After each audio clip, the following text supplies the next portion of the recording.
Hey there, and how's it going, everybody? Welcome to a new edition of Craziness. Craziness. Sponsored by, well, a lot of crazy. How is everybody doing today? Strangely enough, it does not look like it is.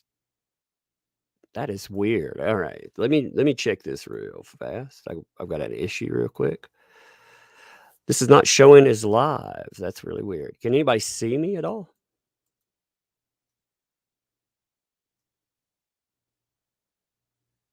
No? This is strange.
Finally.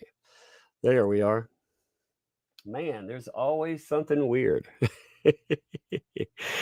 Oh my gosh. How's it going, everybody, today? Welcome to a new edition. It didn't go live right off the bat. It was the weirdest thing. Yeah, it wasn't technical problems. It was the okay, you poured over to YouTube, right? You poured over to it and there was nothing on the screen. It wouldn't go live. I went live and 5 minutes later it didn't go live. So anyway, I was making sure that it was working. So how you folks doing today? Anyway, I'm glad we got that fixed. That's why I always go live early. That way, if there's any issue, if there's any irregularity, that stuff gets fixed and it gets fast. I also I set up my porting over. But anyway, so yesterday, my favorite part of yesterday, I'm going to say, is the fact that somebody decided they would go rage quit. It was beautiful. But hey, do me a favor. I want to see what kind of lag we have today. So when right when I say the number one, not yet. When I say the number one, then type it. Actually, I'm gonna say a number because some people will type 1 anyway. Type the number 4 now. I'm curious, like, how far of a lag we have today, 'cause I wanna see if it lagged me any in my coverage. Okay, it's not bad. Alright, thank you. Thank you for that. Um, I was making sure it didn't, 'cause like I said, I went live with my intro, and there was nothing there, and I looked at YouTube and it still didn't go live. So I was like, "What the heck?" That's why it just set for a minute. All right, but anyway, we're all good now. So yesterday there were a few things that were really fun, but the rage quitting was the best. I'm gonna put that into a video later today. I actually got up this morning. I cut a good video on that. I thought it was really funny, and weirdly enough, the platform let me have it. I was shocked. Will we see bruises on Elaine? So yesterday, I'm sure you heard about Elaine supposedly getting yelled at, and hi, let me see. Hey, Sarah Holdcroft, thanks for the 5 morning. I'm here again. We are feeling fine, fantastic, and fabulous. How are you feeling? I am feeling good, actually. I am awake. I am enthused. I am in the need of some caffeine, though, but I'm doing pretty good considering. The the longer trial. The one thing I'm going to admit to something. So yesterday, when they went to sidebar, when they were when they were discussing items that would go forward and, I wouldn't come back in, that's because I actually had to get up and walk around. I went outside and I walked around my house. I had my phone so I could keep up, if anything like crazed happened, but I just had to stand up for a minute. So that's why, like, there was no discussion there in that part, like, just to be honest about it. Hey, Lilith, thanks for the 5 greetings, Tuck in chat. I wonder what today is gonna bring. It's gonna bring, 1 live witness and a bunch of recorded witnesses from what we understand. Thanks for the coverage and your voice that I've fallen in love with, LOL. Well, thank you. Thank you for that. I enjoy covering this, to be honest. I mean, it's been a lot of it's been a lot of work getting here, but it's been worth the work getting here. Hey, what's up, my Beavers unit? Let me say hi to people too. Mook Mook. Can I mod today? Yeah, I don't mind. Somebody asked me about modding, by the way. I told them that I was going to give them a mod set up. There you are, Joanne. There you are. I was looking for you. Like I did have a couple of people. Keisha, thanks for the 2.99. We need to start hashtag save a lane from Amber. Indeed. Raquel, thanks for the 5. Rage quit. Was a kiss from the judge. God, it was beautiful. It was beautiful. It was like when she stomps out, like she's so mad. Here, let me pull that up. If people missed it, oh God, it was so glorious. Give me 1 minute on there. Tell people we're live too. Like I say, people they'll be finding us as we're here, but you know, people need to see that they've got to see what's happening in this case. Like you have to. Nobody would believe this otherwise. It's so crazy. Nobody would believe it. So let me show you this, okay? I'm putting this into a video, so it doesn't matter about sound. You'll see my video editor on it, but I'm going to close in the thing. All right, so give me 1 minute. Actually, let me make sure I mute that. Let me. The audio track should be muted. If it's not, oh well, we'll hear it. You see. So watch your, even if it's not audio mute, I don't care. You'll hear me talk. Look, watch her. She's like, I'm done. She leaves. And then Amber Heard, she leaves and she doesn't follow the judge's instruction of going to sit with her people. She just leaves. And you're not supposed to do that. You're supposed to stop.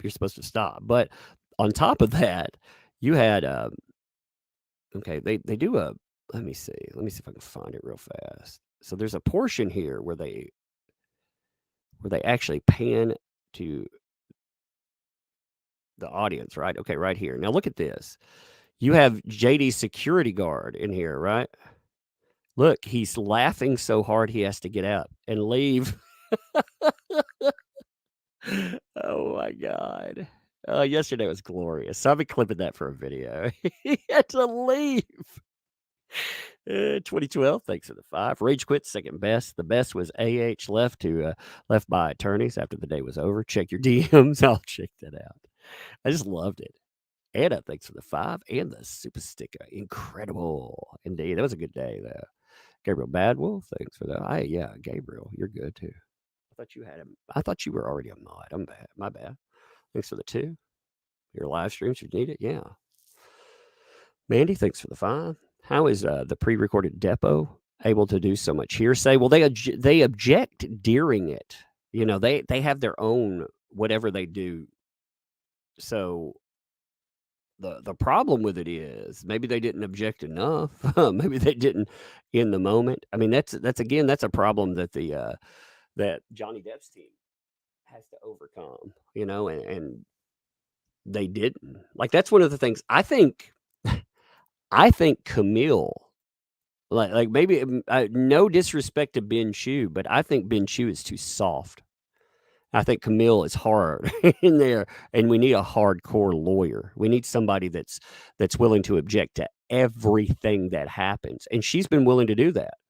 She's absolutely been like, when she's been out there, like, she hit her team so hard that she made them quit redirect. I mean, that's big time. That's what you need. And no, thanks for the 5. Camille and Curry are fine examples of role models for women everywhere. AH may be hurting women, but these two are lifting them back up. Yeah, trial ends the 27th. Will we get to know the outcome same day?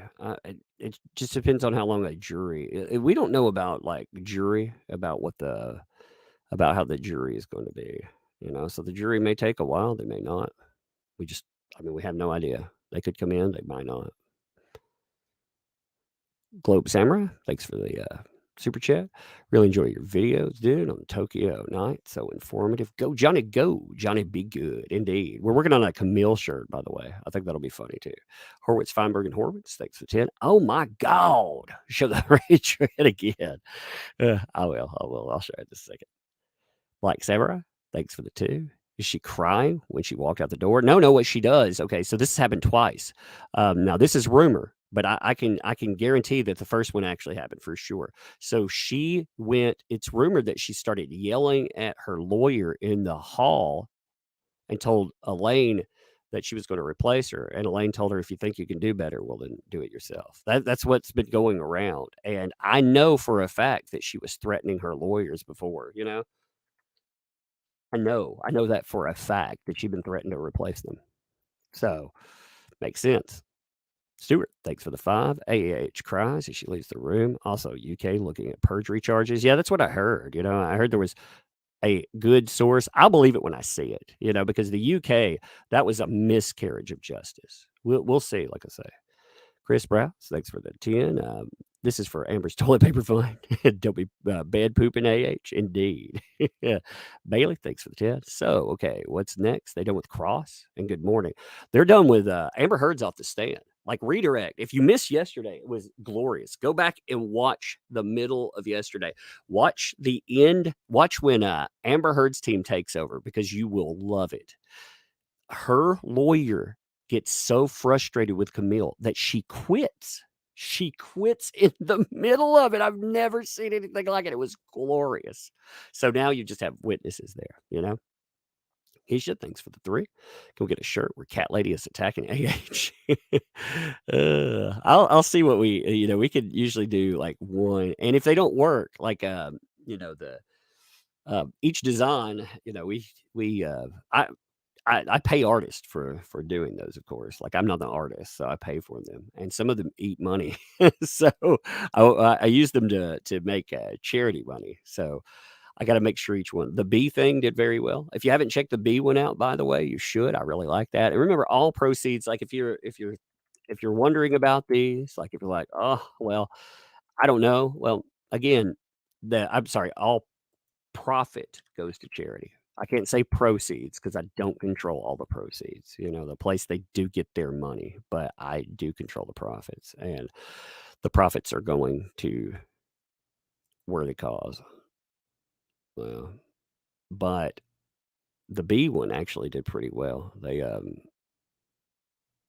sold 16 units so far. But I'm gonna link it down below too. 2012, thanks for the 2. Camille, as a woman, can be tough on AH. Yep, that's what you had to have. You had to have a woman go after her. Laura, thanks for the 20. No statement, plenty of statement and backing. Thank you for your backing. Appreciate you. What'll happen to her for the lies on the stand, someone asked? Maybe nothing. I mean, you have to have somebody that's willing to pursue that. That's the problem, you know? So we'll see. We'll also have to see how the outcome comes up. Tiff, thanks for the 5. Hey, Tug, didn't Amber say she handed over all devices yesterday? Isn't that total BS? Yeah, we don't know what the decision was on the metadata issue. So we actually weren't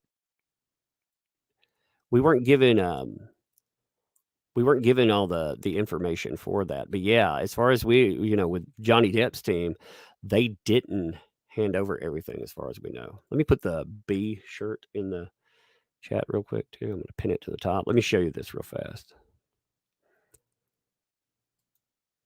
Do I have a total victory shirt? I'm gonna have a like. What I like. I used to put this on. I used to put this in thumbnails. I always like Johnny as a sprinter.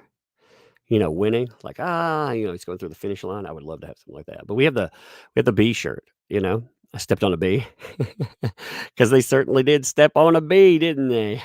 But we have that if you're interested in it. It's in the well, it's linked at the top of the description. Again, all profit. I do not control proceeds, but I do control profit. All profit goes where it should go, to Charitol. It's good, like, also, I'm gonna say people who donate directly through PayPal, most of that goes to charity too. I'm not gonna say every dime, but almost all of that does too, because I can directly access it. I only get this one once a month, and then I can do something with it, but a lot of that stuff's needed now. Let me get caught up 1 second. There's some funny chats here. All right, Brad, thanks for the 5. Johnny's team could have, done way better yesterday. They shoulda hit the feet. I think the feet cut up. I think they should have. Should hit harder on the point she was hitting. Amber could have been absolutely destroyed. I agree. I think they should have gone harder. I think they did a good job. I think, you don't wanna overload the jury, but I think they should have destroyed a lot more of her points. You know?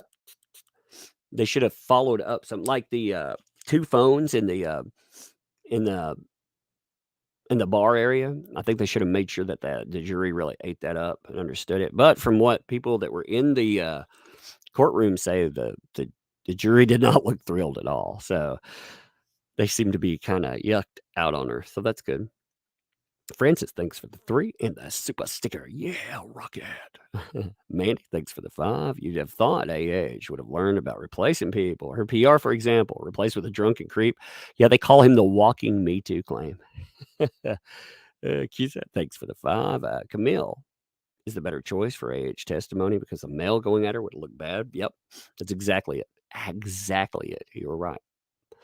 2 and 1 peeps, thanks for the 5. Absolutely love your streams of this trial. They really got me through my work day. I thank you. Appreciate it. I enjoy streaming in the day. I usually don't do that. New, thanks for the 5. I felt IO and Rocky added nothing to either side. Both depositions felt like a waste of time to me. Very full of hearsay. Yeah. 2012, thanks for the 2. Legal bites as attorneys at court. Yeah. Yeah. One of the, actually, they're not her attorneys in court. They're just communicating with people. They're on Twitter. They post about it. Like they're posting about everything. So that's what I've been watching their posts on Twitter.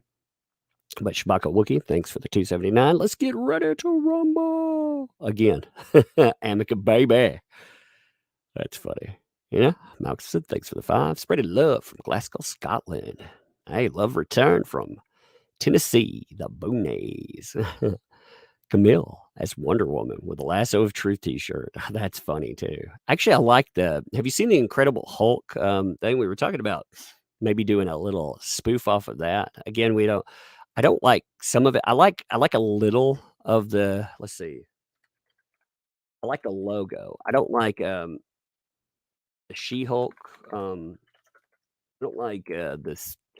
I don't like the sexualization of it a little bit. It kind of, like some people are like, "Ooh, legs," and I don't want that, but I do like this logo. So check this out.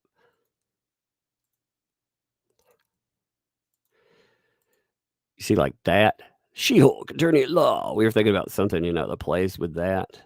Making sure we keep everything down. Like I said, I don't want to look at somebody's legs or anything. We want to make sure it has some. But I like the logo. I like the idea.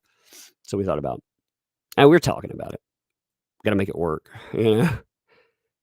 Peter Gilmore was me on that. S.K. Bennett, he's a powerhouse. As far as comic books, that's who I work with. I love working with him.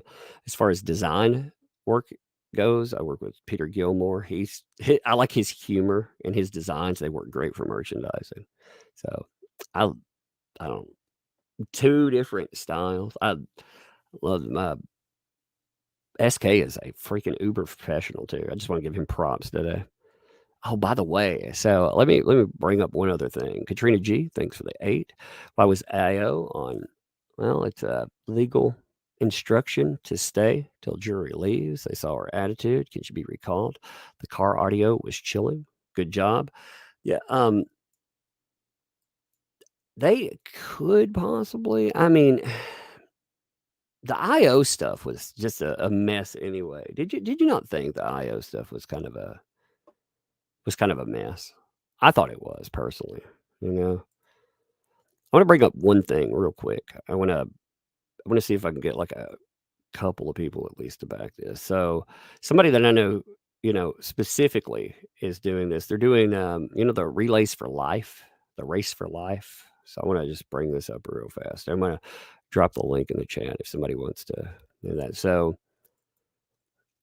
this, it's a 5K. It's basically sponsorship. They're like 10 pounds off their goal here. And this is just not some rando out there, but they're doing it knowing the honor of their grandfather. And again, this is somebody that I know is not, they're doing this for all the right reasons. So I'm going to drop that in the chat. If people want to check that out, definitely do. It's a good thing. So again, I forgot about it, and I want to make sure it's 10 pounds short. So of the minimum, I don't want to say we go for the minimum, but I do want to make sure that, you know, it's like I said, it's a good cause. They're doing it for the right reasons out there. This is my voice. Thanks for the buck. No statement allowed, but plenty of statement in that. Thank you. Dingo Gal, thanks for the 3. Best binge watch series ever. Indeed. Indeed. Jennifer, thanks for the 2. Slow leaving court. Yeah, she tries to slam door. Oh, she was tantruming yesterday. She was throwing a freaking tantrum. It was amazing. I know. Thanks for the 5. AH left court quickly because she stepped on a bee. She was so mad. You could tell. Like I say, you could tell. It was beautiful. Diana, thanks for the 2. Please pledge that you have took some love after the trial. Yeah, if you're around, like I said, we'll be covering something else. I'm gonna have to put this on not slow mode. I haven't been slowing the chat down. All right. I don't like to slow the chat down, but I'm gonna put it on subscriber only mode. So the little bots that come in and screw with things, the ones that spam, let's call it prawn.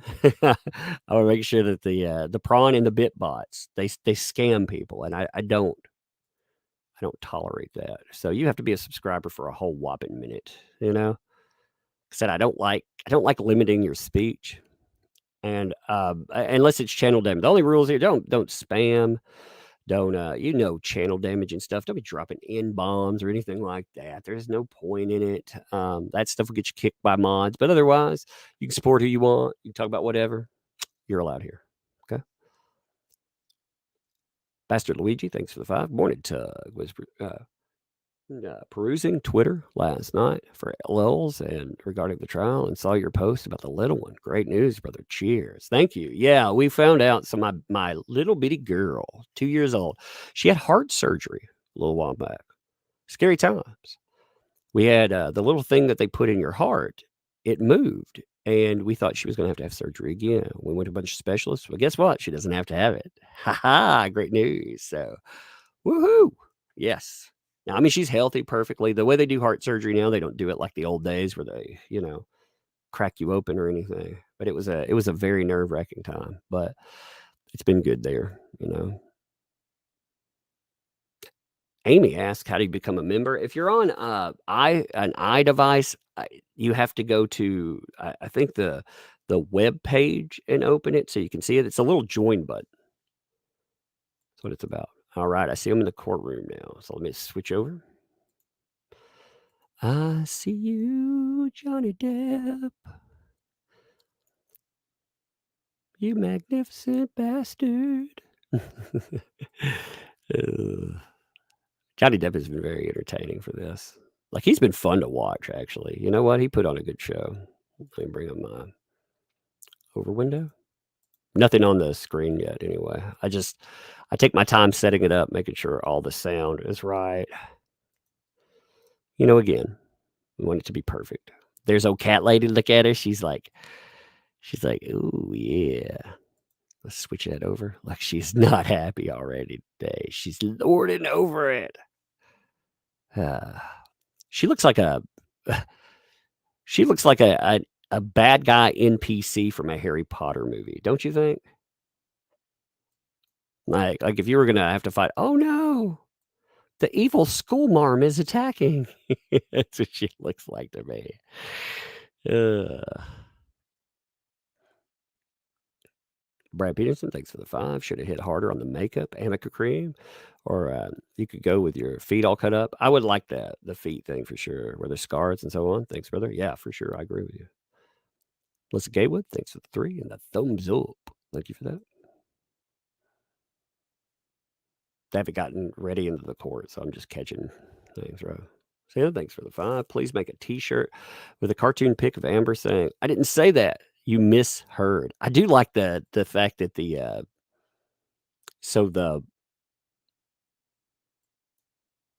closed captioning. Let me make sure that closed captions are on. The closed captioning is it's calling her misheard, like I misheard you. It's hilarious. And they call Johnny Depp Mr. Death.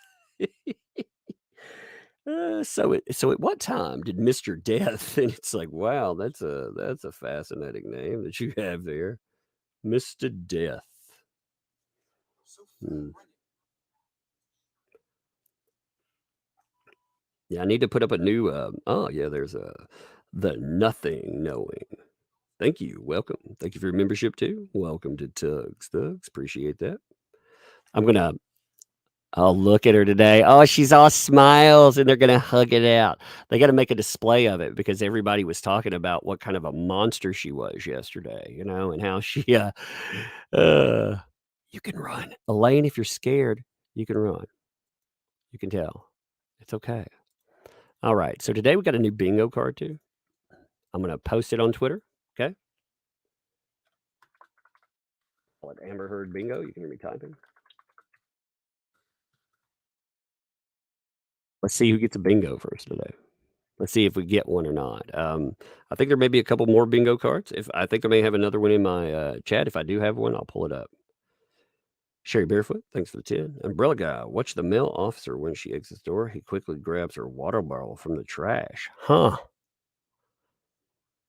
I'll look that over. That's interesting. I'll go back and look at that. That's fascinating. Brian, thanks for the 5. You'll never see my eyes again.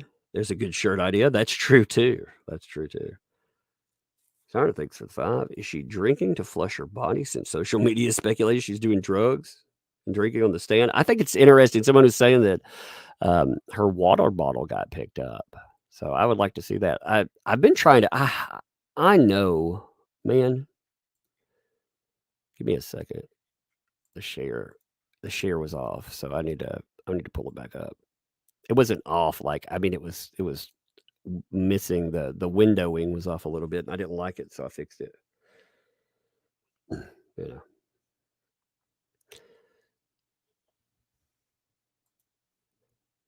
We boost the we also if people have noticed, the sound, I've been putting my microphone. I know my microphone may seem loud sometimes with that, but again, my microphone is at it's like at 3 now. I mean, I can't get it much lower and you still hear my voice. So I'll slide my microphone out away from me some more, but, their volume is so low in the courtroom. Like, when you're listening to it, you can hear it, but that's because, there's a thing that there's a little app add-on that'll allow you to magnify sound, and we're magnifying the sound of the courtroom 600 times. Look at the different sides. Like, Amber Heard's side looks miserable. Do they not? Like, it looks like her lawyer back there in the back, it looks like he's been pulling his hair out, doesn't it? Report of Fairfax County is now in session. Got a little penny asteroid. Good morning, Judy. What's up, All right, good Judge? morning. Do we have any preliminary matters before the jury comes out? We do. Okay. All right, sure. We'd like to address the fact that Cat Lady Yes, sir. is crazy as crazy can be. They're like, well, we already know that. Next thing. I would love to actually hear some of the preliminary matters that they cover. I understand why they don't because it brings up a lot of items. Look, they're locking Elaine out. She's like standing on the sideline. They don't want her in the front, like arguing. They're like, "Yeah, you did enough yesterday. Why did we let you here?" Whoever decided that she's the most knowledgeable by far of the people as far as the narratives and the lies. She is. I mean, she is the keeper of the lore. But as far as being just crazy, Elaine is crazy. Like she is crazy, crazy. So whoever decided to let her do anything with Amber Heard, I mean anything. But you could tell she was way out of her element yesterday. And she got destroyed. Camille eviscerated her. Like, I mean, she took her apart and eviscerated her. And Michael, thanks for the 5. Thanks for the entertainment last week's. I haven't laughed like this in a long time. Great work. Thank you. I had a lot of fun yesterday. I laughed a lot. The court audio pulsing. I haven't noticed anything about the old. They use those. You see those little bitty stick mics that they use? They use the cheapest audio setup imaginable. So their audio, if they move or anything, like their audio is trash to begin with. But Lyric, thanks for the 10. I loved it when the judge told the cat lady that what if anything was a cure-all qualifier. Yes. Notice that today she's wearing full makeup. What a joke. That's what they were asking her across, too. They were like, you never left the house without makeup on, right? Except for that day that you filed the TRO. So you're telling us that day you left without makeup. And not only did you leave without makeup, look, they still are locking her out. She's like, uh, look how far away she is. I mean, that's sitting in the bleachers as far as being a lawyer is concerned. Yeah, Amber's trying to look prettier now. See, now she doesn't need your "I was violated with a bottle" sympathy. Now she's trying to get that. She's trying to look prettier. She's been reading, she's been there's this word going around that makes me mad, by the way. It's been running around there are a lot of people out there, they're just sexist. They're just nasty, rabid sexist. And they call it, as far as Johnny Depp's concerned, they don't call it sympathy. They call it him, empathy. They've been, oh, people just have empathy. Yeah, yeah, they have sympathy for male victims enough that you can just mock and deride them publicly, and everybody applauds. Like, that's gross, man.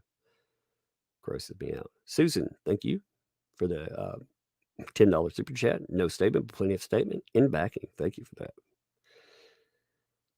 Mark, thanks for the 20. Good day. Thank you for the coverage from the last 3 years. I appreciate it. So from Australia, big thank you for bringing us to light. I hope that Australia actually moves in. I'd like to cover an Australian case. That would be really fun.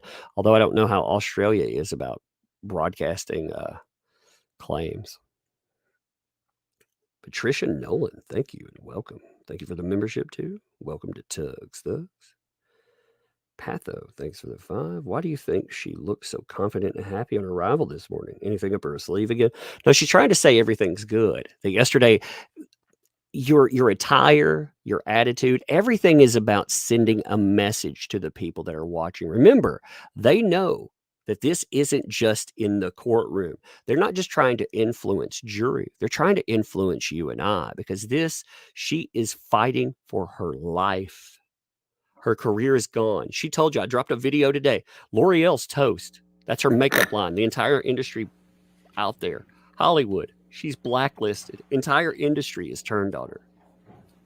No career, no opportunity. All right, She we is ready for the fighting jury for her then? life. And this is her own doing, by the way. Very much so. But that's what it is. She's trying to show you she's strong. Hey, what's up, Celtic Warrior Poet? I know, you're saying like different time zones. Hey, I've been sleeping for 2 hours a day myself. Donna thinks so too. How come she was not held in contempt for storming out? The jury was still there. The judge cut a lot of leeway in this case. They've cut a lot of leeway, and some things are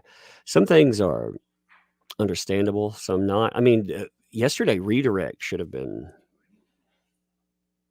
taken to task. Today we will begin again with Rocky or Raquel Pennington. That is not Raquel Pennington, not the MMA boxer or the MMA fighter. That's not who we're Good morning, talking about. ladies and gentlemen. All right. As you remember, we were in the middle of a witness last evening, so we'll continue with her testimony, okay? Yeah. Again, this is Raquel. Did you see Miss Heard shortly after she returned from Australia? Yes.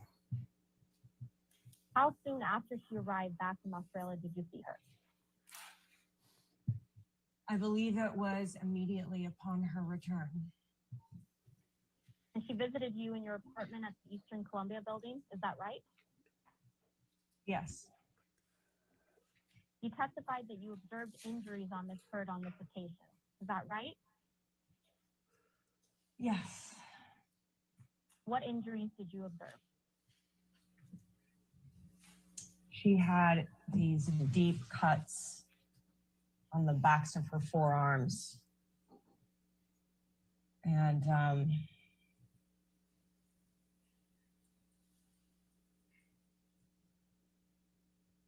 yeah, they were very, very deep, long cuts on the backs of her forearms.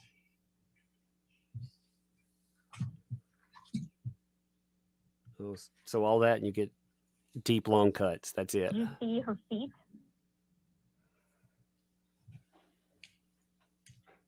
At first, when she came over, she had shoes on, and then she showed me her feet. Yeah. What specifically do you recall seeing on Miss Heard's feet? They were just they were cut. It was smaller cuts than the ones on her arms. Were both feet cut?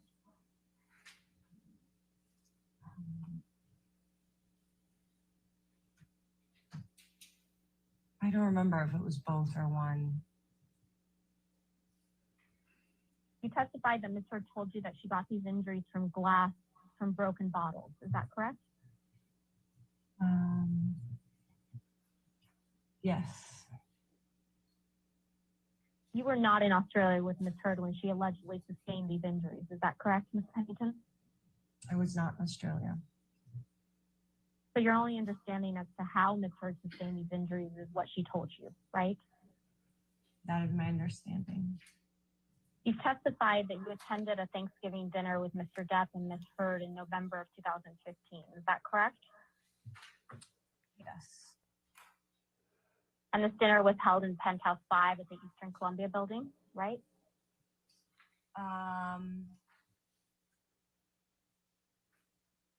Yes.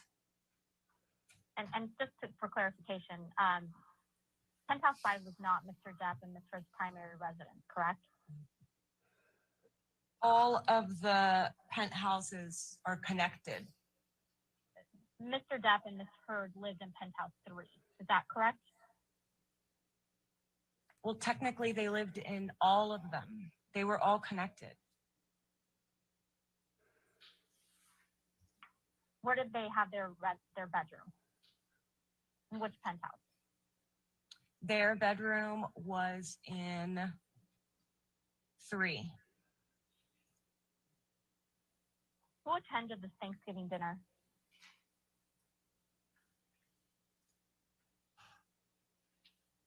I think that, well, Josh, myself, Amber, Johnny. There were a couple of Johnny's friends. I think Amber's dad was there. Jack, Johnny's son. I don't remember anyone else specifically. Do you recall what time you all sat down to eat dinner? No. Okay, but you testified at some point late in the meal, Amber went upstairs to look for Johnny and stayed up there for a long time, correct? Yes. And did Mr. Depp sit down to dinner with all of you?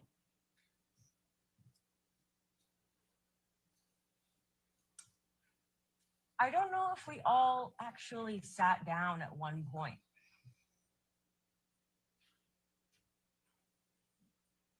Did you see Mr. Depp at some point leave the dinner? I don't remember him leaving. I remember noticing that he was gone. Did you see where Mr. Depp left to, where he went?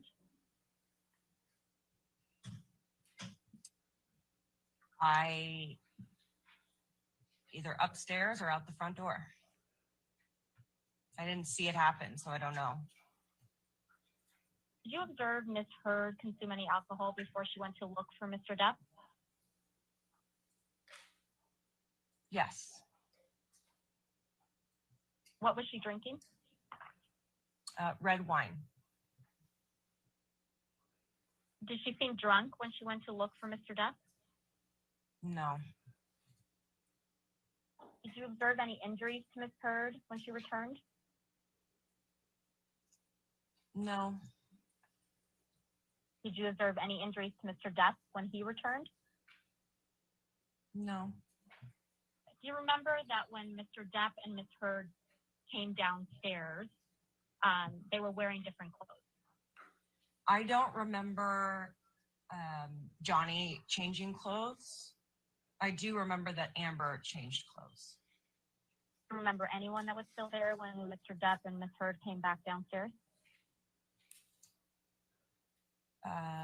Believe Josh and myself.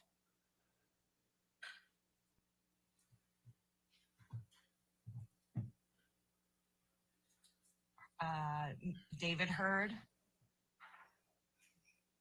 And I don't remember anyone else specifically who was still there. You also testified that when, quote, you went to look and found that a full bottle of wine had hit and broken a piece of art that Amber really loved above the bed, and that broken glass was scattered all over the bed. Did I testify that? Yes. Yes. Is that an accurate description of what you saw? Yes. And where did you see this? In what room? In their bedroom of PH3. How did you get to this penthouse from penthouse 5? I went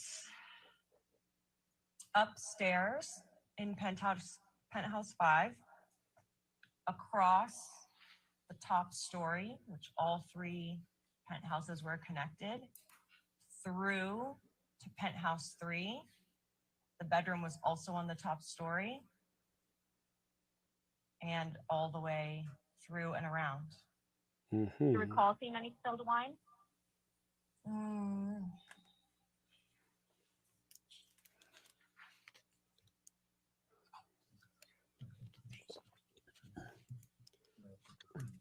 I think there was wine. Yeah, I think there was also spilled wine. Oh, I had a recovered on the memory. bed and on the ground. Do you remember whether that bottle of wine was broken or not? I don't remember that the bottle was broken, but there's also plenty of glasses around with wine in them that could have been part of that. There was glass everywhere.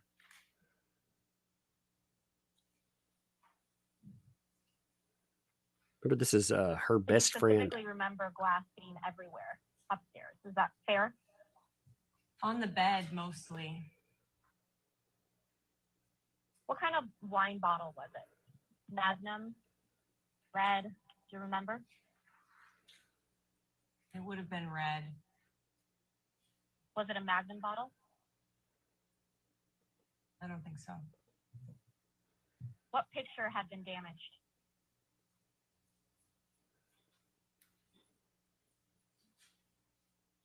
I think it was one of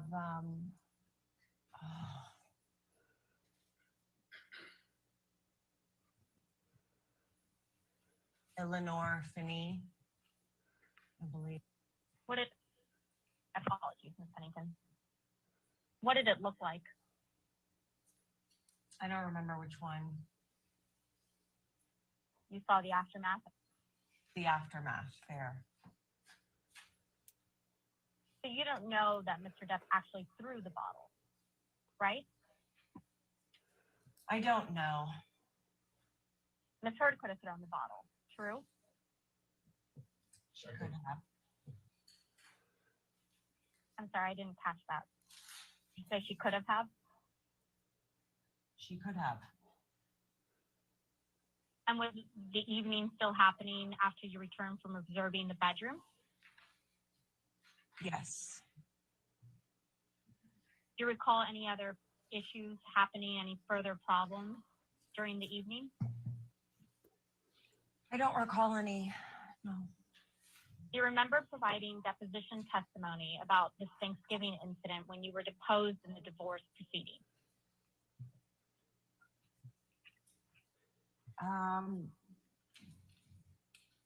If you have transcript of that original deposition, I could take a look at it and recall.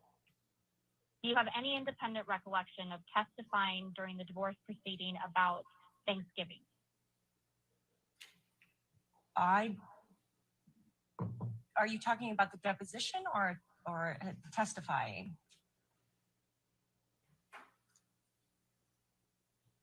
I'm talking about your deposition during the divorce proceeding. She's out there. Do you remember? I remember the depo, but it was a very long depo and a lot of topics were covered. So do you remember during the depo testifying that Mr. Depp and Ms. Heard returned to dinner?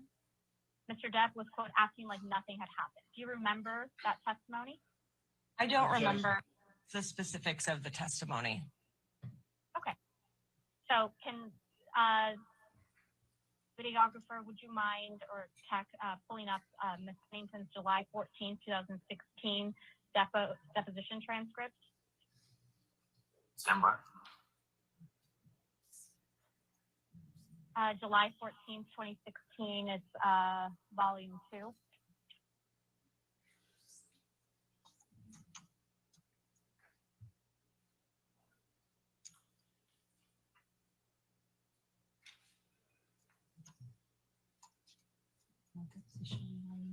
Where am I looking in the document? Yes, if you could please scroll down to page 238. Ms. Pennington, if you could look on page 238 of your deposition transcript from July 14, 2016, line 23, and if you could read to yourself through page 240, line 18.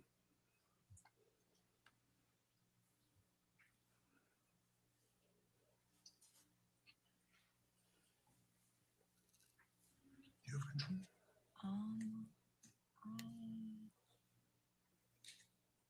You have control. Yeah. Sorry, it's just. She has a tech person and probably a lawyer with her. The scrolly things. You can do page down. You can do this arrow.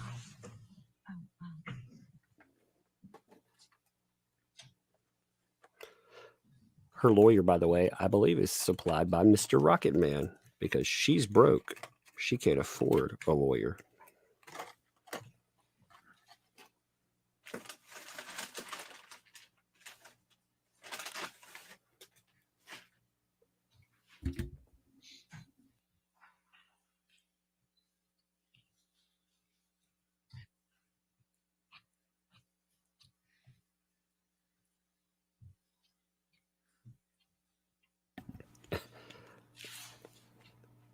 They cut out one of her discussions about fights, but didn't cut this.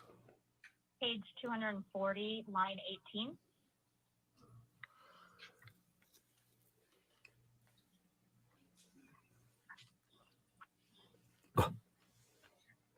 She said there were 2 fights she got in with Amber Heard, and we missed one yesterday because they cut the video out of it. but they didn't bother to cut this part out of the video where she's reading. I swear.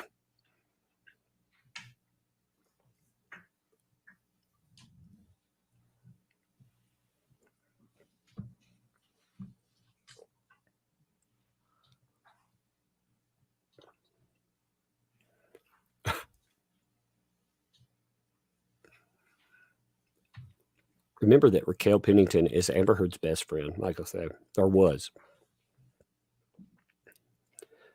So when she crafted her narrative, she was one of the main co-conspirators. Okay. So you testified at your deposition that after Mr. Depp and Ms. Heard returned to dinner, Mr. Depp was, quote, acting like nothing happened. Do you remember that?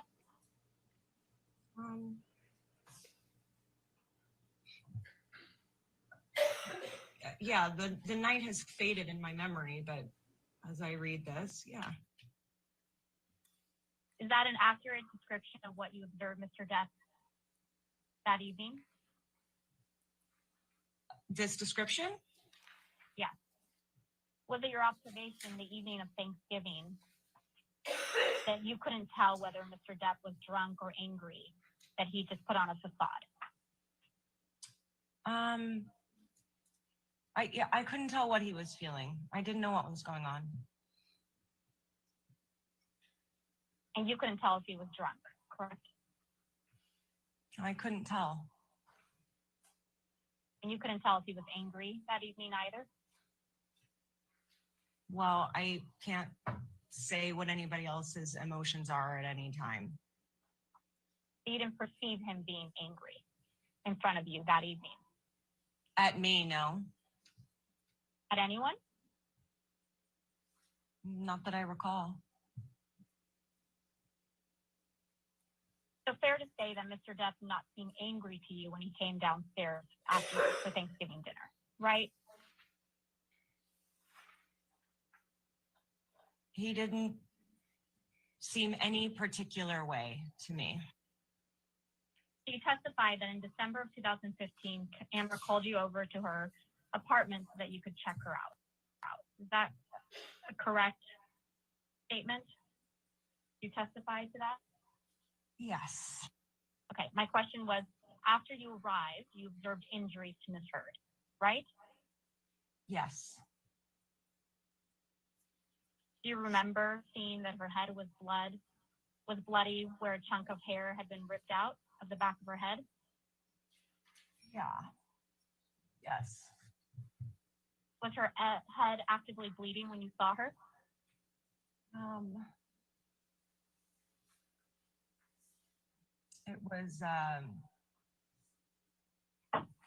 It wasn't like dripping down her head, but it was raw and red. Was it actively bleeding, if you remember?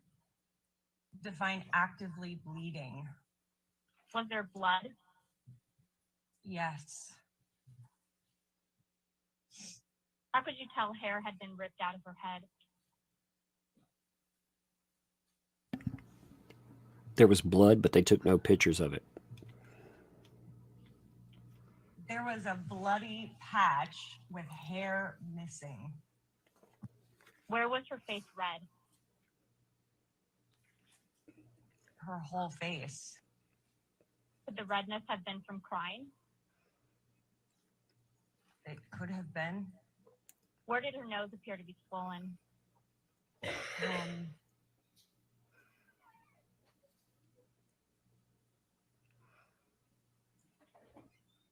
Maybe like the upper bridge. Did you observe that Ms. Heard had any black eyes?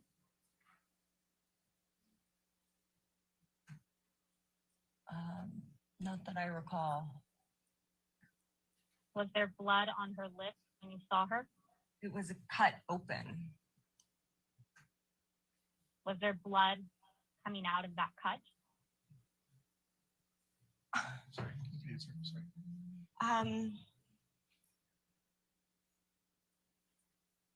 I don't remember if there was blood coming out of it at that point. Was it on the top or bottom lip? It was on the bottom. Before we go there, have any independent recollection of seeing a laceration on Miss Heard's forehead?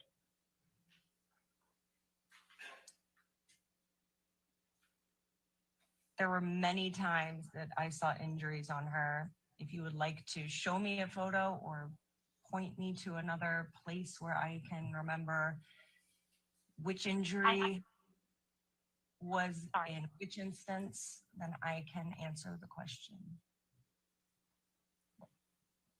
So you testified that Miss Heard had a laceration on her forehead when you saw her, correct?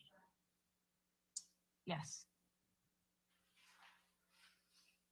If you remember, where on her forehead was this laceration?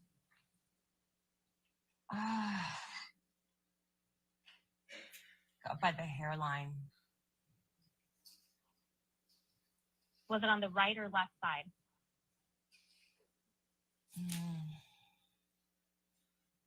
I don't remember. Was the laceration bleeding?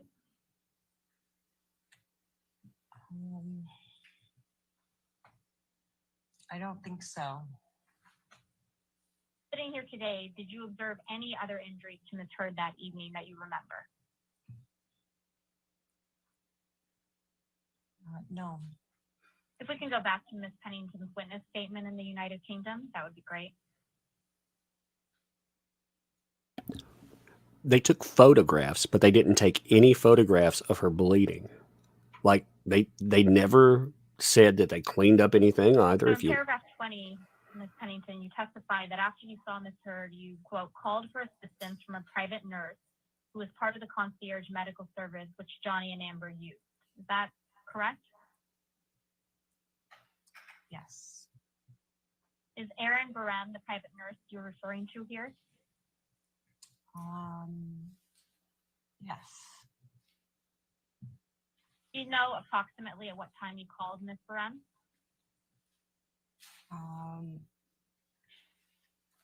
Evening. Do you recall Ms. Barem coming over to the penthouses that night as well?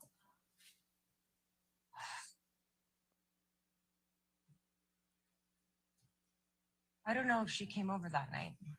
Do you recall Ms. Barem providing any advice or recommendation to you on the phone?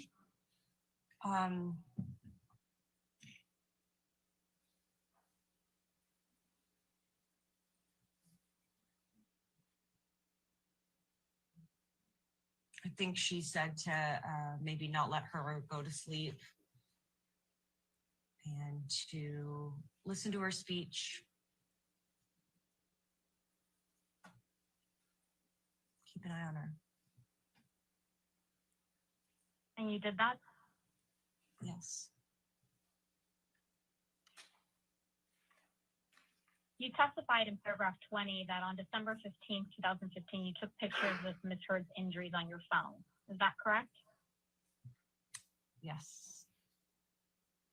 Did you Well, send these photographs? I don't know if it was on my phone or her phone. You see the third line down, you say with my phone. Oh, then it was my phone. ask her while the Did you alter metadata. the photographs in any way, Ms. Pennington? No. Do you recall sending the photographs to anyone? No. Do you recognize this photograph? Yes. All the metadata on those say they come from the 16th, 17th, and Amber's 18th. face with swelling on her nose, bruising underneath her eyes. And to confirm, you don't recognize whether you took this photograph or not, right? I don't know if I took that one. Okay. I'm going to show you a document that will be marked Pennington Exhibit 3. Do you recognize this photograph? Yes. Do you recognize this photograph? Yeah. Yes. Let's pull up Pennington Exhibit 6. Do you recognize this photograph? Yes. Did you take this photograph? Yes. What is this photograph depicting? The part of her scalp where the hair was ripped out.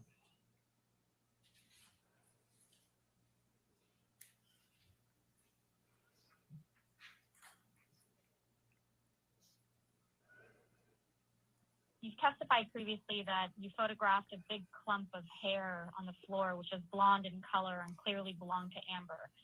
Do you remember testifying to that? Yes, I remember. Where did you see this clump of hair? It was in PH4 in the bedroom. And just to confirm, PH4, is this where Ms. Heard used that penthouse as a closet? No, Which penthouse did Ms. Heard use as a closet? penthouse 5. She had a whole penthouse for a closet. How did you know that the hair clearly belonged to Amber?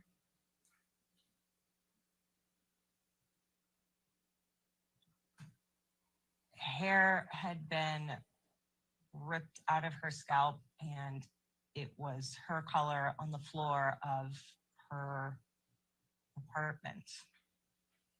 But you didn't see the hair get ripped out of her head, right? Correct. And so your understanding that this was Ms. Heard's hair that was ripped out of her head was based on what Ms. Heard told you, right? My understanding that it was Miss Heard's hair was what I saw on her body and on the floor. Notice she said clump, singular. And the fact that it had been, quote, ripped out of her head, that was based on what Ms. Heard told you, right? Yes, and common sense. If we could pull up Pennington Exhibit 7, please. Ms. Pennington, do you recognize this photograph? Yes, This is a picture of a clump of hair on the floor that you referenced in your prior testimony. yes, This is a picture of a clump of hair on the floor that you referenced in your prior testimony. Objection vague. yes, Did you take this photograph? yes. Did you take it on your phone? Mm. So, yes, And before you took this photograph, did you move the hair in any way?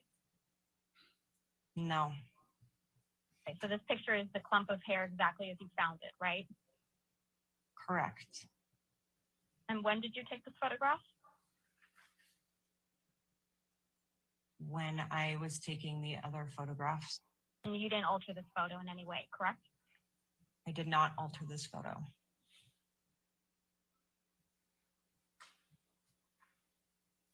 Do you recall taking a photograph of a wooden platform bed which had a partially broken bed frame? I do.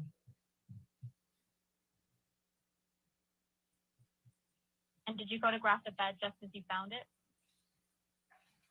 Yes, You didn't move anything off or onto the bed? no. Where was the bed broken, if you remember?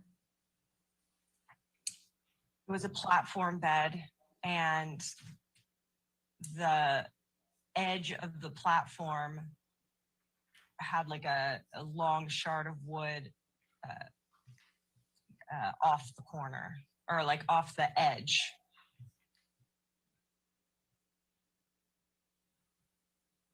Where was the broken bed? In which penthouse? 4, In which room? the bedroom. I'm going to show you a document that will be marked Pennington Exhibit 8. Bears a base number Pennington 5. Do you recognize this photograph, Ms. Pennington? Yes, Did you take this photograph? yes, You see that on the left side of what I assume is the mattress and the comforter, there appears to be something on the bed. is it possible to zoom in? Sure.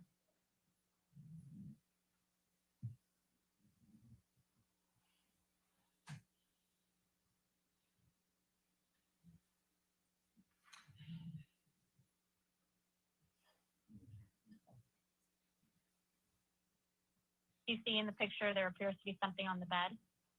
Yes. Is this something that was already there when you found the bed?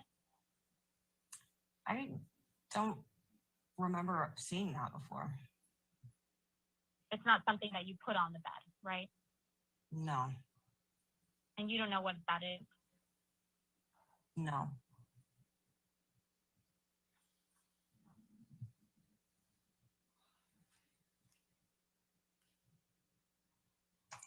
So I believe you already testified that the next day Ms. Heard was going on the James Corden show, right?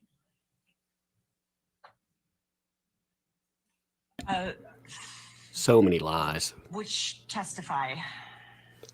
Which testification? Today. Oh, today. The next day, yes.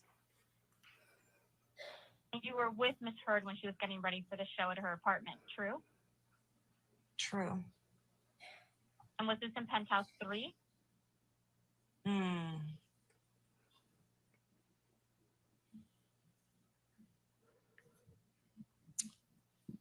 Five.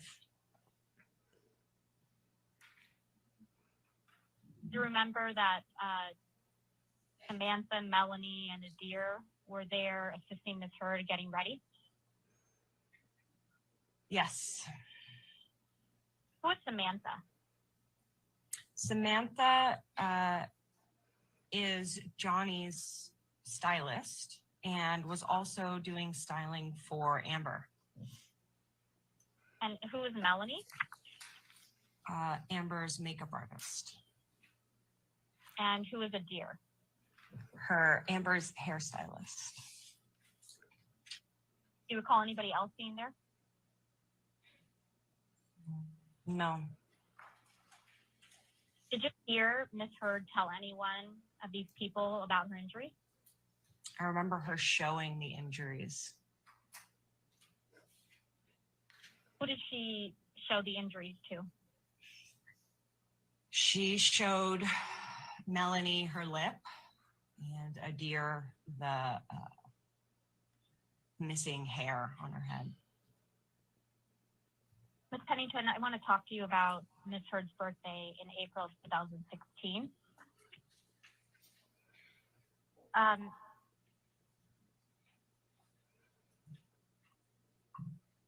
You remember that after Ms. Heard's birthday dinner, you and Ms. Heard and some other friends were scheduled to leave for Coachella the day after? Yes. So after the dinner, I know you attended the dinner, but after the dinner the next day, when you arrived to the penthouse, you noticed shattered glass on Ms. Heard's bedroom floor. Correct. What kind of glass was it? I don't know. You tell where it comes from?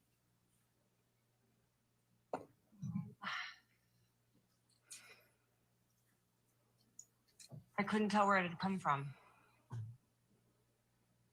Did you notice any other damage in the bedroom?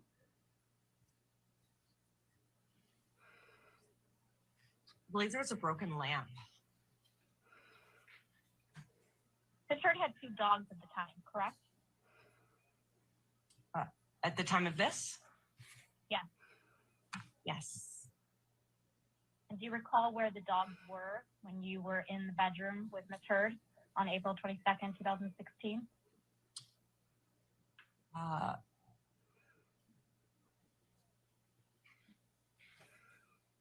In the bed.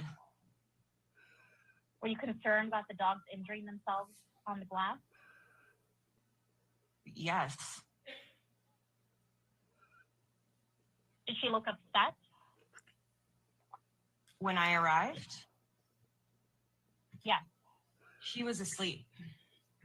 When she woke up, did she look upset to you? Yes. What made you think that she was upset or looked upset?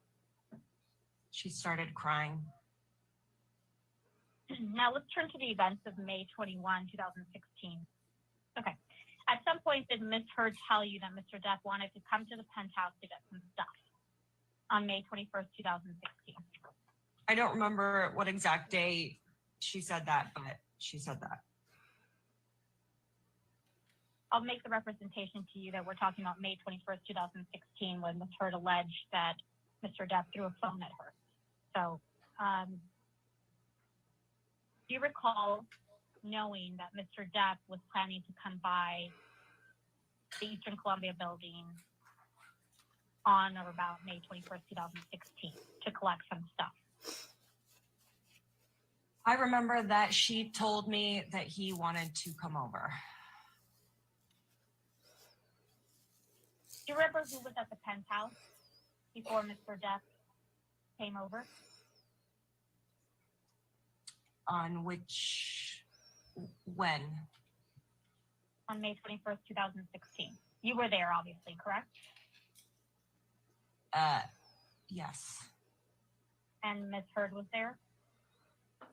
Yes. Was Josh Drew there?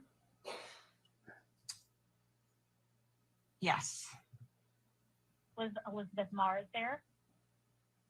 Yes. Got all freeloaders too. Were you preparing for a jewelry show the next day that you were doing, Ms. Pennington?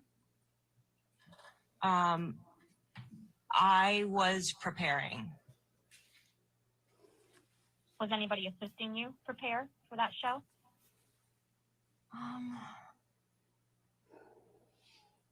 Yes. And you were in Penthouse 5 on May 21st, 2016, preparing for that show? We were in and out of Penthouse 5 and Penthouse 1.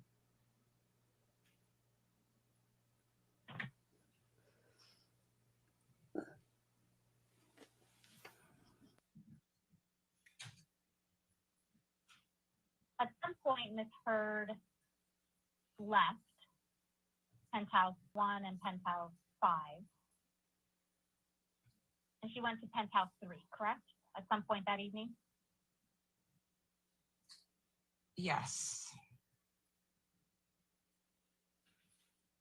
Sometime after Ms. Heard left to go back to Penthouse 3, you received a text message from her, correct?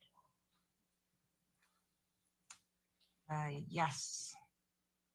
Do you remember where you were when you received this message? PH1, Penthouse 1.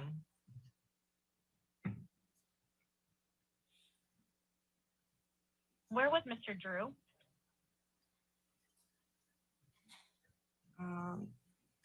With me in PH1.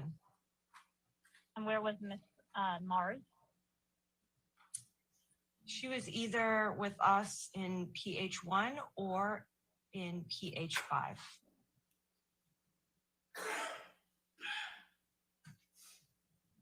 And do you remember what you were doing when you received this message? No. What did you do after you received this message from Ms. Heard? I went straight over to PH3. Could you remember when you went straight over to page 3, Mr. Depp and Ms. Heard yelling? Sorry, will you repeat just the beginning of the question? You broke up a bit. When you went to Penthouse 3, could you hear Mr. Depp and Ms. Heard yelling? Yes. Do you recall what they were saying to each other? No.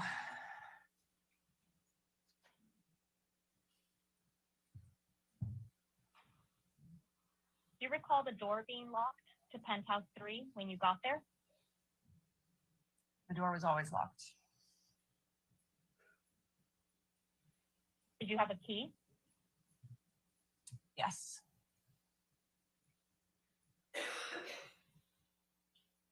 Did you use the key to open the door? Yes. I believe you previously testified that the penthouses 3, 4, and 5 were all connected. Is that correct? Correct.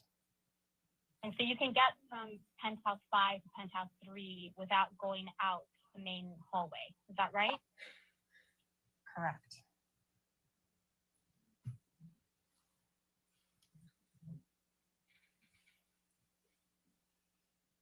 When you entered penthouse 3, only Mr. Depp and Ms. Heard were in the penthouse, right? Yes. Do you know where Mr. Depp was standing? Yes. Where was he? In the living room. What part of the living room? The sort of like the entry, like the in between from the kitchen to the living room. And where was Ms. Heard? On the other side of the living room. Was she by the couch? Yes. And were they approximately how far apart?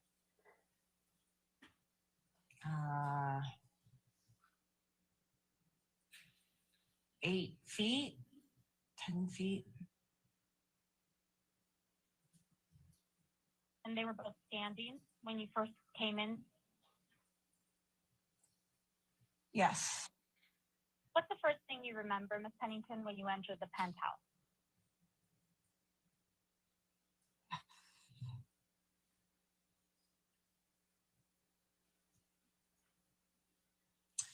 The first thing I remember was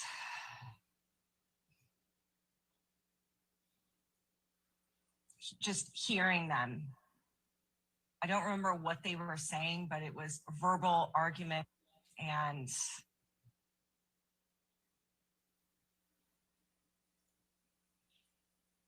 then he continued to yell, and I went over to her and then stepped between him. Where was Mr. Depp when you stepped between them? The sofa is an L in the corner of the living room. The coffee table fit into the L shape. Amber was on the far side. Johnny was on the other side of the L, with the coffee table between them.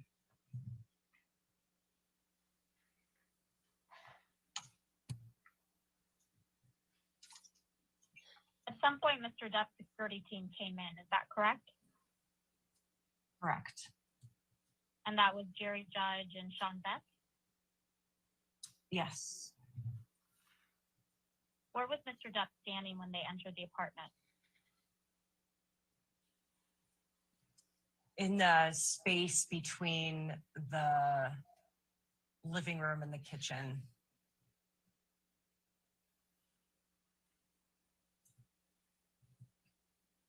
And you were with Ms. Heard on the sofa? Yes.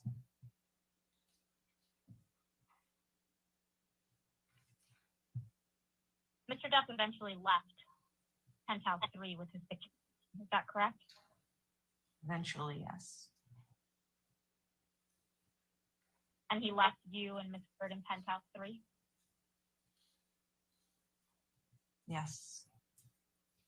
From the moment you entered house 3 until Mr. Depp left, did you see Mr. Depp touch Ms. Heard?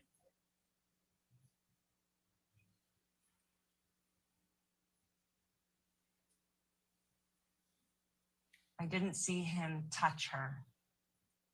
Did you see him throw anything at her? I didn't see him throw anything at her. What did you do after Mr. Depp left penthouse 3?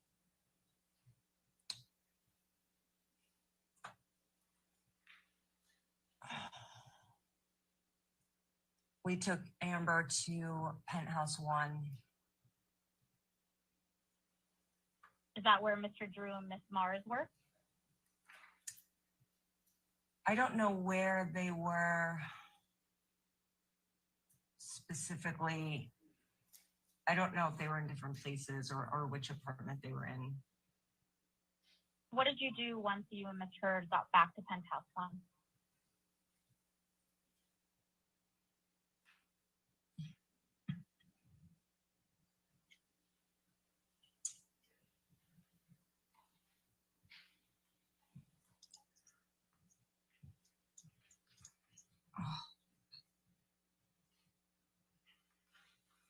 She wanted her purse. So I asked Josh to go find her purse in PH3.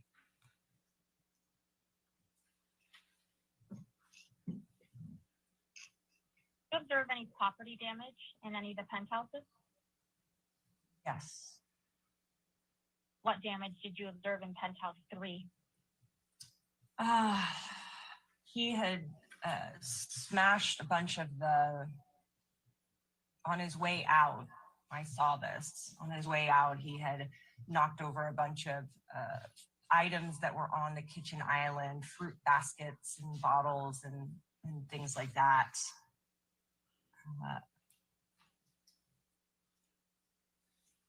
That was the main damage in PH3. What damage did you see in PH5? In PH5, there were photos that had been smashed off the wall, items that I had been working on the table that had been thrown against the wall.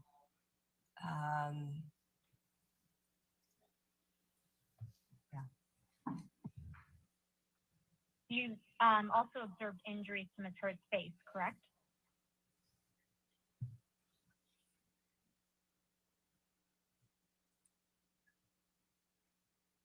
Yes. What did you see? Her cheek was red and swelling. Do you recall when you noticed her cheek? No. But you didn't see how this occurred, right? I didn't see. At some point, 2 police officers arrived. Is that correct? At 2 points, 2 police officers arrived. Before the first set of police officers showed up, had you cleaned up any of the damage in penthouse 3 or 5? I don't remember. Where were you when the police officers arrived? The first set?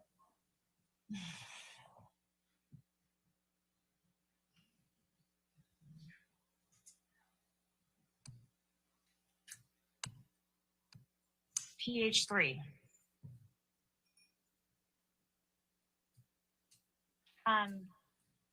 Did you see Ms. Heard speak to the officer? The first set.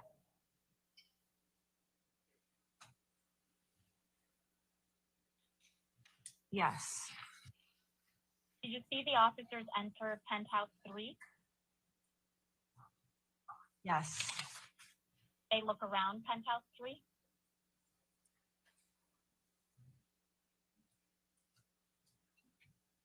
Yes. Did they enter penthouse 5, the first set of police officers? I'm not sure. Is it your testimony, Ms. Pennington, that the first set of police officers saw the damage you allege Mr. Depp caused in penthouse? I don't know what they saw, but there was damage there. Uh-huh. And another set of 2 officers came later in that night. Is that correct? Correct. Between the first set of officers leaving and the second set of officers arriving, how much time had passed?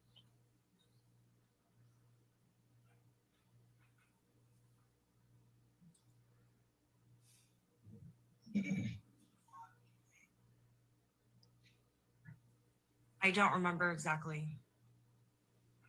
Do you have an approximation of how much time had passed? An hour or 2, less than that? Less than 3. 3 hours? Less than 3 hours? Less than 3.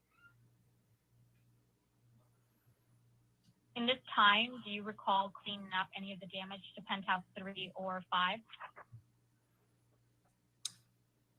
I don't recall.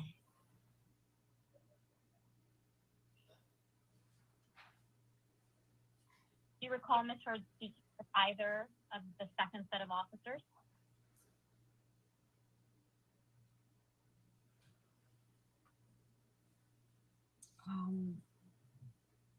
No, I don't remember if she did or not.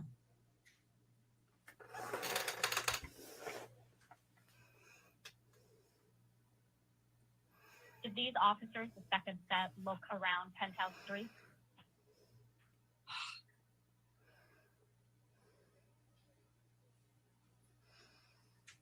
I can't guess, so I don't know. Ms. Pennington, have you ever personally witnessed Mr. Depp physically attack Ms. Heard? Yeah, can you be specific to physically attacked? Did you ever witness Mr. strike Ms. Heard? No. Did you ever witness Mr. Depp throw anything at Ms. Heard? I never witnessed him throw anything at her, around her, yes. The question is, did you ever witness Mr. Depp throw anything at Ms. Heard? No. Did you ever witness Mr. Depp kick Ms. Heard? No. Did you ever see Mr. Depp physically injure Ms. Heard, cause her an injury? I didn't see it. So that's a no, right? I didn't see it. Your Honor, at this point, I start asking Ms. Pennington some questions, so we'll play that, but maybe we just approach to just get straight on some exhibits, please. Okay. The reality. Okay, at break, I'm going to do something. So there's a huge issue in there, and they didn't bring it up. Weirdly enough, I thought they were going to go down this. Raquel Pennington does two things in this that she directly refutes Amber Heard's testimony. Number one, but number two, she said, "quote the pictures were taken on December the 15th. The metadata attached to the pictures shows that the pictures were taken on the 16th, the 17th, and the 18th. Someone should be bringing that up. Like, that is a huge issue because, again, their own metadata should disqualify any of that testimony, any of those pictures, because it does not match up. I will show you that when we go to break. I will pull up the pictures with the metadata tags and show you. You don't have to take my word for it.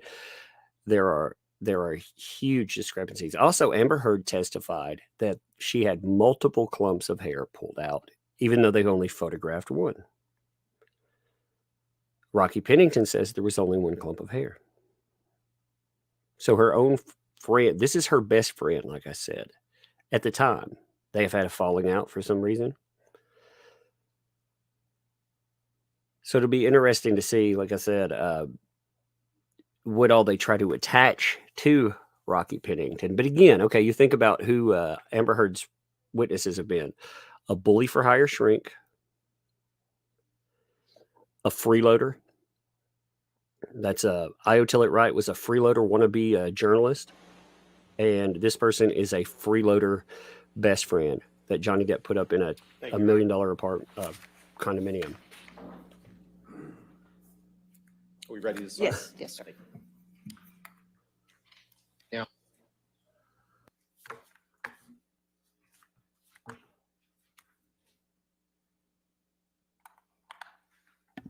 I thought we started.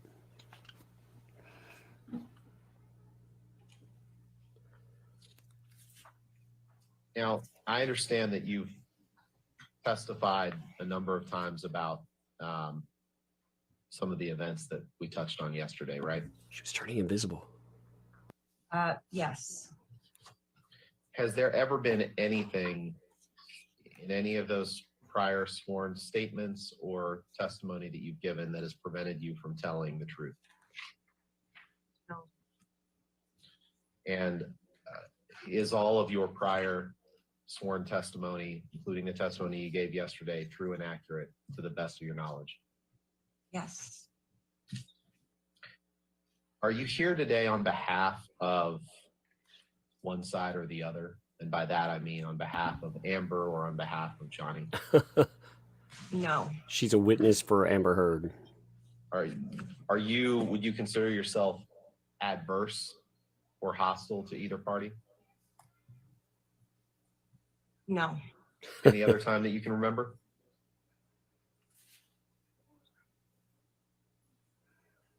Not specifically, no. Was there a name for what you describe as Mr. Depp's different self? Yes, What was that name? we called it the monster. Who is we? All of us, me, Johnny, Amber, and anyone else in the inner circle that was privy to the private things that would happen.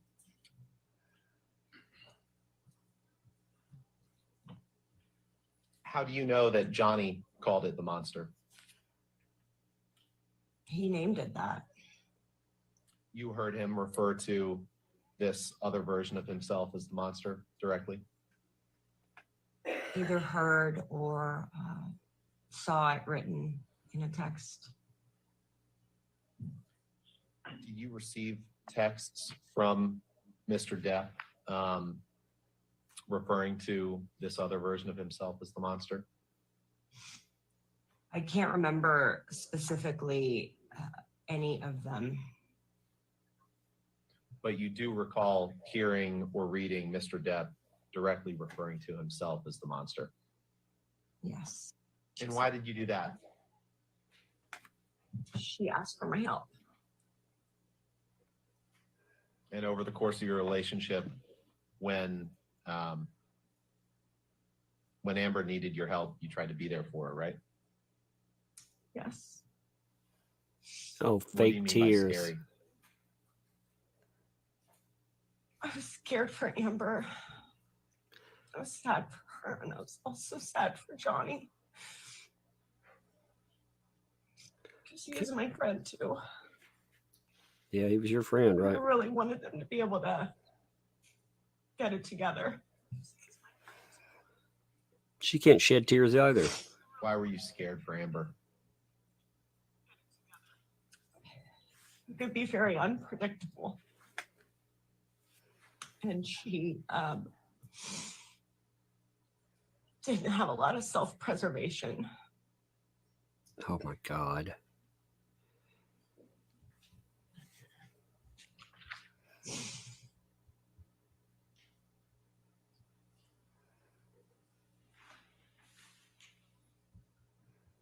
What specifically,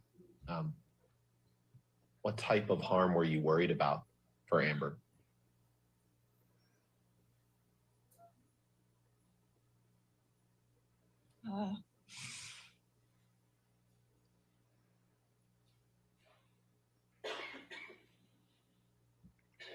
In the beginning, I wasn't worried. Towards the end, when the physical abuse was more evident, I was worried. I was worried for her physical safety. I was worried that when he turned, he might accidentally do something that was worse than he ever intended.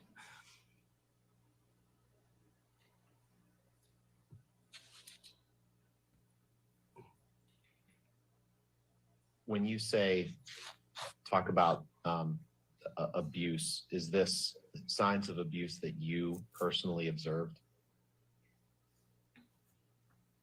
Can you explain what you mean specifically by that? Did you observe physical effects on Amber of that abuse? Yes. You testified a little bit yesterday about an incident between Johnny and Amber that took place in Hicksville. You remember that? Yes.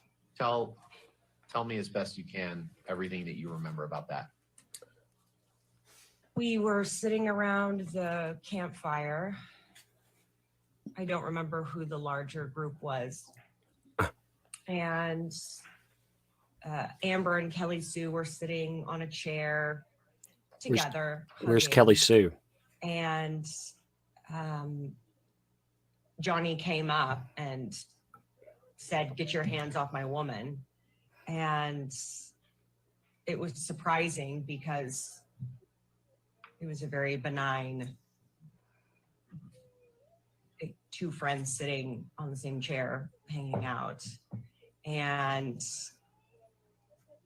it was also surprising because Johnny had been hanging out with everybody in a friendly way, and a switch flipped when that happened. And Amber got up, went to go comfort Johnny, and then they went back to their trailer. How would you describe Johnny's tone when he said, "Get off my woman"? At first, I thought it was a joke. I thought he was kidding because it was so unexpected from the way that the rest of the night had been going. And then at some point, I think Amber realized that it was not a joke and got up to diffuse the situation.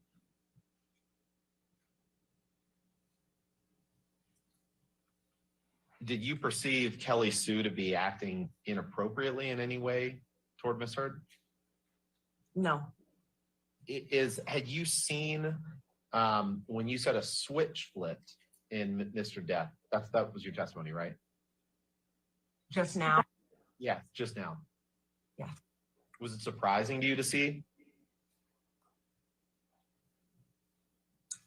No. And why not?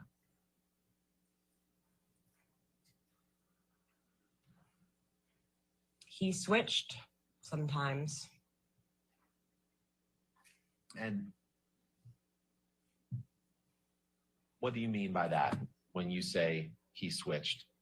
Johnny would be acting like his wonderful self for a certain portion of an occasion where people were hanging out, or sometimes just privately at home. And I never knew what caused it. The switch would happen to where he would either disappear or go somewhere off by himself, or his mood would change to something darker. And yeah.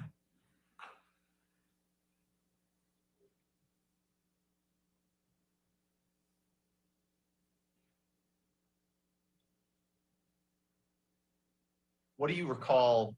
And we'll get to specific incidents in a little bit. But when you say his mood would change to something darker, do you remember any specific examples of times that you witnessed when his mood changed to something darker? I can't remember at this moment specific times when it would happen. Generally, he would go away from where the rest of the people were. Amber would follow to comfort. Sometimes they wouldn't come back, sometimes they would.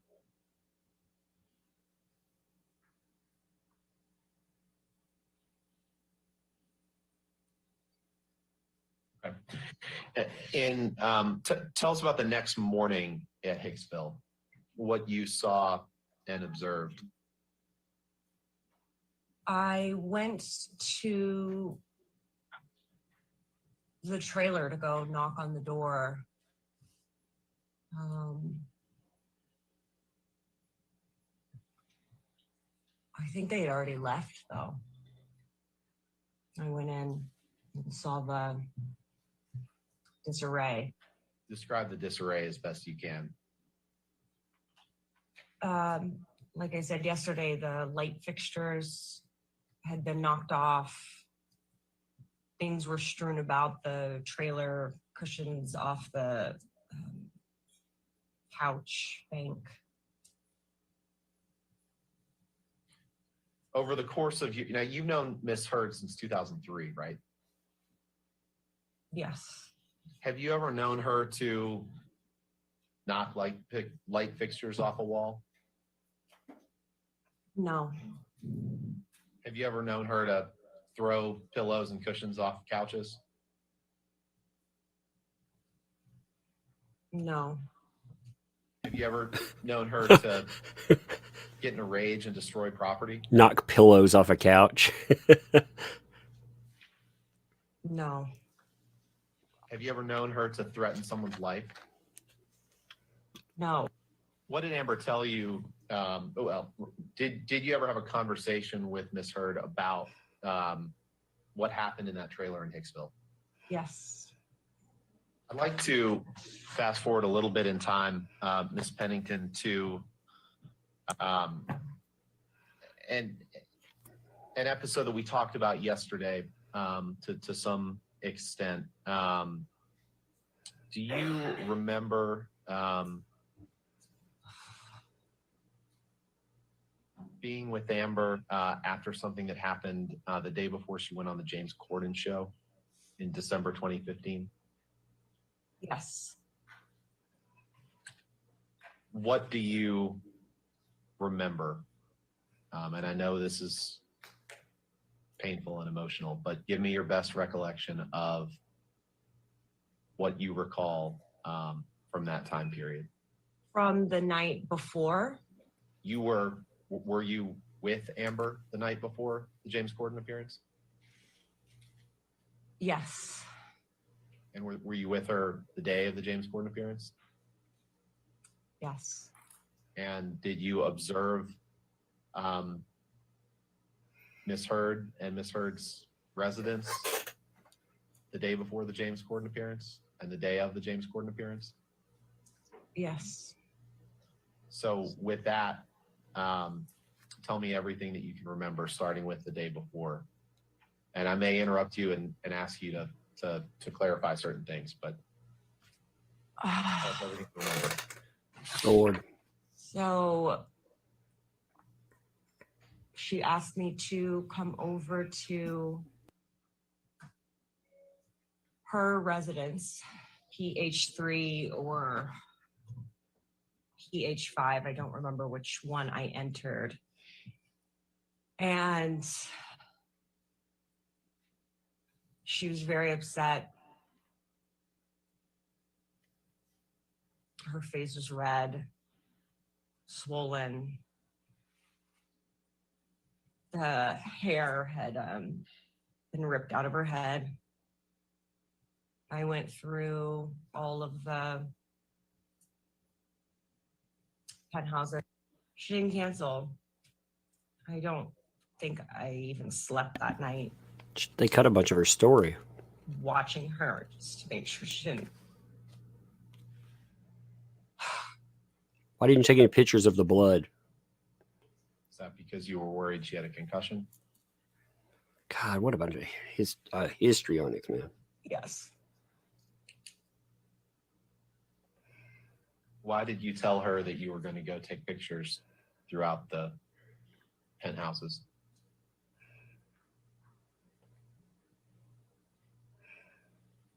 Why wouldn't I?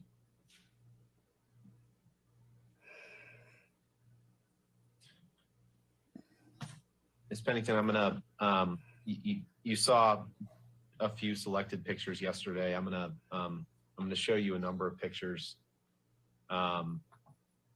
today that we need to go through, and I'll ask you some questions about them. Okay? Are you able to see Exhibit 15? Yeah, I can see it. Can you, Ms. Pennington? Yes.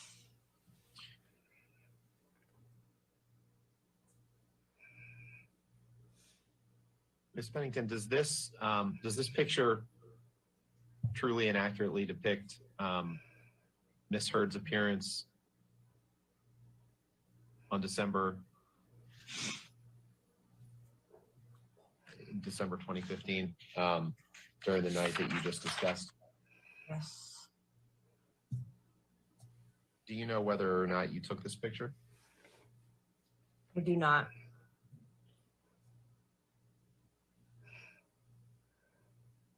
you were with Miss Heard that evening after the incident? There was. What room was this taken in? This is the bathroom of Johnny and Amber's bedroom in PH3. What injuries, if any, do you observe on Miss Heard in this picture? Her right eye has a mark and a bruise. Her nose is swollen. There's bruising on her left eye as well. And exhibit 16 is up.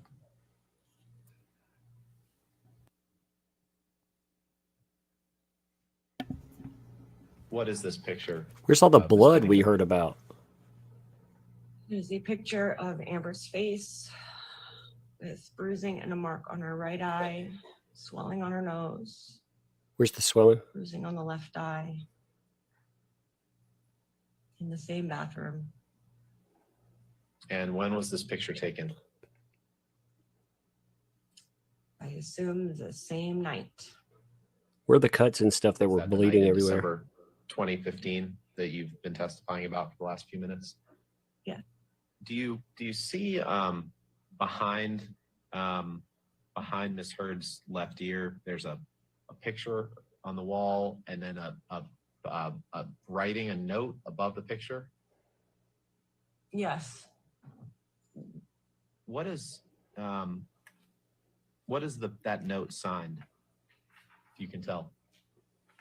Steve. To your understanding, who is Steve? Johnny. And what does it say right above that?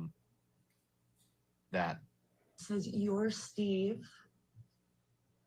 What's the line above that say?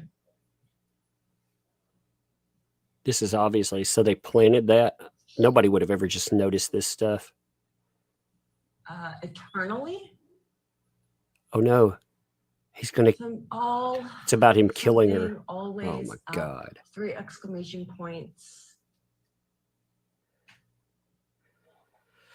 Love you eternally. You're Steve. Frame job. And Steve, in that note, refers to the same man that you understood to have inflicted these injuries on Miss Heard, correct? Yes. And does this picture truly and accurately reflect what you observed on Miss Heard in that night in December 2015? Partially. When you said partially, what do you mean by that? You can't see the rest of the injuries. What other injuries are you referring to? The hair being pulled out. Exhibit 17 is up. What is this a picture of, Ms. Pennington? Amber's face turned at a slight profile with a bruise on her eye, swelling on her nose.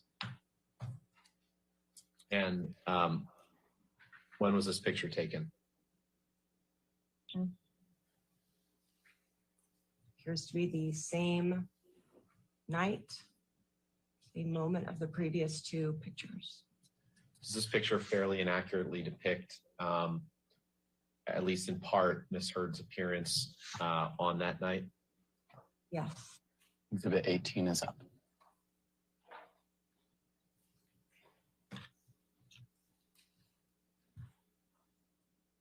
What is this document, Ms. Pennington? It's a That's photo in the doc- of Amber's face with 2 black eyes and swollen bottom lip. Did you take this Swollen photo? nose. I don't remember. You said a swollen nose. Yes.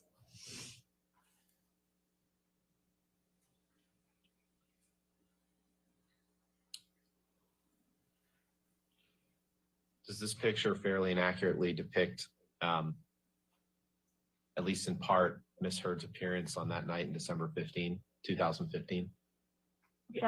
Yes. Did you take pictures of Miss Heard that night? Yes. You believe that you took this picture? I don't know.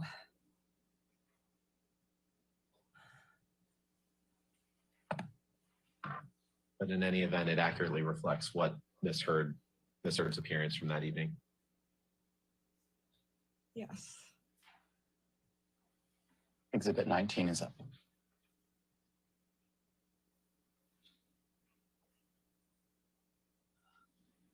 And I'm sorry this is so hard, Miss Pennington. We just need to get through as Yeah. through as best we can. What is this picture? This is Amber's face turned a profile, showing more of her bottom bloody lip and her right bruised eye. And what night does this, or when does this show Amber? It appears to be the same night and the same series of photos as before. Where was this picture taken, if you know? And, it's in the bedroom, facing she's sitting on the bed and it's facing the windows. Was anyone with you and Amber that night after you came over?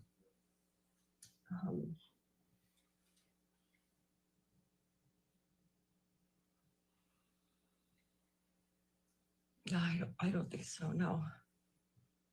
So is it fair to assume that either you or Amber took this picture? Yes. Does it look like Miss Heard took this picture? No. Do you recall taking this picture? I took a lot of pictures.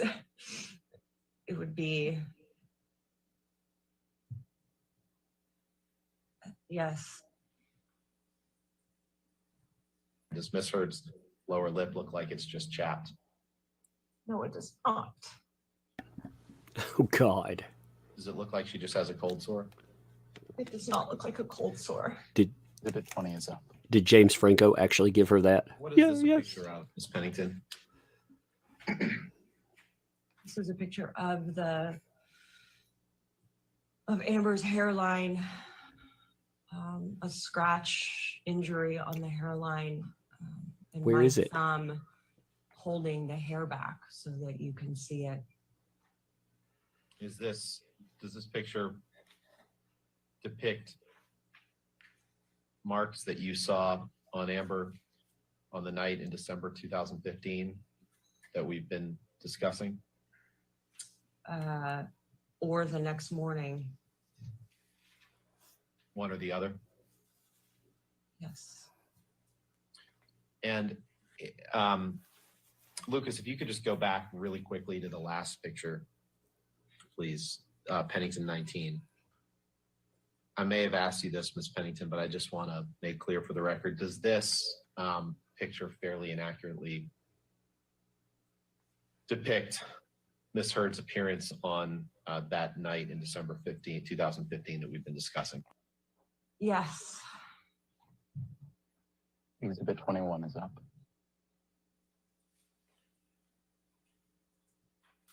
What is this a picture of, Ms. Pennington? This is a close-up picture of the side of Amber's nose and mouth.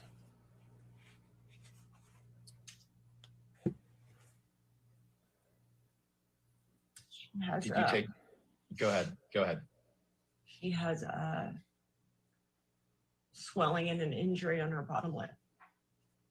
So this is supposed to be at the same time with the James Corden show. Are there any other injuries you observe in this picture?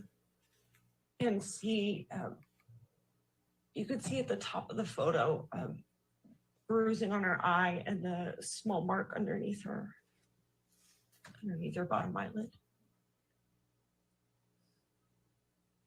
Did Miss Heard, did she typically have that small mark underneath her eye or bruising around her eyes? She did not usually have that small mark or bruising underneath her eyes. Did she typically have injuries to her lip? Sometimes. And over the course of your friendship with Miss Heard during the time that she was in a relationship with Mr. Depp, how often would you all communicate? Sorry, can you repeat that question? During the time that Miss Heard was in a relationship with Mr. Depp, how often would you communicate with Miss Heard? Like every day? When she was filming, less. When she was home, all the time. And you just testified, I believe it wasn't the only incident in which you observed injuries to Miss Heard's face or lips, correct? Correct. Were there any other times that you observed injuries to Miss Heard's face or lips?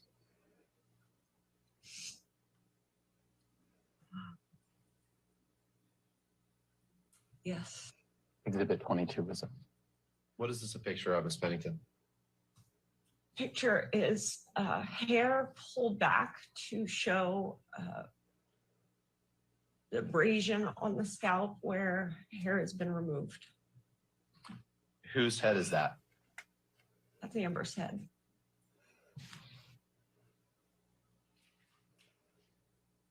Was this, do you know when this picture was taken? Either the night of the event or the next day. And by event, you're referring to the event in December of 2015 that we've been talking about? Yes. Do you recall taking this picture, Miss Pennington, of Miss Heard's scalp? Yes. Does this picture fairly and accurately depict the top of Miss Heard's scalp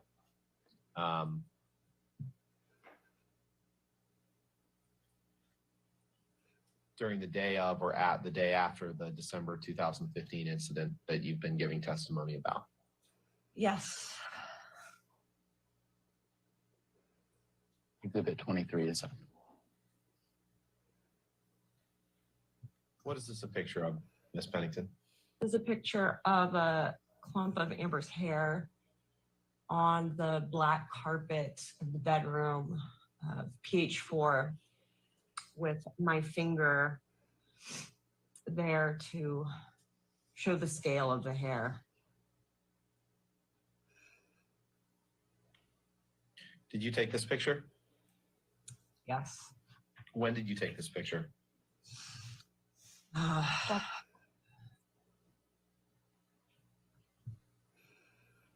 Either the night of the event, the December, the occurrence that we've been talking about. In December of 2015? Yes. And how did you know that that was Amber's hair?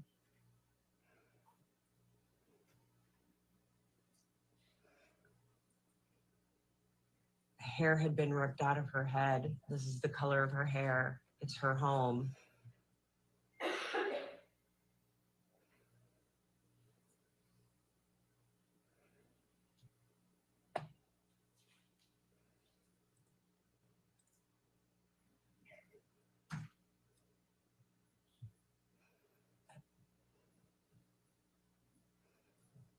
And this, you said, was in the bedroom of Penthouse 5? 4. Have you ever known Miss Heard to pull out clumps of her own hair? No. Miss Heard ever paint on bruises or use makeup to make it appear as if she had a bruise when in fact she didn't, to your knowledge? No, the opposite. What do you mean when you say the opposite? She often had to cover bruises and injuries on her face with makeup.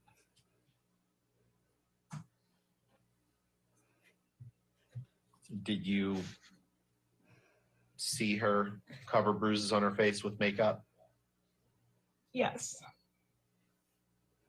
Can we pull up the document titled December 2015 ALH 28_B, please? What is this picture, Miss Pennington? Is a picture of Amber.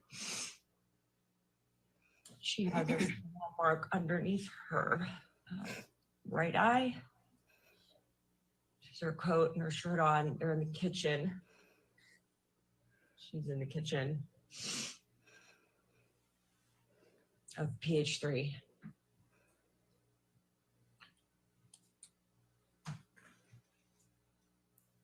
Do you know when or approximately when this picture was taken?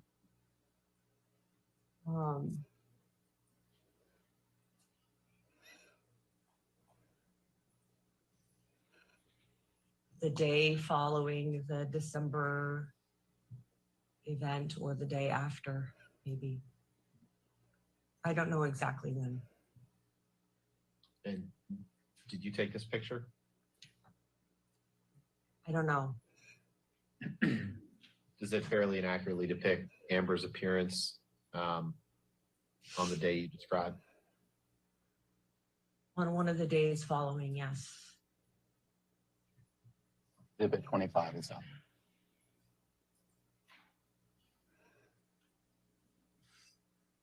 Do you know what this is a picture of, Ms. Pennington? This is a picture of the nightstand on the right side of the bed in Johnny and Amber's bedroom in PH3. It has a lamp that's fallen down, a book of rolling papers, half a lemon, a plastic coffee mug of Infinitum Nihil, which is Johnny's production company, a bottle of Tums, A bottle of Tums. tea, Look, there's a bottle of Tums on the broken floor. glass, and a small blue book on the floor that I can't make out what that is. Did you ever know Amber to break glass next to her bed? No.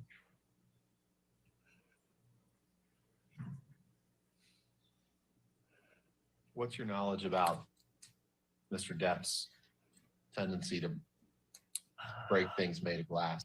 My knowledge is that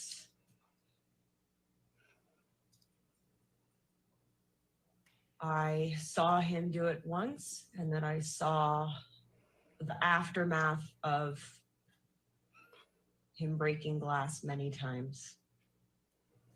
And on that evening in December 2015, did you see that we've been discussing? Did you see broken glass around the residence? Yes. Let's go to the next picture, December 2015 ALH _509_B. You've seen this picture before. What's this a picture of, Ms. Pennington? This is a picture of the platform bed in the bedroom of penthouse 4. The edge of the platform bed has a shard of wood that has broken off onto the floor. Did you take this picture? Yes. When did you take it? Either the night of the event or the next day. And when you say event, are you referring to, what are you referring to? The December 15th event that we've been speaking about. You said December 15th. You mean December 2015? Yes, sorry, 2015. And where is this bed in the residence? This is in the penthouse 4. It's the middle penthouse between the main residence, PH3, Amber's closet, PH5. This is the one of the rooms that you walk through to get to go through the upper story of the homes. Have you ever known Miss Heard to destroy a bed frame? No. Have you ever known? Go ahead. Sorry. No. Have you ever known Miss Heard to destroy furniture generally? No. Ms. Pennington, in all the photos that you have taken of evidence or incidents or the aftermath of incidents between Amber and Johnny, have you ever done anything to alter those photos or, you know, make them appear to depict something that wasn't actually there or wasn't actually real? No. I want to talk about the day of the Late Late Show. When I say that, do you understand I'm referring to Amber's appearance on the James Corden show? Yes. The Late Late Show with James Corden. Were you with Amber when she got ready for her appearance on that show? Yes. Who else was present? A dear that who's her hairstylist, Melanie, her makeup artist, and Samantha, her stylist. Were you there when her hair and makeup was being styled or put on before her appearance on James Corden? Yes. Did you see anyone paint on a wound on her lip or put makeup on her face to make it appear that there was a wound on her lip? No. Did you observe anyone ripping clumps of her hair out of her head? No. Ms. Pennington, did you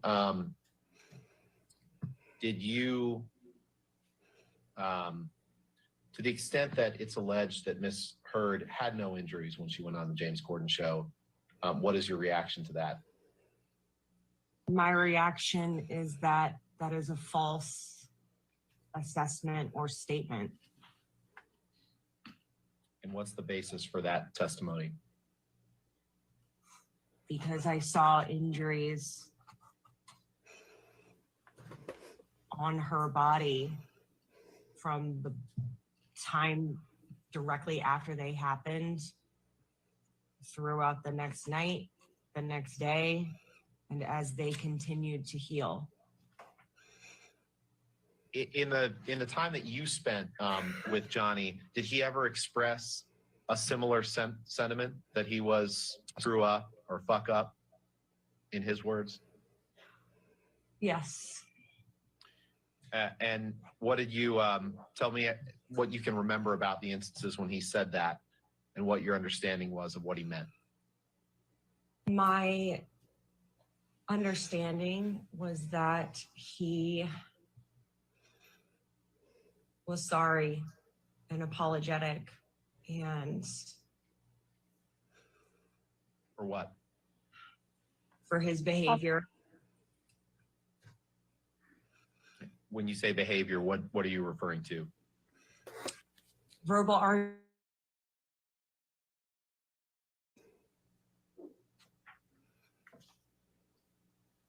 And that was what he made clear to you in things that he said to you. Is that right? What he made clear to me in our conversations was that he was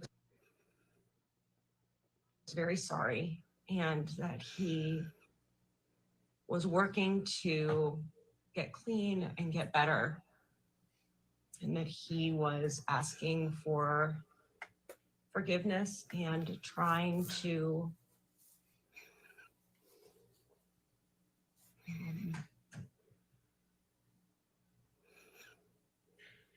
think that he was going to get better. Did you ever see him get better? Yeah.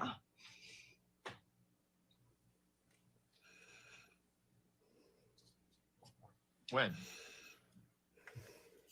A lot of times.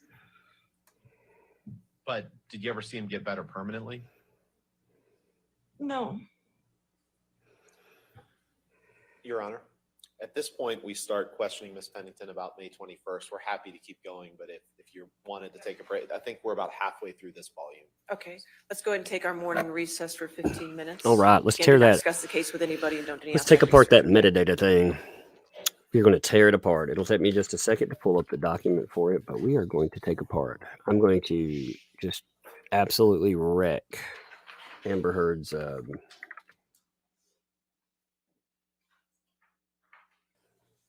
narrative for this. Because again, remember, they said that, okay, so Rocky Pennington said, and I quote, Let's just come they back took to all the pictures then, on the okay? 15th. All right, thank you.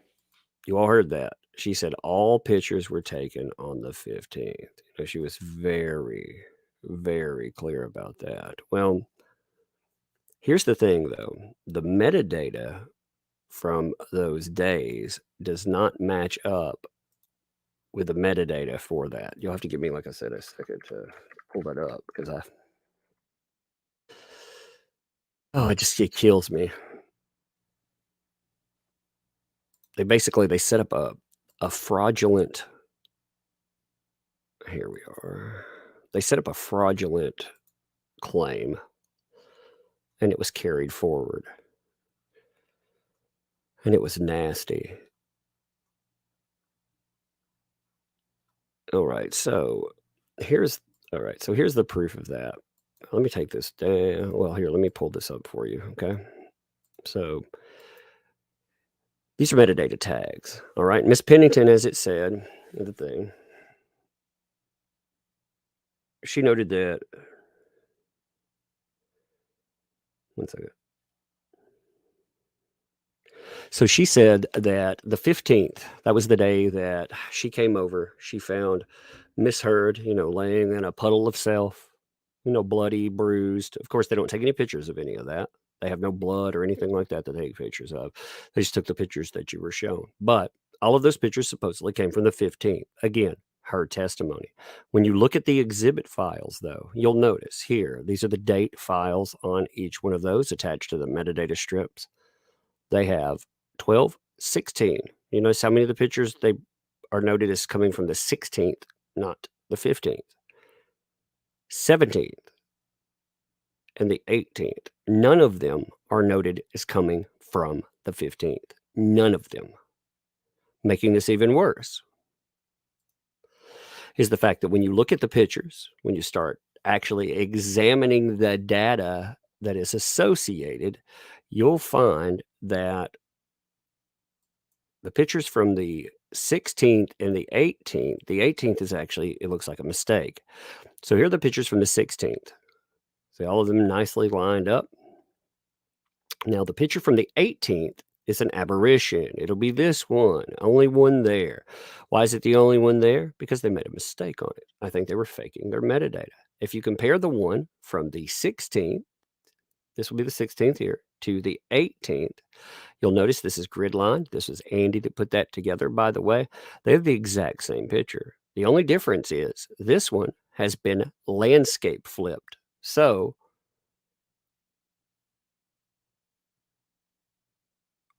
this one was supposed to be added to the 16th as well. If you look at the order here, it probably was meant to be. It's flipped over and then this picture. But somebody went in and messed up the metadata tag. Now, if you're thinking, well, okay, what if they edited the thing? Does that change the metadata? No, it doesn't change the metadata up. The metadata tag would be from the original date that it was taken. So again, somebody has monkeyed around with the metadata in this. There is actual deliberate proof of metadata fraud in that, but nobody asked that question. That's what kills me about some of this stuff. I'm like, come on. Ask them when they took the picture, hammer them to it. And they did. They hammered her to the timeline, which was fine.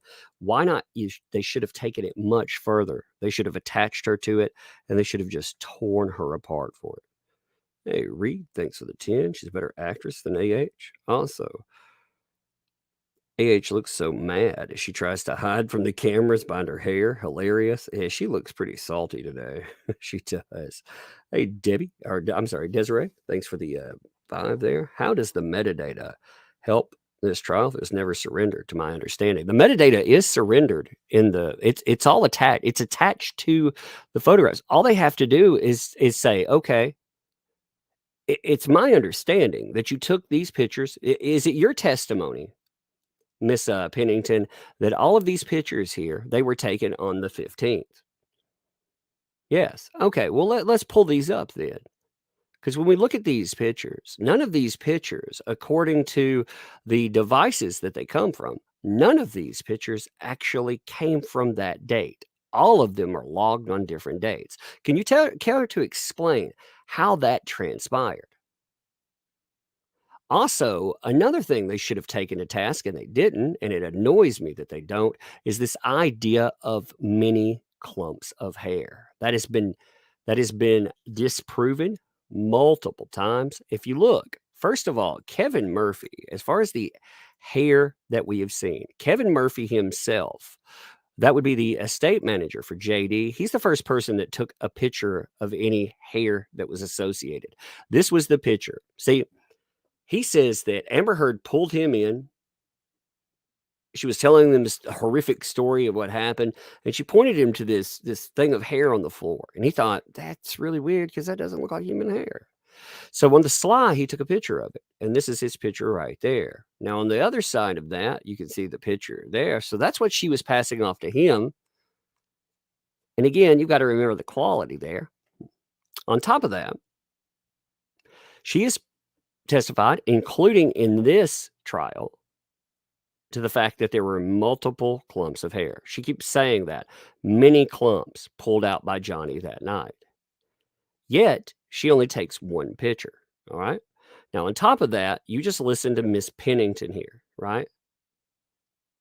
She just said the same thing that she said in 2020.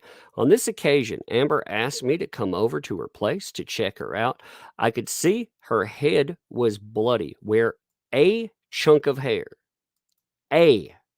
singular, had been ripped out. I then took photographs with my phone of the injuries. Again, they set the date. They talk about the next day of the James Corden show. So they set the date there, but they use words like, here's another one. I then went upstairs and took photographs of the damage. I photographed a big clump of hair on the floor. So again, it refutes the testimony of Amber Heard because the details in this, Raquel Pennington, who is the person who we see this from, they're the ones who went in, captured all the photographs. Well, they conveniently leave out all of the details there, all of the gory bits that they tell us exist. They leave out multiple clumps of hair, even though they say they exist, because he took out multiple. He didn't take out one.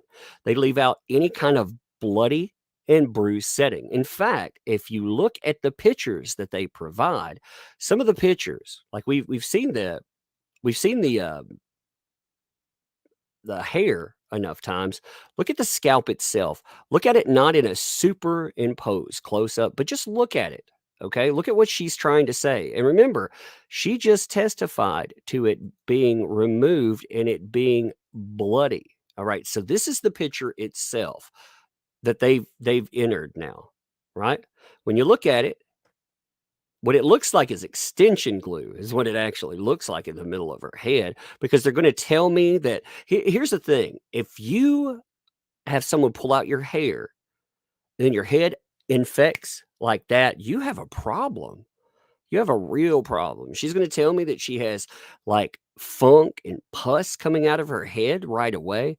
Not to mention, there is one area that she's pointing to. But again, they're saying that there are bloody, just clumps, different spots. There's nothing there. I mean, it's a lie, and it's a very transparent lie at that. Now, on top of that, you have so the hair itself that was entered into this, along with it, they've decided to make such a big deal out of it. So let me pull this up for you. Okay, so the hair itself is pretty much a dead giveaway that this is fraudulent anyway, because the hair itself, if I pull your hair out, right? If I grab you by the head and I start to pull your hair out, what's going to happen? I'm going to take out roots. It's going to have a big clump, and you're going to be able to tell where I took it. Now, tell me in this clump of hair where the beginning is. Where was it yanked out at? Because there is no lump of roots. There's none of that. This has been cut. There are knots in it. You can see tangles. You can see where it's rolled over and tangled. But if you zoom in, there is no rooting. There's no rooting on the sides here. Okay. There's no rooting here where they're holding it down. And there's no rooting over there. So where exactly is the rooting? Because again, the narrative isn't I cut my hair and I got some droppings from the barber, you know?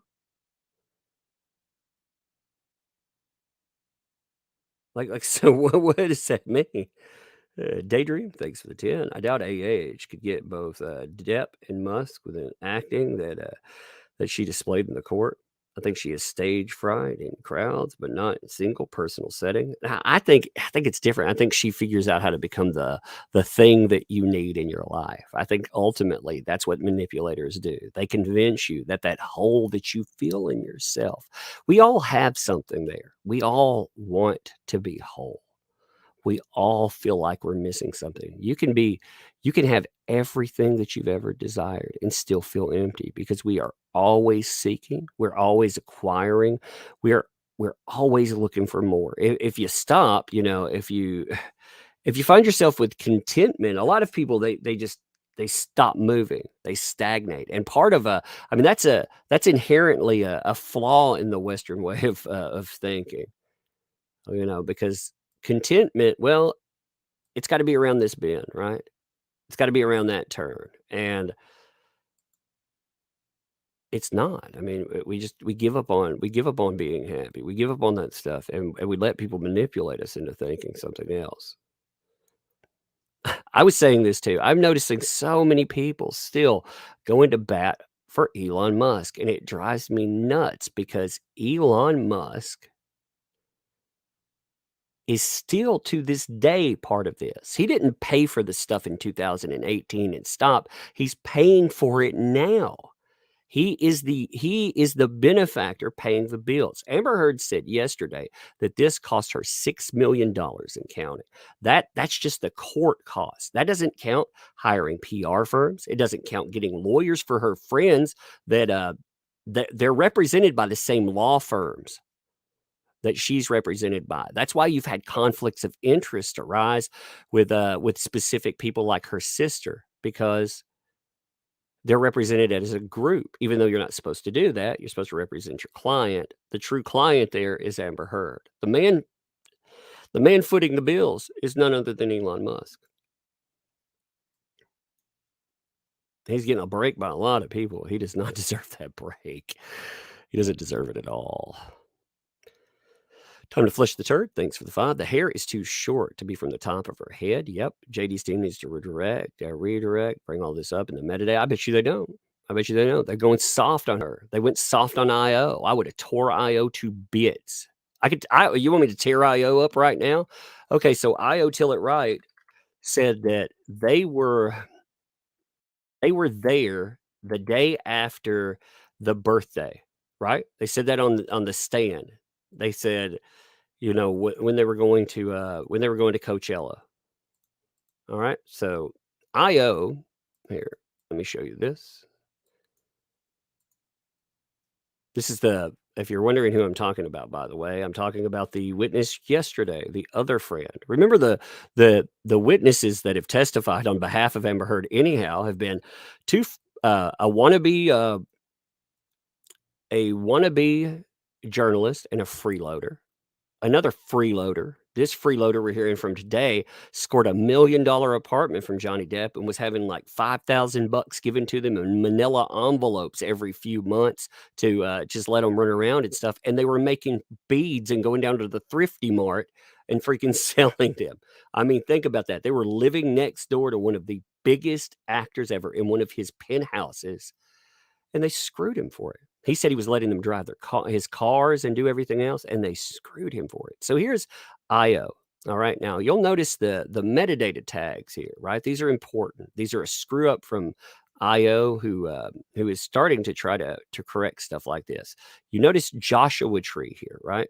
Okay, and if you notice the date, April 22nd. All right, so this is the aftermath, right? Now before that, if we look at the 20th, so if we're directing, we're going back, we're going from them going to Coachella to where they're at on the 20th, the day before the birthday party. They're not in LA. They're actually in Brooklyn, New York. They're doing work in Brooklyn. So they're going from New York, going down to Coachella. They're not hanging out over at her birthday party or anything else. Like they weren't there in the aftermath, the way they have it plugged in. See, their story has had some real problems over the years, you know? They've they've commented on stuff, and in fact, they've even tried to deflect it afterwards. And you could see it causes problems with their narrative, like I say. I wasn't even in LA when Poopgate occurred, as evidenced by the fact that when she called me, so he could ask me about it, this was in May as well, because they're talking about, in May, and they are the ones who called the police in May, by the way. So when they got up on the stage in video and they started talking about their knowledge of May, they have no knowledge of what happened directly there. They say they overheard stuff on a phone, so they called in a police call. What I think they did is I think that this is all proof of a gigantic conspiracy.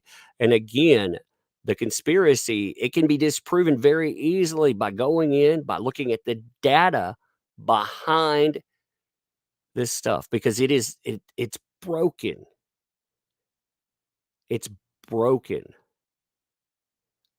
You have so many other things in pictures too, like the fact that, she'll have different necklaces on, but she says that it was taken in the same area. She'll have pictures that change up. They in today, I mean, today they brought up a detail that,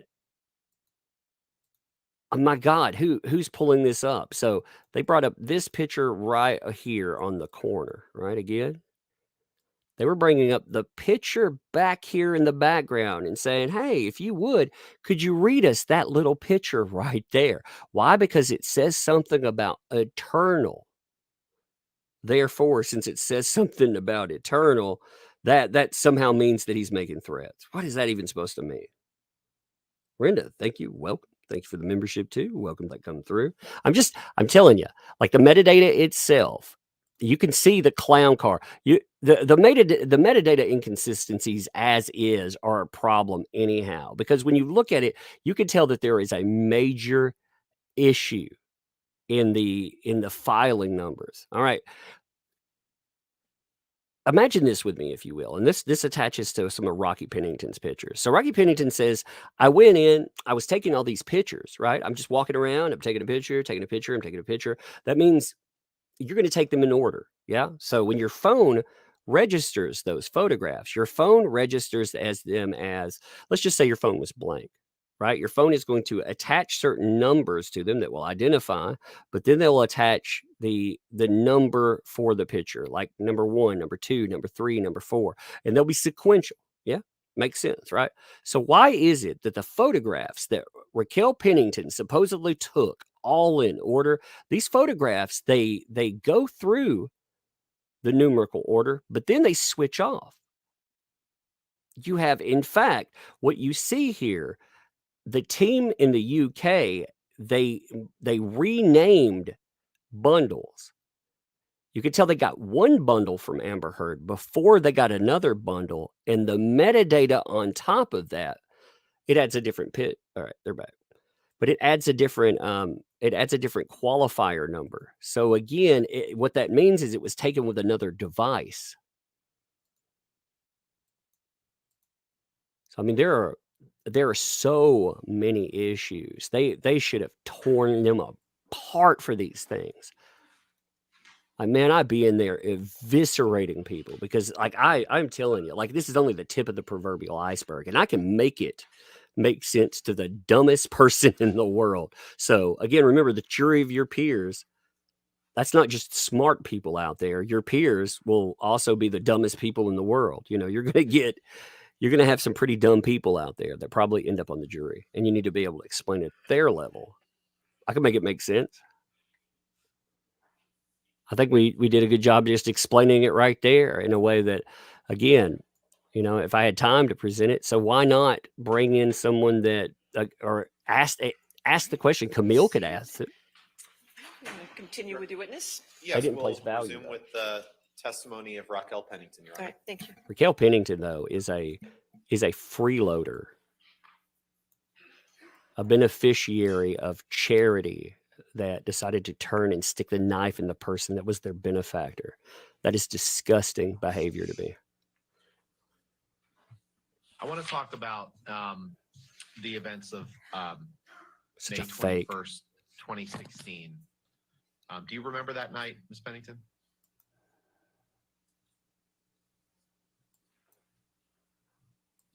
Yes.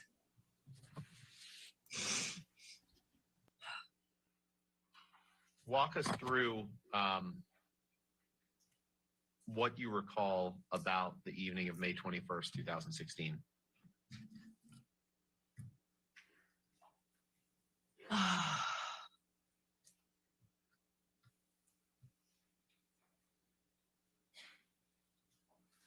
So in PH5, I was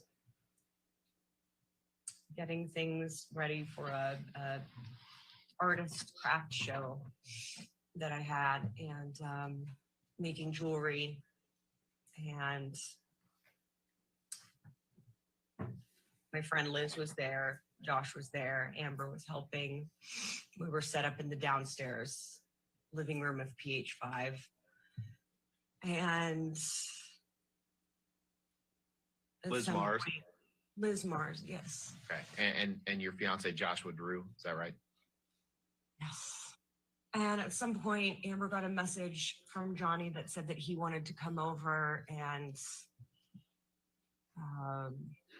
talk or pick something up. I don't remember what the exact message was. And I thought it was a really bad idea, but can't stop somebody from coming over to their own home. And so Amber went upstairs to get ready for him to come over. And eventually he showed up. I didn't see him show up. I didn't hear him show up. He went to PH3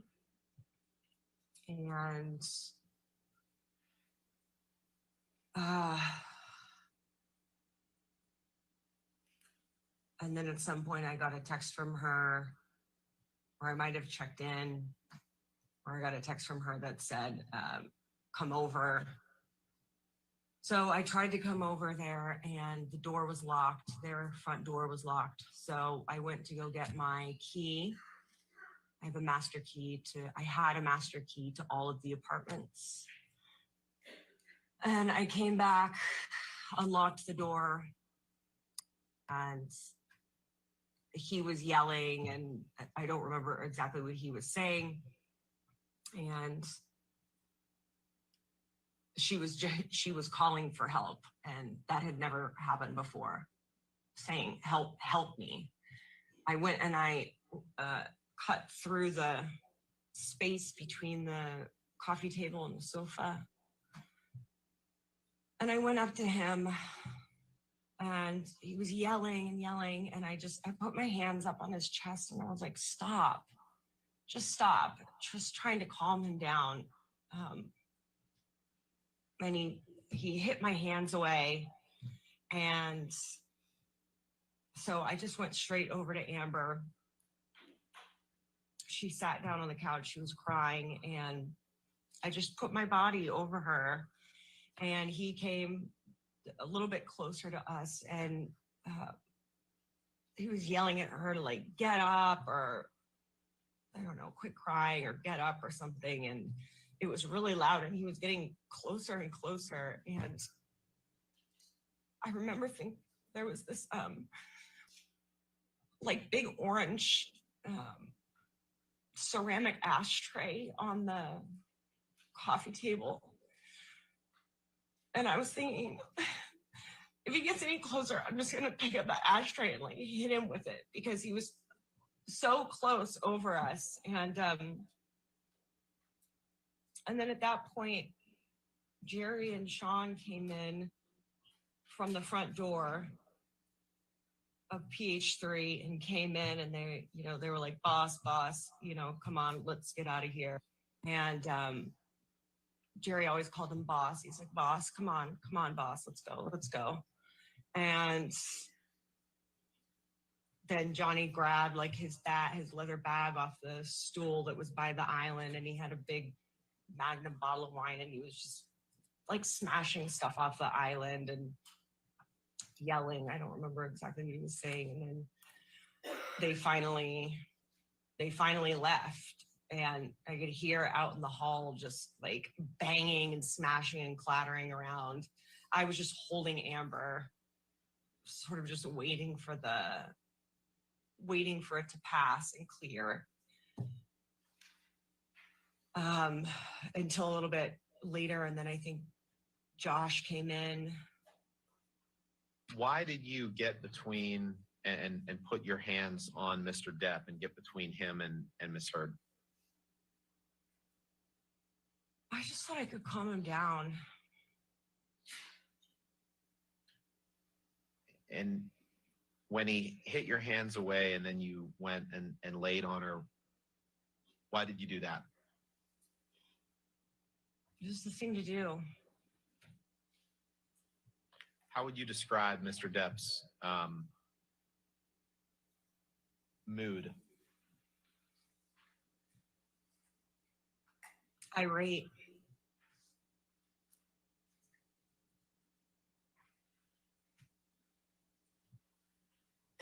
Were you afraid that Mr. Depp was going to hurt Miss Heard? Yes. And when he stood over you, you testified a little bit too, but describe what he was yelling as he stood over the couch. I don't remember everything that he said. The thing that sticks out the most is that he was just yelling at her to get up. To get the fuck up.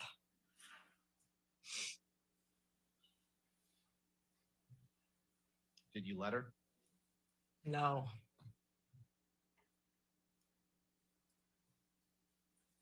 And where were you, just to be clear, where were you when you received the message from Amber asking you to come over to Penthouse 3? In either P5, PH5, or PH1. You weren't already in Penthouse 3 when you got that text? No.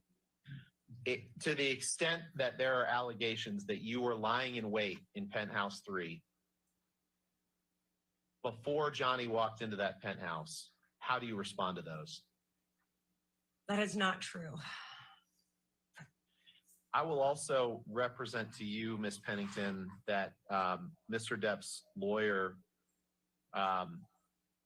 has been quoted as saying, quote, Amber Heard and her friend Rocky Pennington staged the May 21 crime scene to prove the abuse allegation against Johnny Depp. Is that statement true? No. Did you stage anything about May 21st, 2016? No. Did Amber stage anything, to your knowledge, about May 21st, 2016? No. Describe for us the damage that you observed Mr. Depp cause to the penthouses, to Penthouse 3. Damage no police saw, by the way. The police couldn't find any of In this. 3, stuff had been knocked off the kitchen counter. stuff had been knocked off a bar cart. By whom? By Johnny. I saw this happen on his way out. He was With smashing his- stuff With what? with a wine bottle. What other It- damage can you remember Mr. Depp causing? In the hallway, there was wine splash spilled in the hallway. There was a dent on the outside of PH1's front door. And then in PH5, where we had been getting stuff ready for my craft fair, my jewelry and materials had been thrown against the wall, and everything that was on the table was like strewn off of the table, thrown down. I'd like to go through with you some photographs of the incident that we talked about. So can you pull up May 21st, 2016, ALH 7051, please? And while he's pulling that up, Ms. Pennington, did you or either yourself or anyone else take photographs in the aftermath of this incident? Yes. Who took photographs?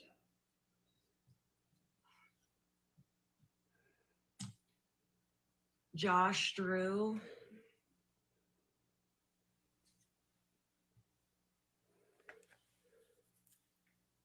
That's the only person that I can say for sure.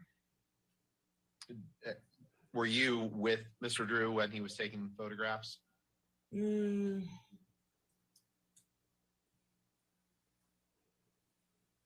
I can't remember. Did you go through the penthouses to see where the damage has been done?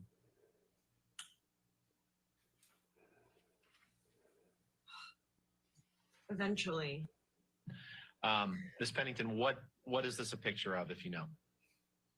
This is a picture of the living room in PH5 with the back corner of the sofa. It has the beads that I had been working on and the stand that I used to display them thrown to the wall. Some of the beads are on the windowsill.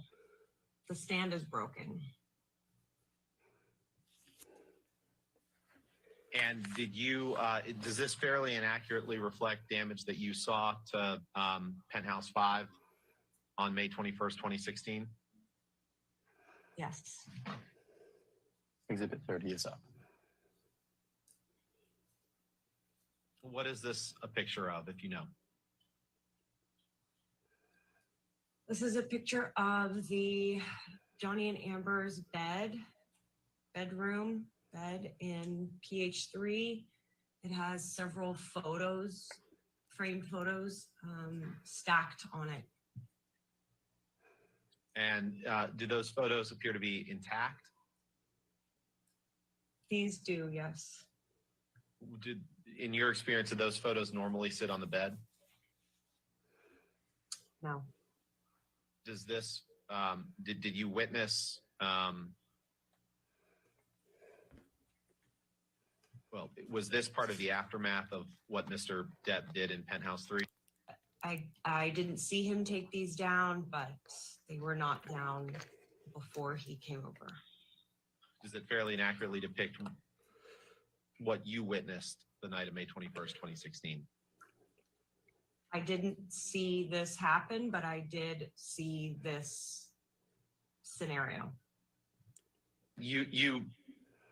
You saw the pictures. That's my question. Does this fairly and accurately depict something that you personally saw on May 21st, 2016?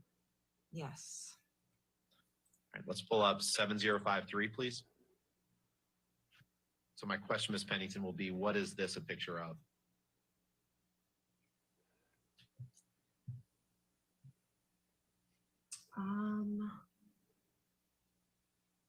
Can the info thing move off to the side?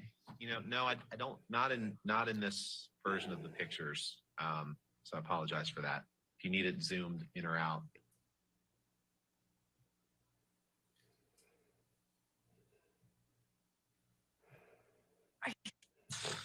It's the landing of one of the staircases. And what do you see on the picture? It's broken glass and something spilled on the landing of one of the staircases. I can't tell if it's P3 or P5. Okay. Does this picture fairly and accurately depict something that you observed on the night of May 21st, 2016? Yes. Did you ever know Miss Heard to smash glasses on staircases? No. Did you find that question vague and ambiguous, Ms. Pennington? No. Exhibit 32 is up.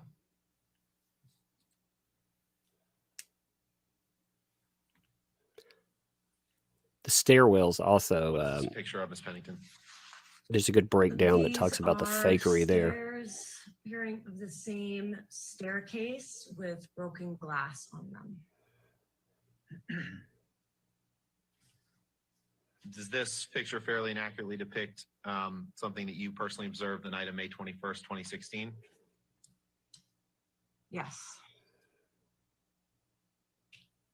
33 is up. What is this a picture of, Ms. Pennington? This is a picture of the floor mat in front of the doors that would lead out to the balcony of PH3, and it has a broken, looks like top of a martini glass on it. Okay. Did you see this glass or material around this being broken on the evening of May 21st, 2016? Yes. And who broke this glass? Johnny did. And does this photo fairly and accurately depict something that you observed after Mr. Depp left Penthouse 3 on May 21st, 2016? Yes. Exhibit 34 is up. What is this a picture of, Ms. Pennington? This is the space between the cabinets in the refrigerator and the kitchen islands. It has a rug on it, and it has a fruit basket and fruit on the ground. And do you know who knocked that fruit on the ground? Yes. Who? Johnny. The wicker basket. Fairly and accurately depict damage that you saw on May 21st, 2016. Here's the super wicker basket Yes. that doesn't get damaged, Exhibit doesn't 35 break. is up. Thank you. What is this a picture of, Ms. Pennington? It's another area. This is the landing of PH5 that Amber's office was set up on. And this is her desk and her files. And boxes have been outturned, and there's papers all over the floor. And is this how Ms. Heard normally kept her office area? No. Does this fairly and accurately depict damage that you observed on May 21st, 2016? Yes. 36 is up. Is this that same office area? Yes.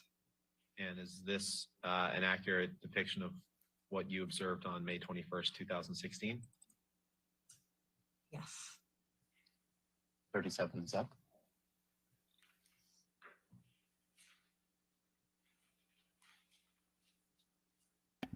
Holy crap.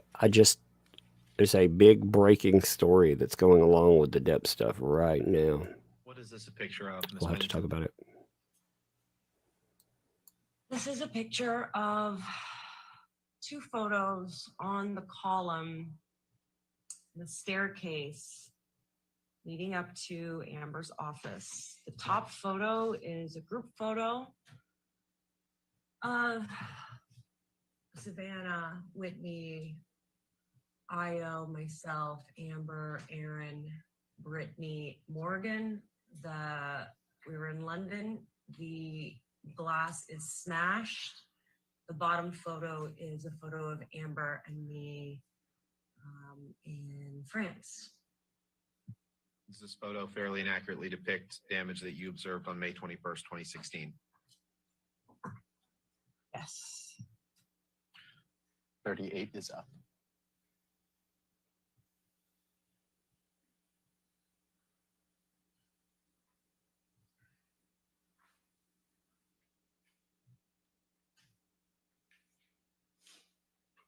What is this a picture of? Picture a large bottle of wine on the floor. On May 21st, 2016? Yes. Is this the bottle he was swinging, if you know? I don't know.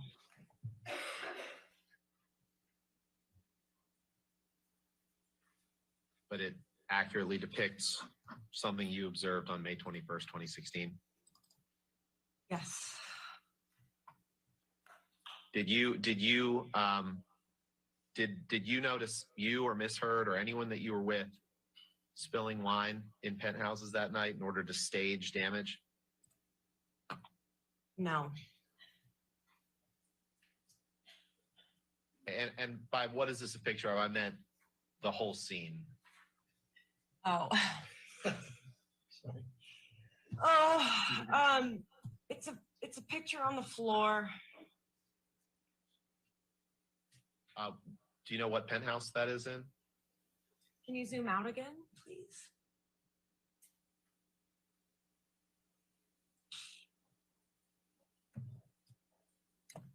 Three. Do you know who knocked this picture on the floor? I didn't see it knocked down. Did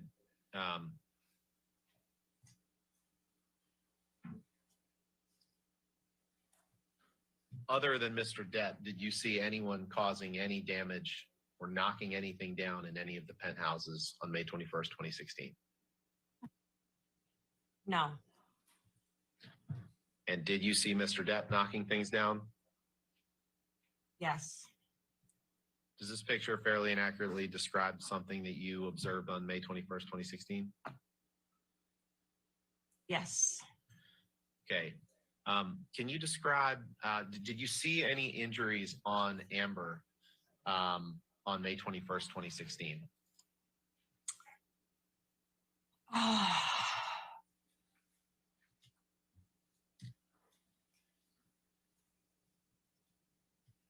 Just a swollen, like red swollen cheek. Let's pull up the May 21st, 2016 ALH 7077, please. And while he's doing that, did you, I know we talked about pictures of damage in the penthouses. Did you take pictures of Miss Heard that evening?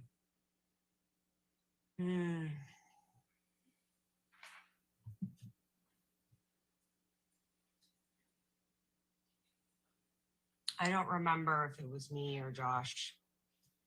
Were you present when pictures were taken of Miss Heard on May 21st, 2016? Yes. Does this picture fairly and accurately reflect observations you made of Miss Heard on May 21st, 2016? Yes. 42 is up. What is this picture, Ms. Pennington? This is Amber's face. It's red. The right cheek and eye is more red and swollen. Her right. My left. Does this fairly and accurately depict Miss Heard's condition that you observed that evening? Yes. Can you pull up 7083, please? What is this picture of? This is Amber's face turned at a slight profile. Her eye is red and bruised. The side, the side brow, temple, and cheekbone. Does this fairly and accurately depict Miss Heard's condition that you witnessed on May 21st, 2016? Yes. And were you present when police arrived? Yes. Were there two sets of police officers? Yes. And what penthouse did they come in? Penthouse 3 both times. How close were you to the police officer? In the same room. Could you see damage that he had caused while you were standing there when the police officers were present? Yes. Did you ever hear Miss Heard say, express any financial motivations for wanting to remain in this relationship with Mr. Depp? No. Did Miss Heard ever express that if she went public against with what happened on May 21st, 2016, that she stood to gain financially from doing so? No.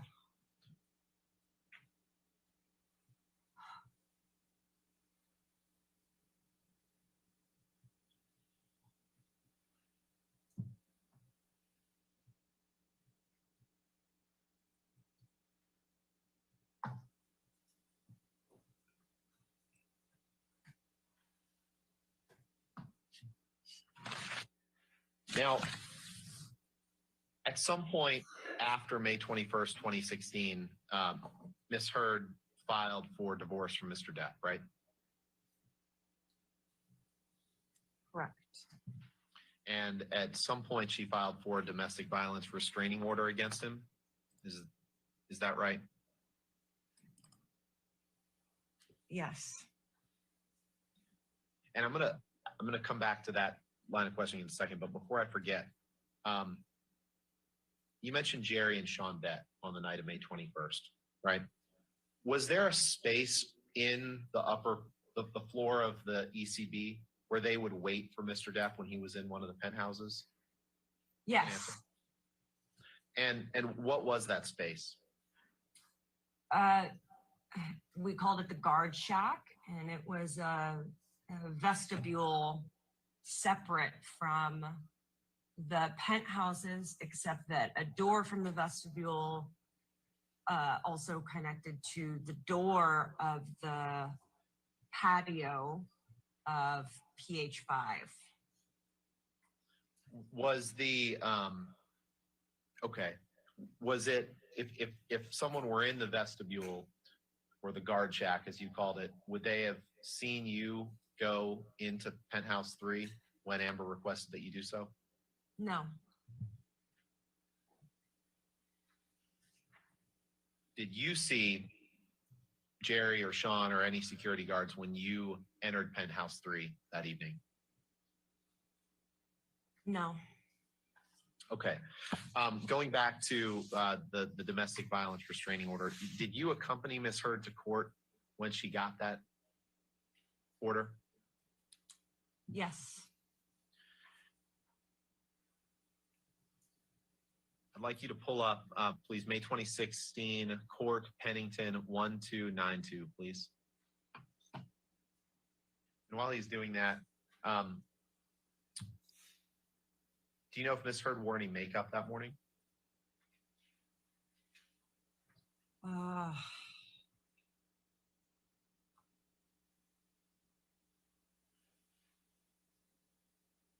I don't remember seeing her put on any makeup.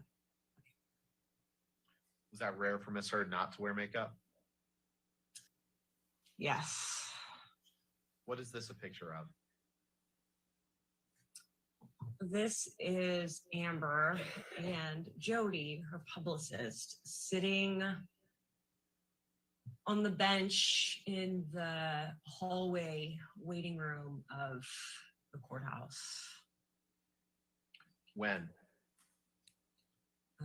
The day that the restraining order was filed. Do you see any injuries on Miss Heard? I do. Describe what you see. On her cheekbone, right cheekbone, is a bruise.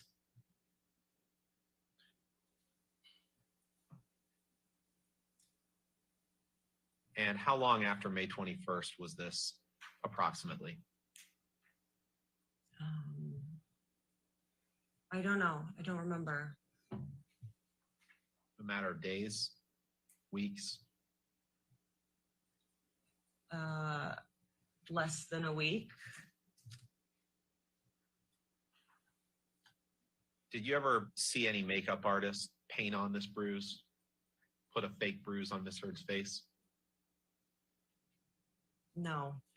Can you please pull up Pennington 1295, please? And before we do, does this picture fairly and accurately depict Miss Heard's condition the morning or the day she applied for the domestic violence restraining order? Yes. Do you know whether you took this picture? To the best of my recollection, I took that. And I'm going to ask you the same thing about this next picture, 1295.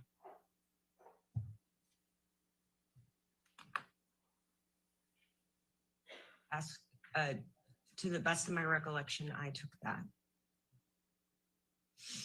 And does that fairly and accurately depict Miss Heard's condition on that morning? Yes. 46 is up.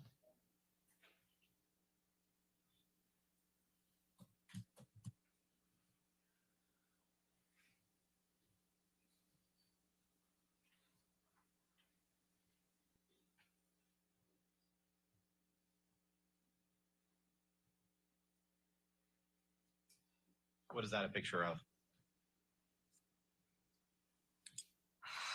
It is Amber at a slight profile in the same courthouse room. Her hair is behind her ear. You can see a picture of a bruise on her cheekbone. She looks like a skeleton. Did you take this picture? Yes.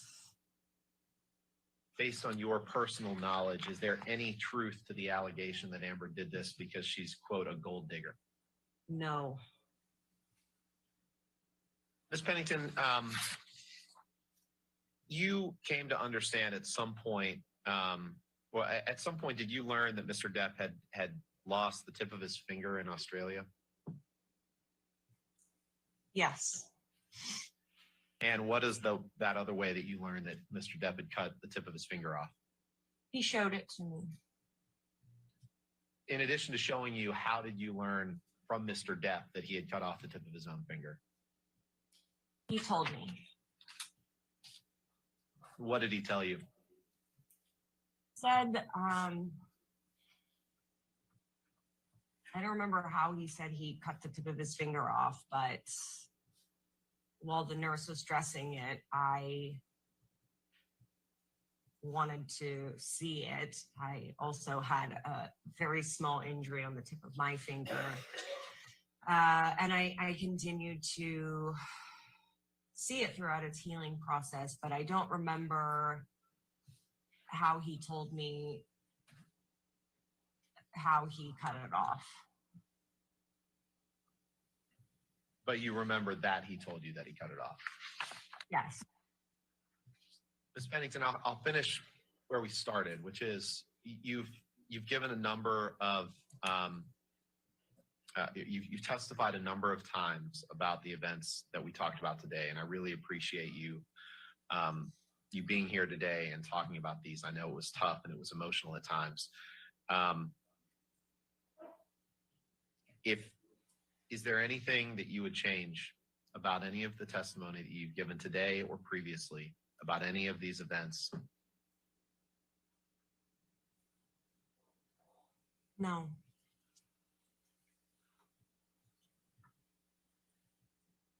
And you've done your best every time you've testified about this to tell the full truth about everything that you know, everything that you saw, everything that you heard, everything that you've observed, right?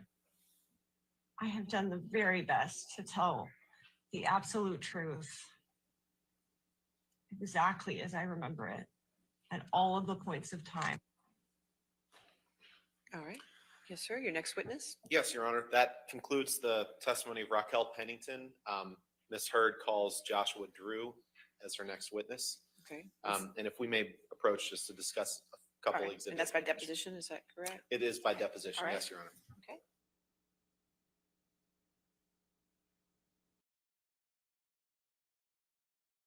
It's like the conspiracy train just rolled in for these folks. I swear, the conspirator train. Josh Drew is an absolute, what's a nice way to say this? Scumbag. That's what it's a nice way to say it. He is an absolute scumbag. This guy is the guy who talked about knifing Johnny Depp in conversations, but he's going to get out there and pretend that he has some moral high ground to stand on. I swear. These people, it's just absolute conspiracy.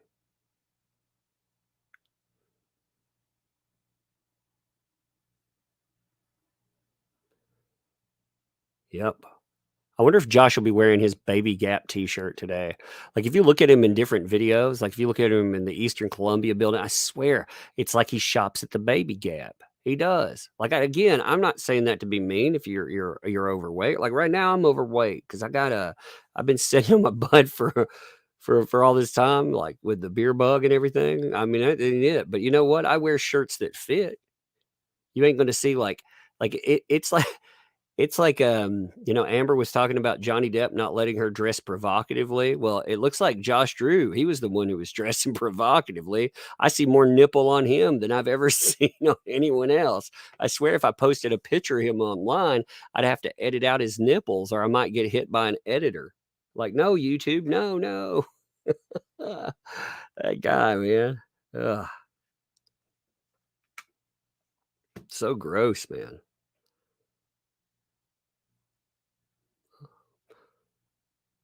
He actually looks like he looks like he should be featured in Crime Stoppers. I wonder if he still looks the same. Because before, seriously, when they slow down the video footage of him in the elevator, he does. He looks like he should be featured in Crime Stoppers, And he should. We should be talking about the anatomy of a fake crime. Hey, by the way, Patricia Nolan, thank you for that 50. Thank you for that. Appreciate it. There's a big story going on, and I believe Yellow Flash will end up breaking it around 1:00 my time. I'm gonna be nice about it. I'm not gonna ruin it. It's my story. I found it. Actually, I found out about some of it from behind the scenes. But Yellow Flash has been on this stuff for a long time. He has a big story. He's going to be dropping it in the next couple of hours. It'll be good stuff. You need to keep an eye out for it for sure. Yeah, it's Yellow Flash 2.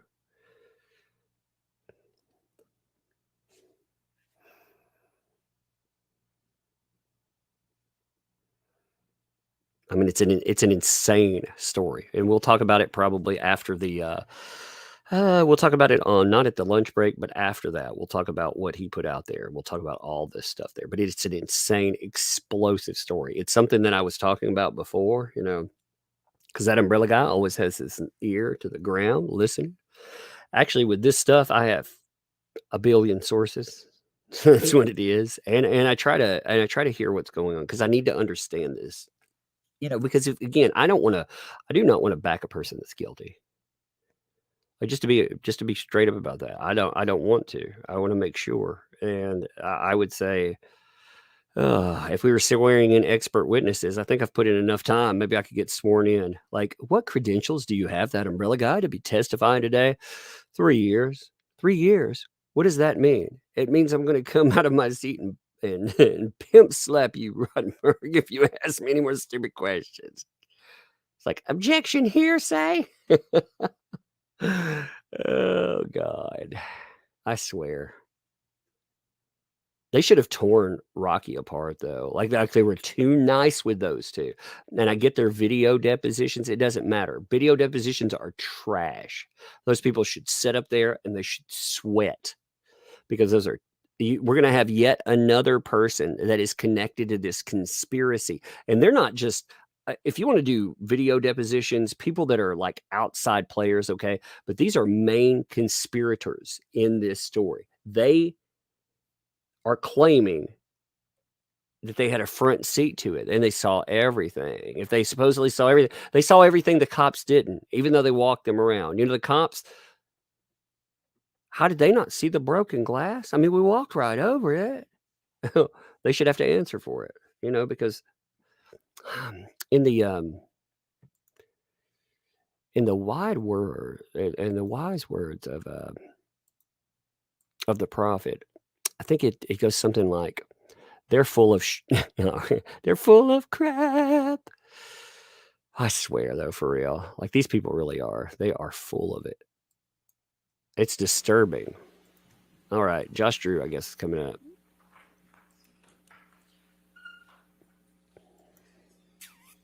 Josh Drew was actually applauded by the judge in the UK because he was so trustworthy. He said he was more trustworthy than the police officers. Like, if that tells you about bias in any way, shape, or form, by the way. More trustworthy than the police officers. It's a disgusting idea. Yeah, the police there, you know, they're not freeloading or Are we anything. ready? Not quite? Okay. Ooh, are we ready? I don't know. Are you ready? This is Miss Heard calls Joshua Drew. as I Thank you. mentioned. Thank you. I'd like to call Joshua Drew something. Do you live Los Angeles? What is your occupation? I run my own hospitality development consulting firm. Are you also a chef? Not anymore. What, if any, education have you had since high school? I have my associates of science in culinary arts. And from what institution? Johnson & Wales University. Did you receive a degree from there? I did. In what year? That would have been 2003. Who is Raquel Rose Pennington? My ex-wife. Because I want to be respectful, how should I refer to her? Ms. Pennington, Rocky, or Raquel?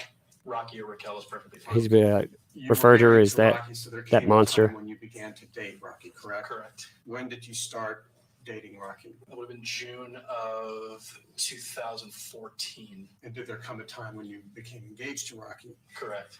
When was that? That would have been in summer of Josh looks 2015. creepy. Yeah, I believe. Do you recall when you were divorced from Rocky? Officially September 24th of last year. We separated officially October of the previous year. When did you first meet Amber Heard? Probably about 3 or 4 weeks after Raquel and I had started dating, very early on. When did you first meet Johnny Depp? Shortly after I met Amber. I want to say, if memory serves, about 5 or 6 weeks after Raquel and I started dating. Again, I understand it was a long time ago, but do you recall under what circumstances you met him? Funny enough, I actually do very clearly. I had come over under the auspice of what was called Family Movie Night, and it was Amber and Johnny and Jack. I honestly don't remember whether Lily Rose was there. She might have come later at a certain point. And it was just us in their apartment eating burgers and watching movies. Since that time, on how many occasions have you seen and interacted with Johnny Depp from that very first time on movie night? I couldn't even speculate the number of. It's not that it was infrequent so much as it was sporadic and honestly, for a large portion of it, fairly casual. Not the kind of thing where you would just count the number of times. It was regular interactions over various periods of time. Well, your counsel is not going to let you speculate, but I'm going to ask you to get a range. Is it more than 10 times? Yes. More than 50 times? Yes. From the time that you first met Mr. Depp on movie night until this very moment sitting here today, have you ever seen Mr. Depp strike Amber Heard? No. Have you ever seen him throw a telephone at her? No. Have you ever seen him hit her with a fist? No. Have you ever lived at a building located at 849 South Broadway in Los Angeles known as the Eastern Columbia Building? Correct. Did you live in the condo known as Penthouse One? Correct. With whom did you live in Penthouse One? Raquel Pennington. From when to when did you live in Penthouse One with Rocky Pennington? Again, my memory is a little bit foggy of exact dates. Yeah. You'll have to bear with me a minute here. So while I was a frequent guest, I didn't actually live there until I want to say about October or November of 2015. Was Rocky already living in Penthouse One when you started visiting and ultimately moved in there? Yes. Did Ms. Pennington move into Penthouse One in or about June of 2014? I couldn't tell you with any specificity, but I believe it's around that time frame. Who owned Penthouse One at the time? Johnny Depp. While you and Rocky lived together in Penthouse One, did you or she have a key that allowed you access to all of the penthouses on that floor? Everything except PH2, yes. At the time, did Mr. Depp and Ms. Heard live together in PH3? Sporadically, yes. The key to which you and Rocky had access allowed either of you to enter PH3, correct? Correct. Who was in PH5 at the time? Nobody. Nobody lived in PH5 for the entirety of our time there. Did you or Rocky ever pay Mr. Depp any rent to live in PH1? Offered and refused.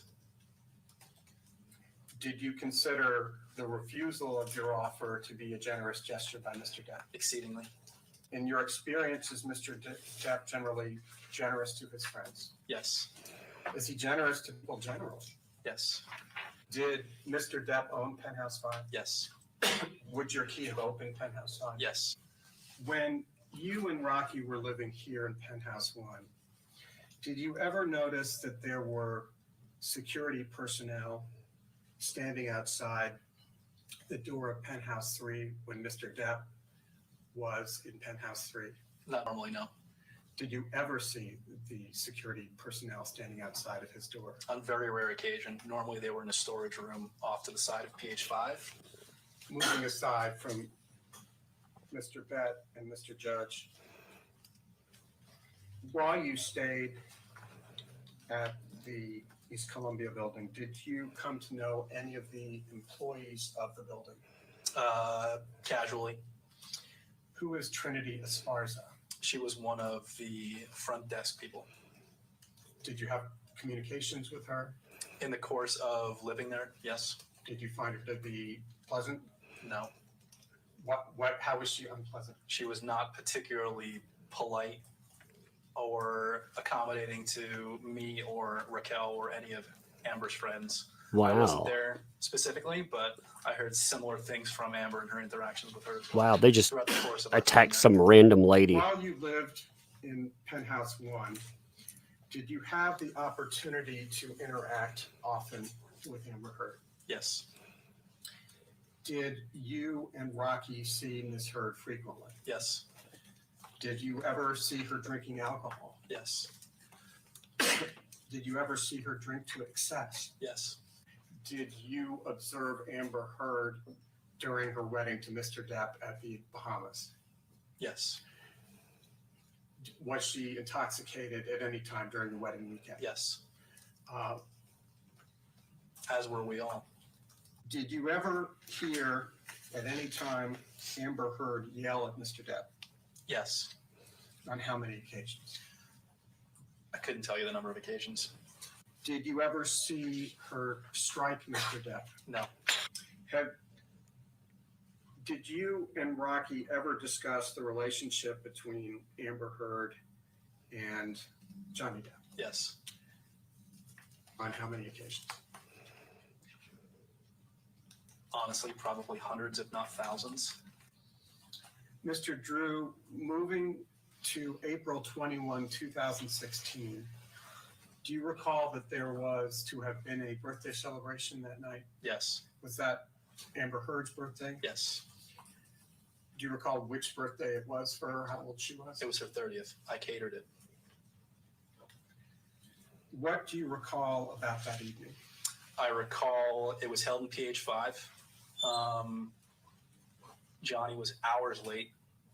And Amber spent the better part of the evening making excuses for him. And he came very obviously intoxicated and put on a show for everybody. And when the party was over, or we left, cleaned up, and the next morning we heard about what had transpired after the fact. So Johnny was supposed to have attended the dinner, correct? Correct. And at what time did the dinner begin? I don't recall. You and Rocky were guests at the dinner? Correct. Who else was invited to the dinner? Again, you'll have to forgive me. It was quite some time ago. I remember Amber's friend Brandon being there. Amber's friend Iggy, a rabbi. I want to say that Whitney was there as well. To be very honest, I can't say with specificity whom else was there. When you say Whitney, are you referring to Whitney Heard? Correct. Is Whitney Heard Amber's younger sister? Correct. Putting aside the state or condition in which Johnny arrived, do you recall sitting here today approximately when Johnny arrived for dinner? I really couldn't tell you with any specificity, but I can say it was quite a few hours after the party had started. Did he provide any excuse or explanation to the group as to why he was late? No. Putting aside Mr. Depp's intake of alcohol that evening, had Miss Heard been drinking before Mr. Depp arrived? Yes. Do you know how much? Couldn't tell you. Did she seem intoxicated at any time during the evening? Yes. Did you see Amber Heard the next morning? Was she April breathing? 22nd, 2016. I believe so, yes. Did you notice any marks on her face or elsewhere that morning? I don't recall. That morning, April 22nd, did you and Ms. Pennington and Amber Heard drive together to Coachella? They did, I did not. Are you still in contact Coachella. with Amber Heard? Sporadically, yes.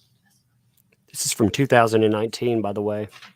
This is a major screw up on Johnny Depp's team's part. They should have dragged him in after. This is from the UK 2020 trial. And just It's to be reused. clear, and I'm sorry to jump around, when you say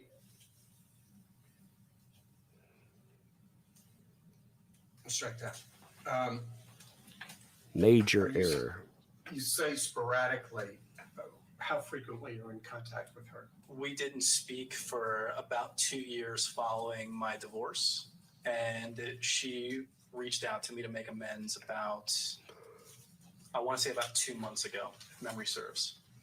I'm going to come back to that. When you said you don't recall seeing marks on the morning of April 22nd, is that because What- you didn't What's see the any error? marks on Miss Heard, or you didn't see her at all that morning? I honestly don't recall the They're state of her they're this not morning. taking in what If he memory said from serves, UK it was, but that the and girls using were against hustling him. This is from together to figure out 2019. See it Coachella. across the So it was a screen? pretty frantic morning. I So there's couldn't no say new with any questions. specificity whether I interacted with her that morning before they departed.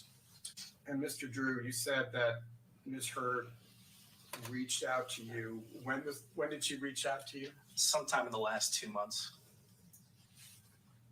What did she say when she reached out to you?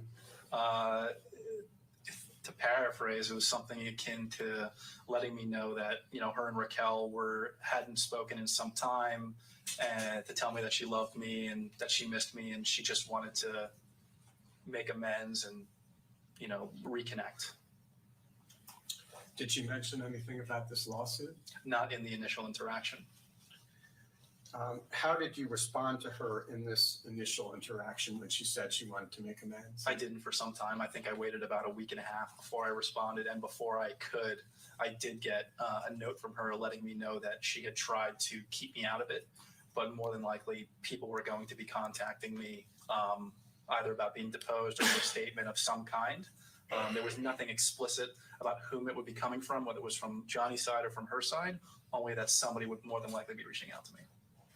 And when you had a glass of wine, again, only lawyers remember these things, but do you recall approximately when you had a glass of wine with her? Probably about 5 or 6 weeks ago. Oh, I'm sorry, it would be longer than that, probably about 2 months ago. Mr. Drew, let's please change subjects and move to the evening of May 21, 2016, which you had referenced previously. He's a Was major Mr. conspirator Depp at the for condo Amber Heard. at the East Columbia building that day prior to the evening? Not to my knowledge. Did you see him arriving at the condo that night? No. Did you see Mr. Bett and Mr. Judge that evening? Yes. When did you first see them?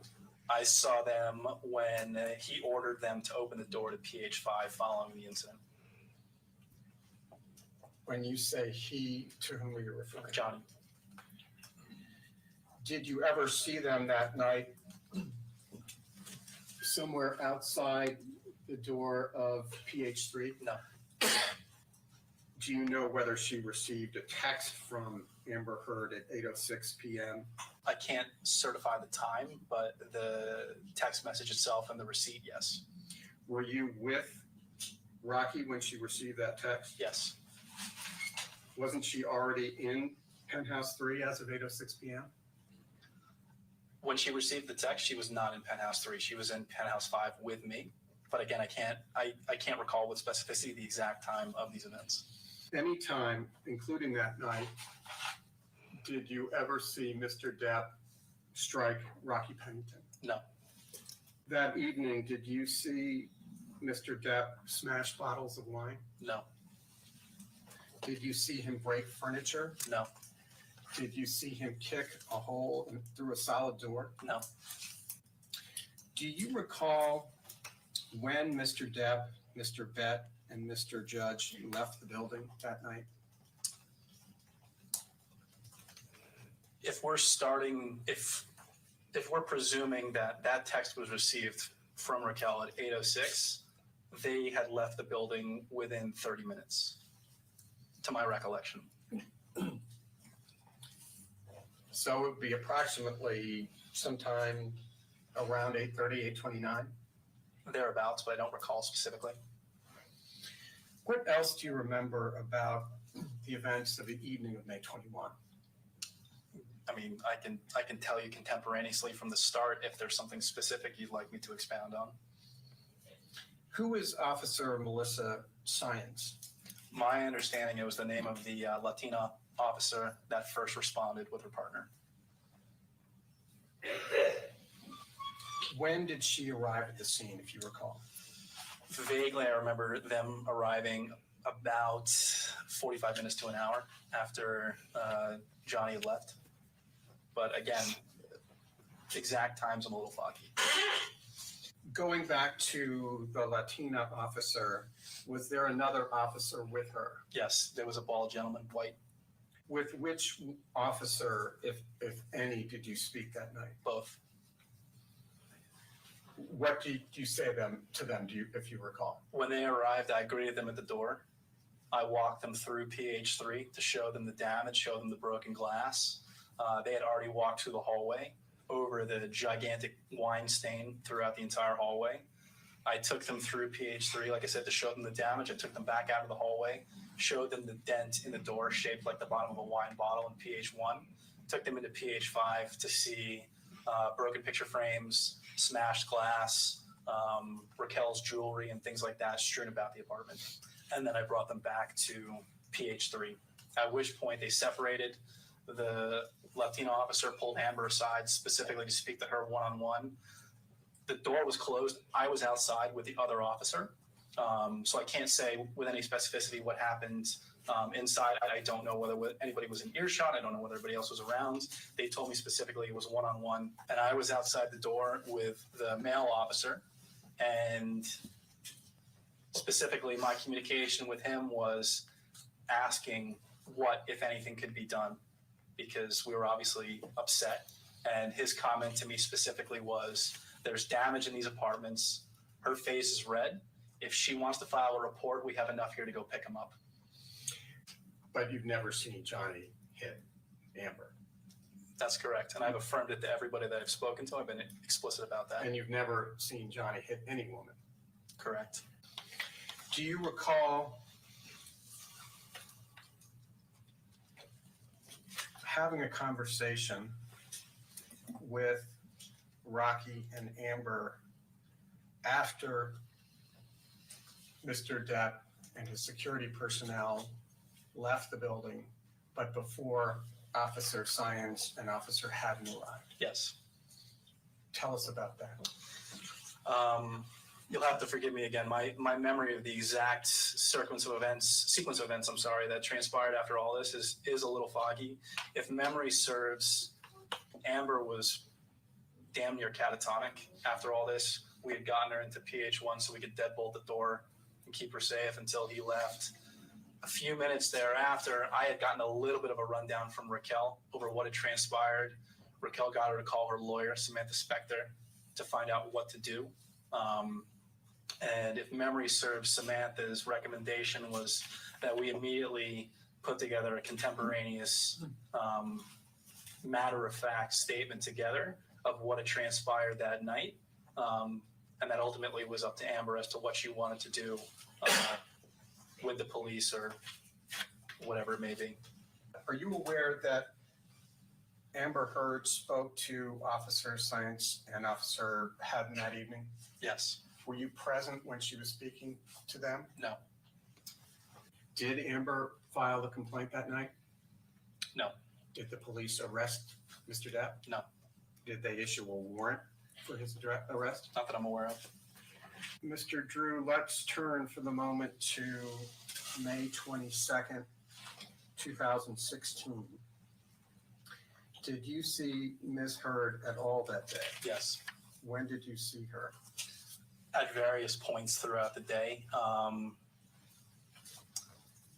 If memory serves, Raquel had committed to a jewelry show somewhere, I want to say it was downtown, I might be mistaken, it might have been out in Venice, somewhere in Los Angeles. So she was out most of the day. So I cleared my schedule to be able to be there should Amber need anything.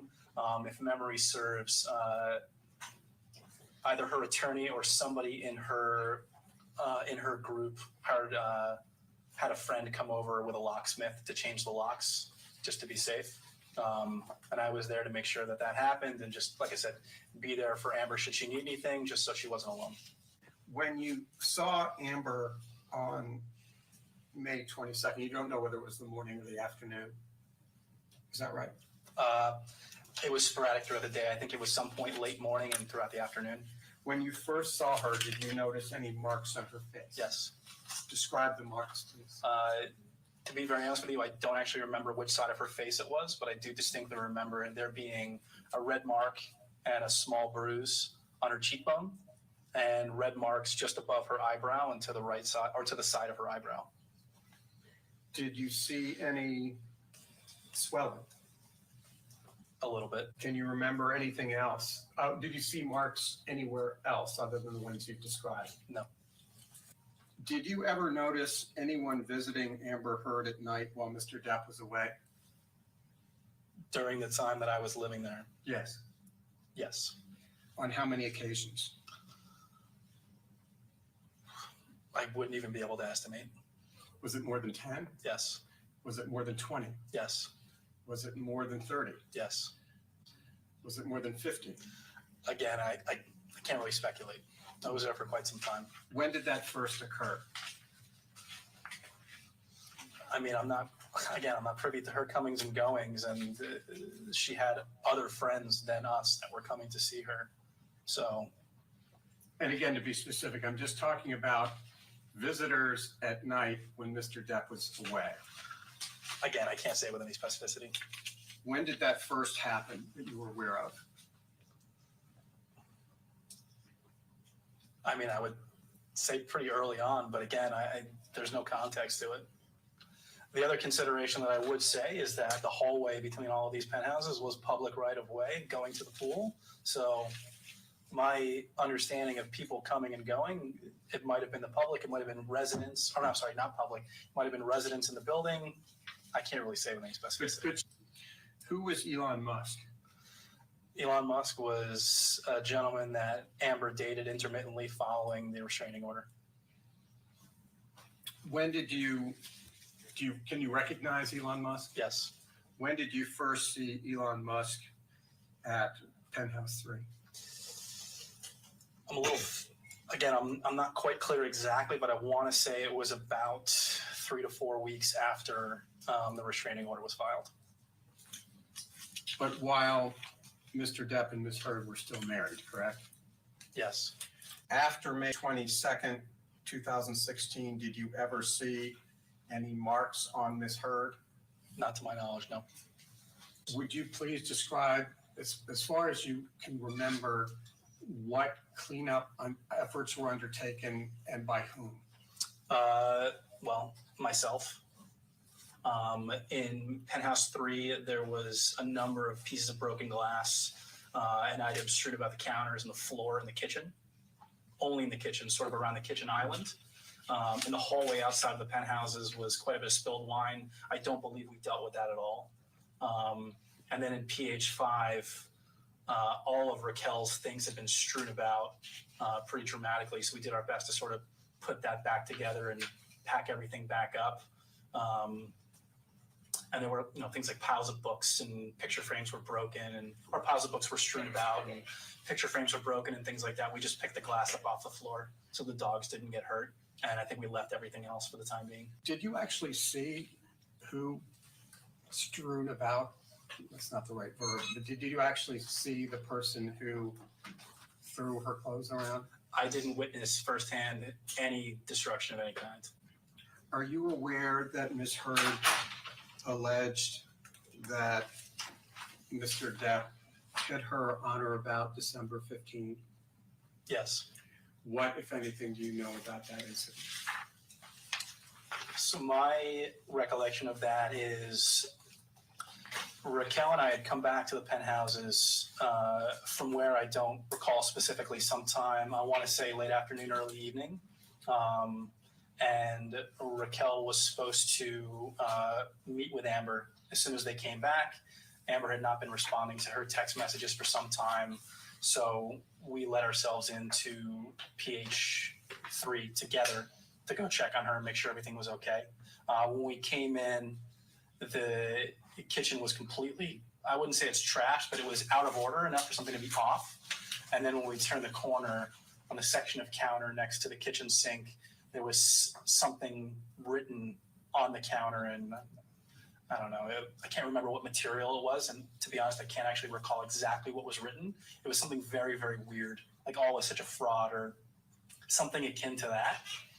You never saw Mr. Depp strike Amber Heard on or about December 15, 2015, No. Correct? Correct.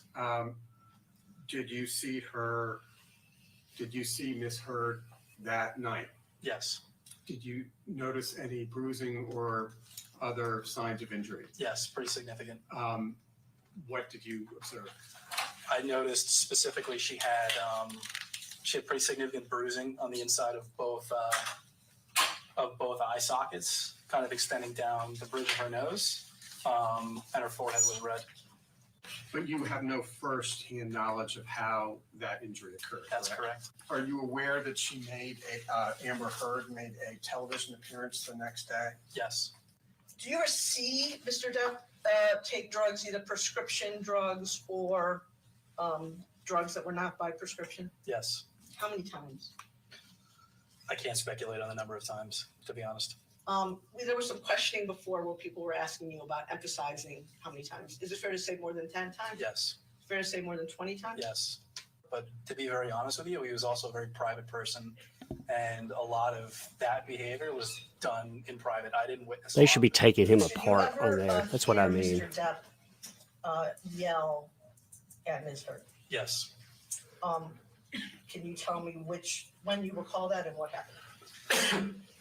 I can't say with any specificity the number of times. There was one incident specifically that I do recall.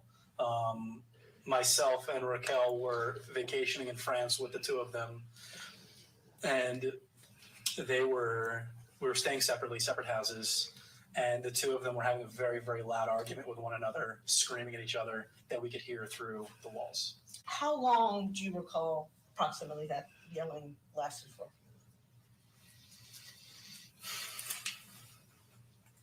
I want to say that I witnessed personally, maybe 30 minutes. Did Mr. Depp often wear heavy rings that you noticed on his fingers? Yes, More than one? yes. And were they large? Is that fair to say? If memory serves, yes. December 15, 2015, Los Angeles, California, which is the next page. And you'll see in paragraph 23, in case it refreshes your recollection, there's a specific reference to Rocky. What knowledge do you have about this incident? See, this was before the police footage came out or anything. He's not going to be questioned on any of that. The body cam footage, home, I want to say none of it. late afternoon, early evening. It was myself and Raquel. Melanie was not present. Amber had not been responding to Raquel for some time. They were supposed to hang out, the three of them. So we let ourselves into PH3 to check on her and make sure everything was okay. When we came inside, the kitchen and the dining table were a mess. Like the kitchen island area, things were strewn about outside of the norm. And there was something written on the counter adjacent to the kitchen sink, like I stated previously, something like "all is such a fraud" or something in that vein. We realized something was off right away. Raquel told me to go back to our place and then booked it upstairs. I didn't hear from her for about 10, 15 minutes, which I was obviously concerned about. The incident you just testified about, you talked about the kitchen being, with Mr. Chu, about the kitchen being a mess on one incident. Is this the same incident you were referencing? Correct. Okay. So I think you testified that when you came in, you saw some writing in the kitchen. I've showed you a document, which is a photograph that we've marked as Drew 10, and asked you if that's what you were referring to earlier. Yes. And did you come to learn, Mr. Drew, who had written this language? Is this the kitchen? Withdrawn. Is this the kitchen counter? It's the kitchen counter next to the kitchen sink. And this is in the apartment of Ms. Hurd and Mr. Depp? PH3. And did you come to learn who had written these words on the kitchen counter? I'm sure there'll be an objection to this response, but I knew it's his handwriting. When you use the preposition "his" in that answer, you meant Mr. Depp? Correct. And why, and are you saying that you recognized at the time that it was his handwriting? Correct. And how were you able to recognize Mr. Depp's handwriting? He has a very unique mode of penmanship. And you had seen that mode of penmanship previously? Many times.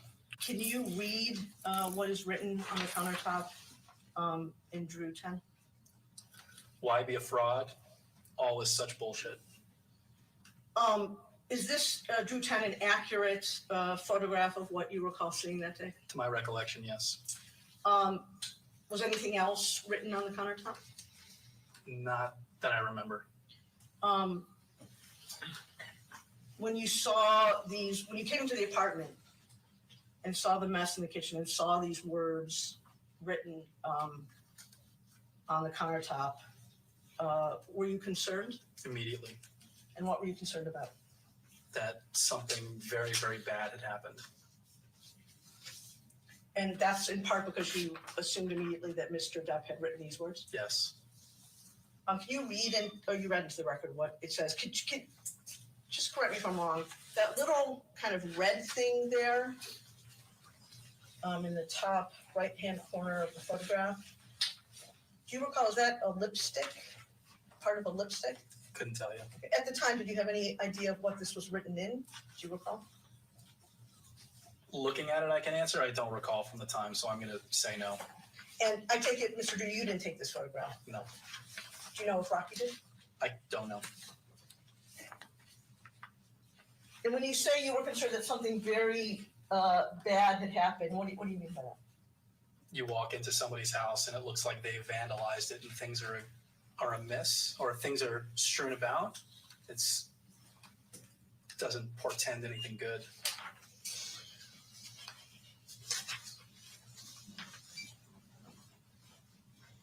Did you go anywhere else in Mr. Depp and Ms. Heard's apartment other than the kitchen that day? The living room later. So again, to the best of your recollection, I understand it's a long time ago and I understand these aren't exactly happy memories, but can you tell me chronologically what happened? You let yourself into the apartment, you saw this. Just tell me the story again to the best of your recollection of what happened when. How I remember it is that like I said, we came home late afternoon, early evening. Hadn't heard from Amber in some time, which was out of character for her. Let ourselves in to go check. Saw that written on the counter. Saw the kitchen amiss. Raquel looked at me and said specifically, "Go back to our place. I'm going to go check on her." Bolted upstairs. I was sitting over in PH1 in our apartment waiting. And I heard from her, again, I don't remember exactly. I want to say it was about 10 or 15 minutes later. I really don't remember what my response was. I don't remember what transpired after that, other than there was some time that she was over there. I don't remember when or even if Melanie came over at any point during that evening. What do you recall about that? And I remember it specifically because she had pretty significant visible facial injuries and didn't know if she was going to be in a state to do it or didn't know whether she was even going to have the physical appearance to be able to do it. And when you say these things, first of all, she in those statements is Amber Heard, correct? Yes. Did you see Ms. Heard's face that day? Yes. Do you have good vision? I didn't have glasses and I didn't need them then, so yes. So I'm handing you a document that was marked as due 11. You can see from the top page it was attached to Ms. Heard's affidavit declaration as Exhibit 13. And I want you to look at the photos of Ms. Heard's face and tell the jury, Mr. Drew, if those were consistent with what you observed on her face that day. It is. I was with Raquel when she took the pictures. And the pictures were taken on Raquel's iPhone or photo camera? To my recollection, yes, they could have been taken on Amber's phone. So there wouldn't be any potential accusation of bias or anything like that. And you described earlier to Mr. Chu that there was, as I recall, kind of color under both of her eyes. Yes. And I say her, I mean Ms. Heard. If you look at the 1, 2, 3, 4, 5, 6 photo, this one, I'm going to hold it up. Yes. Did you personally observe that day this injury on Ms. Heard's face I did. in December 2015? I did. And you said before you were there when Ms. Pennington was taking the photos? Yes. There's a couple more photos in there. It looks like there's a busted lip. See those photos? Yes. Do you recall seeing that personally on Ms. Heard's face that day? Honestly, I don't remember without looking at this photo, so I'm more comfortable saying I don't know. Mr. Drew, were you there? Do you just to refresh your recollection? You were there when all of these photos were taken, or just the photos of the face? I can't say definitively. But there's some photos you were there for that are here. Correct. But at least some of the photos in Drew 11, you recall being there and personally observing Ms. Pennington take them. Correct. And are you aware of any efforts by Rocky or anyone else to manipulate the photos that were taken that day with Photoshop or any other method of changing a photograph? If I had any knowledge of that or even suspected it, this would be a very different interview Oh, yeah, sure. or a very different deposition. Right. Because you would be a conspirator to it, buddy. I'm going to turn now to the incident on April 21, 2016, in connection with Ms. Heard's birthday party. I guess it was her 30th birthday party. What I'd like, if you can, Mr. Drew, is for you to tell me in your own words, again, separate and apart from anything that's in Ms. Heard's declaration, what you recall happening that day and what you did, saw, and observed. So if memory serves, it was Amber's 30th birthday. She wanted to have a dinner party at the at the apartments, just close friends, and I offered to cook dinner for everybody. There had been some mention that he had appointments or he had some things, and that he would be there, and so on and so forth. I really don't recall specifically who the appointments with, what they were for, what time they were, and anything like that. Quite frankly, any talk of schedule with either Amber or Johnny was pretty much moot, to be very honest. Everybody arrived. We were I think we waited for a little bit of time, expecting him to show up. And at a certain point, I don't know who made the decision. They're just like, let's sit down, have dinner. He'll get here whenever he gets here. And we had the party in PH5. We sat outside. I want to say he showed up not towards the end of the evening, but pretty close to. Again, this is just my observation, but it appeared that he was inebriated in some way. I won't say whether he'd been drinking on pills or whatever it was, but it did have the appearance that he was inebriated in some way. She did not react to it. She being Amber, yeah, played nice. Played He nice. sat down, and honestly, the rest of the evening was quite pleasant. He does what he always does when he comes and sits down at dinner, is put on a show and connect with everybody, and be entertaining, be pleasant and polite, and her the same thing. You would have never known that there was an issue. And then I didn't hear anything until the next morning, and I knew that there was a scramble. The girls were leaving the next day for Coachella, which I did not attend with. But all I knew was that they had gotten in a pretty big argument. But because of the rush to get out that day, I didn't really get too many stories about it. You cooked the dinner that night? Correct. What'd you cook? Oh, I don't remember that. Actually, I do remember. What'd you cook? I made tacos, actually. Don't ask me why I remember what I made, but I did. Amber she wanted Mexican food, so I did a big Mexican script. When you say that when Mr. Depp walked in, he appeared inebriated, do you recall, was he swaying? Was his voice, his words slurred? What do you recall?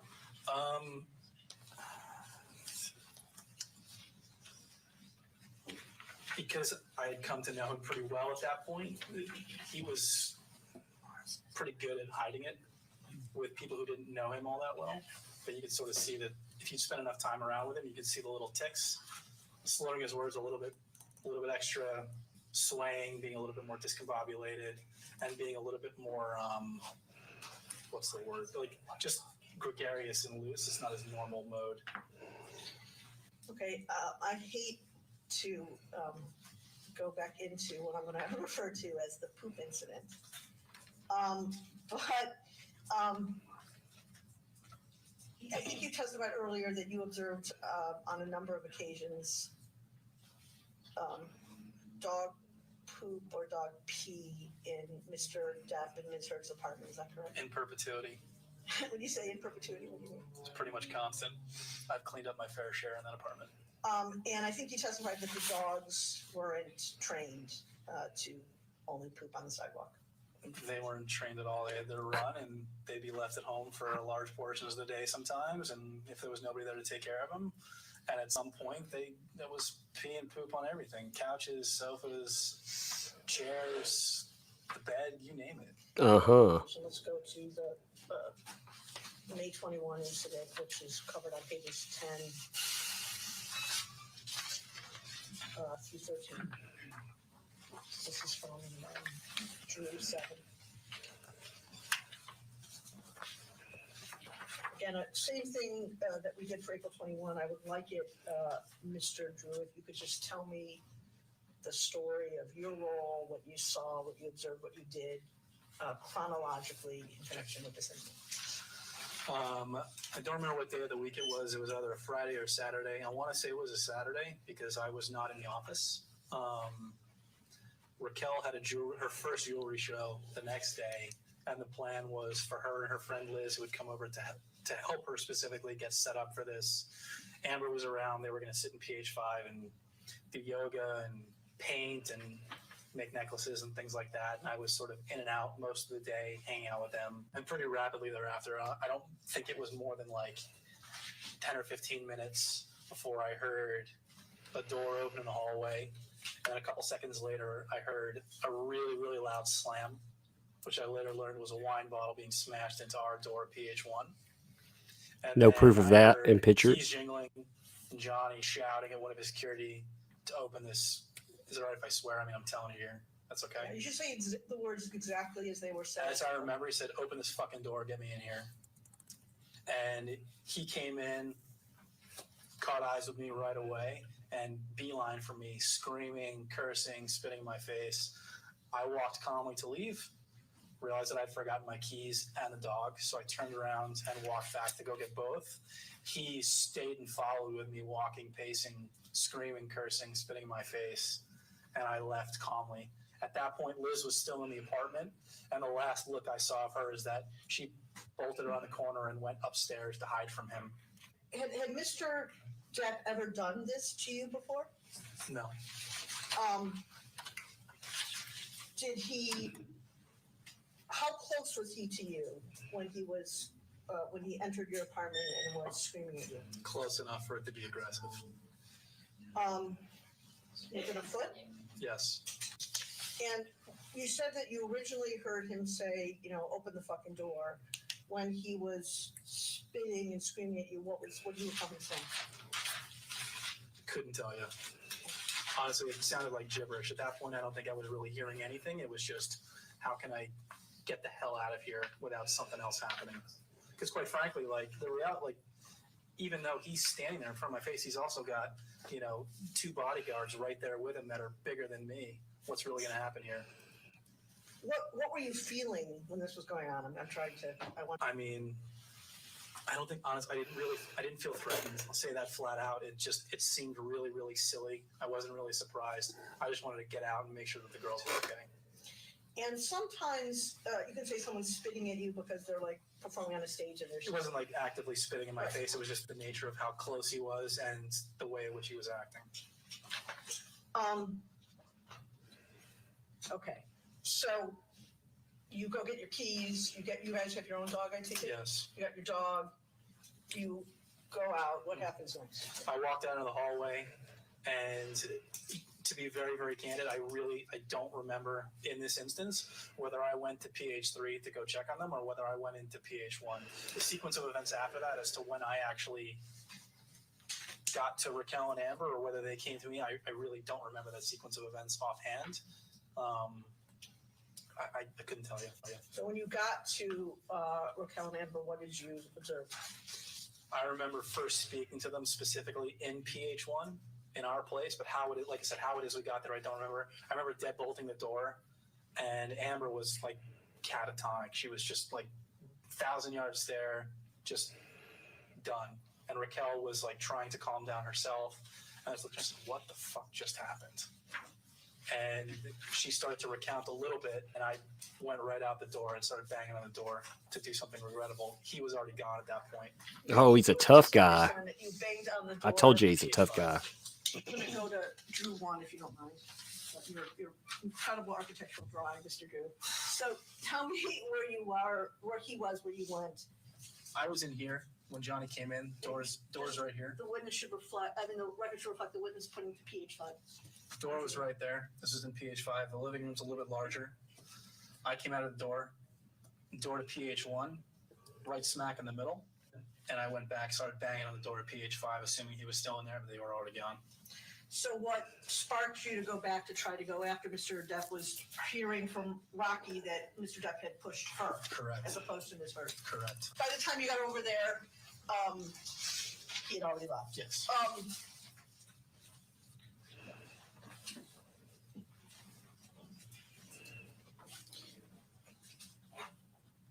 You said that Amber, when you saw them, that Amber and Rocky, I think you said Amber seemed catatonic. Yeah, she was just a ghost. How did Rocky seem?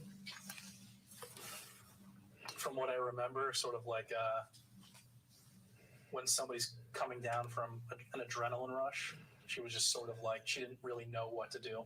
Couldn't sit still, just sort of standing there and shaking. So after You had gone to try to find Johnny. He already left. What happened next? I went right back to the girls to make sure that they were okay after my own little selfish outburst. And they were at that point still in your apartment. They were still in my apartment. I came in. Amber had started to come out of it a little bit. Raquel started to calm down a little bit. I started to get a little bit of information as to what happened. The thing I remember most distinctly was that Amber had Johnny's cell phone in her hand, so I took it from her. And when did you first learn about the police? We were in PH1. I believe at that point when I came back upstairs, Amber was already on the phone with her attorney. We went back to go take pictures of all the damage, took pictures of the wine stain in the home. Is that the first time you saw the damage in her place, or had you already seen it and kind of went back and forth? Again, I'm a little foggy on that. I can't say definitively whether I'd seen it before or whether that was when I saw it for the first time. So we took her back to PH3. We took photos of the damage inside. And I want to say the first responders came pretty shortly thereafter. Maybe, again, I'm really guessing here. I want to say 20 or 30 minutes at the most. The first set of police officers who were there, how long do you recall them staying? Maybe 15 minutes. I was asked to greet the officers specifically because Amber didn't want to file a report, and I said that I would speak to them to see if I could, get them to leave and say that everything's okay, even though we all knew that there was no way they could do that. I told her that I would go and greet them first. Okay, so two questions. Why did you know that there was no way they could do that? Let me ask you that question first. Survivor of domestic violence myself. What was your understanding of why she didn't want to have him? She was still protecting him. What else, if anything, Mr. Drew, do you remember either the female Hispanic police officer or the Caucasian gentleman saying that even? I remember I was the one who walked them through PH3 where the original incident had occurred. I showed them the broken glass. They had already walked over the wine stain in the hallway, or the big spill of wine, and I showed them the bolt in the door. You could see looked like the bottom of a wine bottle. I took them into PH5 and showed them through.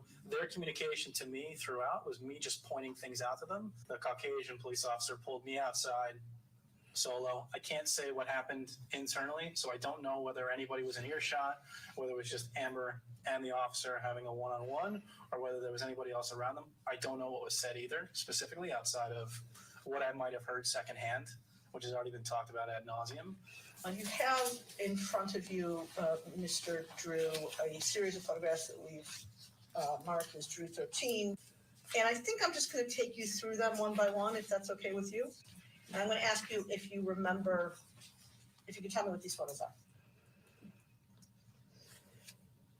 These are photos taken of her the night of the incident. Who took the photos? Some were taken by me, some were taken by Raquel. And when you say the night of the incident, May 21. and are you sitting here today, can you distinguish which were taken by you and which were taken by? No. Were you present when they were all taken? Convenient. I can't say that definitively. Okay. Were you present when photos were taken of Ms. Heard's face, like you see on the first page of this? Yes. And is this image of Ms. Heard's face on May 21 consistent with your recollection of what her face looked like? Yes. And am I correct that unlike, it's a little hard to see because there's shadow on the right, but unlike the prior incident that we looked at where there were photos, here the injury looks like it's mostly on one side. Correct. Let's look at the next photo. Tell me if you can remember, if you can identify what that is. These are pictures pulled off the wall and placed onto their bed in their bedroom. Let's go to the next photo where it's clearer. Do you recall seeing this on the night of May 21? Yes, this is on the column in PH5 going up the stairs. And there, the glass on the pictures was shattered. Yes. Starting with the first photo of Ms. Heard's face, is that what Ms. Heard's face looked like when the police arrived? Yes. With the next photo of the pictures on the bed and the broken picture frame on the wall, did you show these to you personally show these to the first group of police officers that night? Honestly, this one, I really can't say whether I did show them to the officers. I don't recall this. It's just so the record is clear, you're pointing to the photos on the bed. Correct. What about the photos on the wall? The third photo, yes, I showed them personally. So did Josh photos on the Drew? wall, you had been in Oh, the that's a apartment minute. prior to this. Yes. Was the glass broken when you had last been in the No. apartment? Okay. Go to the next. So Josh Drew sees creepy writing, and he sends his This is fiance broken glass. and I believe leaves. This is from the landing It's directly weird. beneath the photo shown in the third photo. And it's a landing on a staircase? Yes. Did you show, was that photo taken by either you or Rocky? Yes. Did you show that glass to the police officers who came, the first group of police officers who came that night? Yes, I did. Next photo?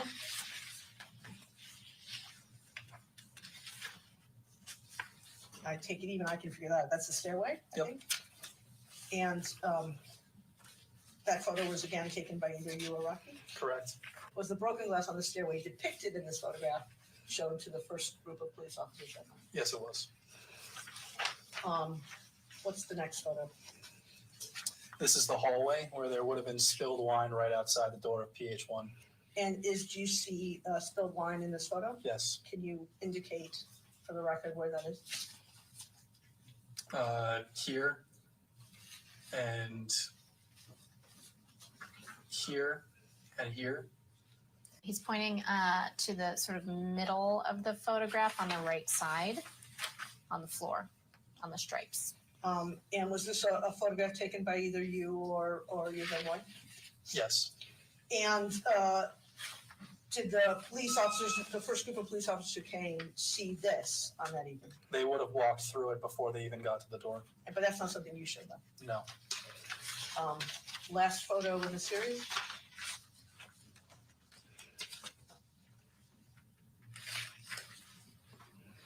Can you tell me what that is? That is a wine bottle and spilled wine on the floor.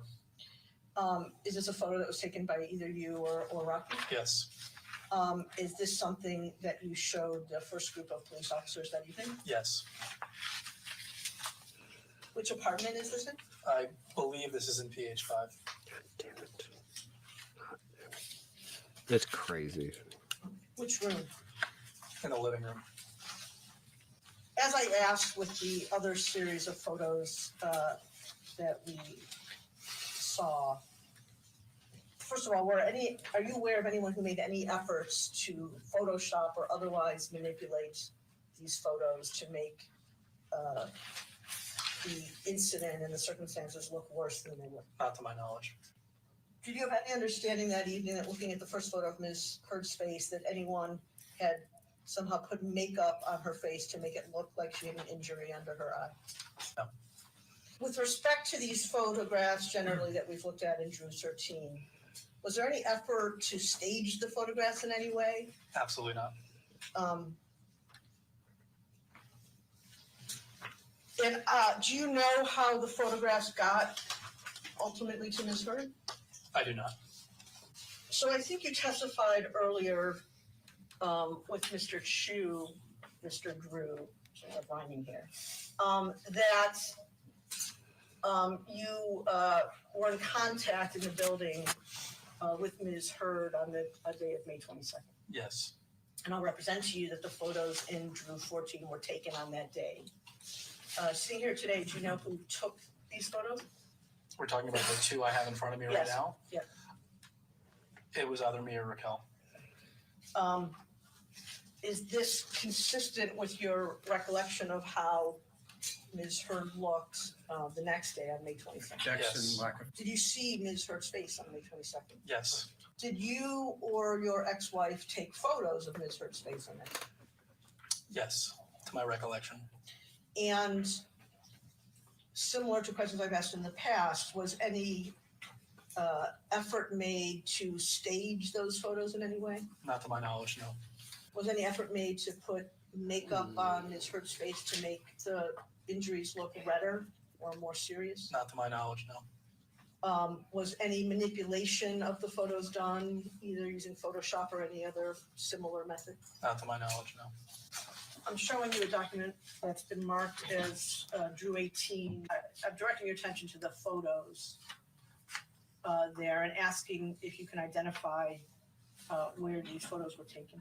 The photo on the first page Honestly, I'm not sure. I don't really remember which stairwell this was from which penthouse. Each penthouse had a stairwell. Yes. Next one. Both of these photos are taken from PH5, where Amber's closet was located, or what Amber used as her closet, I should say. Next page, same thing. Amber's closet.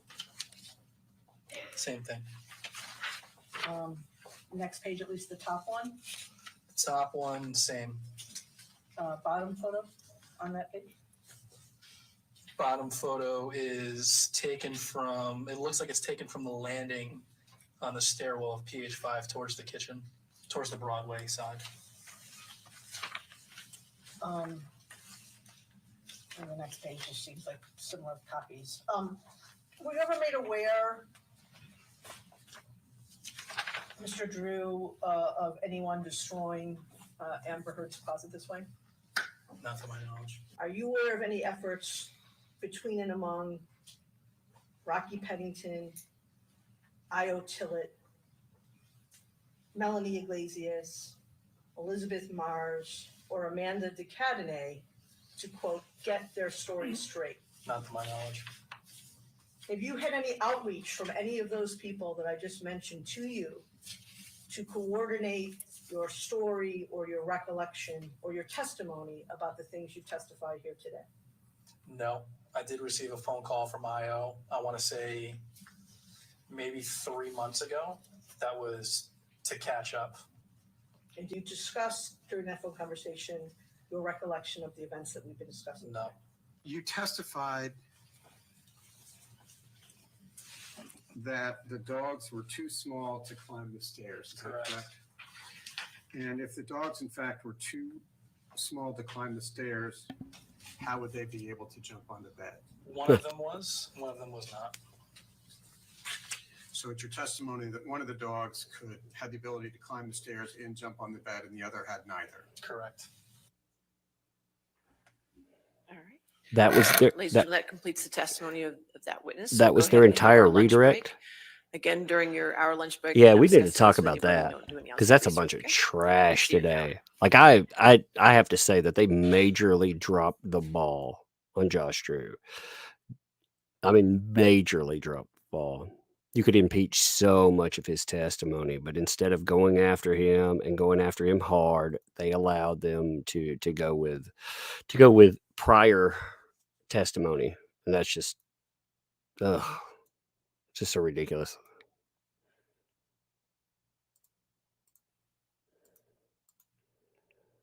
So they're gonna have a live witness at 1:45. So that may actually be her sister coming on. She may be the witness next. So the Josh Drew thing though is very disappointing. And the reason I say that is because if you look at the testimony here, Josh Drew is a major conspirator. He wasn't just some rando in this. He is a major conspirator here. So he should be treated like that. And they allowed them to put in testimony from before the UK 2020 trial. So everything that they learned that he testified about, all of the lies and stuff. See, the police body cam footage was never released before that. That was brand new stuff. And yet they didn't ask him a question about that because it wasn't available. So again, that was a major screw up in my opinion. I mean, a major screw up. It's just lazy. They should have forced them either making them they should have either made him come in or they should have forced him not to give testimony. It should have been one or the other. Like I said, that guy, he said a lot of things that were not truthful. And in the UK 2020 trial, he actually was a major. He was a major witness. He influenced the judge to the point that the judge said that. Give me 1 second. I'll pull something up for you too. He influenced the judge to the point that the judge said, "This proves that she wasn't a gold digger." He proves this. He proves that. Josh Drew, I'll show you like how much of a influence. He's actually caught on video in the Eastern Columbia building during the last day. See, a lot of his testimony doesn't make sense either. Like, yes, I saw this strange writing and I was really worried and afraid. So I sent my fiance while I left the building. It's like, what? Wait a minute. That doesn't make any sense. But here's Josh Drew in the Eastern Columbia building. And there's a lot of problems with his testimony. For example, in his testimony, he says that Drew, you notice, whoops, he says that was a video of mine. Look at that too. This is what I'm talking about. His baby gap. Like, look, it's like he shops at the baby gap. Like, look at these pictures. Like, look at this. Look at that. I mean, again, I'm not saying that I'm skinny right now or anything. I'm not like sliding into those skinny jeans or anything today. But at the same time, I'm aware of that. I'm not going to go and again shop for my my clothes at the baby gap. He also threw in by the way, everybody's a survivor of DV these days. Have you noticed that? Like, he's like, by the way, I'm that. Really? Because I don't remember you mentioning that ever before. Before any of this stuff, it just, it slid into the statement there. I mean, I liked seeing his lies, but like I said, they should have called him out on these lies. They should have just wrecked him on it. That is a wasted opportunity. Oh, by the way, let me show you something real fast. This is funny. So, the shirt that we made. Now, check this out. So since yesterday was fun, we have somebody that claims to be a superhero that's on the stand, and that certain Aquaman starlet, but really, She-Hulk. Remember, the She-Hulk is an attorney, right? So the real superhero here. Whoop, give me a second. They started playing like random footage on the courthouse feed. I was like, oh, what's that noise? Here you go. You have Camille Hulk, attorney at law. You have Crazy in the background being like, "Wah!" I love it. I love it. So again, if you like shirts, I'm going to drop a link in there. And remember, I don't control proceeds, but I control profits. Profits, they work towards that charity. So feel good about it, Again, I'm going to pin it to the top of the chat, so enjoy it. But yeah, I like that. Like I said, I think that shirt's fun. You got Camille Hulk, attorney at law. You got her like,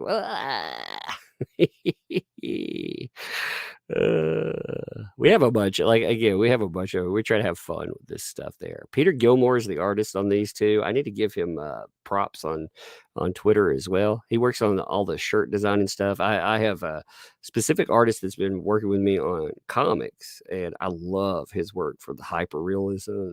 That's S.K. Bennett. For merchandising and stuff, I love the humor of Peter Gilmore. Like, he just has a specific humor that comes across that, and he's he makes these on the fly. Like, I'll hit him up and be like, yo, I'm going to make a shirt on this. And I'm shiny squirrel syndrome-y. I'm like, ooh, I got to do this now. And he's like, all right, let's do it right now. Thanks for the super chat. Dude, this could actually be good as it shows his lies. Where's the interaction with the Popo? This could show they're all lying. No, the Popo interaction is on the, if you're talking about it on the video, he does interact with the Popo. It's in the second. Give me a second. See, he does interact with the Popo. It's in the second one that he does not. Like, he gets on the Eastern, he goes upstairs. Here's the problem they should have been asking about. So Josh Drew goes upstairs, right? He's at the Eastern, and he says, I'm going to go take pictures. I took pictures of the wine spillage. All right, well, if you look at the timestamp here, he's on the elevator at 9:02, right? He says that I took pictures of the wine, and the timestamp on the wine pictures is 9:04. All right, well, here's the problem. He gets off the elevator. He goes and checks on Amber Heard. That's what he says. Yeah. So he goes, he meets up with her. They're talking. He tells her they need to go to another penthouse, whatever. And then you have the police that come in. The police step off the elevator at 9:05 something. So if he were in the hallway taking pictures, first of all, they would have ran right over him. But second of all, like, he doesn't have any time doing it. See, here's the police. The police, when they step off the elevator, like, the metadata doesn't work. Like, this is another metadata problem that we've been talking about. When the police step off the elevator, it's 9:05:21. So approximately 1 minute after supposed pictures are being taken. Again, Josh Drew has 1 minute to take pictures when he steps off the elevator, but he doesn't take pictures. He in his own testimony goes and checks on Amber Heard. So that doesn't work, period. Even if it did, though, even if you could think of some miracle way that it works out, like he's wandering around in the hall, he would have ran into the police officers because it would have been 1 minute in there. There's no way he would have missed them, and they don't run into him doing this stuff. So again, it's all lies. Everything, they should have torn him apart for all of these lies. I would have torn him apart. He'd be like, "Oh my God, that umbrella guy's a savage." I'll be like, "That's Sir Savage, PhD, Your Honor." Jen Smith, thanks for the 10. Can they recall the police officers? They can. Yeah, I believe they said they were subject to recall. I believe so. But all this video testimony is like the police officers. I'm okay with the video testimony. I think it's boring, but at the same time, the police made their point and they did it well. It would have been nice though when Amber Heard was saying the police officers are saying they didn't agree with what was on my face as an injury. No, that's not what the damn police officers said. The police officers said they didn't see an injury. You a lion sack, get out the way. That's what they said. Don't pull that. By the way, I think, let me see. In approximately, well, shoot, it's only in a few minutes from now, Yellow Flash 2 is going to be dropping a nice little a bombshell on you. It's something that I was mentioning to him, that was something that was breaking. It's big story, so he'll be dropping something on it. Look forward to it, and then we'll talk about it too, because I really want to hit it. I want to show you. Yeah, the elevator time is actually that's I've talked about that too. The elevator time is 6 minutes off of everything else, so that's even not confusing that issue. Like, and there are so many other. If we just went with the same time, just giving them that time, they would have ran over him anyway. Like, if we go with the real time, would have been much even different. I mean, like I said, there's so many problems there, but the interaction with the police that you were talking about, or somebody was talking about, is right here. See, he does interact with the police, but we don't get to see body cam footage of it. Remember, the first police officers, there's no body cam footage. It's only in the second set. There's gonna be an ad pop up. But look, like, you see him get in, he's gonna interact, and it's actually really telling. He should have been questioned. Let me let this kill off. So, I don't get paid for ads that are my own stuff. Of course, it would lag. YouTube's like, "Let me make it lag for you." It's like, "You bastards." But look how happy they are and stuff. They're, like, smiling and everything. Like, the police officer's in a good mood and stuff, and Josh Drew's okay with that. Like, if my friend would have been domestically abused and some police officers smiling at me, I'd blow the hell up. I would. I'd blow up. But look, they're all happy and good to go. Again, it's fraud. It's a joke. It's a joke. Devils. White devil.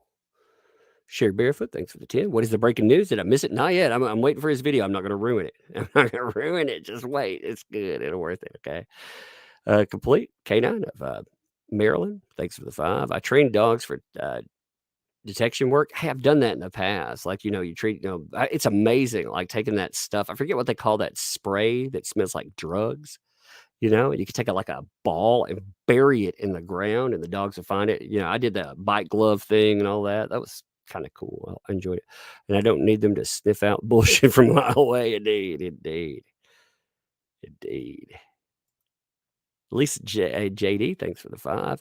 He said there's going to be a live witness. Do you think it's Ellen Barkin? No, I bet it's Sissy. I bet it's Whitney Heard. Not a sleepwalker. Thanks for the 5. Do you think she told him body cam was denied during their meetup for wine? It's possible. It's absolutely possible. She actually she didn't find out about the body cam footage until 20, what was it? Was it 2021 that the body cam footage? Do you remember? Like everything is, there's so much stuff that's happened. I believe the body cam footage comes up in 2021 though, when all of that happens. I'm thinking that's the truth there. There's no wine outside the door. Yeah, that's the problem. Like their metadata's fake. All right, I'll go on record if they have a problem with that. Then I'll tell them tear them down. I tear it down. I tear it down. Will the breaking news be dropped? It comes up. It's going to drop on Yellow Flashes 2 channel, and it should drop. Let me see. Let me look at his time zone. I can't remember his time zone. Like I said, I don't want to mess up his video. Because he has to cut his video. He's working on it, and it's work. You put in all this work, and people screw you by doing that. So I couldn't put it together myself because I'm live.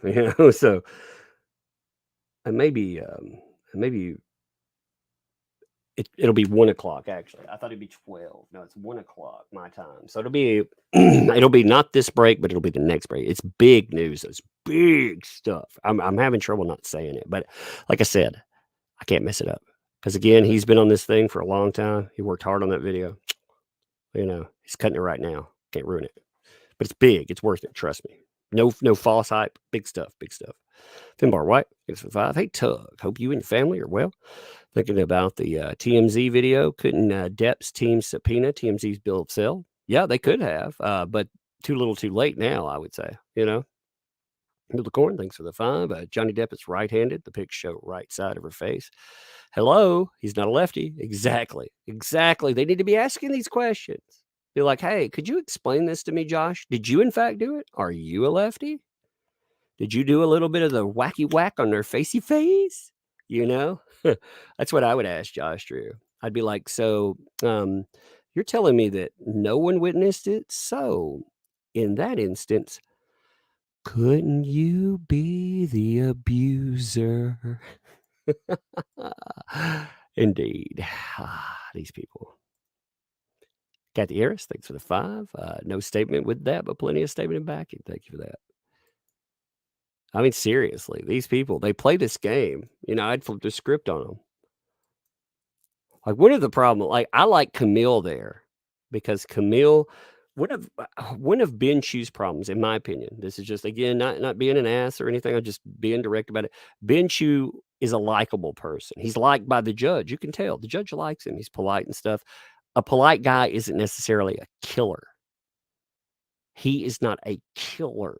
He is when it needs to be. Like when he was when they were doing their speech why this should stay around, shouldn't have the charges dismissed or the case dismissed outright. He looked at her, Amber Heard, and he said, she's an abuser. That was a killer. It came out for a minute, but then he'll put it back up, especially when it comes to a lot of the stuff that they do in video deposition. Like the reason that Camille was effective on the stand against Amber Heard and against Crazy Cat Lady, is the fact that she was thrown off her game so much because they just went attack. This isn't a game where you have friends. You got to beat them down in the courtroom and you win. This is about winning. You get one chance at it, baby, and you go all out. You destroy the other side because they're lying and you have no sympathy, no empathy. You use every tactic available and you win. The stakes of this, you have a high profile accuser. You don't let any of them walk. It ain't just about exposing Amber Heard. It's about exposing an entire circle of liars, manipulators, cheats, frauds, conspirators. You destroy them all because they set together. They created a conspiracy where they aimed it at a person's life and they torpedoed one of the biggest actors ever, like definitely in our generation. I mean, we're talking about a guy that is, like you say, Johnny Depp. Like, who doesn't know who that guy is? And they torpedoed his life. They conspired behind the scenes, and you burn them to the ground for it. You take that conspiracy until it is rubble. You don't even leave a shred of doubt in people's mind. Like the person, you know, all this crying here. You know who I would have made cry? I'd have made Josh Drew cry.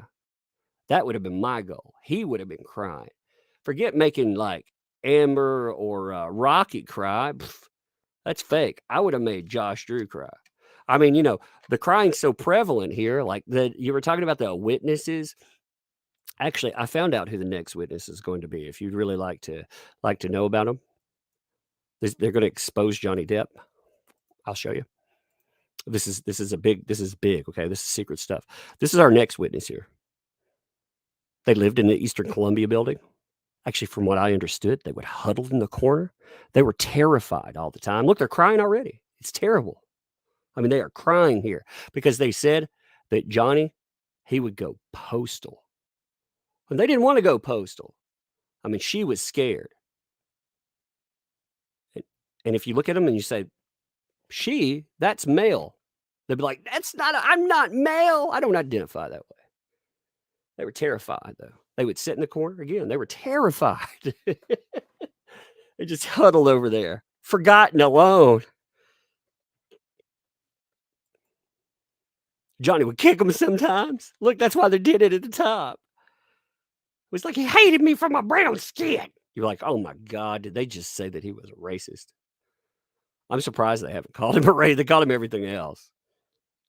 They called him like a misandrist, a misogynist. They called him a homophobe. They called him an animal abuser. I'm surprised they haven't called him a racist yet.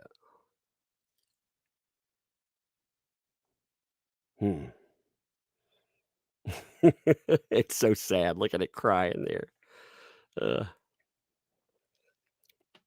I know. Objection, Your Honor. Hearsay.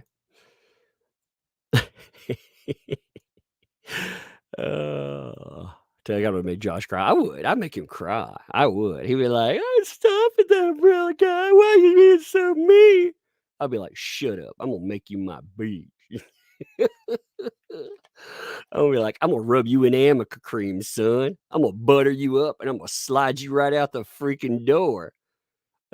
You baby Gap shirt wearing freak." Oh, I would just, it'd have been ugly. You'd be like, "Oh my God, that umbrella guy is a savage." I'll be like, "No, no, no, no. That's Mr. Savage, PhD, Your Honor." Oh, it would have been fun too. Yeah, Pone Key. Thanks for the 5. I called it my bruise kit. Yeah, and since it was leaked to TMZ. Exactly. Unreal. Johnny got duped by sophisticated criminals. Exactly. That's why you got to destroy them. That's why you got to bury these suckers. You don't let them walk away. You don't let them walk away unscathed. There's a war there's a war on, and baby, you know they don't have any marks on their skin. But you know what? I would leave some real marks on their mind. They'd be like, "Oh my God." Be the corn, thanks for the 2. Amica Herd. Exactly. Amica Herd. Oh. Exactly. Nobody puts baby at the corner. David, thank you. Welcome. Thank you for the membership too. And welcome to Tugs Thugs. If I have to sit through another freaking video, I'm glad they have a live person because I swear I'm going to chew my arm off with boredom from that video. I want to yell at like these people a little bit. I wouldn't be able to deal with that. Hey, tweeters, thanks for the 5. Talk to Ricada about the sound. His is the best. Most knowledgeable of the talking heads. Thanks. Yeah, it's probably an extension. I'll try out more extensions this weekend, or not this week, but today. I'll try out some new extensions and see if, like, there's one that'll pump up the volume even more. Because I mean, we're already at 600%. Maybe there's one that pumps it to 1,000% or something. You know, that's possible. Yeah, Josh Drew actually gave a very lengthy breakdown, but I'll check that out for sure. Yeah, well, you know, like if you catch like Ricada or somebody, which Ricada's good people too. You know, I like Ricada, quite a bit actually. You know, but we cover different stuff. You know, so if people want like law, if they want that angle, that's awesome. For me, like I cover this case. I know some law and stuff, but I'm not a lawyer. Again, I'm not a lawyer. Then again, I mean, this case, these people aren't victims either. But you know what? They play them effectively on TV. Kelsey Hogan, thanks for the 2. Emma Terrard, aka Amber Heard, aka Fake Victim. Not a sleepwalker. Thanks for the 5. I think that if not for the security guards there, this would have been a perfect setup for self-defense where Johnny wouldn't be with us anymore. Yeah, that's what I very much think that was thought the plan was. They were going to ruin him. They were going to box him in. They were going to say that he attacked, and they were going to wee him. They were. It would have been like the Psycho remake, because there really was a psycho in the building. You're happy. Thanks for the 5. Dr. Savage Tug, appreciate you and definitely love your voice. Well, I love your face. No, I appreciate it. Thank you. I'm in a good mood today. I don't know why I'm in such a good mood. Yesterday left me in a really good mood. By the way, do you want a video for today, like later on, with her lawyer rage quitting? Would you like a rage quit video where she rage quit yesterday and we get to laugh about like the audience stuff and everything? Because I have about 20 minutes of footage and I'll cut it up while we're setting. I have an intro and stuff for it. That can be fun. Amy, thanks for the 5. Are we sure Eve isn't in the courtroom? The pink-haired woman in the back that's intentionally ducks and swerves where the camera pans. There are pictures. I think I don't know. She's not supposed to. If she gets caught in there, it's a big problem. So if you catch her in it, drop that elbow. If you catch Eve Barlow in the courtroom, you're going to win something today. You find Eve Barlow in there and you can prove it and you get her removed from the courtroom. If it has to be really Eve Barlow, that umbrella guy will give you, I was going to say $50. $50 to make you holla. Maybe, yeah, let's say $50. Maybe I'll give you a bonus on that too, So if you do find her in there, yeah. That has to really be her. You have to, it's got to be proven. Actually, we give $100 if you get her removed. Yeah. Some dude to taco. Thanks for the 2. You have to have proof though. Amber only had fear on her side. Johnny has truth. I'm serious. If she sneaks in again, like she's fair game. She was removed forever, so she better not be in that courtroom.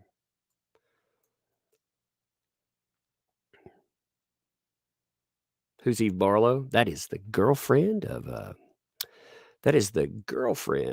of Amber Heard that got kicked out of the courtroom. If you missed that part, look at that one up. Look at Team Heard, where I talk about Team Heard getting kicked out. Oh, it's good stuff. Carvaro, thanks for the 5. Maybe they will shine in closing statements when shown in order and it's proved just against just words from her groupies. Then JD will prove his innocence. Yeah, well, you're gonna have the sister come up, and she gets you destroy certain people. The sister, when she gets on the stand, you want her to be there because she's going to try to say, "Oh my God, I hope she's drunk like she was in that reality show video." Did you all see the reality show video where she's like, "Oh, she's the she sounds like that. It's strange to me. Let me see. Whitney reality show. I mean, she sounds drunk. Is this it? It came up in the last trial. Let me see. Here it is. Have you all seen this? If you haven't seen it, then it'll be a treat. You'll enjoy it. So she was apparently on a reality TV show, a defunct one, right? And she actually talks about Amber. Well, there are accusations that Amber beat her up. Here's this. Let me turn up the volume. Pump up the volume. Pump up the volume. Pump up the volume. Bass. All right. So here she is. All right. Listen to this, and you'll have subtitles. Did you get in a fight or something? Oh, thank you. Listen to that. Listen to her speak. Thank you. Ha, thank you. Proof, say Johnny Depp's lawyers, that Amber Heard attacked her sister. I can't believe Listen, I'm going to play it again. Did you get in a fight or something? Oh, thank you. Got into an altercation. An Proof, say Johnny Depp's altercation. lawyers, that Amber She said Heard it's attacked her drunk. sister. I can't believe Amber beat your ass. Unaired reality TV footage sees Whitney Henrique repeatedly avoid questions about a fight. Okay, did you really start the fight with your sister or did she start it? For real, for real, for real. We're not gonna talk about that. She really did whoop your butt. See, she's Mr. got Depp's legal team say she's got bruises that they keep pointing out. She has bruises apparently on her face. Apparently, her sister beat the crap out of her. Oopsie. Dean Norton, thanks for 5. Drew had shoes on comp 1, comp 2, no shoes at the apartment door, broken glass, and you take your shoes off? Exactly. I mean, there's just so many lies. Amy Terry, thanks for 5. Look at your stream yesterday, 2:21 to it. Right after the break, back right. I'll check it out. I'll look at that in a minute when we're gapped in. Ripper Cheney, thanks for the 5. Josh said he took Johnny's phone from Amber. Is this the same incident where Amber claims to have thrown out the window? No, that's a different. That's the birthday incident. This is the. There are 14 incidents. Remember, the one you're talking about is the 13th incident, and the one with the cops is the 14th incident. So, yeah, it's so hard to keep up. So, I mean, you're right in that. Sarah Holdcroft, thanks for the 5. Huddle cuddle puddle. Huh. The lies make me big sads. The huddle. I was like, what in the world? I like how Johnny Depp was supposedly this big monster, so they feed him copious amounts of drugs. You know, he could go berserk at any time, and I feel threatened. So when we're getting married, we're gonna have hallucinogens and everything else, and have a big cuddle party. Ugh, could you imagine cuddling with some of these people? Blech. Jack Dangerously, thanks for 5. Eric supports Depp and other true victims, putting these trash bags with the rest of the garbage. Indeed. What we need to learn from this isn't just we need to learn to not throw people under the bus. You know, right away. Dingo Gal, thanks for 3. Tug, what's the news? Killing us with this. Gotta wait. Again, you know, my problem is that I'm live on it, and I couldn't put everything into a video, cover it correctly. So I was like, yo, Yellow Flash. And Yellow Flash, like I said, he knows a lot of this stuff too. So he put together a video on it. And it again, keep an eye out for Yellow Flash in the next 45 minutes. It's worth it, trust me. And while he's doing that, I'm finding out more information. So, you know, it's all worth it. It all works out. I'm finding out some more info about it because that umbrella guy is always finding out info. Oh. Amy Terry, thanks for the 2. An audio of Amber giving him drugs during fights. That's true, you know. She's giving him she's always pumping him full of drugs. I think she's, you know, I think it's because she was either trying to. At first somebody said, well, she's trying to OD him. And I thought, well, she's not giving him strong enough stuff for that. What I think it was about really is I think it was about, you know, you can blame somebody for anything if they can't ever remember anything, you know. Blame for everything if they can't remember anything. Okay, thanks for the super chat. Where's the body cam from the first officers? They didn't have body cam. Actually, the first officers did not start institute wearing the female officer. She wasn't forced to start wearing body cam footage for another few months, or body cam for another few months. So that's actually a department thing. There was no body cam footage with her. It's a good question too. See. That's something that we didn't know until very recently, like why that exists. But if you're talking about the Josh Drew stuff, again, Josh Drew, it's interesting because Josh Drew had a lot to say, like a lot to say. You know, I mean, he has his witness statement is amazing because it's got 271 pages. But my problem, again, with the stuff that we saw, that was from 2019. Why would you let that happen? Ugh. Jan, thanks for the 5. Andy confirmed with the show producers that she in fact had injuries that day. Yeah, you know, they're gonna have to use it there, you know. Stevie thinks of the two. The BS comment on the countertop. Check the T. Yeah, that's one thing I was talking with someone else about, doing like an extensive rehash of all the evidence and looking at the writing, and seeing if it's there or not. You know, Wild Child thinks it's 5. Wasn't there a pic floating around of AH and Tasha with a tampon applicator in their mouths? Yeah, yes, there was. There is a picture of. It's because, well, 1 second. Woo! I had to get me some. Oh God, man, my sinuses have been bothering me. So they make this. They make this sinus severe nose spray. It's a Vicks. It's Vicks, so it's like Vicks Vapor Rub. I'm like, oh my God. It's like my brain just woke up because I threw a firecracker in it. It's like, man, the weather around here gets nasty because of we have a lot of trees and stuff, so pollen. But man, I feel like I threw a firecracker in my brain just then. Yeah. WinVD thinks of the 5. Maybe they use the old videos because they can't tell a new story. Well, they shouldn't have. They should have made them tell a new story. Like, they should have made them tell a new story. They should have fought tooth and nail to get that. Oh, I get some applause. Thank you, Beach Bum Girl. Great job. Get them applause.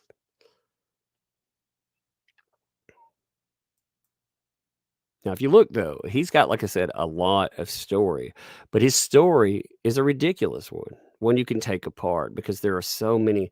There are pieces in it that use Flonase. I like that. I like that stuff that, like, again, that stuff that's severe. It's got mentholatum in it. You're like, oh my God. Pammy thinks for the 555. I have a sneaking suspicion that she kept him medicated so he wouldn't know what was going on, get bigger reaction out of him, then scream, help. Yep. It's indeed. Bruno, thanks for the 2 there. No statement. Plenty of statement there. Appreciate that. Like I said, his statement it's so chock full of problems. And most of their statements are. It's not just Josh Drew. Josh Drew, see, here's what you've got to think about. They didn't just go in and concoct a fake narrative. They conspired. They colluded as a group, as a unit, and they tried to put together the exact same narrative. The problem with that is that if a piece of it falls apart, like if one piece is proven wrong, then suddenly all of it starts to unwind and you can unravel the whole thing. But you have to be committed to that or you can't get it done. So I mean, he has so much stuff again that's in here. That's why I miss Adam Waldman, because Adam Waldman is a beast. He's the beast. New acronym for AH from Wild Gel. Thanks for the 5. Can't understand normal thinking. Yeah. I see you next Tuesday is what you're saying, right? Yeah. Are they on our lunch break? Yep. Yep. Remember when she was on the James Corden show and she said she got the biggest. Yeah. He probably is for mixing stuff. Ellen, thanks for 5. So why didn't anyone bring up what IO did to Lily Rose around the time they stopped being friends?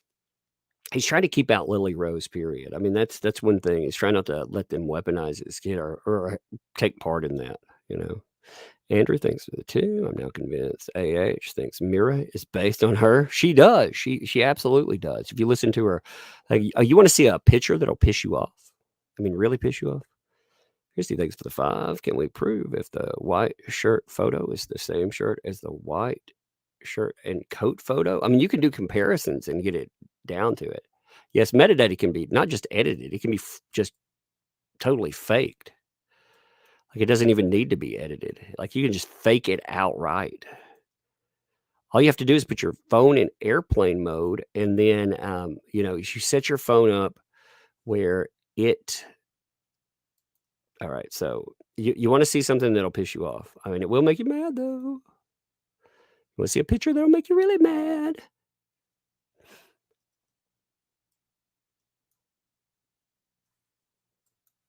All right.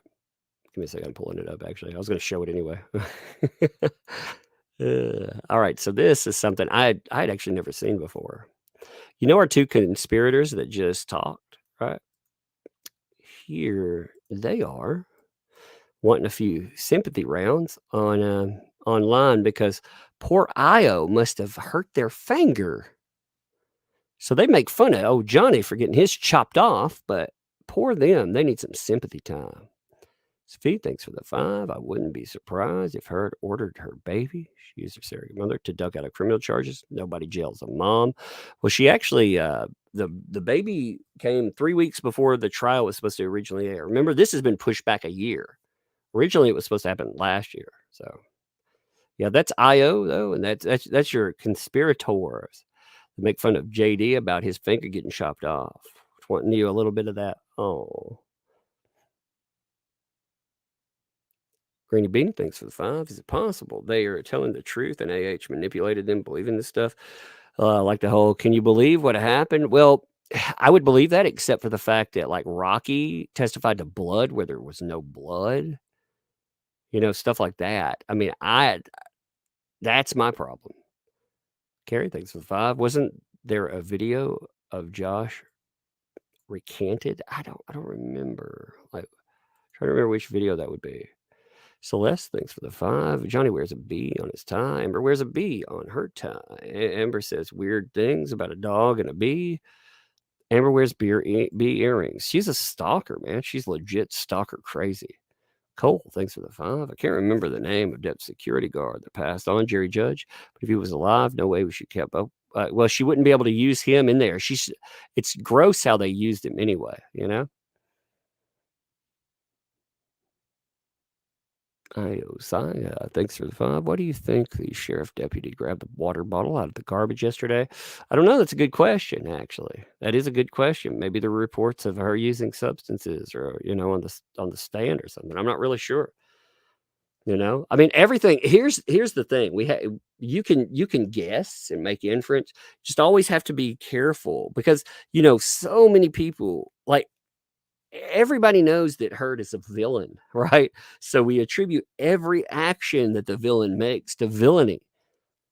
Some of the things that they do is attributable to stupidity, to bad acting.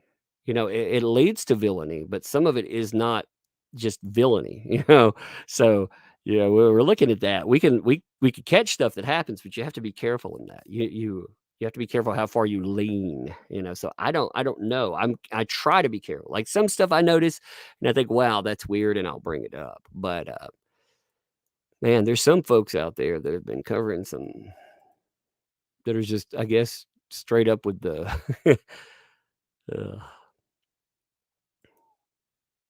give me a second. The feed over here, it went to crazy, so I was trying to fix it. It's not up yet, but it was still being weird, so I was making sure I could hear it when it comes on. Dumpster Juice, what a name, like that. Thank you for the 5. What a picture too.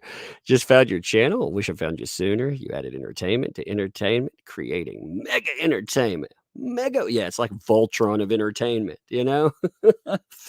Wonder Twin powers activate.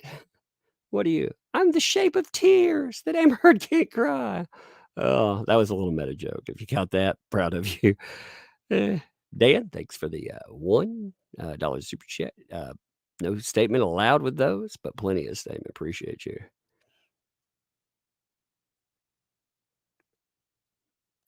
You're so smart on the ball. We should go to work with JD and his team. I get to do plenty in helping out my own way. I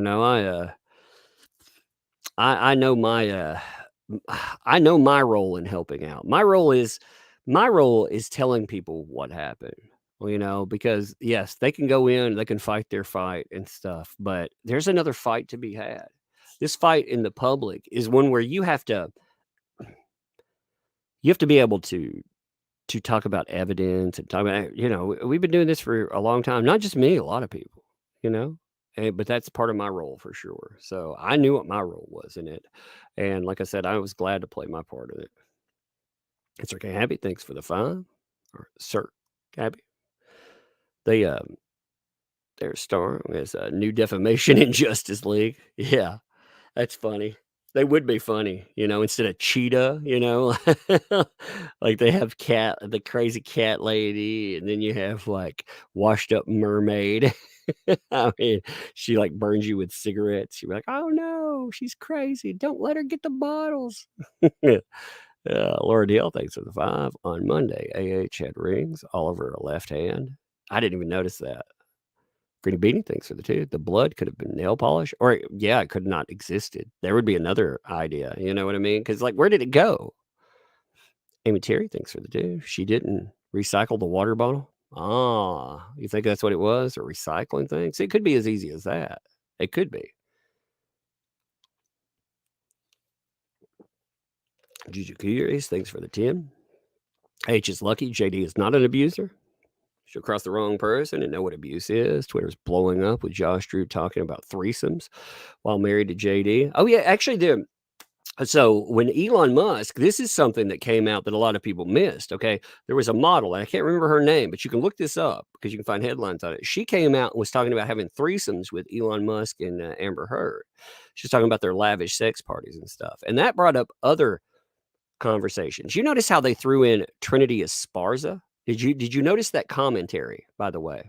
I bet a lot of people missed that. Trinity Esparza. Well, if you look up Trinity Esparza, the reason that I threw Trinity Esparza in there is because Trinity Esparza also went after Amber Heard. And Trinity Esparza, if I'm not mistaken, she went further, and she's the one that brought up Elon Musk. She said, yeah, that was her. Okay, so Trinity Esparza, that's who they were trying to debunk, but she isn't part of this trial right now. She, in her witness statements, she said that Johnny Depp was gone before the injury. Like, she saw no injuries from the 21st, 22nd, whatever. But you know who was around? Elon Musk was around. And those injuries, they popped up when Elon Musk was around. And she also said that she saw like finger marks around Amber Heard's neck. And she pointed the finger at Elon Musk.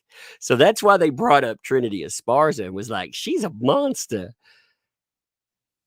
Because there are a lot of Eastern Columbia people they didn't talk to. She was a worker at the Eastern Columbia building, and yeah, they were trying to deflect away from her.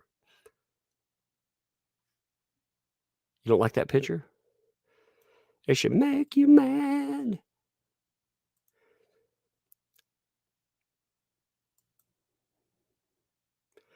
Let's see. Yeah, Trinity Esparza. Let's see. So here's what again, Josh Drew, well, it was actually her team brought it up. But Trinity Esparza went on record, and this is what she had to say. And she was not called, by the way. So, but again, her team brought this up during Josh Drew. So this is part of the witness testimony for there. She said, she had multiple face-to-face interactions with Heard. She saw her on Monday, the 23rd, the 24th, the 25th, the 27th. She said, she didn't see any facial injuries. And then, on Friday, though, she said she had a red cut underneath her right eye and red marks by her eye. She said Johnny Depp was gone, though, and she also said she went back and looked at the security video to see if the mark was still on Heard's face, and it wasn't. She brought up, Romero. She brought up a bunch of other people in there that also saw it. So again, as far as I don't know why they didn't call her, but they should have. I mean, like I said, I don't know. Maybe they were hostile and they were like, hell no, if we did that, we'll destroy you. What's up, Esme? Thanks for the 10 there. This is one of our long time serving mods. This is pretty much how the rules of the channel go. Straight up, you spam, you're timed out. You dox, you throw out somebody's personal information, you get banned. Keep it clean. Like if the kids come on, if they pop up, please do that. I know there are a lot of people there, but the kids may wander through this room. You can't keep them out of here. Trolls, you can troll them back. You don't like somebody, just block or ignore them. Thank you guys. Not attacking anyone. Sorry if you thought so. No, she just just trying to keep it clean. Like it takes a lot of work, and the mods too. Here's the thing about the mods as well. And let me show you this. Like a lot of people don't realize like how crazy. Okay, like if your comments go missing, see like this comment right here. Look, this comment was hidden by YouTube without any kind of censoring. So the mods usually let the censored comments through, except there's so many people it takes a lot of mods to do it, and sometimes they'll miss your comment. So that's one thing. That's really what the mods do, and they handle like the worst of the worst. So, Cole, thanks for the 5. Well, couldn't Johnny have used Jerry Judge's witness accounts for his side of the fight if he was alive? Yeah. That's what I'm saying. Like he would have never been allowed. Like he would have never been used the way he was otherwise. So yeah. Marcy Smith, thanks for the 5. What dirt does AH have on Raquel and Josh that compels them to lie? Love your channel, Tug. They went on record. See, they all thought they were just going on record to give her a favorable divorce settlement. They didn't realize that they were getting involved in an abuse hoax that would burn down one of the biggest actors ever, and they would still be having to talk about for 6 or 7 years. Well after you walked away. That's my personal opinion on it. I think that they thought they would get to they would get to walk. They would actually get something out of it too, and they got nothing. They got nothing but what they deserved, which is kicked to the curb, because that's what Amber does. She uses people and she kicks them to the curb. Anyway. Okay, Happy, thanks for the 2. AH will be acting on Pornhub. Anything goes.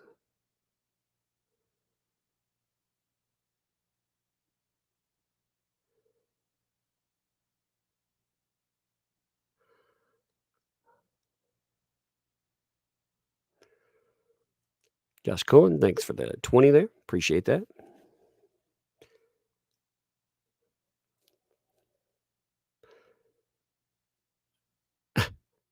She's definitely gonna have problems though, for real. Amber Heard, she's messed up. I mean, I don't know how she salvages anything out of her work after this,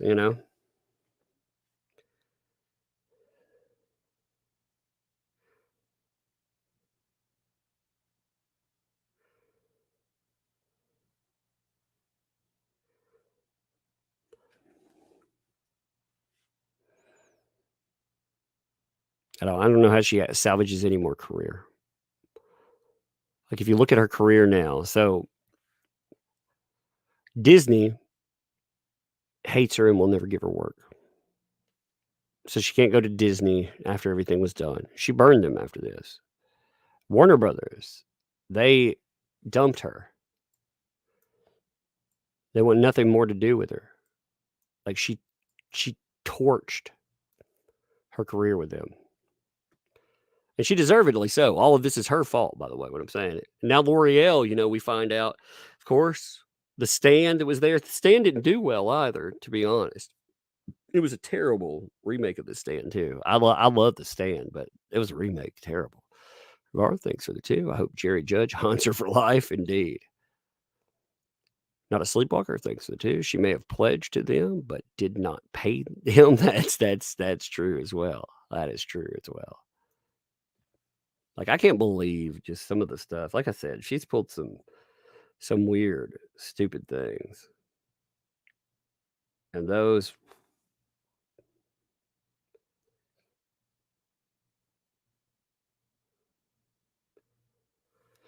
at the end of the day, it cost her everything. I mean, it cost her absolutely everything. It's amazing that she claims, she claims the same thing that she does. She claims JD does it. It's just like the abuse claims. Oh, no, JD actually did that to me. And the reality is that, she's the one who torched her career to take him down. She's the one that, I mean, she's done things. When I look at some of the stuff that she's done, I think, my God, you have to be kidding me. Like why in God's name would you think that this would fly? Like, did she think that her story, her lies, I guess it's from not being, a lot of it has to do with someone never being told no, I suppose. And I guess some of it also has to do with the fact that when you look publicly, so let me post this to you. I want to show you something. It really shows you how these folks are. All right. That back this kind of mess. So I got sent the perfect show of why people really back this mess. Aaron thinks the dude. The prawn industry wouldn't want her after this. That's true. You don't want to get sued that way. Leah thinks so too. Hi from Finland. Hi return from the little area of Tennessee. Appreciate you. Thank you, all you people all over the world. Thank you much. Thank you much. So let me show you this, though. This is kind of crazy. This gives you the idea of why this mentality is so prevalent. People out there, this is the way some people think quite a bit. Simon Stone, thanks for the 2. Appreciate that. No statement, mini statement. Sometimes I think, even if Amber was an abuser, why the F can't women just shut up and protect her anyway? Now, they locked down their account after that. But that statement really gives you, there are a lot of people that think like this. A lot of people. Hey, from the East Coast. Hey, return. Appreciate you. Hi from India. Hey, thank you for that.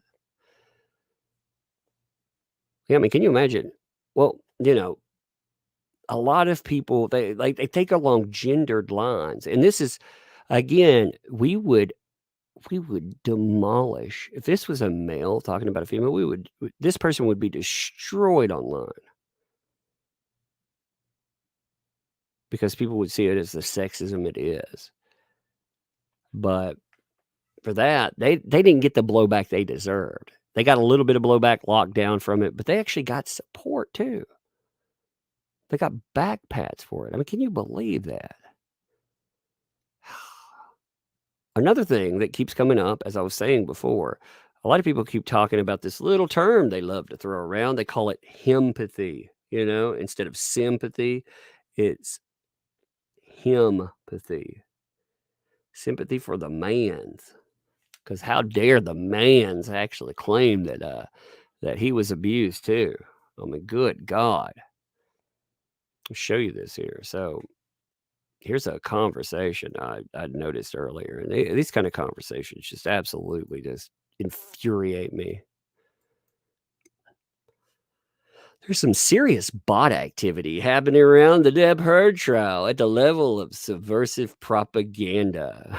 Insane swarms, propagation of false accounts of trial. Haven't seen anything like this before. 480 idiots liking this, being like, oh, they're not like applause. It's like seals flapping their fins. Or. Because it's the dumbest stuff I've ever heard, man. Just cooling. Thank you for the 20. No statement attached to that, but plenty of statement attached to backing. Thank you. Thanks for the 5 there. There's now a Vogue article out there saying, yeah, we should just believe her. I saw that one. There's an article like, we believe Amber Heard, Vogue. I saw that earlier. Why it's time to believe Amber Heard. I mean, these comments, okay? And then you see, like, they go through there, the level of himpathy.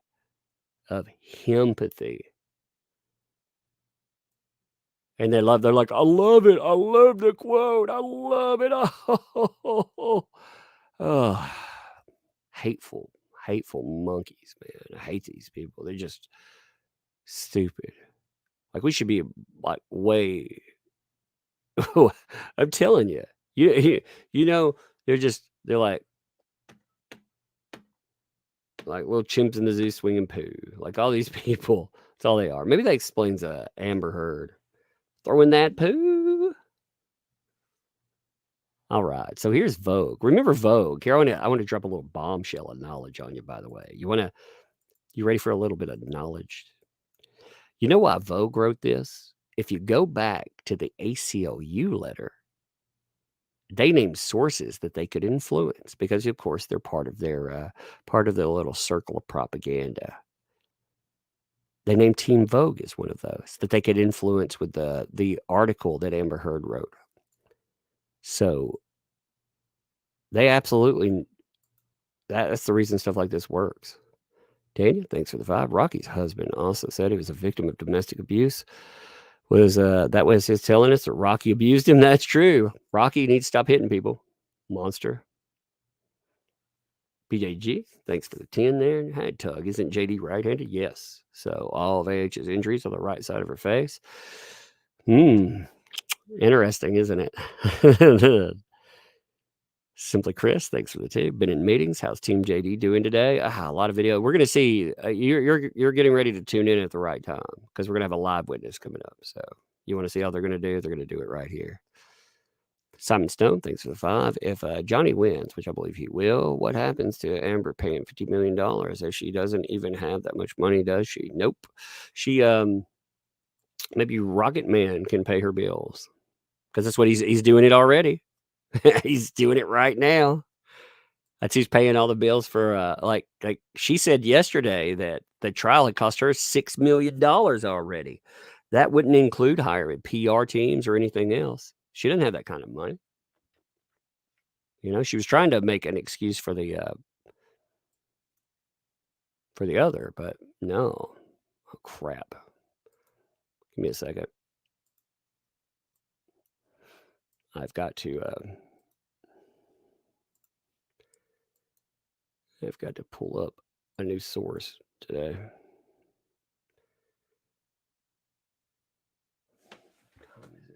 Shit. Give me 1 minute.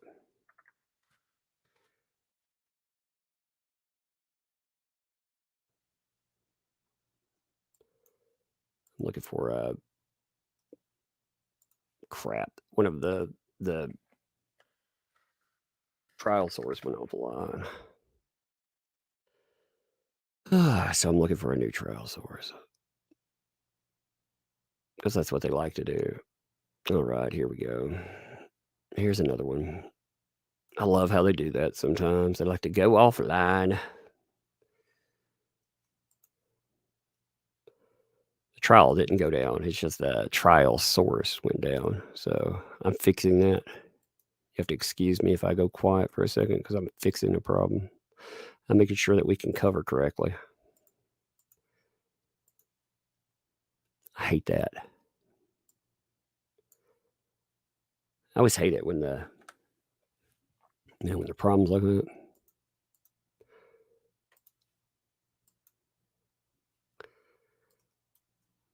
All right, that's good. Again, can you believe, though, writing articles again, why it's time to believe Amber Heard? Like I said, Vogue went out of its way to shield for Amber Heard. They shielded hard for her, too. I mean, very hard for Amber Heard. It's kind of crazy when you look at just how much they tried to do on her behalf. Like they were going out of their way, and they did it. They didn't just try to shield for her. They did it while trying to do damage for her because that's who they are. That's the kind of trash that they are, It just kills me, like I said. Like some of these places, they don't care. They don't care if they ruin lives. They don't care if they don't care if they damage somebody. As long as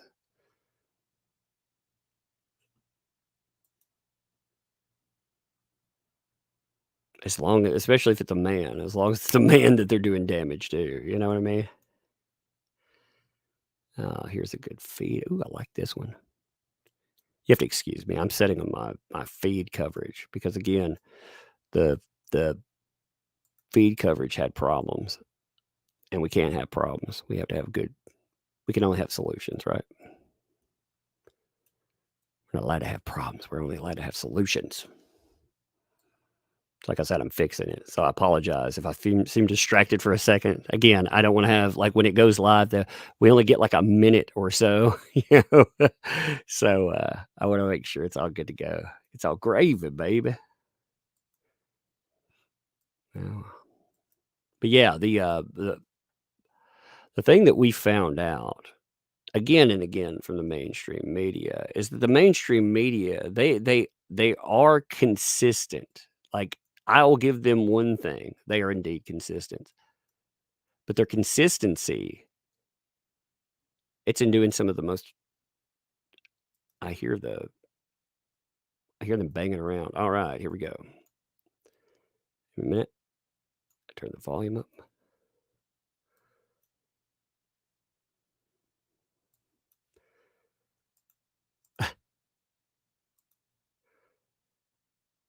That's weird. They keep making a noise like they're banging around on like staplers and stuff like that, and it sounds like they're trying to create a musical or something. It's like ding ding doo, doo, doo. It's very weird. The judge does not look thrilled. Like, she looks at least a little happier than she has in the last day. Yesterday, she looked annoyed, and I don't blame her. I mean, you know, Elaine was annoying everybody.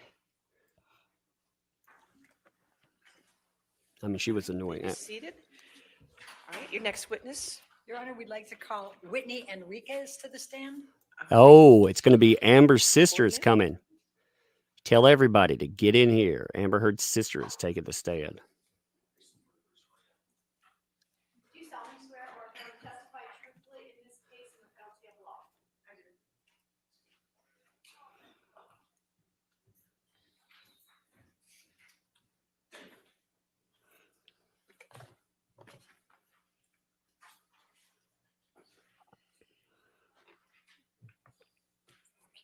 All right, yes, ma'am. Thank you, Your Honor. Will you please state your name for the record? Whitney Enriquez. And where do you live? In Glendale, California. And you're Amber's sister? I am. How old are you? 34. So you're her younger sister? Yes. Okay. Are you married and do you have any children? I am. I'm married with 2 small children. Okay. How old are your children? A 3-year-old and a newborn who's just over 2 months old. What is your profession?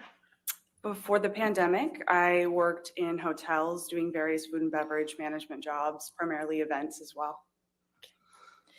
Now I'm going to take you to Mr. Depp and Amber, the early stages. When did you first meet Mr. Depp?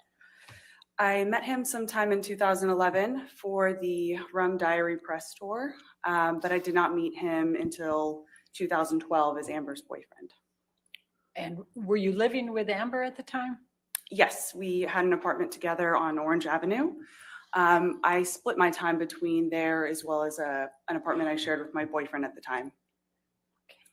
Now, describe your relationship with Mr. Depp in the early stages. We got along really well at first. He was sober at the time, and Johnny, when he's sober, is very bright and beautiful and lovely and kind and generous, and he was very easy to get to know. And frankly, we all fell in love with him. That's the same wording that Amber Heard used. Describe your observations of Amber and Mr. Depp's relationship in the early stages. Again, at first, that was wonderful. They were incredibly in love. I actually, to this day, have never seen my sister fall so madly for somebody. And things were wonderful. They seemed to really understand each other and get along well. But very quickly, this pattern emerged as their relationship went on, that if Johnny was using, there almost always was a fight. There was always a Objection, Your Honor. Cause for speculation, lack of foundation. As a foundation, if you want to lay Okay. foundation. What, if any, changes in their relationship did you observe? That when Johnny was using, there would be a fight. I saw it firsthand. Objection, Your Honor. Same objection. Overruled. That's fine. Thank you. Please continue. If he was using or if he was drinking, there was almost always a fight. There was always an argument. There was always a period where they weren't getting along, and it seemed to oscillate pretty quickly. He would be sober for a little bit and then almost just as quickly fall off the wagon and start to use or drink, and there would be some big blowout, and it seemed to go back and forth pretty frequently. There was never an extended period of time where it was one or the other. What, if any, changes did you observe in Amber over the period of her relationship with Johnny? At first, Amber was Amber. She was loud, fun, funny. She laughed a lot. She was just this happy, bright, fun-loving thing, always surrounded by friends. And then it was a progression that took over such a long period of time, and it was so slow. In hindsight, it was like watching a slow motion gunshot. She suddenly stopped sleeping as much. She wasn't as funny. She wasn't as loud. She wasn't as gregarious as she used to be. Cut to the end of their relationship, she was so physically unwell. She maybe weighed 100 pounds soaking wet. She was emaciated. She wasn't sleeping. She had developed a heart condition and her eyes were sunken in. She just looked Objection, like Your two Honor. different. A heart Lack of foundation condition? calls for hearsay. She's giving her observation. Well, heart condition, I'll sustain as to heart. Okay, other than the heart condition, please continue. She just, if you were to do a What? photograph side by side, you would see two very different people.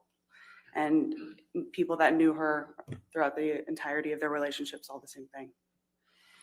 What, if any, observations did you make about Mr. Depp's exhibiting controlling behavior over the course of their relationship relating to Amber's clothing? Objection, Your Honor. Leading. What, if any, observations I'll did she sustain make the about? I'll sustain the objection. What, if any, observations did you make about Mr. Depp's treatment of Amber relating to clothing?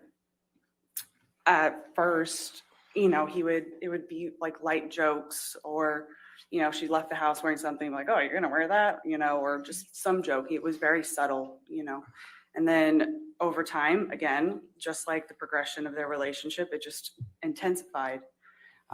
Then suddenly it's, they have the same stylist. He and I forgot her name, but suddenly they have the same stylist, and he had been essentially controlling what she wore to events and things like that. So she went from being able to wear whatever the hell she wanted, and then suddenly she's wearing anything that his stylist wanted her to wear, or wanted him to wear. And her style over time just got more and more conservative. What, if any, observations did you make about Mr. Depp with respect to Amber's work? That too was one thing. At first, he was saying he was protective over the kinds of jobs she was taking. Oh, that's not going to be good for her career. That's not going to be good for this, not going to be good for that. And then suddenly he has a problem with her taking any sort of job or any sort of audition. And then it became every time that she even thought about taking a meeting, it was another fight. He would often say things like, I don't even understand why she needs to work. I'll take care of her. I'll take care of you. I'll take care of everyone else. She doesn't need to work at all. It was one of those things that he was, at the end, vehemently against her working at all. What, if any, observations did you make about Mr. Depp's treatment of Amber with respect to friends? Again, these are all things that just very slowly over time just changed. At first, he was very inclusive of all of us. At one point, we all lived downtown together in these beautiful lofts. At first that was part of the relationship, was getting to know him and him getting to know us. And then just, again, slowly over time, he took issue with Brandon at one point, and then Brandon wasn't allowed in the fold. Time went on, he had an issue with Io. Io wasn't allowed in the fold anymore. And then at some point, even me, he had accused me of doing something horrendous that I had never done. And then suddenly I'm not allowed around anymore. And just over time, she had such a small network of people that were there to support her. It was hard to watch. What, if any, observations did you make about Mr. Depp's attitude or treatment of Amber with respect to health, her health? Amber was she was a pretty healthy person at first. She didn't have any medical issues that, you know, didn't need intervention of any sort. But in one of Johnny's attempts to get sober, he had employed Dr. Kipper, who had these nurses, and he had a personal nurse that would like administer medication, and you know, I think the intention was to make sure that he stayed clean and off of Objection, certain- Your Honor. Calls for speculation. Without discussing what the Sustain the objection. intentions were, just go ahead and give us what your observations were with respect to Mr. Depp, with respect to Amber's health. Sure. All of a sudden, for really unclear reasons, Amber had her own personal nurse just administering medication, and from what I saw, it was strange. I didn't think Amber needed wasn't for injuries. medication on the daily or whatever. And then all of a sudden, she has a therapist that is employed by Dr. Kipper. Even her medical treatment was somehow controlled by or paid for by Johnny. Objection, Your Honor. Calls So, for speculation. so she with didn't respect need to a control. therapist? Does that mean she wasn't abused? Is that what you're telling Plus us? the control Awesome. paid for. I'll allow. Go ahead. Okay, thank you. What, if anything, did Mr. Depp say about Amber's electronic devices? Well, every time they fought or had an argument, a device was going to get smashed. And she lost a phone, a tablet, a computer. You could almost guarantee that something would get destroyed when they fought. Very often, fights were at least in part surrounded by text messages or something that he would find on her phones, or whatever. And at some point, she wasn't even allowed to have passwords on her phone, or if she did have a password, it was something really simple that he memorized. But there was zero expectation of privacy for her in terms of what was on her device or accessibility of her devices. How many times did you observe Mr. Depp drunk?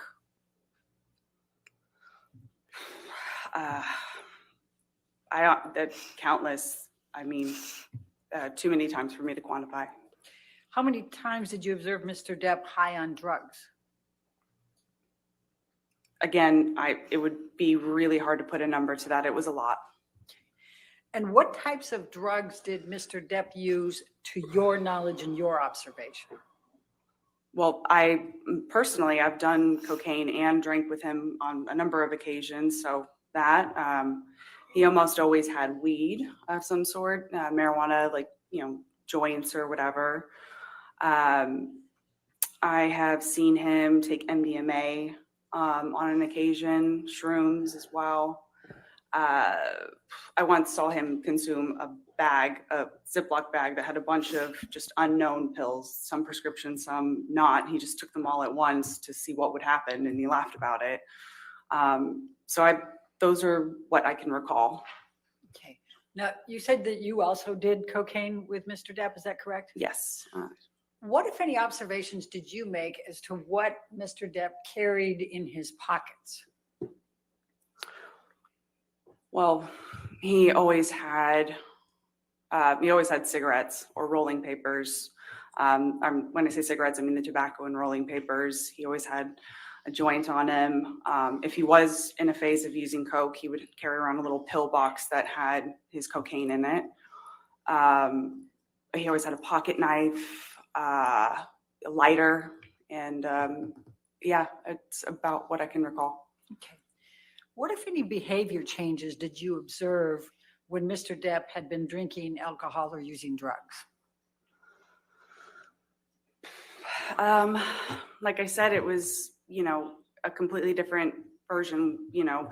He was almost unrecognizable when he was drinking and using to an excess. If it was alcohol and coke, he would slur. He would go on these paranoid, delusional rants about things that didn't make any sense.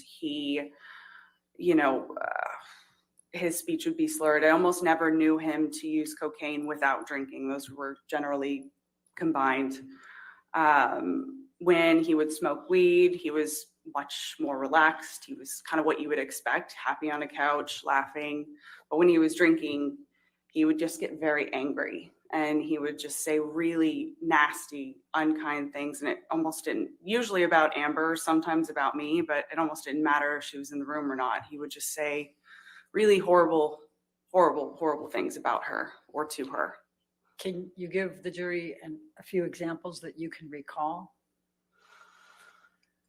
Pardon my language, fucking cunt. He called her a fucking used up trash bag, slimy whore, saggy whore. Just, you know, fucking cunt was thrown out a bunch. Just horrible things like that. I'm going to take you to March 21st, 2013. We've called it the painting or Keith Richards incident. When did you arrive at the Orange apartment on March 21st, 2013? It was sometime in the afternoon. I came in and Orange was typically a very neat, clean place. But as soon as I walked in, there was smoke in the air. Remember, it smelled like cigarette smoke and there was smoke in the air. So somebody had been smoking inside, which was odd because Amber and I don't smoke, and Johnny used to always just go outside to smoke. But walking a little bit further in, there was like furniture askew. Going into the kitchen, there was, you know, Johnny was sat at our little breakfast nook table that we had there, and he was wearing glasses. He had, you know, there was cocaine in front of him. There was booze in front of him, journal, like no newspaper, things like that, just kind of scattered around at the table. And I sat down to talk to him to see what was going on. And it was really hard to understand what he was getting at. It was really clear that he had been drinking for some time. His speech was slurred. And again, it was really hard to follow what he was trying to tell me. At first, he seemed to be upset that my sister had been photographed with our friend Marie in France. He then started saying that it must have meant that she was having an affair with her, and, you know, everyone would be laughing at her. And this woman, her father was a French politician. So he then starts rambling on about, oh, he knows what her father's up to and her this, that, and the other. And again, it was just this strange paranoid tailspin is the only way I can describe it. That just, it wasn't true. My sister wasn't having an affair with this person. Objection, Your Honor. I think it's pretty non-responsive at this point. All right, next question. Sustain the objection. Please describe what your conversations were and your observations were with Mr. Depp. So as I'm sitting there talking to him, Amber is in the kitchen, and, you know, she's not sat at the table or anything. She's kind of hanging back, and Johnny's still talking to me about what the problem was. And then all of a sudden the focus shifts to this painting that has been on the wall ever since Amber and I moved in. And the painting was done by one of my sister's exes. So he was convinced that it was on the wall to taunt him, to tease him, and how disrespectful that he had to wake up next to this painting. And it surely meant that Amber and Tasha were back together again, which of course was not true. But he was then upset about that. He was upset about this painting that was on the wall. I was trying to talk to him, not only to just try to figure out what was going on, but I was trying to get him out of the house because he was already very late for filming this documentary that was being shot at one of his houses. Was that with Keith Richards?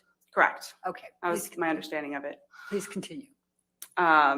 So for hours we sat there. I was trying to, you know, talk to him, make him feel like everything was okay, just try to get him out of the house. His assistant kept coming in and out at one point. And all the while, Amber is just in the kitchen. She's like giving us space, but she's in earshot, and he's saying these things about her. And at one point she tries to come over to like check on him, and she kind of embraces him from behind, and he's just like, fuck off, and, you know, continues to say these things about her. And again, we sat there forever, and eventually we did get him to leave the house. So but he insisted that Amber come too, and that if they were going to work it out, she'd have to be there, and they would talk about it at some other point, I guess. Let me just stop you for a minute. What, if any, injuries did you observe on Amber at that time? At the time, it was before I had a real understanding of what was going on. It was pretty, I didn't know, frankly. And her face was swollen, but I didn't, and it was kind of red. I thought she had just been crying. And her Sure. lip did appear to be cut. But again, that at the time, that wasn't what we were trying to do. It wouldn't have been appropriate to, talk to her about it or anything. That wasn't my focus, frankly. My focus was just sitting there trying to figure out what he was upset about and get him out of the house. They're going to talk themselves in a How long were you hole. at Orange with Mr. Depp and Amber before he left to go to the Keith Richards? A few hours. I couldn't say, maybe around like 4 or 5 hours. It took a minute. Now, did you accompany Mr. Depp over to the recording or did you stay? I did. And did Amber go too? Correct. That was part of the condition of him leaving, is that Amber had to go with us. All right. Well, please describe to the jury what happened next then on your ride over there. So Amber and Johnny were sitting in the back. I was in the front with Sterling, the driver. And they weren't saying much back there. There was music playing pretty loudly. So I couldn't really hear what was going on back there. But at some point I heard the back door open, or the back window open, and Johnny is holding our dog out the window. And I froze. I was scared because I just remember thinking, I knew how inebriated he was, and the dog was very small. I thought if she twitched or if he lost her somehow, she was just going to go out the window. And Amber, of course, was just saying, Objection, Your Honor. Not often to prove the truth of the matter asserted, Your Honor. I'll sustain the objection. Okay. Don't say what Amber Always said. the Just go worst ahead and arguments. continue They with always get shut your down. observations. He brought the dog back into the car, and he was just laughing. This really Such lies. scary, loud, like it was almost like a cackle. And he then made some joke about putting her in the microwave. And that was the joke after that, was putting the dog in the microwave. Okay. So during the year 2013, what, if any, marks did you observe on Amber? Any injuries or signs of markings, anything like that?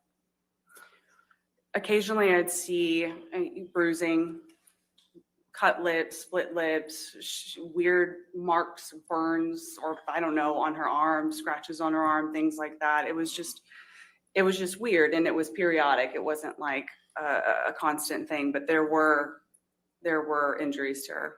And what, if anything, did you do? Did you ask her about them? I did at some point confront her and ask her, and she... Objection, Your Honor. Hearsay. Don't tell Sustain us. the objection. Okay. Next question. Okay.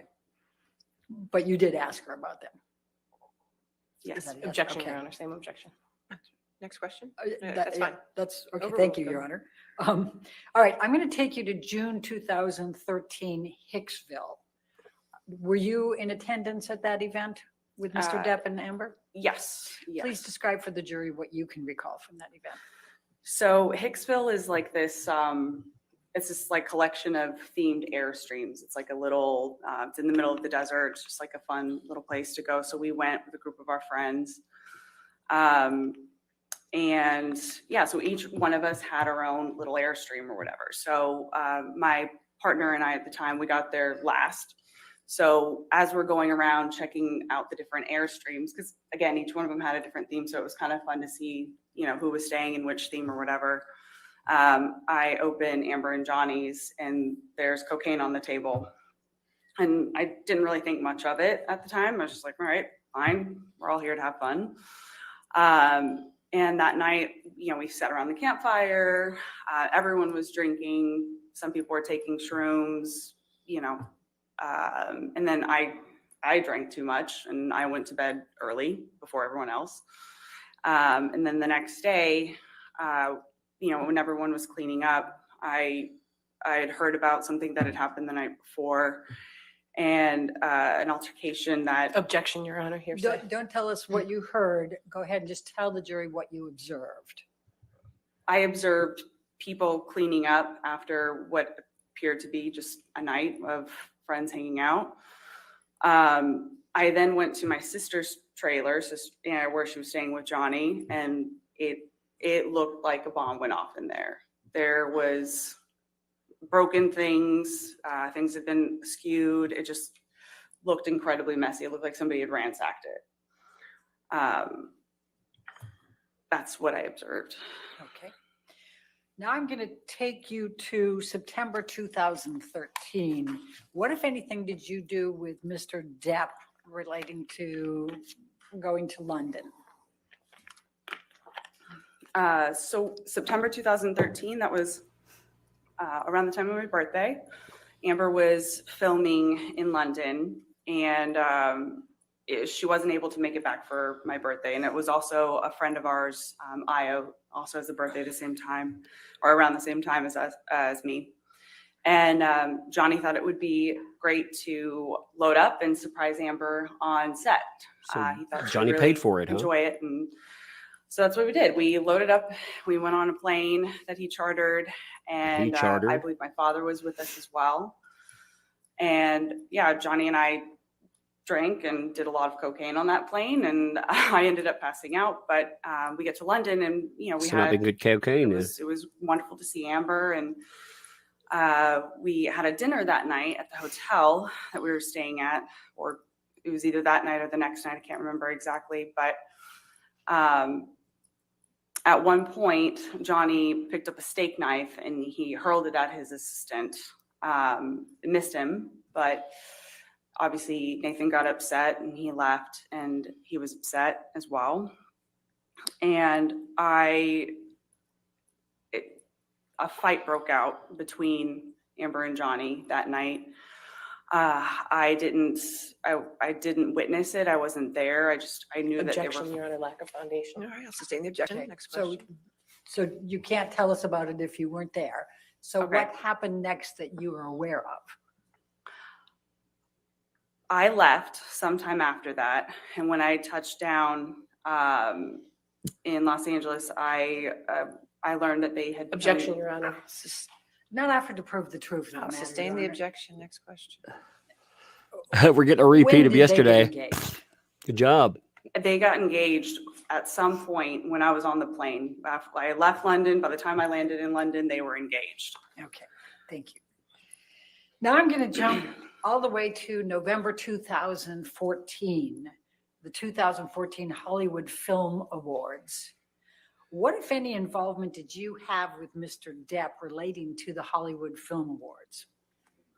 I was called over to where he was getting ready, 80. And when you say 80, are we talking about Sweetser? Yes, that's one of the houses that is on that street that Johnny had. He had several houses on that street. 80 was the one that he referred to as like the man cave. That's where he spent a lot of time.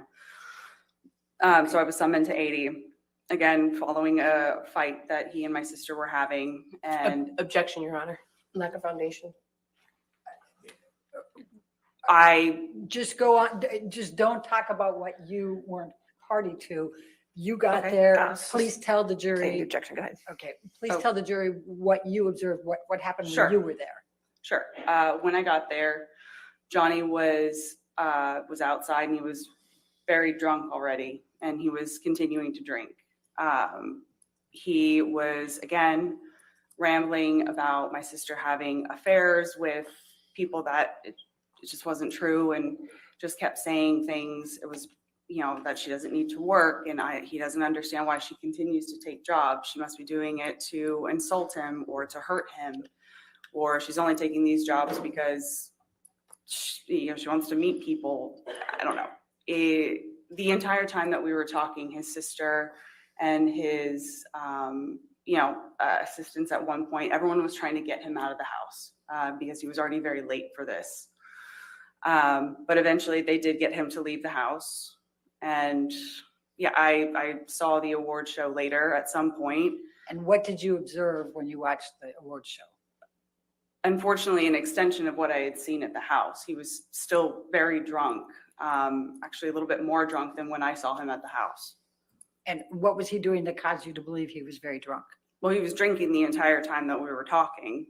And, you know, in general, at this point, I had understood what Johnny looks like when he's drunk. He's stammering. His speech was hard to understand. He was slurring.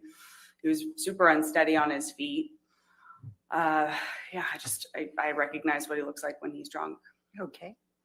Now I'm going to take you to March 23rd, 2015. And at this time, were you living at the penthouse suite? Did she have a time machine or something? Excuse me. When She's gonna take you to it. approximately did you move into the penthouse suite? I actually don't know for sure when I moved in. I would take me a minute to remember. It was sometime in 2000, I don't know, 14, I think. Okay. And so as of March 23rd, 2015, you're living there, correct? Yes. And where are you living in those penthouse suites? What is it called? So I was in what they call PH4. The layout is, you know, the entire top floor of this building. Johnny owns them all, and he was kind enough to let us all live there. So I was in PH4. Amber and Johnny were in PH3. I believe Isaac was in 2, and Rocky and Josh were in 1. But the only ones that actually connected were 3, 4, and 5. So again, I was kind of sandwiched between where Johnny and Amber stayed and Amber's basically closet. So basically you had to cut through to get to one point to the other. So I was sleeping. I woke up to Amber in my bedroom saying, "Can you believe he's cheating on me?" Objection, Your Honor. You're not offered to prove the truth of the matter Over- asserted. Thank you. overruled. Go Thank ahead. you. Please continue. She said something. She said overruled. It's okay for you to say what. Oh, just sorry. Just briefly what you just explained. I woke up to her saying, "Can you believe he's cheating on me? Your fucking brother is cheating on me." I got up. I told her to stay right there. Objection, Your Honor. Hearsay. It's not offered to prove the truth of the matter That's asserted. overruled for that statement. Go ahead. Please continue. I instructed her to stay in my apartment while I go and talk to Johnny. So I leave PH4. I leave her in PH4. And let me just stop. Are you sober, drunk? Have you been drinking? Oh, rare occasions where I was sober. It was in the middle of the night. I was asleep. So I'm sorry, I'm not sure that I understood your question. So you were sober? Oh, absolutely. Yes. Okay. Yes. Please continue. You were sober? So I go to Kinda. PH5 where Johnny, Debbie, and Travis were all standing in the kitchen of PH5. I went down there to talk to him, and again, I can tell he's clearly drunk, and he has a bottle of alcohol of some sort in front of him as well. And again, he's talking to me about how Amber found these text messages between him and a woman called Rochelle. And then he starts saying that this woman was meaningless. It wasn't anything special. She's nothing special. But then he immediately shifted to, well, Amber pushed me. Amber made me do it. And of course I'm cheating on her, you know, whatever. And it suddenly became about Amber making him do it. At some point, then Amber is on the mezzanine level of PH5. So it's kind of hard to explain. So the kitchen's down here and the mezzanine's up here. So she's there. It's her little office nook, and she starts shouting at him, saying, you know, Objection, Your Honor. Hearsay. It's not offered to prove the truth of the matter asserted, Your Honor. She's Hey, screaming expletives at him. I mean, that's not offered to prove the truth. A huge video just dropped on Yellow Flash 2 channel. Go check it They're now. saying horrible things to one Now. another. Fuck you. You know, he's calling her a fucking whore, fucking cunt, used up trash bag, you know, whatever. They were saying horrible things to one another. She was calling him old and fat. It was a fight. They were saying really nasty things to one another. I leave them in the kitchen to go up the stairs, was trying to calm Amber down, hopefully get her back into my apartment. And Debbie had come up with me. And Debbie, who's Debbie? Debbie was his nurse at the Debbie time. Lloyd? Yes, I believe that was her name. Okay. So we're with Amber on the mezzanine level. I'm sorry, just so we know who we're is it you and Debbie that are with Amber, or is Yes, Debbie, Amber, and I are all on the little mezzanine area. And as I mentioned, the mezzanine overlooks the kitchen and the living room. So Johnny then hurls a Red Bull can and it hits Debbie in the back. She didn't even react. She didn't really seem to notice. But I'm standing up there talking, or I'm standing up there, I'm at the top of the stairs with my back to the stairs. And that's when Johnny runs up the stairs. And again, I'm facing Amber. He comes up behind me, strikes me in the back, kind of just somewhere over here. He strikes me in the back. I hear Amber shout, "Don't hit my fucking sister." She smacks him, lands one. And then he grabs, at that point, that's when Travis runs up the stairs after Amber landed one. But by that time, Johnny had already grabbed Amber by the hair with one hand and was whacking her repeatedly in the face with the other as I was standing there. With Travis this cast pulls on? them apart. I get Amber She said into hand, mine. not cast. I close the doors behind me and lock them. I then hear Johnny's voice shouting. Never mind, withdraw. She just said hand, I not hear cast. Johnny's voice shouting, I fucking hate you. I hate you both. You fucking cunts. You fucking whores. And I hear crashing. I hear crashing and banging and smashing. And he starts screaming like an animal. And I then just moved Amber into the next room and I just kept her there all night. The next day I go and I see her closet has been completely destroyed. Racks were overturned. Yeah, one of the clothing racks have been like tossed down the stairs. There was art off the wall. And down in the kitchen, there was broken glass. The place was destroyed. Michelle, can you bring up Defendant's Exhibit 400?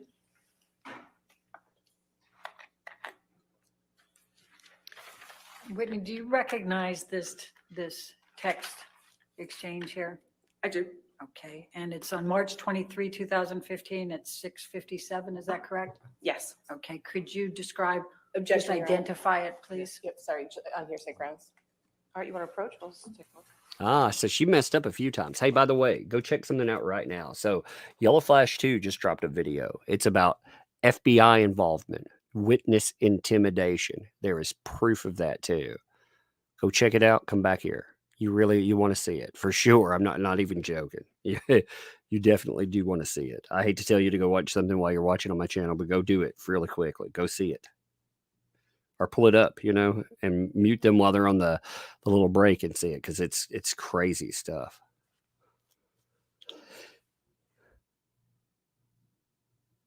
She screwed up 2 times so far in this thing, big ones.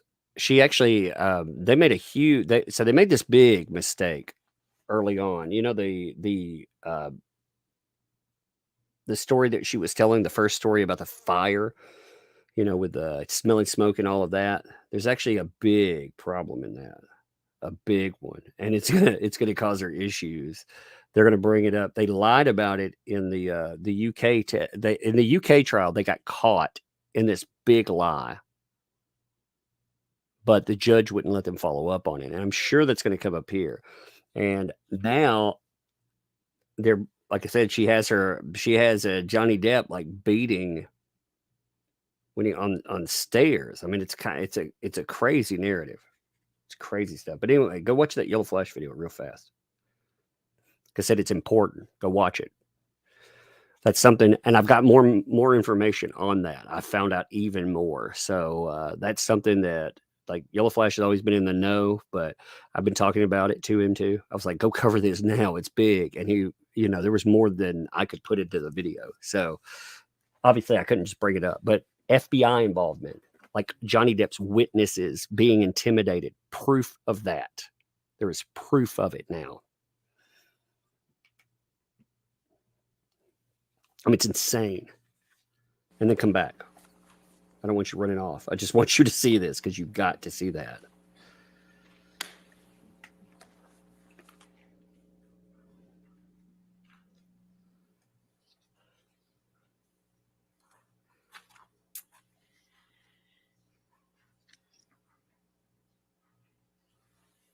So this is, can we publish, Your Honor?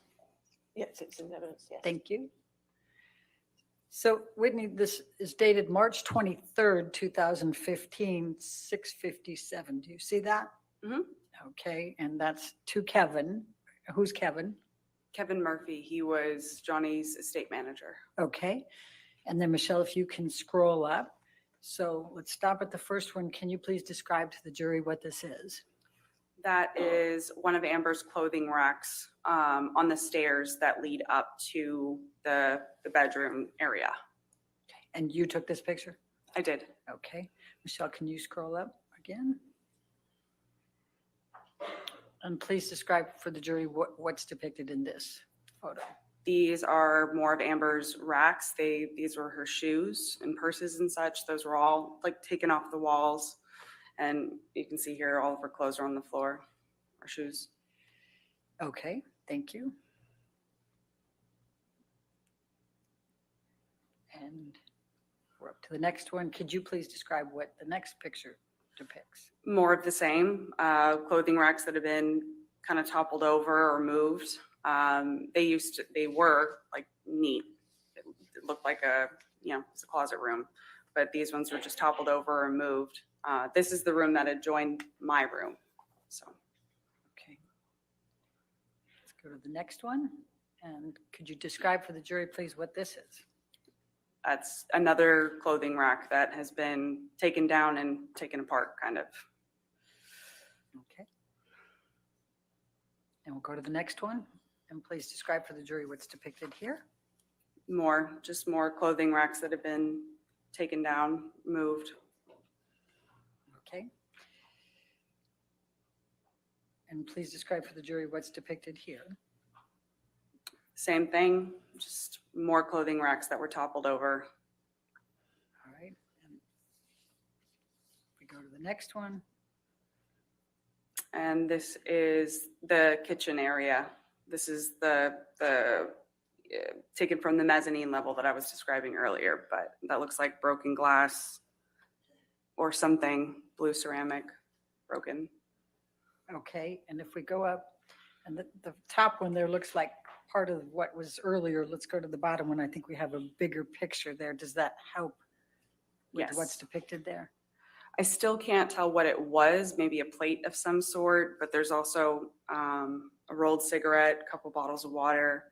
But yeah, whatever that blue thing is, it was broken. That's what's all over the kitchen there and also next to the stove. Okay. Thank you. After the staircase incident, what, if anything, did Mr. Depp ask you to sign? There was an NDA on my kitchen table. Can you tell the jury what an NDA is? It's a non-disclosure agreement. It's basically, my understanding is it's a contract to keep things private, to keep your mouth shut, essentially. All right. And you were given one or asked to sign one? I was asked to sign one. I don't believe I signed it. I left sometime after. So you moved out after that?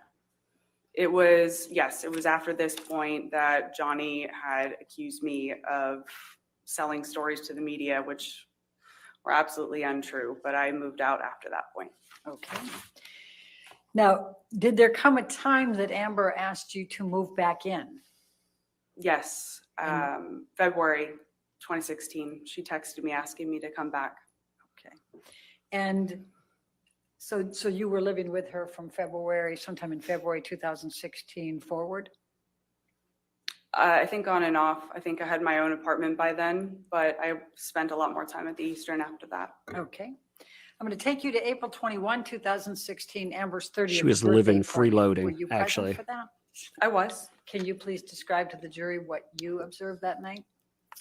It was her 30th birthday, so we wanted to make it, really special. We had made this beautiful dinner, and it was great. All of her close friends were there, and everyone was having a really good time. Everyone was having fun. Johnny showed up very, very late, and he was drunk when he showed up. Amber was obviously upset about it, but There came a time in the party where we all went around the table and said our favorite thing about Amber, just funny memories or whatever. When it came to Johnny's turn, he told this story about how they first met when they met for the Rum Diary. So, he had this story about how she came in to his office and she sat on the couch and her perfect ass left a perfect imprint on the couch, and he wouldn't let anyone sit there after she left that day. And it was one of those stories that everyone was kind of embarrassed. We had all gone around the table saying really nice things about her, and gets to him and he's talking about her ass. We were all kind of embarrassed. And when did you leave the party that night? I left pretty shortly after that. Okay. And I went home. What, if any, conversation did you have with Mr. Depp about his plans to attend Coachella the next day? He was planning on coming to Coachella with us. Whenever at some point we were talking about what was happening the next day. And so that night he told us he was going to come to Coachella with us the next day. Okay. And did he ultimately come to Coachella with you the next day? No. Okay. I'm going to jump forward to talk about some statements that were made, the counterclaim. What, if any, observations did you make about how the statements, we're talking about the three statements that we're quoting Adam Waldman, impacted Amber? And I'm asking for your observations. Just tell the jury what your observations were of how these statements impacted Amber. Objection, Your Honor. Compound, lack of foundation, speculation. Overruled, that's fine. Doesn't that have to hit her in the pocket? Amber has worked so hard to overcome everything that she went through in the duration of their relationship. She has really, really tried her best to move past it. And anybody that knows Amber at all knows that some of the most important things to her are honesty, integrity. Her reputation is all she has. She doesn't have piles of money and private islands or. Objection, Your Honor. It's non-responsive. I'll sustain the objection. Stop arguing. She was devastated by these. Oh, look at her trying to be sympathetic. Look at that. To say that they're not true. Her face doesn't move, though. It devastated her. And also, we had just buried our mother. So Amber, she started having panic attacks randomly. She was not sleeping. Objection, Your Honor. Hearsay. These are your observations. Thank you. Please continue. These statements devastated her. They devastated her because they weren't true, and they were just very, very, very much affecting her. Oh, You God. talked about panic attacks. What else did you observe that she would do as a result of these? Physical. She would just periodically just break into tears. She, I don't know how else to describe it. She was so unwell. She stopped sleeping again. She was super anxious. She couldn't relax. She couldn't sit still. It was very similar to the Amber that I had seen back in 2016 as she was trying to get out of this relationship. It launched her back into this space where she was just so physically unwell, and she cried a lot. Thank you. I have no further questions. All right, cross-examination. That's oh my God, that's it. They're gonna bring her in for. They trimmed her story down a lot because they got so many problems in the UK. Good afternoon, Ms. Enriquez. We haven't met before. My name's Rebecca Lecaros. I'm one of the lawyers representing Mr. Depp in this case. You grew up in Texas with your sister and your parents, right? Correct. And you were really close with Ms. Heard growing up? We were. And you're still close now, right? We are. And you love her? Of course. And your childhood, though, had some difficult moments, right? It wasn't perfect. Your father hit you and your sister at times, right? Yes. And your sister would protect you from that abuse when she could, wouldn't she? We would protect each other for sure. And when you graduated from high school, you moved out to Los Angeles, right? I did. And your sister gave you a place to live in LA? Yes. And she helped support you? In part, I also was working myself, and yeah. And you're grateful to her for being there when you needed her, right? Of course. And just like she protected and cared for you, you want to protect and care for her, right? And when I can, of course, but yeah. Walk right into You that. testified to having a great relationship with Mr. Depp when you first started dating your sister, right? Correct. And you thought of him as a brother? Yes. He called you sis? Yes. And you had affectionate nicknames for him too, didn't you? A number of them, yes. Yeah. And you testified that for a time you lived in the ECB penthouses with Mr. Depp and Ms. Heard. That's correct. And Mr. Depp owned those penthouses? He did. You didn't pay rent while you were living there, right? No. You didn't pay for any of the bills for the penthouses? No. It's very generous. And Rocky Yeah. Pennington lived in one of those penthouses also, right? She did. And at some point, her boyfriend Josh Drew moved in, right? Yes. And Isaac Bruch lived in one of those penthouses too. Yes. And you know that he testified here that you call him your spirit animal, right? I did not know that, but he's wonderful. You call him your spirit animal? At one point I did, yes. You took trips with your sister and Mr. Depp also, right? Occasionally. You didn't pay for those either, right? Nope. Of course not. I did not. Johnny Depp During was the a free meal course ticket. of Mr. Depp and Ms. Heard's relationship, you were frequently involved in their arguments, weren't you? Yes. In fact, you had a nickname, right? Marriage counselor. Yes. You often found yourself mediating disputes between Mr. Depp and Ms. Heard, right? Clearly not very well, but yes. And when you were in that role of marriage counselor, you empathized with Mr. Depp, right? Yes, on occasion. Because you had a pretty good understanding of what he was going through?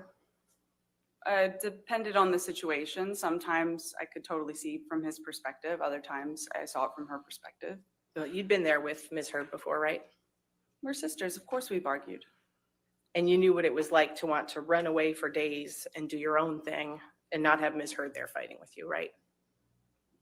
I think that's kind of taken out of context a little bit. I think more metaphorically. But yes, I have been in arguments with my sister.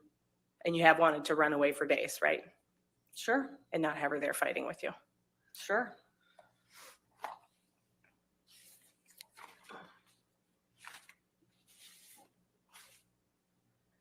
You talked a little bit about the incident in March 2013, right? Which one? That was the one before you went to the Keith Richards Yes. documentary set? And you were present with Mr. Depp at Orange that day? I was. Didn't you do cocaine with Mr. Depp that afternoon? Yes. And you said Mr. Depp's already intoxicated? He was by the time I got there. And he was fighting with your sister? He wasn't doing much of anything. He was sat at the table. He was telling me about the fight that they had. So he he'd was been, kind of he'd been ignoring. fighting with your sister that day when you arrived? That was my understanding. And you said she had a puffy face? Yes. And despite all of that, you decided it was a good idea to do cocaine with Mr. Depp at that juncture? Hadn't yet connected the dots. I hadn't yet understood what that meant or what that would do. That was a yes? Yes, you took cocaine with Mr. Depp. I after all did. that? Yes, I already said that. Oops. You testified that you had suspicions that Mr. Depp was allegedly hitting your sister by some point in 2013, right? Suspicions. And notwithstanding that, in June 2013, you were actually joking with Mr. Depp about hitting your sister, right? Regrettably over a text message, yes. You were encouraging him to hit her, I was not literally encouraging him to hit her. but you were joking about it. Regrettably, yes. Again, I did not have an understanding fully of what that was. I never would have said that now, knowing what I know. But that was alleged. That was around the time that you allegedly became aware that he was I that don't there were know. injuries on your sister that caused you to have suspicions? I don't know if it was around the same time. Turning to the staircase incident in March 2015, you testified that Mr. Depp allegedly hit you during that incident, right? Yes. But you aren't sure if that contact was even meant for you, right? I honestly don't. I don't know what he was aiming for. My back was to him. And you weren't injured during that incident, right? No, I wasn't. And you didn't seek medical attention? No. And you said Debbie Lloyd was there during all of that, correct? She was. And Mr. Depp's security, Travis McGivern, was there too? Yes, he was. And you saw your sister hit Mr. Depp on the stairs that day, right? After he struck me, yes. You said she landed one, right? And then the next day you found some damage in the adjoining penthouse. Correct. And we saw some pictures of what you saw that day, right? Yes. You thought it was important to document that damage, right? Not to document.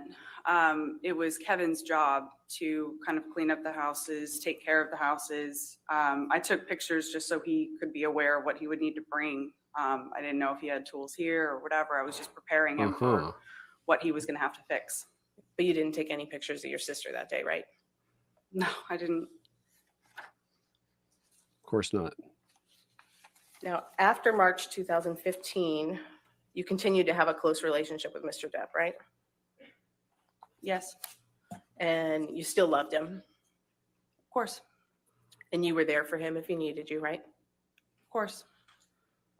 And in fact, just a couple of weeks after that staircase incident, you were still acting as the marriage counselor, weren't you? At some point, sure. And that fall, after the staircase incident, October 2015, you claim you had seen Mr. Depp hitting your sister. And then in October 2015, you were actually still trying to reconcile him and your sister when they were fighting, right? Yes, I was asked to support. I was just trying to help what I thought they both wanted. I was just trying to support, or trying my best to support them the way that I thought I could. You still loved Mr. Depp at that point, right? I did. And you didn't think that he and your sister were past the point of no return, right? What I thought was irrelevant at that point. Those two were in love and they were working very hard. They wanted to be together, it seemed like. So I just helped as best as I could. I don't know how else to describe it. Your sister still wanted to be with Mr. Depp, right? And she loved him. And you didn't think they were past the point of no return? I don't know what you mean by that exactly. Okay. Let's take a look at Plaintiff's Exhibit 1283. It's not yet in evidence. We'll just show that to the witness.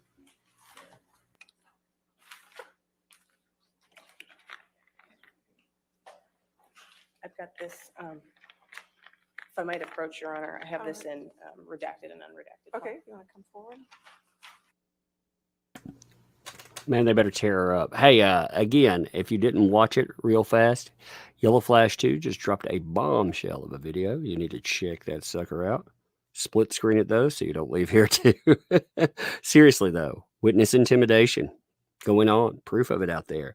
I found out some more about that as well. I'm still looking into it, too. But I couldn't drop it as a video, so Yellow Flash dropped it out there. You need to check it out. I mean, Amber Heard's side, witness intimidating Johnny Depp. Oh, man, in real life, not mean words. We ain't talking mean words. We're talking about the real meal deal. We're talking about going out and trying to do real intimidation, real life. No joke, no clickbait, no fake, for real. That's the real Amilla Dilla. They better tear her up, man. Whitney, she wasn't on the stand. See, she was on the stand a lot more in UK 2020. And I mean, they screwed up big time with her. That's why they didn't put her up there that long now, because they're trying not to open any doors where she can really get herself in trouble. And they're being soft on her. Like I said, I would wreck her. I would wreck her. and I'm hoping they're going to. Like they're already saying first of all, you'd love your sister and never do anything to her. Okay, that works. I get that. You thought everything was good, everything was kind. You didn't see a problem, even though all this abuse was going on. You know, you're even sending joke texts back and forth, talking about him smacking on your face, even though, like I said, uh, there's some real big thing. They need to pull out real pictures though, and be like, okay, well, that abuse that you saw back then, supposedly with your sister and her busted lip, is this from that same time? Pull up 1283. And Ms. Enriquez, if I could just direct your attention, if we can go to the third page, please. Do I have control of this or no? No, you do not. Sorry, Oh, okay. we'll put it up for you. And we can go back to the first page if you'd like, or we can take a look at the unredacted version if we need to. But do you recognize these as text messages that you sent to Mr. Depp on October 2nd, 2015?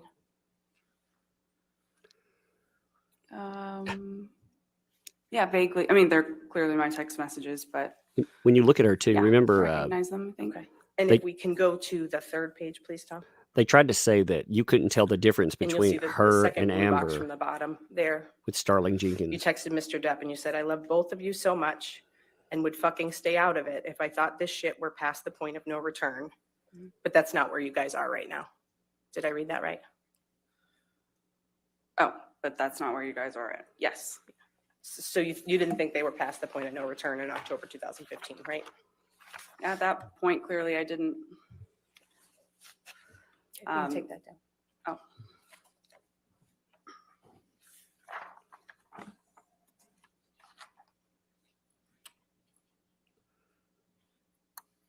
You wanted Ms. Heard to stay with Mr. Depp even after you allegedly saw him hit her, right?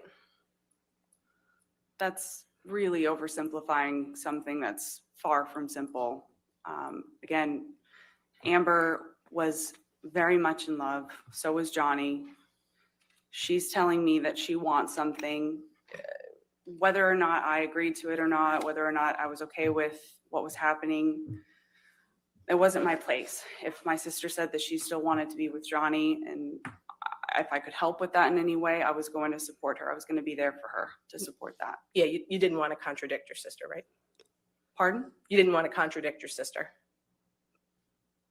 I don't know if I'd characterize it that way. I was trying to support my sister the best that I could or knew how or thought she wanted.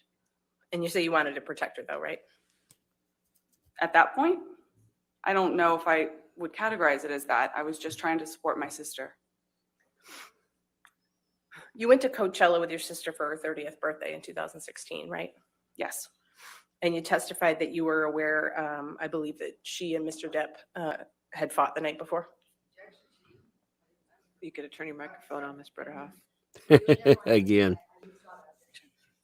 Okay, withdrawn. All right. You can answer the question, ma'am.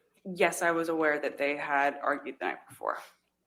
You didn't see any bruises on Ms. Heard at Coachella that year, though, right? Yeah, she was wearing a lot of makeup. You didn't see any marks on her? Not that I can recall. Didn't notice any swelling, right? To the best of my recollection, I don't. And your sister didn't have a working phone on her that day, did she? No, she didn't. But you did? Yes, it did. And you wanted Mr. Depp to know that Ms. Heard's phone wasn't working, right? I believe I reached out to him for her, yeah. And you were encouraging him to reach out to her through you if he was trying to reach her, right? I believe so at one point, yes. You didn't want him to think that he was ignoring her. I'm sorry? You didn't want him to think that he was ignoring her, right? Sure. And you wanted them to reconcile, didn't you? Amber really wanted him there. Despite the fact that they had had a fight the night before, it was very complicated. It was very nuanced. You know, they fought, they got back together. They fought, they loved each other. They hated each other, they loved each other. I just remember her wanting Johnny to come to Coachella at some point. I wasn't trying to reconcile them. I was just trying to help facilitate. And you did that even though you were concerned about marks that you say you'd seen on her since at least 2013 and during the course of their relationship, right? again, that's really oversimplifying something. We all saw this.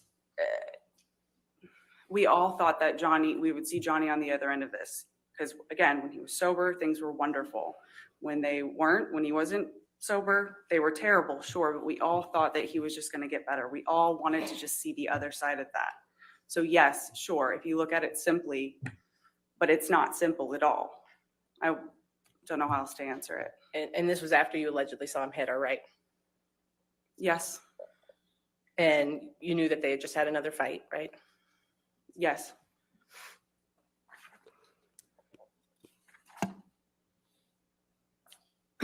You know who Jennifer Howell is, right, Ms. Enriquez? I do. She's Oh. the founder of the Art of Elysium nonprofit. She's the She one is. being threatened and intimidated. And you too. worked there for a time, didn't you? See I why? did. Around May 2015, you actually moved in with Ms. Howell, right? May 2015? Yes. And you moved out of the penthouses because at that point you and your sister were fighting, right? It was around the time that, he had accused me of leaking stories, and that was the impetus of me leaving. And you testified earlier, I think, that he had asked you to sign an NDA, right? At some point. And that was around the same time that he was concerned you were leaking stories about their wedding to the media? I believe so. You and Ms. Howell were close? We were. Close enough that you lived with her for around a year? I don't recall if it was that long.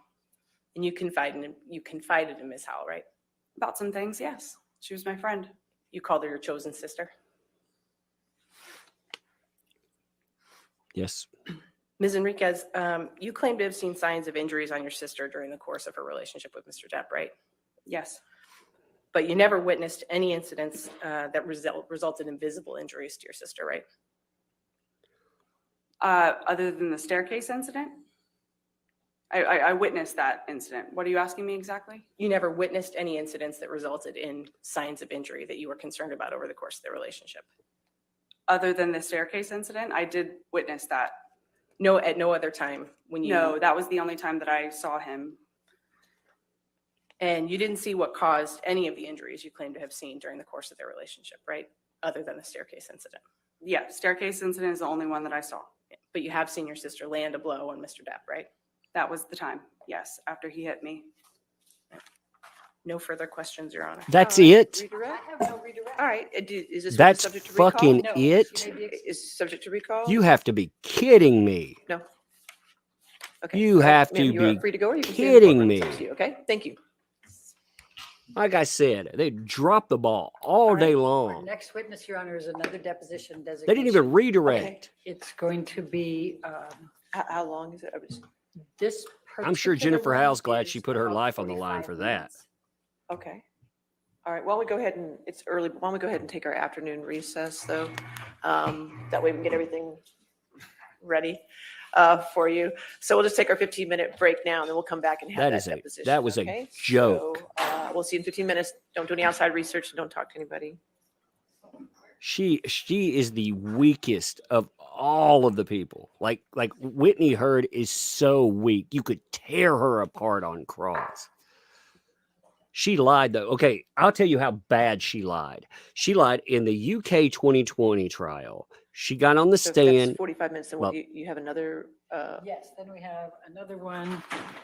it's another We have a few- we deposition? have a few more. Okay, so they're both depositions. Yeah, all the rest of them today are depositions. Okay, I just want to make sure we don't need any other Okay. items from that. Okay, that's fine. We'll come back at 3:05 then? Okay, all right, thank you. That was a joke, man. That was a joke. I'm gonna call it like it was. That was a joke and a bad joke. And again, I feel like sometimes their team is so worried about like being the good guy in this that they play softball. You got to you got to win. That right there. That's what I was saying. They went softball on the Josh Drew 2019 video. That's unacceptable. They should never have allowed that. They should have been asking him new questions, hard-hitting questions. They dropped the ball there. They dropped the ball again with Whitney Hurd. But okay, so she alleged, she brought it up in this one too. She was talking about the painting where she says, Johnny Depp, basically she smelled smoke and stuff. She's trying to say that he set that on fire. They didn't even bring the dog thing up. They didn't even bring that up. Like, they didn't put that on cross at all. So they just left a statement out there about him hanging a freaking dog out the window, animal abuse, and they left it. What a joke. Katie, thanks for the 7. Her necklace is amber. Was it an amber then?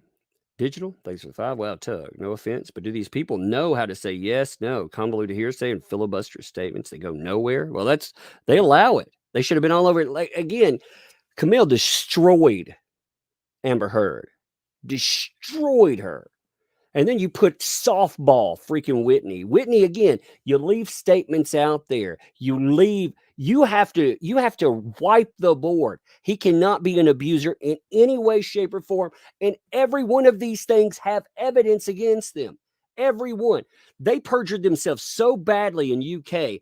They had to ask them to stop sending text messages. They had a sidebar with the judge where they asked the judge to tell Amber to stop sending messages to her sister down there. Stop texting her real time. Because what they did was they alleged so they messed up the timeline. Like, remember how Amber said, I can't remember timelines? That's because she messed up so badly in the UK. That's why she's gone with this nebulous idea that she can't remember anything anymore, because her and her sister established this timeline for incident. We're going to call it the painting incident. All right. They established a timeline for it where they had Johnny Depp doing all these stupid things, but they forgot that there was a picture out there. This picture showed clearly Amber Heard with no busted lip. They should have dragged that freaking picture up here. They should have asked her about it, because on the stand, they should have humiliated her, because what she would have done is the same thing that she did in the UK. She was alleging, oh yeah, I see an injury in that. Like I said, I would have tore her apart on there, because she's weak. She's one of the softest people on the entirety of Amber Heard's side. I mean, that pisses me off. You're supposed to play to win, because again, there is no, the judge may love you. They may think you're the nicest person ever. But when you go home with the loss, you know what you did? You didn't vindicate somebody. This is the time to pull out all the stops. Adam Waldman out there, I worry about this stuff sometimes, because Adam Waldman's not there, and he's a killer. Camille is a killer. You have to have killers on your team. Ben Chu is soft. Whoever that was soft. I'm just being blunt about it. They're soft.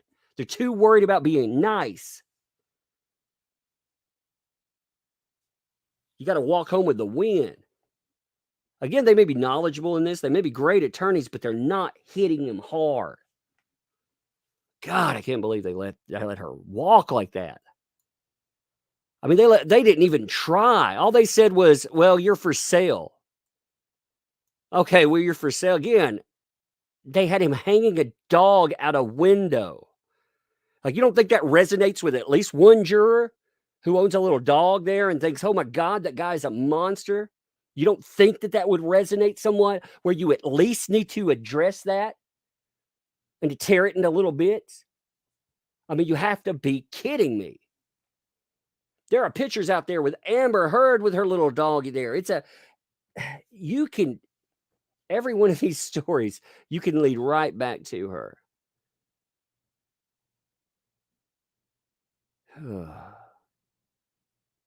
They didn't attack her credibility at all. All they did was attack her as, you're for sale and you love Johnny Depp. They started to bring in Jennifer Howell. Jennifer Howell has been receiving death threats. People broke into her fucking home. They tried to destroy her life. Do you think she's like, hey, yeah, I'm glad I went out there and supported this. I'm glad I put the truth out there because of that. Because they didn't do anything. That's weak. There are many people who put themselves on the line to put the truth out there, and they did not deliver there. Like I said, that is a total disappointment. That's how you lose cases right there, because you allow them to see doubt. And when you go home with a loss, when you're looking there, they still get paid. And again, I'm not trying to say that they're trying to lose. I'm saying they're weak. That was weak. You put your killers on there and you hit their main people. They have already, all day long, it has been L after L. They, in my opinion, they had Io Till It Right. Io Till It Right, they didn't go hard after. They let them sit there. First of all, they let them do video Depp.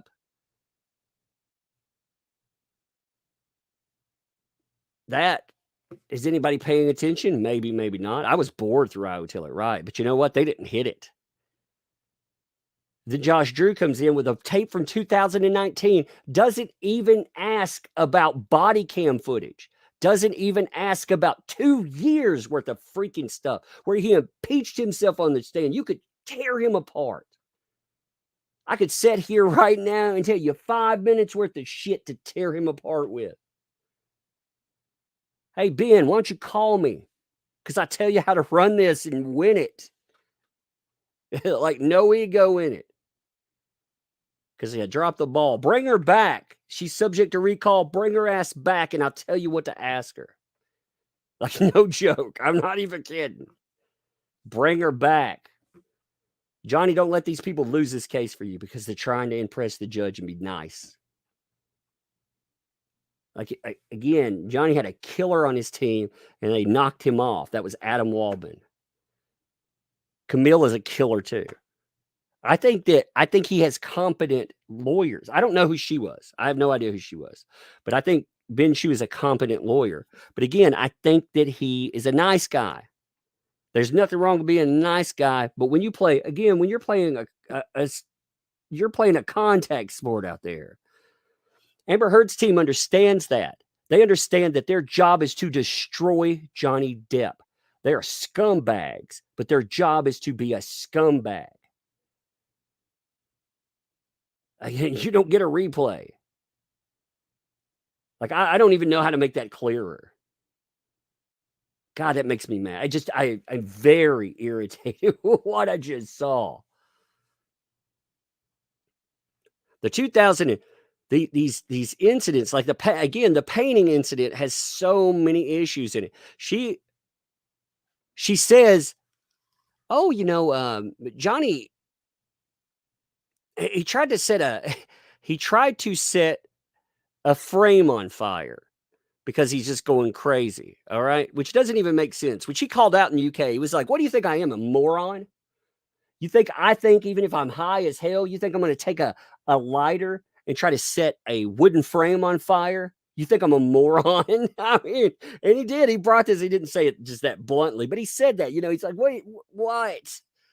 Then her statement, Amber Heard's statement about the dog is, we shared 2 small dogs at the time, Pistol and Boo. He took Boo and held her out the window of a moving car as some sort of joke or a prank, while he himself howled like a dog. Whoa! It was so fucked up. These are her words. I was scared that he could have dropped her, and I managed to lean across him and get her back in the car. I'll never forget the way that everyone else in the car reacted. No one reacted. There was like a quiet alarm because no one wanted him to drop the dog, but no one reacted. So it's not to antagonize him, which might make him do something even crazier. It was a really scary situation. Everyone's trying to keep the energy down without confronting him to make sure he didn't drop the dog. Like I said, it's a bunch of bullshit. Why they do this, you want me to tell you why she does that? It's because they don't have kids. Their dogs in this relationship are their surrogate kids. First of all, there's always somebody on the jury that will relate to an animal. People are more likely to respond. This is a fucked up thing to say, but this is true. People are more likely to respond with you. Like if I remember watching reactions to this. There was a study done where people showed a picture of what people perceive to be a human freezing to death in the cold on a porch, and a dog being left outside and freezing to death on the porch. And people were their visceral reaction, it was worse to the animal than it was to the person, because people see or perceive the animal as unable to take care of itself. Whereas the person, unless it's a child, it can. They don't have kids in this relationship for her to weaponize. Thank God for Johnny Depp. Otherwise, you know what kind of accusation. That would be the most, oh God, I don't even want to utter those words because you know what they would be. But what they did instead, weaponize the surrogate children. You weaponize the animals. You point them right at him. And what you're putting effectively is you're putting a loaded gun to his head. And what you've got to do is you've got to take the bullets out of it. Because all it takes is one fucking bullet and it ends it. See, that's the way you have to look at it. Every accusation is a bullet in a gun. And one bullet makes contact and you're done. All it has to do is resonate. Oh, he's an animal abuser, you say? Like I said, all you had to do is spend 2 sentences taking that apart. You could have talked about it like, that's the dumbest thing I've ever heard. You'd be like, you mean to tell me? And you guys didn't do anything there? That's his humor? Is that what you're going to tell me? I mean, they could have done something about that. They could just, bam, presto manifesto, it's over. But instead of doing something about it, again, they let that go forward. They let that be the story. They did that to him.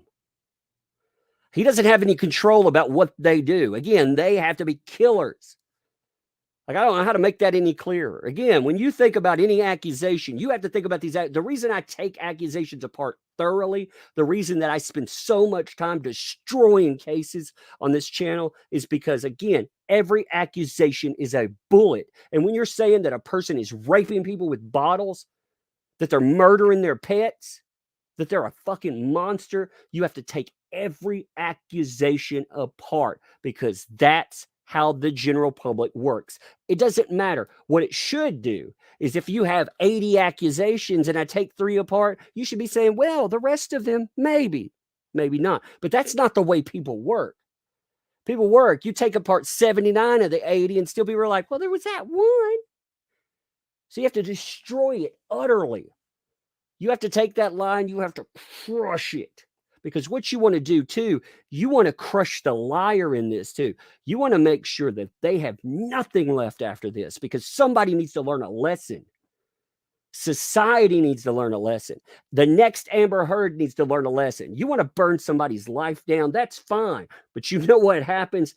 You're going to reap the whirlwind on the back end. Maybe this will be you. You won't walk away with anything. Every freaking opportunity, everything is gone because you lie. Oh, she suffered panic attacks and anxiety. Boo fucking who? You destroy somebody's life with lies. See, there were so many things in there like you could have taken apart. She made statements right off the bat. Amber Heard didn't need a doctor, but Johnny Depp got her a nurse. She didn't need a therapist, but Johnny Depp got her one. So you're telling me she didn't need a doctor. So you're saying that she didn't have injuries, right? Because if she needed a doctor, I mean, if we have a doctor on call all the time and she's hurt all the time, well, there's somebody to help her. But you're telling me that she didn't need a doctor. That means she wasn't injured, right? Same thing with the psychiatrist. So you're telling me she doesn't need a therapist. So there's mental health issue. So really at the end of the day, all the anxiety and all of the panic attacks, all of that stuff, it's all bullshit. Like it doesn't exist. Like they should have tore her apart on the stand. She laid the foundation for it. They brought her in. They softballed her. You know the reason that her team softballed her? Because she's weak. She cracks. She broke in the UK. Amber Heard had to put her back on script because she broke in the UK. She didn't mess up. She broke in the UK. Like the transcripts are out there. You want to see the transcripts? You can look up every day of that. Just look up which day. I don't remember which day right now, but you can look up her testimony. There are like a billion things out there that you could look up. It's so easy to find. So ridiculous. You don't softball anybody. You don't give anybody, and they're all every conspirator in this pays. Like, I don't know how to make that any clear. Everyone, no one walks away. When you want to go Old Testament on their ass. You want to come in and you want to raze the land. R-A-Z, raze it. Burn it down. You burn the castles. You burn everything. You salt the land.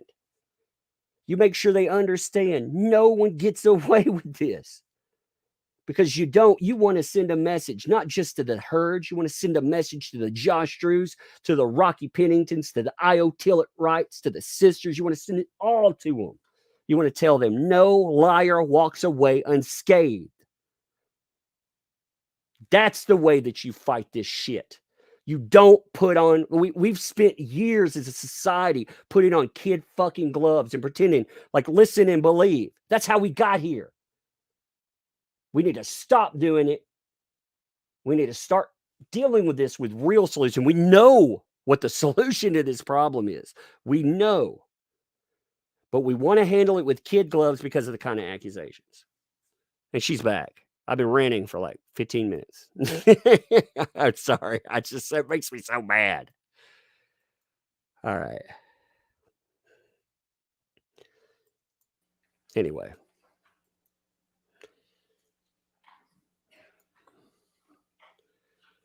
God, it makes me mad.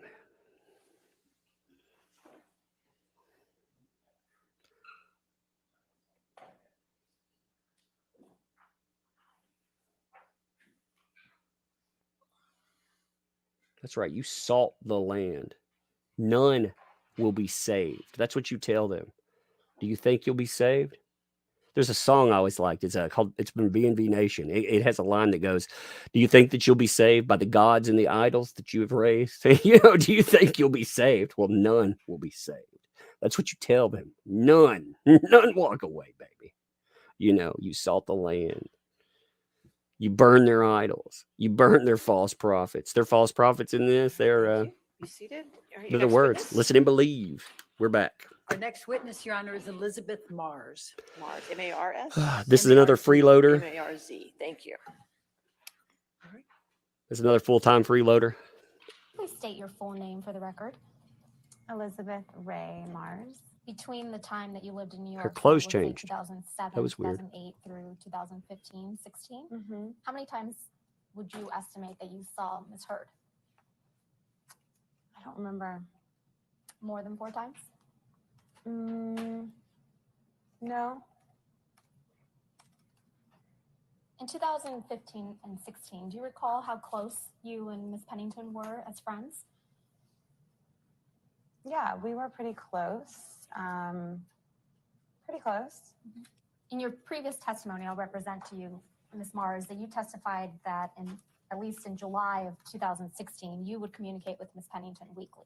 I don't remember. Maybe at that time, perhaps we were communicating. Like I said, there were moments where we were communicating weekly or daily. Would agree with me that you would remember something as significant as one of your girlfriends telling you, somebody you've known since Texas when you were young girls, you would remember if Ms. Heard told you that her husband or fiance or boyfriend was beating her. You would remember that, correct? And your testimony is that you only lived at the Eastern Columbia building in February of 2016 for 2 weeks. It was around 2 weeks. I don't know the specific amount of time, but it was definitely a little over 2 weeks, less than a month. And yes. And when you stayed at the Eastern Columbia building, did you stay in one of the penthouses? Yes. Okay. And did you understand that that penthouse was owned by Mr. Depp at the time? I assumed it was, yes. And for what purpose did you go to the Eastern Columbia building on May 21st, 2016? To assist Raquel in getting ready for a bead show that she was going to be doing the following day. Did you ever see Mr. Depp be violent towards anyone? I experienced him that night as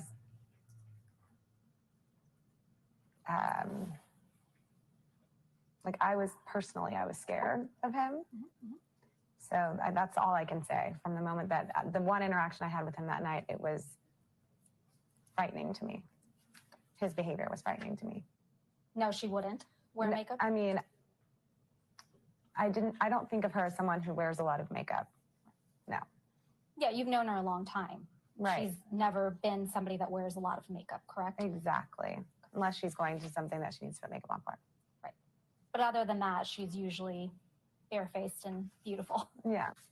So it's your recollection, your best recollection, that Miss Pennington was with you in Penthouse 5 and never left with Miss Heard before Mr. Depp arrived. Is that correct? Correct. So you hear some type of commotion. You don't know where it's coming from, correct? It sounds like, yeah, it sounds like it's coming from it. We hear commotion, and then it feels like it's getting closer and closer and closer. Did it sound like voices, or did it sound like destruction? It sounded like voices and destruction. That the door was abruptly opened, correct? Abruptly opened. Okay, so you hear the commotion. It feels like it's getting closer and closer. What happened next? Then, soon after the door slammed open and Johnny came like bursting through the door. Who opened the door? Johnny. Okay. Was Johnny alone? There was the two men behind him, following him. So Johnny opens the door. He's got his two, what we'll assume are his bodyguards with him. What happens next? So it all happened very fast. The door kind of burst open and he came in very, just from my perspective, really under the influence of something, drugs or alcohol, because he was very sloppily, he looked wasted. He was holding a very large bottle of wine, looked like some sort of like a Magnum bottle of wine, which was kind of spilling all over the place. And as he opened the door, he just, what I remember what he mumbled was, "Get your bitch out of here." And I just remember it all happened very fast, like the door slamming, him saying, "Get your bitch out of here," the wine, that whole, his whole being really frightened me. It almost felt like he was coming towards me from my perspective. Whether he was coming towards me or not, it scared me. And I just ran out past him. You said Mr. Depp appeared to be either drunk or high. Is that correct? He seemed to be intoxicated. Okay. Is that different than drunk? No, I guess. Yeah, he definitely seemed like he was under the influence of something. And on May 21st, 2016, how is Mr. Depp's demeanor different? It was much more sloppy and all over the place and frightening and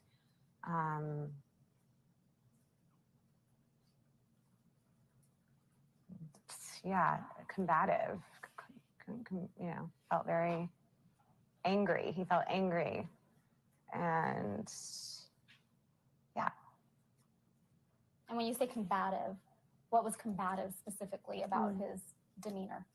Just the way he burst through the room, just very forcefully and rushed in very quickly to the point that it made me want to get past him and run out very quickly. Like it wasn't an invite. It was very, it was intense.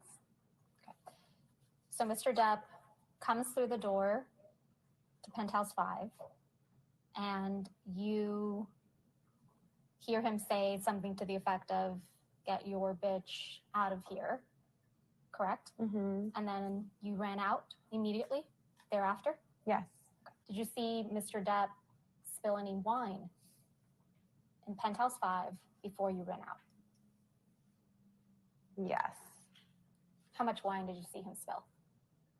I don't remember. A lot? The entire bottle? Not the entire bottle. What I remember was it was flailing and there was definitely wine that was coming out. Would you say that being sloppy is different than being combative? Yeah, I would say sloppy and combative are two different things. And it's your testimony that Mr. Depp was on May 21st, 2016, both combative and sloppy, correct?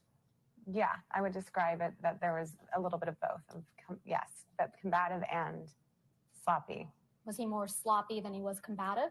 It felt more combative than sloppy. And just to clarify, the only thing that was combative was the words he was speaking? No, it was completely the way he entered into the room, rushed in, his energy, the way it felt like he was coming after me, like he almost felt like from where I was standing, it felt like he was charging towards me, and I was scared, and it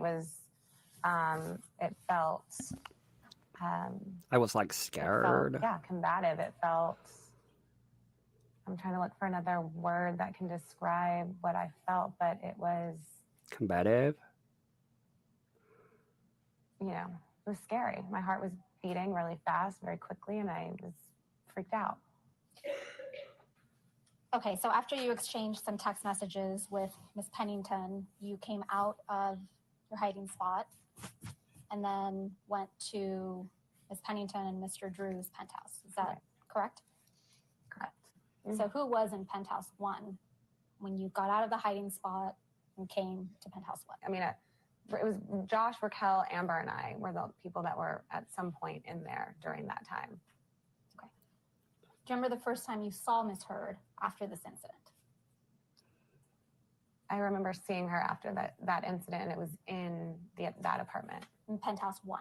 Correct. So the first time you saw Miss Heard after this incident on May 21st, 2016 was in penthouse 1.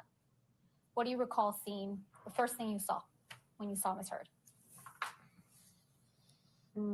I just remember she looked really upset and disheveled, and her hair was a mess, and she had a swollen face. She had a red swollen face. Okay. Had you ever seen Miss Heard cry before May 21st, 2016?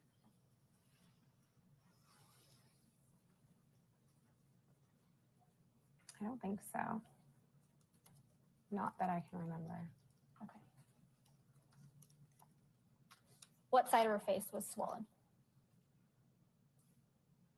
I think it was her right side of her face.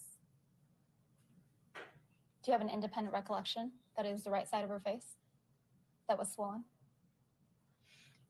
I'm taking myself back there and trying to remember like where I was standing versus, you know what I mean? I think it was, I think looking at her, it was on my left and her right side. Okay, so let's talk about her hair seemed disheveled. Is that what you said? Her hair was disheveled. Mm-hmm. Was she crying? Yeah, there was definitely tears. Was she animated? Yeah, she was visibly really upset. Okay. So visibly very upset means what? She was crying. Mm-hmm. Okay. And what else? Tears, sadness, felt like confusion, felt like those were the main things. Would you describe, what did Mr. Drew say, if anything? I don't remember him saying what he said. I think everybody was just shaken up. So soon after you went into penthouse 1, you remember some police officers coming. I remember there was police officers in the hallway. Okay. Was Miss Heard icing her face after the incident, but before the police arrived? I think so. Who gave her the ice? I don't remember.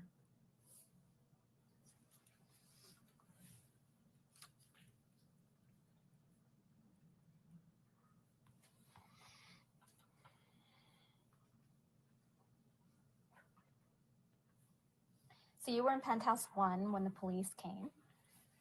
How do you know that they came? What did you hear? What did you see? Because they said the police are here. So I Who said remember. that? I don't remember. Again, this is a very long time ago, so specific details are going to be really hard for me to remember. I just knowing that police were there in the hallway, 2 of them. And in February, when you lived at the penthouse for a few weeks, you didn't hear or see any abuse by Mr. Depp towards Miss Heard, correct? Correct. And did you go to Amber and Johnny's penthouse thereafter, or where did you go next? So I just remember at some point ending up, yes, at some point we were in their penthouse afterwards in Johnny and Amber's. At some point we went over there. And did you go over there, you think, after the police came? It was after the first 2 police officers came. Okay. Do you remember glass on the floor? At this point in time, I don't remember what I saw. I don't remember if it was cleaned up by the time I got there or if there was glass on the floor when I walked in. Do you recall seeing wine spilled? I recall seeing wine spilled in the hallway, like a lot of wine spilled in the hallway. When do you recall seeing the wine spilled in the hallway? At some point in the night, maybe after, before. I recall, I don't remember specifically, but I remember seeing wine spilled in the hallway. I remember that being one of the things that I saw that was part of the destruction of whatever happened. Okay, so the police come and you stayed in Destruction. penthouse 1. Correct. Okay. It was after the police officers left that you went to penthouse 3, correct? Where Amber and Johnny lived? Correct. Recall seeing wine spilled in the hallway? You get them, Camille. I remember seeing wine spilled in the hallway, yeah. Okay. And you saw the wine after the police officers came, correct? I think so. Didn't Miss Pennington take any photographs of the scene? I remember Raquel taking photographs of Amber's face. Okay. And now going to your description of Miss Heard's face, you said it was the right side of her face. You said it was what, swollen and red? What else? Correct. Yeah, it was swollen and red. Was any part of her face more swollen than others? It was around her eye. Had bruising developed already? No, it was red and swollen. Okay. So you did not see any bruising on Miss Heard's face the evening of May 21st, 2016, correct? I saw a red, swollen, puffy face. Okay. And just on the right side, correct? Correct. But wasn't it your testimony, Ms. Mars, that you were inside penthouse 1 when the first police officers came to the scene? Correct. Okay. And how much time do you estimate they spent in the penthouses? I don't remember. The second group of officers, there was 2 sets of officers that came. The second set of officers that I actually was in the apartment in PH3, I think it was. Did you hear about either Ms. Heard, Mr. Drew, or Ms. They cut Pennington another question. cleaning anything that Mr. Depp allegedly destroyed? I don't remember, but I do remember that I'm pretty sure that Josh was helping to clean up before I got into I remember that knowing that the place was cleaned up before I entered in there. Before you entered into where? Into the main apartment. So you recall Josh Drew cleaning up before you entered penthouse 3. What was he cleaning up exactly? I just remember by the time that I had gotten into that apartment that someone had cleaned up the glass and the wine that was on the floor. Recall who told you that penthouse 3 had been cleaned up?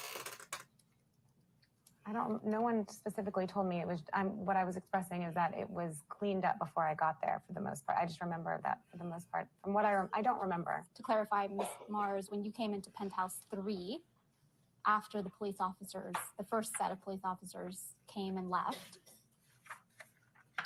you did not see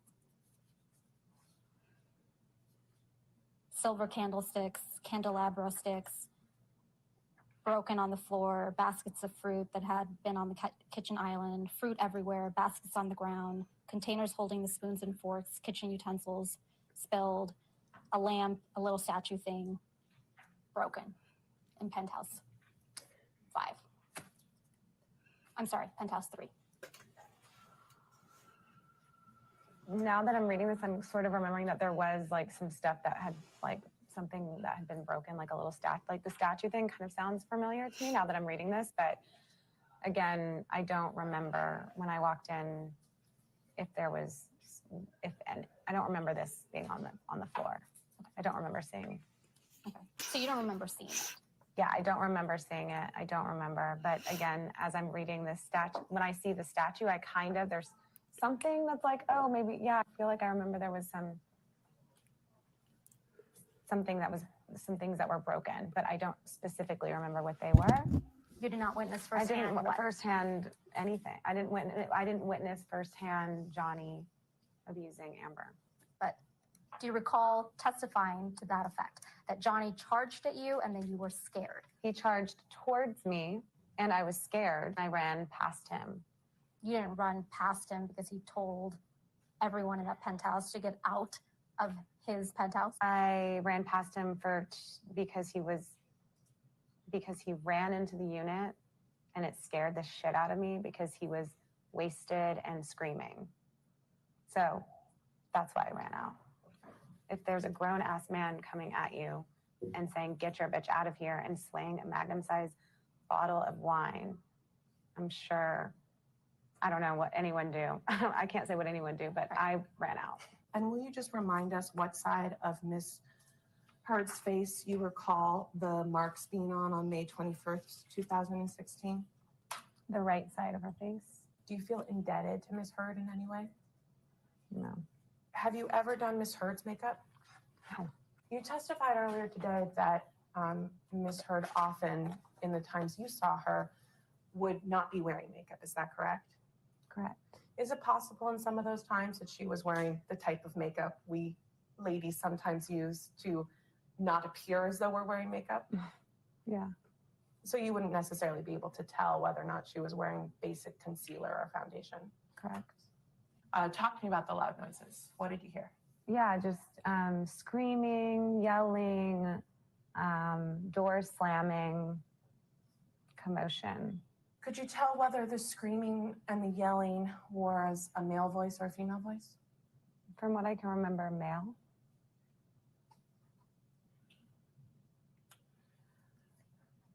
And could you tell where the screaming and the yelling was coming from? It felt like it was started farther down the hallway, and then it was coming like closer. So essentially, I mean, I don't know, but it could have been the hallway. And so after you start hearing the screaming and the yelling and the door slamming and the commotion, you testify that Mr. Drew got up and went to the door? Yeah. What did Mr. Drew do? He was kind of pacing by the door and looking through the peephole. And what happened next? And then the door like burst open and Johnny came charging in and screamed, again, holding the magnum-sized bottle of wine, flailing it around, looked intoxicated, kind of stumbling, and screamed, "Get your bitch out of here," as he ran in my direction.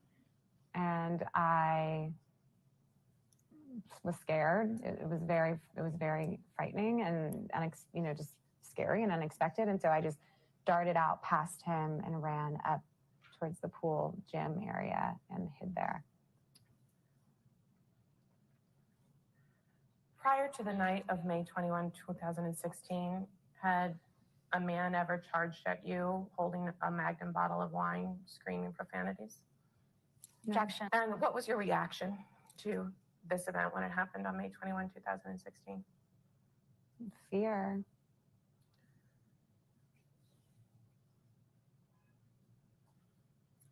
Besides the screaming and the door slamming and the wine waving, do you recall anything else about Mr. Depp's actions that evening? During that moment, I guess I should say.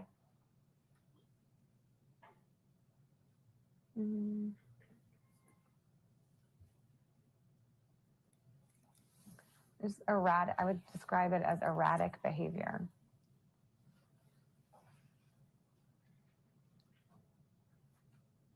Was anyone else with Mr. Depp when he charged into Penthouse 5? Behind him were two men. What about Ms. Heard? No. What about Ms. Pennington? No. So you testified that after Mr. Depp burst into the apartment and started charging towards you that you darted out and hid in, I believe it's a communal exercise area, is that correct? Yeah, I darted out and went up the stairs and hid somewhere over by there. Why did you hide? Because I was scared. Sorry, say again, why did you hide? Because I was scared. What were you scared of? I just didn't know what he would do. I didn't know what he would do. And the he there is who? Johnny. What were you thinking when you were hiding in the communal exercise area? I don't remember. Just that I just remember being scared and not wanting to leave that area until like I was clear that I wasn't going to be attacked. And at some point, did you leave the area? Yes. And what prompted you to leave the area? A text with Raquel, just telling her to come to her and Josh's apartment. And did you do as Ms. Pennington said and go to her and Josh's apartment? Yes. Sitting here today, do you remember what you were thinking as you were sort of coming out of your hiding spot and walking towards the penthouses again? I think the whole thing was just bizarre, like really frightening and bizarre to me. I don't specifically remember what I was thinking other than like, holy shit, what the fuck just happened, you know? And is he gone? Maybe I was thinking that. I don't remember specifically. And when you say, is he gone, who's the he you're referring to there? Johnny.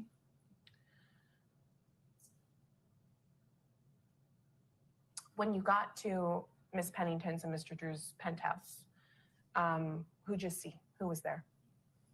I don't remember who was specifically there when I first walked in, but throughout the time being in there in that moment, definitely Amber, Raquel, and Josh.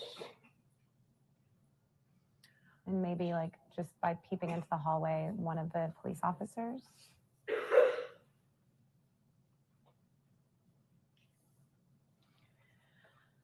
When you saw Miss Heard after you came back down from your hiding spot and you're in Mr. Drew's and Miss Pennington's apartment, how did she look?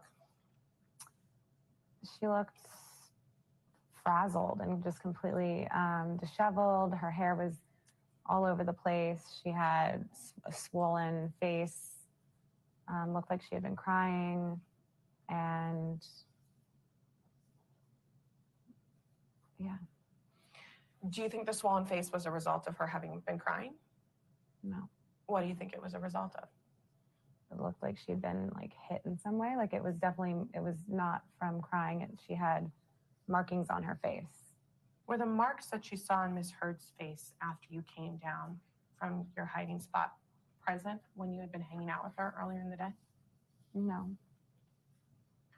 You testified earlier today that you witnessed some, I believe it was Miss Pennington or Mr. Drew, take some photos of Miss Heard's face. Do you remember that?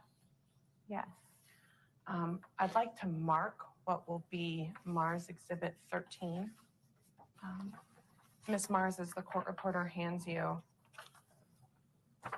Exhibit 13, I'll represent to you that these were some photos taken on the night of May 21st, 2016. So if you turn to the second photo in the set, do you recognize the person in this photograph? Yes. Who is it? Amber. And do you see any marks on her face in this photograph? Yes. And do these marks look like the marks that you saw in person on her face on the evening of March 21, 2016? Yes. And just to clarify, these marks were not on her face when you saw Ms. Heard earlier that same afternoon and were helping Ms. Pennington make beads. Correct. There are other photos in this set. Why don't we turn back to the first one? Some broken frames on a bed. Do you know what this picture is of? Yeah, I mean, this is Amber and Johnny's bed, and there's photographs on it. So I take it that you've seen Amber and Johnny's bedroom before? Yes.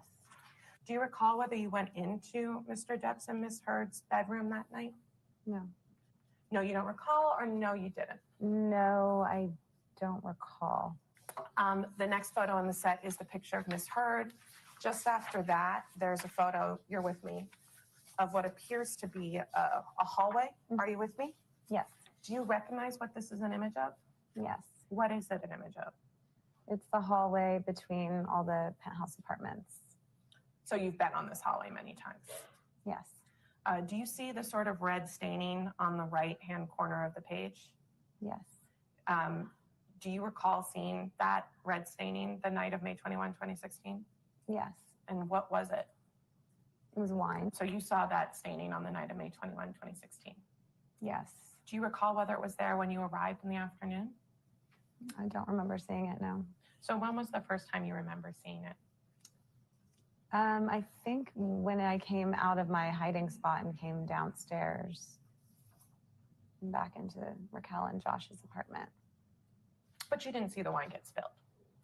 Not this, no. You saw other wine get spilled? I saw, yeah, as he was, and when he came in the apartment, when he was flailing the wine. And the he there is? Johnny. Then the last photo in this set appears to be of some picture frames hanging on the wall. Do you see that? Yes, I think it's in Amber and Johnny's apartment, I think. But again, I don't remember if it's in her studio. I don't know. Do you recall seeing this photo in one of the penthouses before? Yes. And when you saw it, was it broken? No. And what, if anything, do you remember about Miss Pennington's state? Also, distraught, upset. You'd been friends with Miss Pennington for many years at that point, correct? Correct. Had you ever seen her similarly distraught?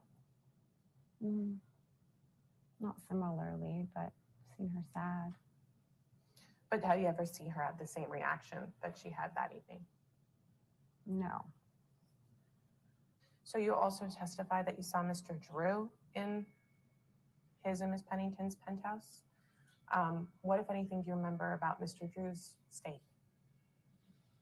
I just remember him being just a grounding energy, just trying to be supportive to Amber and to Raquel, and just really trying to be like the man in the situation that was gonna like really be grounded amongst like women that were sort of like frightened and sort of a little more frantic. He was very grounded and very like clear, and I remember like feeling safe with him. Like he was, it was like protection.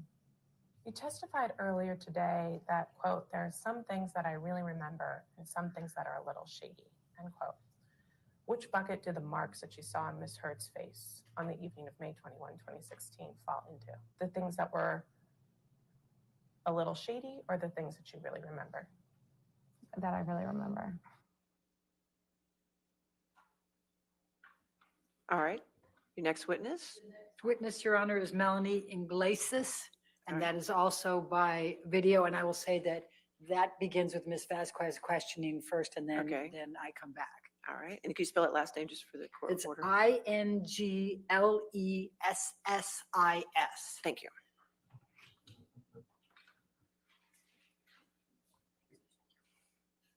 Please state your name and address for the record.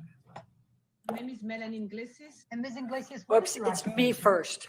I'm a makeup artist. And you, in fact, are a professional makeup artist, correct? Correct. When did you first meet Amber Heard? April 2015. And what was the occasion? Tribeca Film Festival in New York. And were you providing makeup services for her on that occasion? Correct. Okay. And did you become friends with Amber Heard after that? I did. Ms. Iglesias, I'm going to show you what has been marked as exhibit number 7. Do you recognize what's depicted in this photograph? Yes.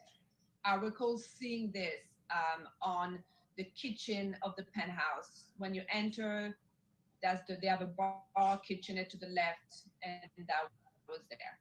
Yes. But when you came to the penthouse after Amber had texted you, whether it was that night or the next day, you saw this in the kitchen. Is that correct, painted? Lack of foundation. And so you do recall being there that evening? I do recall being there. You know, my only concern with all of this is it that was it the day before or during another incident. But it says if my text said I was there the night before, then I was there the night before. Ms. Iglesias, I'm going to ask you to look at what has been marked as deposition exhibit number 9.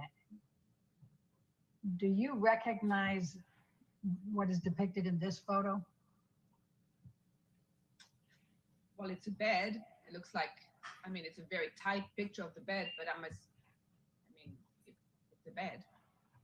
And do you recall seeing this the night of December 15 with the broken part of the bed? Upstairs, yes. Okay. And when you say upstairs, what do you mean? Well, her bed, the bedroom was upstairs. And the downstairs had the kitchen with the writing.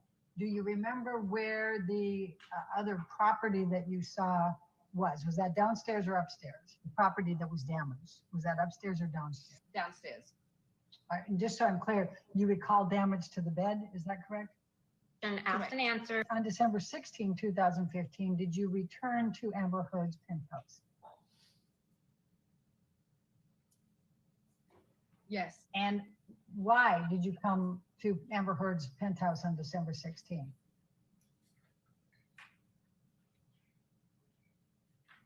It was the James Corden show. She had an appearance, so I went back to work. And when you arrived at the penthouse on December 16, please describe for me what you observed about Amber Heard's face and any injuries. When I came to the penthouse December 16 to do Amber's makeup, she had injuries. She had two light, like, I don't know how, I don't know, I mean, I'm not a medical expert, I don't know how I would describe them, but it could have looked like somebody had headbutted her lightly, so she had a discoloration here, under both eyes, and on the bridge of the nose. And she had what I would call a split lip or something on the lip, like a gash or a split lip. Ms. Iglesias, I'm going to ask you to look at what has been marked as exhibit number 11. Do you recognize this photo as being Amber Heard's head? Yes. Okay. And could you please describe for me what this photo is showing? It's showing a chunk of missing hair. And what, if anything, did you observe on December 16 about Amber Heard missing a chunk of hair? I remember this because she showed it to us and I looked at it. Okay. And can you describe what is depicted right along her scalp there? I don't know. Do you recall that there was some bruising along the scalp and some pus, for lack of a better word? I don't recall. Ms. Iglesias, I'm going to ask you to take a look at what has been marked as exhibit number 14. Do you recognize? Thought she was the going to person recall in it all. this photo? Yes. And who is that? This is Amber Heard. Okay. And were you just described what you saw on the 16th with respect to Amber Heard's injuries. Does this accurately depict what you saw on Amber Heard on December 16, 2015? Yes. Ms. Iglesias, I'm going to ask you to take a look at what has been marked as Exhibit 16. Again, do you recognize the person in this photo? Yes. And who is that? Amber Heard. Okay. And does this picture reflect the injuries that you saw on Amber Heard on December 16, 2015? Yes. Okay. And then I'm going to ask you to take a look at one more of those, and that is Exhibit 17. And I'm going to ask again, Ms. Iglesias, do you recognize the person in this picture? And maybe to try to move it along, is it Amber Heard? Yes. Okay. And does this reflect what you saw as well on December 16, 2015? I mean, that's three pictures with very different light, but yes.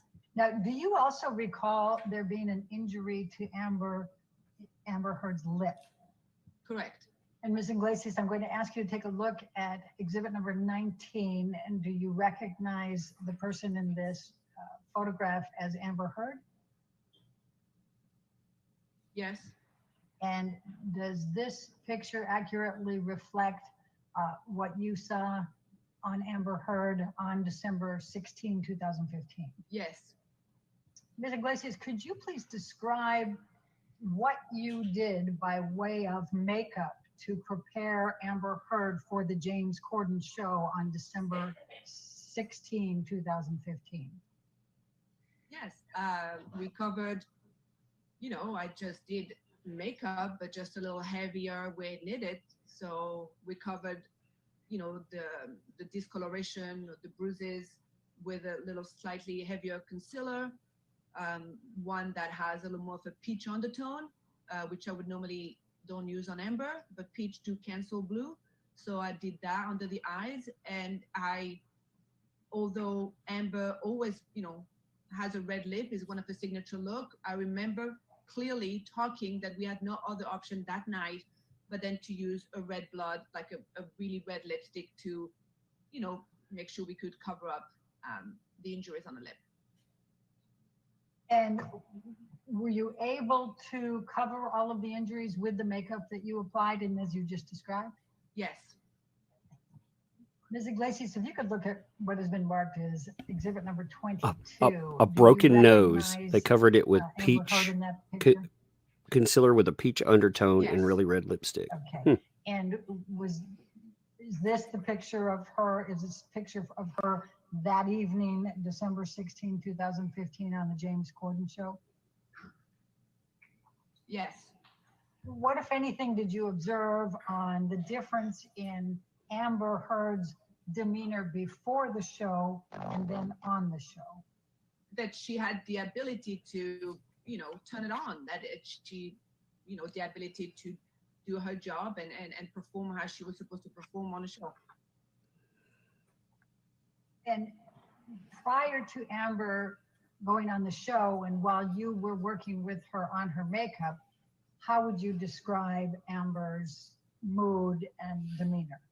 Angry, sad, a little erratic, I think through waves of emotions, Do you recall someone named Ms. McMillan having any role in helping to prepare Amber Heard for that James Corden show that night, December 16?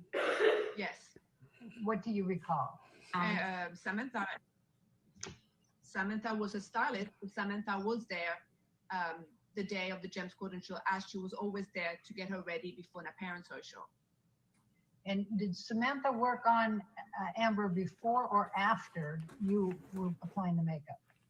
I don't know if she worked on Amber, but when I entered the Penthouse 5, Samantha was there with Amber. So Samantha was there before I entered the penthouse. Oh, so she saw her first. Do you recall whether Samantha was hugging Amber when you came in? I recall opening the penthouse. So there's two penthouses. There's the penthouse where she gets ready. So Amber at the penthouse where Samantha gets her ready, where all Amber's clothes is. If I recall properly, that's the penthouse that I enter first, just to say hi before I would go set up in the other penthouse. And my recollection is when I enter, Amber was crying, looked pretty upset on Samantha's shoulder, or they were like, I don't know if hugging is the right way, but they would definitely had a moment where they were together and Amber looked really upset. Ms. Iglesias, I'm going to ask just a couple more questions about the makeup that you applied on Amber on December 16, 2015 for the James Corden show. I think you said that you had applied some concealer and that you had some peach undertones with it to cancel out some blue. Did I hear that correctly? The quarter point. I was asking about, I wrote down that you said that you had applied on Amber concealer. You had some peach undertones to cancel blue. Is that what you said? Correct. So what type of concealer did you apply to Amber? And if you use different color tones, can you please describe why you used the color tones you did? I used a different kind of concealer that I would normally use on Amber, which I used a concealer that had peach undertone. Peach undertone concealer are more effective to cover any darkness of blue undertone than a normal concealer. Do you know what type of makeup Amber Heard typically wore? Objection, Yes. Can you please describe for me? Yes, she's pretty natural. She has a concealer from a company called, or she used to have a concealer from a company called Clé de Peau. Her makeup would be pretty simple, concealer and a little benefit tint that she used on her lips and she used on her cheeks. Very natural.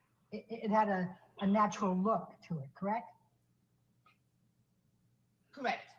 Okay. But she did wear concealer and what you described, correct?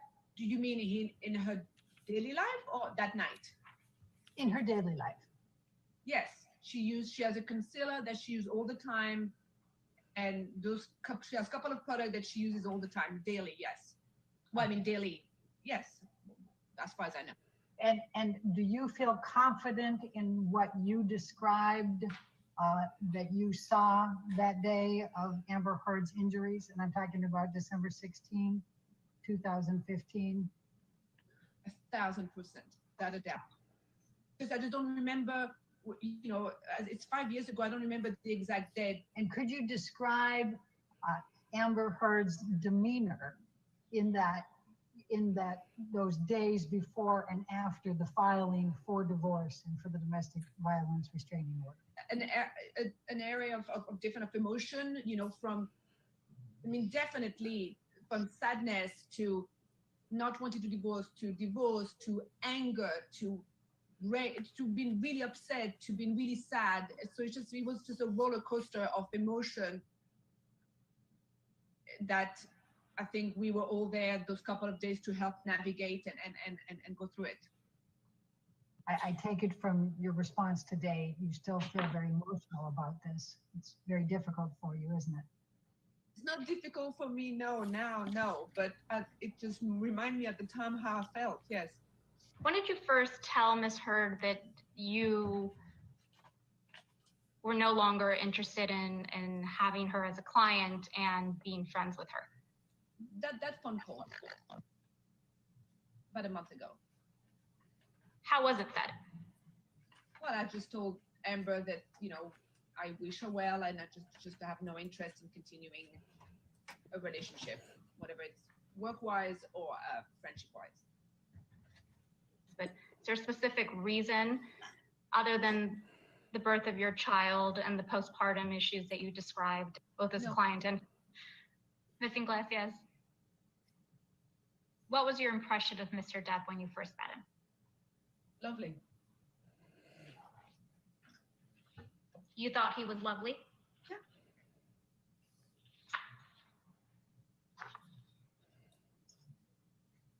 Was each of it, well, let me ask the backup question. Did you interact with Mr. Depp? How many times did you interact with Mr. Depp? Through, you mean all in all? Oh, yes. The entirety of your interactions. How many were there? Approximately. 5, maybe less than 10. Maybe, yeah. And would you describe all your interactions with Mr. Depp as, quote, lovely? Yes. Did you ever see Mr. Depp act in a violent manner? No. Did you ever see Mr. Depp yell at Ms. Heard? No. Did you ever see him kick Ms. Heard? No. Did you ever see Mr. Depp throw an object at Miss Heard? No, Did you ever see Mr. Depp slap Miss Heard? no, Punch her? no, Did you ever see Mr. Depp kick Miss Heard? no,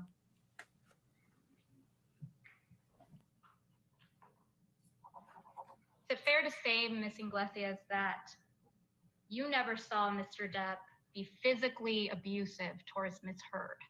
correct. And you never saw Mr. Depp cause any injuries to Miss Heard, correct? Did I ever saw him causing any injuries? No. And so any injuries that you claim to have seen on Miss Heard, you don't know one way or another how they were caused, correct? Correct. The only source of information that you have is Miss Heard's own words, correct? Correct. Did you hear Mr. Depp and Miss Heard having a fight on the phone? I was there. I was present in the room. But just to confirm, could you hear Mr. Depp's voice? No. So fair to say that the only voice you heard was Miss Heard's, correct? Correct. And so you don't know what Mr. Depp said to Miss Heard on that phone call, correct? Correct. Do you recall any other occasions where you witnessed a fight between Mr. Depp and Miss Heard, or heard about an incident or a fight between Mr. Depp and Miss Heard, other than the three that we've now discussed? I would say every time. I would say that during my friendship with Amber, before she filed for divorce, which, I mean, timeline, I don't know, a year, maybe a year and a half, it was always some conflict, some fight, some physical fights, some verbal fights, some kind of problem, it's always was a problem, a problematic. It was very consuming for me. It was all consuming about that relationship. It was a very consuming friendship. And hence, that's why I decided not to continue it. But you yourself, Ms. Iglesias, didn't witness any of these altercations, fights, arguments, correct? Between Mr. Depp. I think you testified that you interacted with Mr. Depp less than 10 times. When you did interact with Mr. Depp, was Ms. Heard present each of those times? All of those times. Did you find him particularly loving towards Ms. Heard? No, not particularly, no. And during these interactions with Mr. Depp and Ms. Heard, at that time, you were aware that Mr. Depp allegedly was abusing Ms. Heard, correct? Well, most of the interaction that I had was towards the end of 2015, right? I'm assuming, so I was not fully aware yet of, I guess, the seriousness of their fight, if I can say so. I think, most of the time I saw them together was towards the end of before December 15. So Thanksgiving, that time, and Amber's, I think, birthday, I'm getting a different date. So the few times that I saw Mr. Depp was before I understood the seriousness of the fight. Understanding, again, came from Ms. Heard only, correct? Well, Ms. Heard and some of her friends, yes. Who were some of her friends? Rocky, Rachel Pennington, Io, Twillett, I'm not sure how you pronounce it, Josh, Drew, the people that were leaving, her sister, Whitney. Those were the core group. You said you spent Thanksgiving with Mr. Depp and Ms. Heard. Was that in Thanksgiving, November 2015? Yes, correct, because they were divorced by May 2016, so yes. How would you describe that evening? Awkward Why?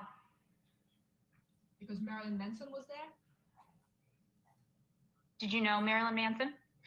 No, but this was an awkward Thanksgiving sitting there. It was quite intimate. So sitting, yeah, it was just awkward. He's just an awkward being, and it's just awkward to be around. So it was an awkward evening. Do you recall Mr. Depp and Ms. Heard having So any just type threw him of under the bus randomly. disagreement or fight that evening? Disagreement, maybe like a disagreement. What do you mean by that? Well, I mean, there was, it was such a small, intimate surrounding that you pick up on things. And so I could tell that it was awkward. It was just awkward. I think Mr. Depp and Mr. Manson disappeared for a while, then everybody was at a table, so they was wondering where they were. It was just awkward. And you're pretty sure they had a fight because Ms. Heard told you after the fact that they had a fight, correct? Because you did not witness Mr. Depp or Ms. Heard having any type of fight the evening of Thanksgiving, correct? Correct. Ms. Iglesias, do you have an independent recollection of going to the penthouse in downtown Los Angeles on December 15th, 2015? I have an independent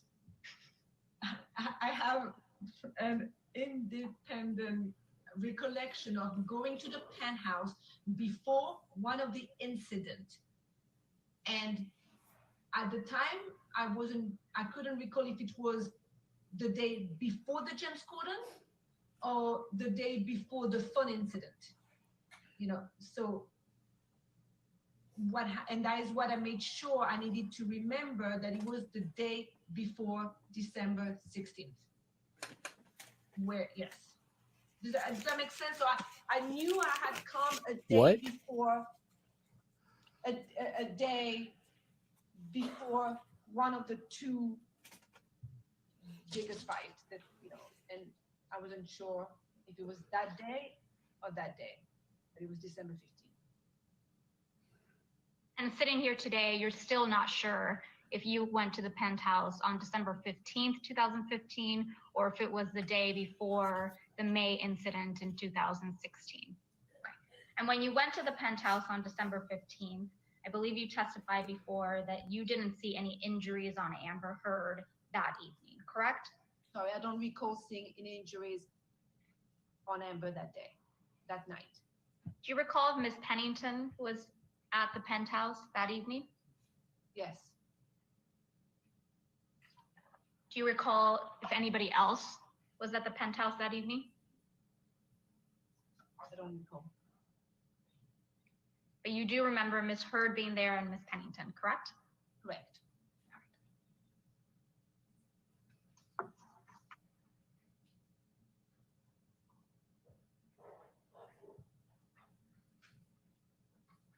Did you take any photographs of Ms. Heard the evening on December 15, 2016? No. Do you recall being present when any photographs of Ms. Heard were taken on December 15, 2015? I don't recall. Do you remember being present when photographs of Ms. Heard's injuries were taken on December 16th, 2015? No. And did you take any pictures of Ms. Heard and her injuries on December 16th, 2015? No. So I don't want to take up the time of showing you all the photographs Ms. Bredehoff showed you earlier today, but there were a number of exhibits. I think I marked them as exhibits 14 through 20 that you were shown earlier this morning. Just to confirm, you didn't take any of those photographs, correct? Not on my phone, not with my phone, and I do not recall taking Amber's or Rocky's phone to take those pictures. No, definitely not with my phone. I do not recall taking physically myself those pictures. No, I don't recall. Would it be normal for Ms. Heard to have makeup on her face before you arrived to do her makeup ahead of an appearance?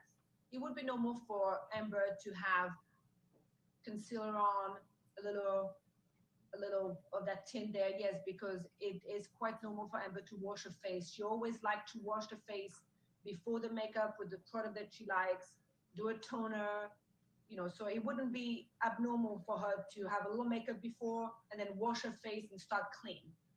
But you don't remember one way or another whether Ms. Heard had a fresh face with toner and moisturizer on when you arrived on December 16th, 2015, correct? No, I don't recall. Would she usually wash her face and go through that process in front of you? Yes, I mean, in front of me in her bathroom, but we were close, so it wouldn't be abnormal for me to be chit-chatting with her while she cleaned her face. And I don't think specifically in front of me or not in front of me, but yeah, I mean, she would wash her face in the bathroom, which is adjacent to where we get her ready. And I want to be really specific. So based on your best recollection, what injuries did you see on Ms. Heard on December 16th, 2015? Amber had a slight discoloration on both eyes and on the top of the bridge of the nose. And hold on, and I do believe the right eye had a little more of a gash right there. It wasn't that strong, it wasn't that swollen, but it was definitely some blue and yellow discoloration there, mainly on the inner corner and a little more here. And then she had on the right lip, as I said earlier, I'm not sure the exact medical term, but it looked like a split lip or like a gash here. Did you ever see Ms. Heard's lip bleed? That's weird. That On doesn't sound December like a broken 15th face, or does it? December 16th. But you remember that it was not bleeding on December 16th when you were applying the makeup, correct?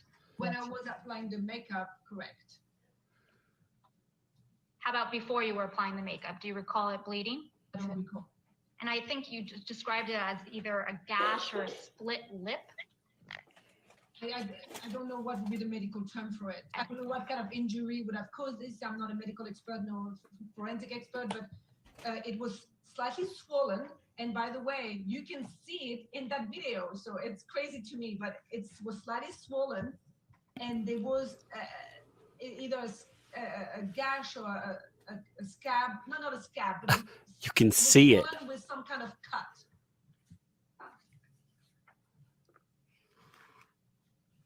Oh, what a bunch of Do you recall Ms. Heard ever having a cold sore on her lips? No. James Franco give her scabies? You said there was slight discoloration under both eyes. Was there swelling under both eyes as well? We'll clarify swelling. Maybe very little, but it was mainly discoloration too. I recall mainly discoloration, like a bruise. Maybe there was a little tiny swelling on one of the eye that was a little more injured than the other, but not huge swelling. No. I believe your testimony earlier today was that he lightly headbutted her. Is that correct? I wasn't there. I don't know if he lightly or not lightly headbutted her. Wait. That was your testimony, that it appeared as if she had been, quote, lightly headbutted. Do you remember saying that earlier? That's today? hearsay. And maybe I was misquoted. It's not How did that get in? say how headbutted she was or anything. And maybe I misquoted. Okay. And did she show you the hair that was missing? She showed us, me and the hairdresser, the hole Lightly where headbutted. the hair was missing on top of the head. And was Miss McMillan there as well? No, Samantha McNair was really never when we get ready. So it was two separate things, and Samantha never really comes up when we get ready. No. But just to confirm, these injuries, right, that you saw on Miss Heard on December 16th, 2015, you don't know how they were caused, correct? Correct. And so any information you have about how the cause of these injuries came from Miss Heard only. From December 16, correct. Well, any injuries Yeah, other anytime. than What the Ms. hell? Heard and her friends, you never witnessed Mr. Depp being violent or abusive towards Ms. Heard and causing any injuries. Correct. So let's talk about the makeup that you actually used to conceal these injuries on her face on December 16th. I believe you testified you used a concealer with a peach undertone. Did you have training and experience dealing with injuries or covering up bruising on people? Do you have any specific experience or education? Specific experience, I have experience in doing bruises and cover bruises for special effect.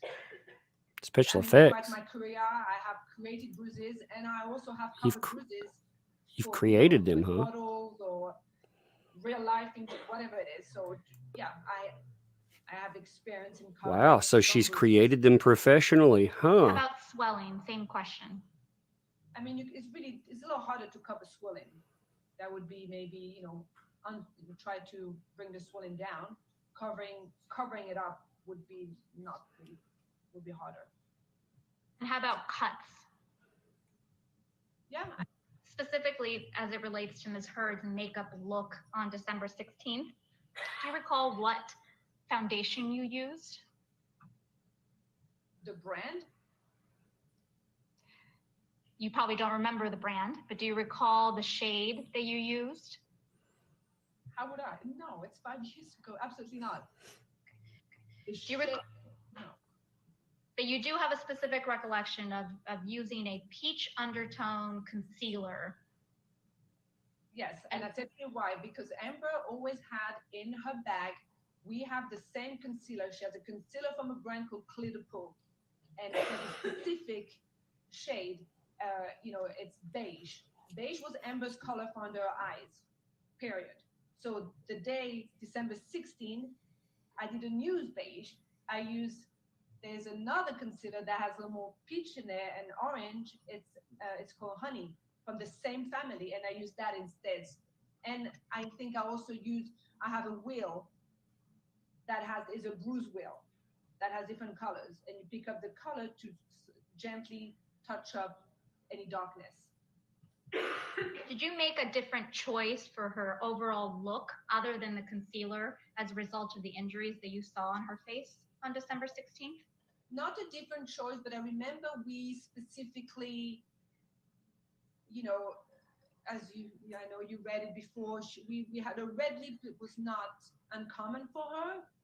She has a signature red lip, so it's not suddenly it was, oh my gosh, she has a red lip. But I remember that day I specifically structure my makeup. There's a couple of things we do with Amber. We do a smoky eye and a nude lip or red lip. I remember specifically thinking of my makeup about we needed to highlight there to try to not draw attention there, and the red lip was our only option to cover that red cut that was there. So that I remember very specifically thinking that we had to have a red lip, sharp brows, and construct the makeup to take away from here. So basically, I mean, it's not doesn't mean nothing to you guys, but just basically a lot of highlight up here to kind of not focus on this. I remember talking about it very clearly. And forgive my ignorance, but what did you do to cover up the cut on the lip other than apply a red lip? A red lip. A red lip. It is swollen. I can see it in the video on the James Corden show. So lips was swollen. It was big on that side. You can see She it. put lipstick over a cut I lip. did a really dark red lip to match Oh my with that God. red gash or cut, whatever that was there. Yep. I poured Do you gasoline recall over Ms. fires Heard to get it being out. hindered as a result of the injury on her lip? And when I say hindered, I mean, did she have trouble opening her mouth widely, or did she complain about it hurting or splitting open and bleeding? Do you recall any of that? I don't recall.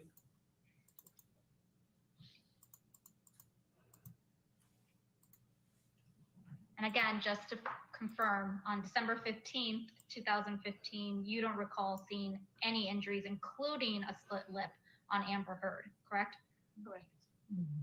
Do you recall having any specific conversation with the hairstylist that was doing Miss Heard's hair on December 16th, 2015, as it related to the abuse that Miss Heard was describing for you?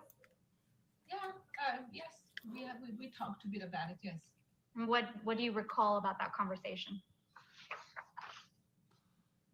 I mean, you know, I think everybody was a little like, Kung Fu fighting? whoa, shit, okay.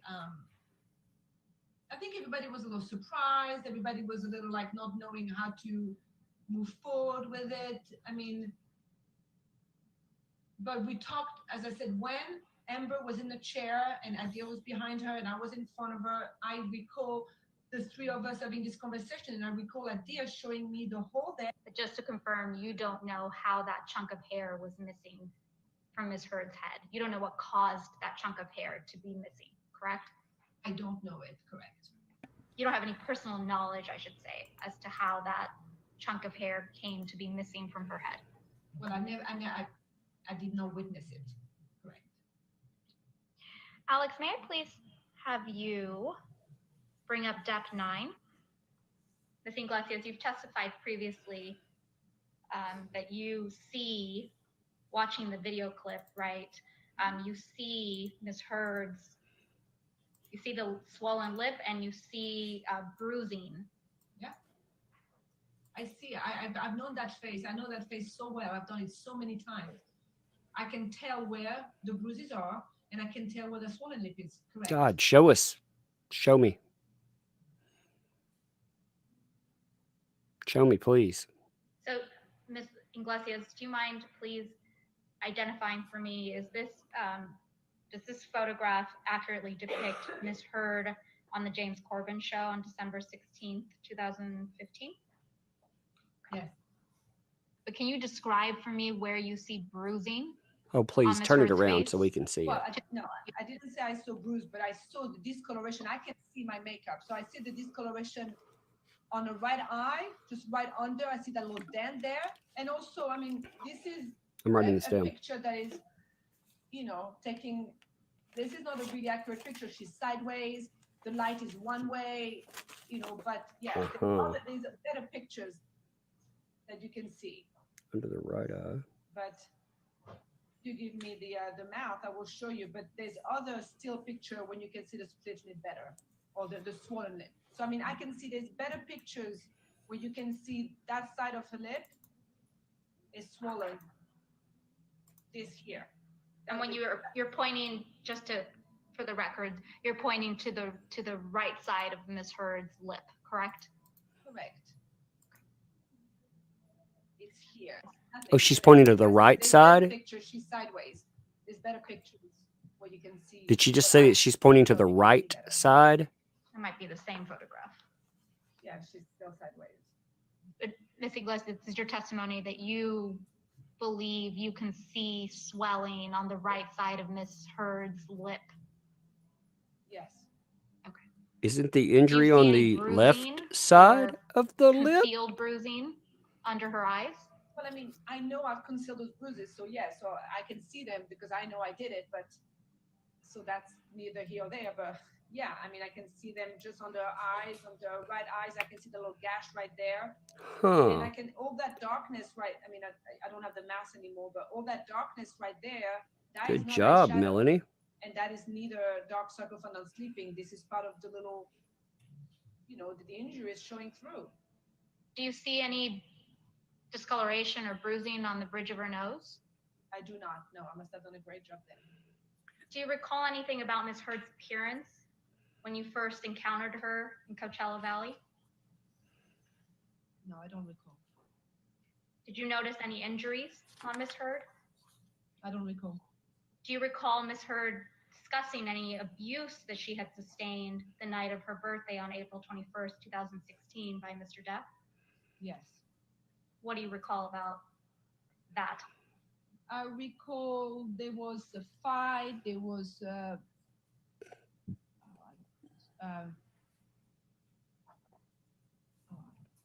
I don't remember. I don't exactly recall the fight.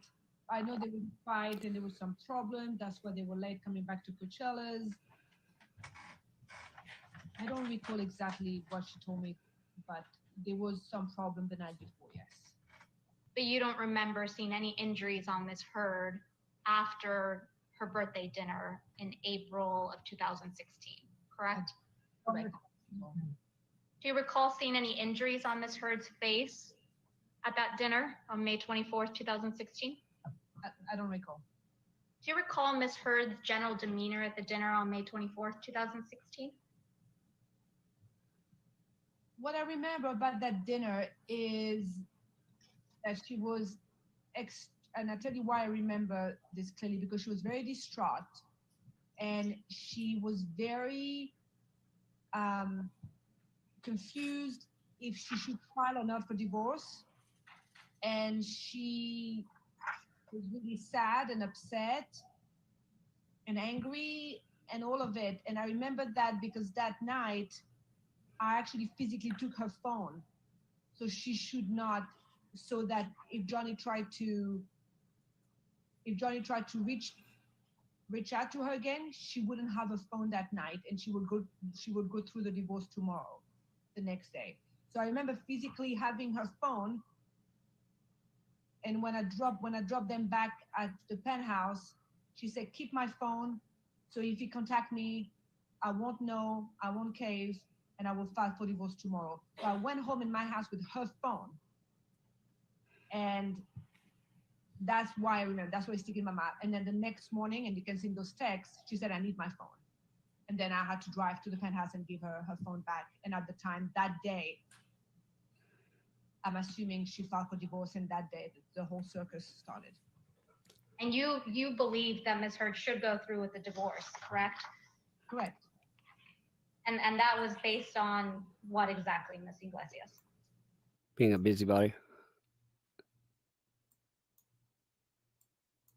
Wait, what was that? What the hell?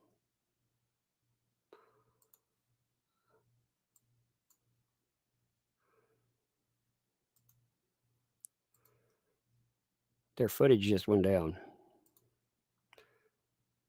Give me a second. I got it. Just give me 1 second. I'm fixing it.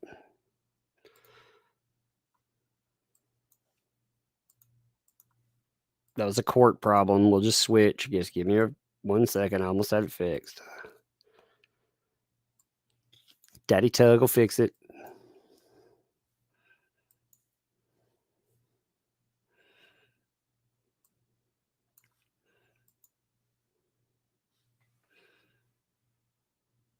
All right. It's fixed now. I got it.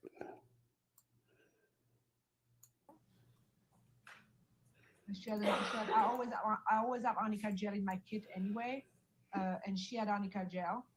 She used arnica That was a gel. court issue that wasn't here. Nice. Just to say. And what does arnica gel do with respect to swelling? I use arnica gel in my kit to bring any swelling area of my client's face down. And how does that typically work? What's your experience? It just brings the swelling down. I mean, not drastically, but it does. It helps with the swelling a little bit. So she knew how to say amica. All right. Or Yes, Your Honor, arnica. we have another video. She knew how to Coach, say for a it, moment, let me just- right? Certainly. Wait. So she had heard it said arnica before, and yet, I mean, they've asked that before, and yet she didn't. So that was a big discussion. Like, listen to this. So she identified the injury on the right side, not on her right side, on the right side of a picture facing forward. So that would be, again, that would be saying that it's on the right side, for you when you're looking toward it. And the injury that's supposedly on Amber Heard is on the left side if you're facing forward, So that she just screwed up big time on the stand or on her deposition. She just identified the wrong side of the body.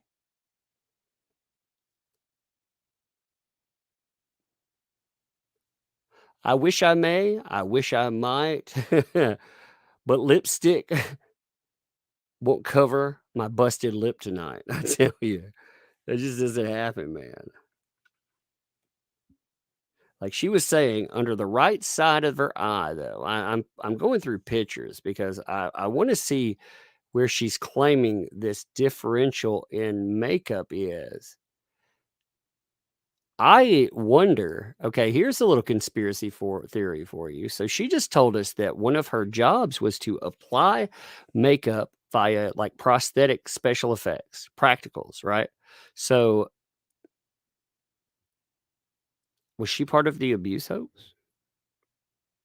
Is that why she walked away? And why is it that every person that we've heard from has distanced themselves from Amber Heard? Like she said because she was experiencing postpartum and a brand new child that she had to drop her as a client. Okay, fair enough. And as a friend. There's you a question. Like how often do you tell people, yo, I got to drop you as a friend? All right, your next witness. We're going to because of call experience on Christy this. Sexton, and this is by video deposition as well. I think that'll be the last one for the day. Okay, thank you. Some preliminaries. Ms. Sexton, why don't you state your whole name for the record and your current address? Christina Lisette Sexton, Queensland, Australia. For how long, Ms. Sexton, had you lived in Australia? I've been at that address since July 2017. There was a transitionary period. I met my husband in December of 2015.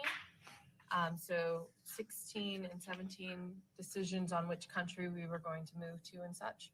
So I did not establish residency here until July, and then began all my paperwork subsequently when we were married in October of 2017. So I take it from your last answer, Ms. Sexton, that Australia was the lucky winner for which country you and your husband would choose to live in. Is that correct? Yes, indeed. And do you currently have a job? Do you currently work right now in Australia? Yes, I'm an acting coach. When was it, to the best of your recollection, that she took a class that you were a TA in? I believe it was sometime in 2009. For how long did you remain Amber Heard's primary or exclusive acting coach? I don't know about exclusive. We don't have any sort of exclusivity contracts. She may work with other coaches.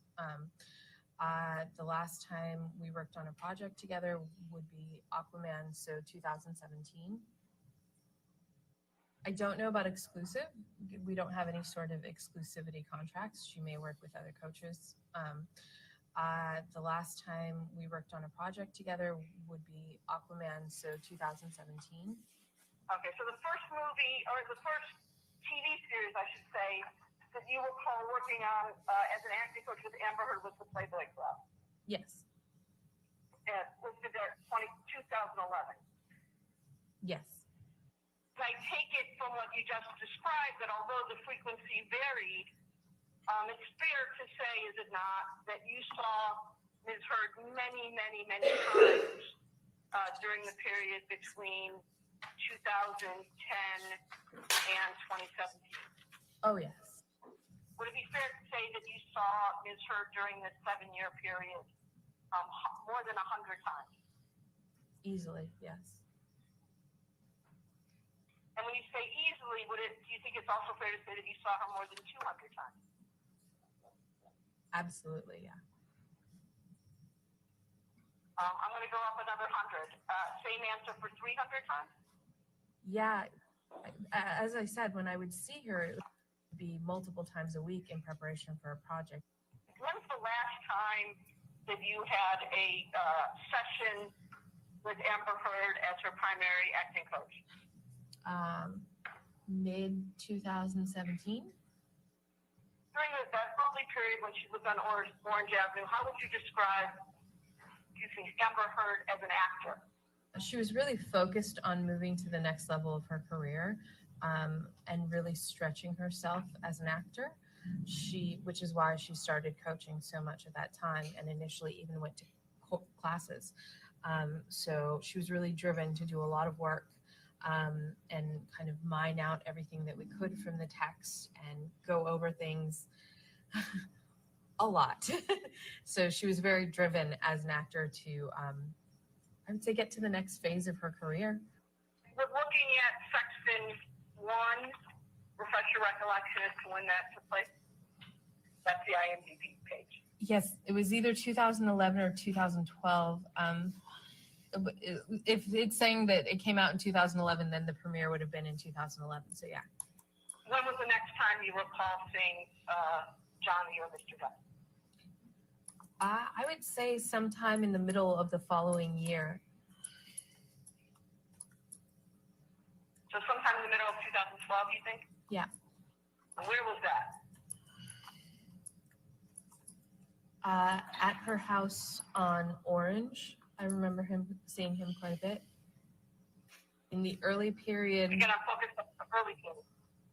Did you have occasion to run into Mr. Depp at your coaching sessions with Amber later when she moved into Sweetser Avenue and then at the penthouse in downtown Los Angeles? Yes, I did see him often at both Sweetser and the downtown house. And over that period of time, did you observe changes in Mr. Depp's behavior? Yeah, Johnny became, I would say, much darker as time went on. He was, like, figuratively and literally, he would sit in dark rooms. The art overall changed, like everything got much darker in the houses with like heavy, it was always a little, I don't know what the art form would be, dark, but it just like literally lighting would go down and big curtains would be everywhere, and he became much less talkative as time went on. I would see less and less of him personally. I would hear him in the house, but I would see less and less of him interaction-wise. And when I did, he wasn't very happy. What would you hear him say on those occasions when you could hear him but not see him? At different points in time, I heard different things. Sometimes it would just be him milling around the house. Sometimes it would be him having conversations with his team, bodyguards and stuff, or his friends that were over making music at the Sweetser location. Sometimes it was him and Amber fighting. Like I was in his home, so I heard him quite a bit. You said a couple of answers ago that from time to time you would hear Mr. Depp and Ms. Heard fighting. Can you, again, keeping in mind that it's a long time ago, can you describe what you heard? I would say I would just hear a lot of him yelling. His voice would carry through kind of the halls of the house. And then like I remember one time in specific that I could hear Amber was trying to get out of the room, and then the door shut again, and then I could just hear muffled yelling on his part. At the beginning of their relationship, once Ms. Heard has revealed to you that they were in fact in a relationship, did she talk to you about Mr. Depp's struggles with drugs and alcohol? In the early parts of their relationship, she had said that he was sober. She was trying to support him in his sobriety. And then subsequently throughout the relationship, we would talk about his breaks in sobriety. Based on your work as Ms. Heard's acting coach, primary acting coach, was it your understanding that Mr. Depp had opinions about what role Ms. Heard should take? It's weird to drag your acting coach in. I actually heard Johnny say, why would you want to do that kind of role? My woman isn't going to play that kind of role. Stuff like that I heard a few times from him over the course of time. Other than saying that hearing Mr. Depp say he didn't want his woman playing a whore, did you ever hear him use any other language like that about the kind of roles that Ms. Heard was being offered? To focus you in, Ms. Sexton, I'm talking about the period when Amber and Johnny were together in a relationship until you stopped being her acting coach in 2017.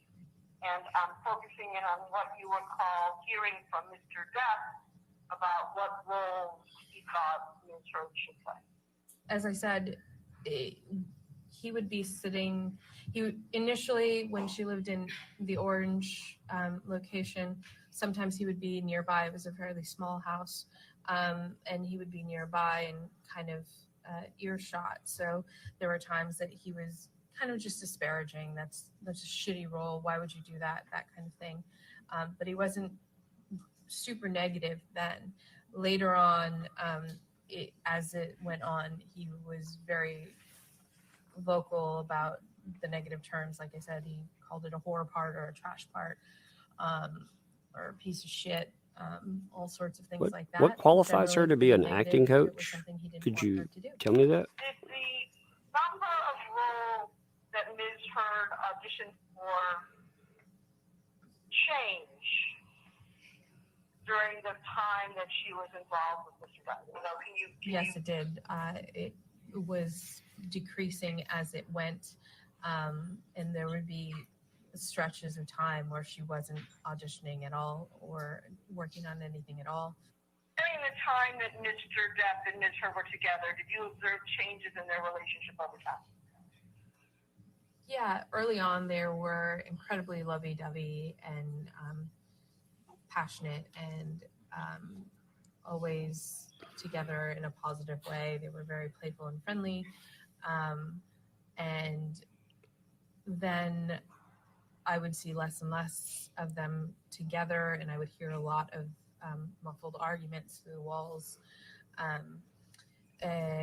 And when I did see him, sometimes the balance would shift. It went from being like a normal couple to very tension-filled, especially those last few months that they were together.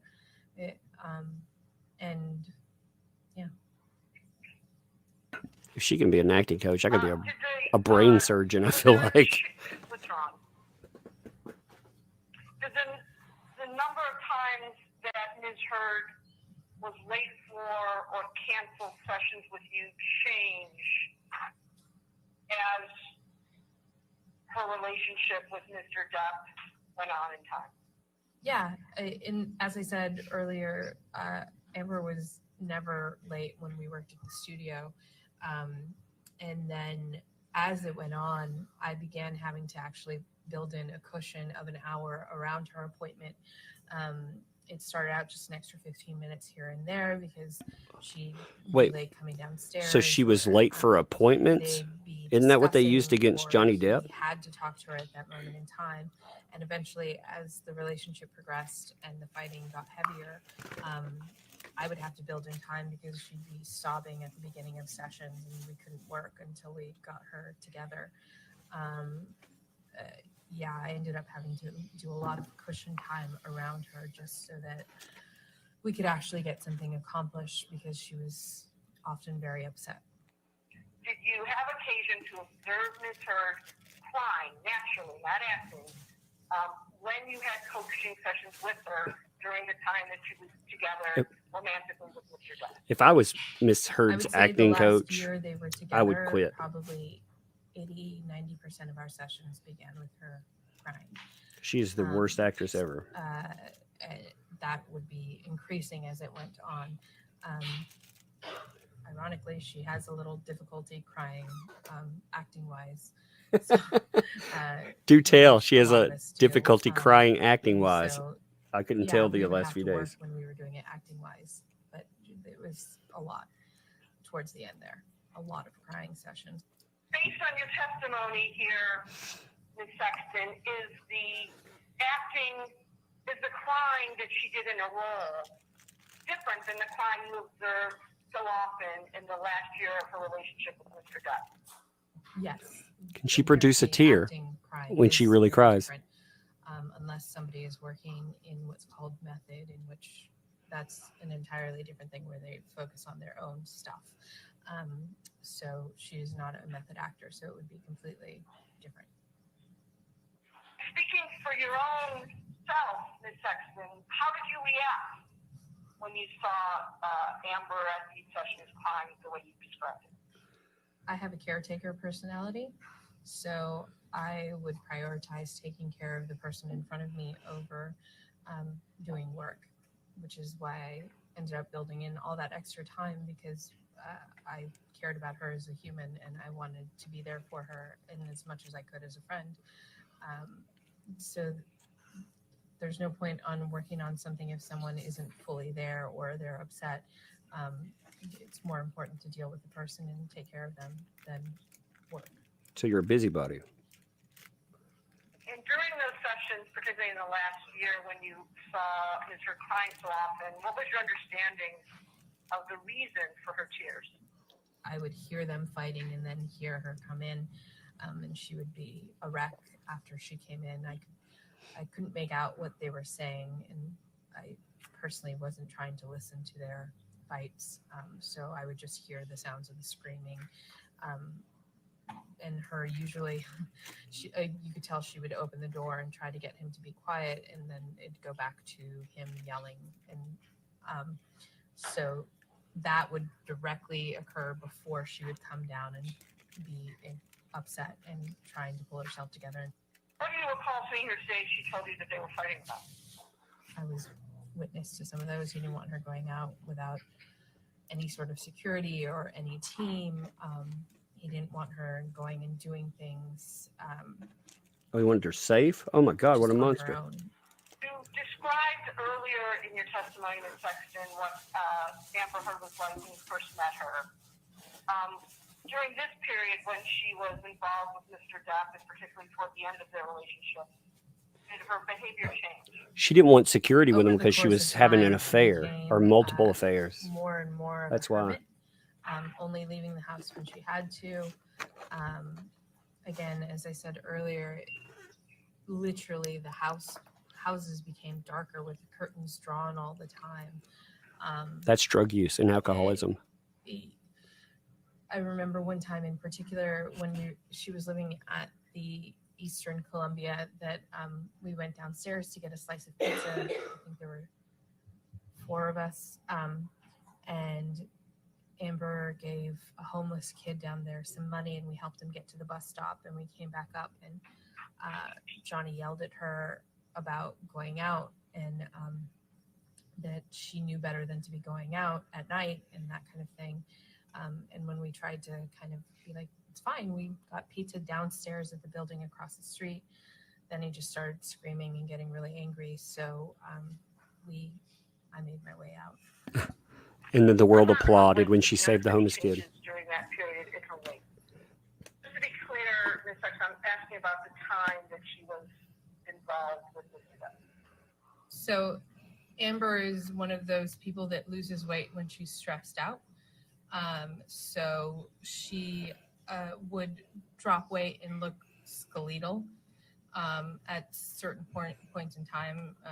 I remember right before their wedding, she had lost a significant amount of weight to the point that I was asking her if she was eating regularly. Did she say skeletal So instead of always skeletal? been Did she say fit, but she would skeletal? drop down and get a little gaunt. What the hell is skeletal? Is that if I become a famous actress, if I take acting, will I learn skeletal? Yeah, she lost a significant amount of weight, and I noticed it specifically because I had been in Australia doing a film, and then when I came back, so I'd been in Australia since December. I came back in February, and she looked, she was skin and bones. Like she was much thinner than she normally was at that point.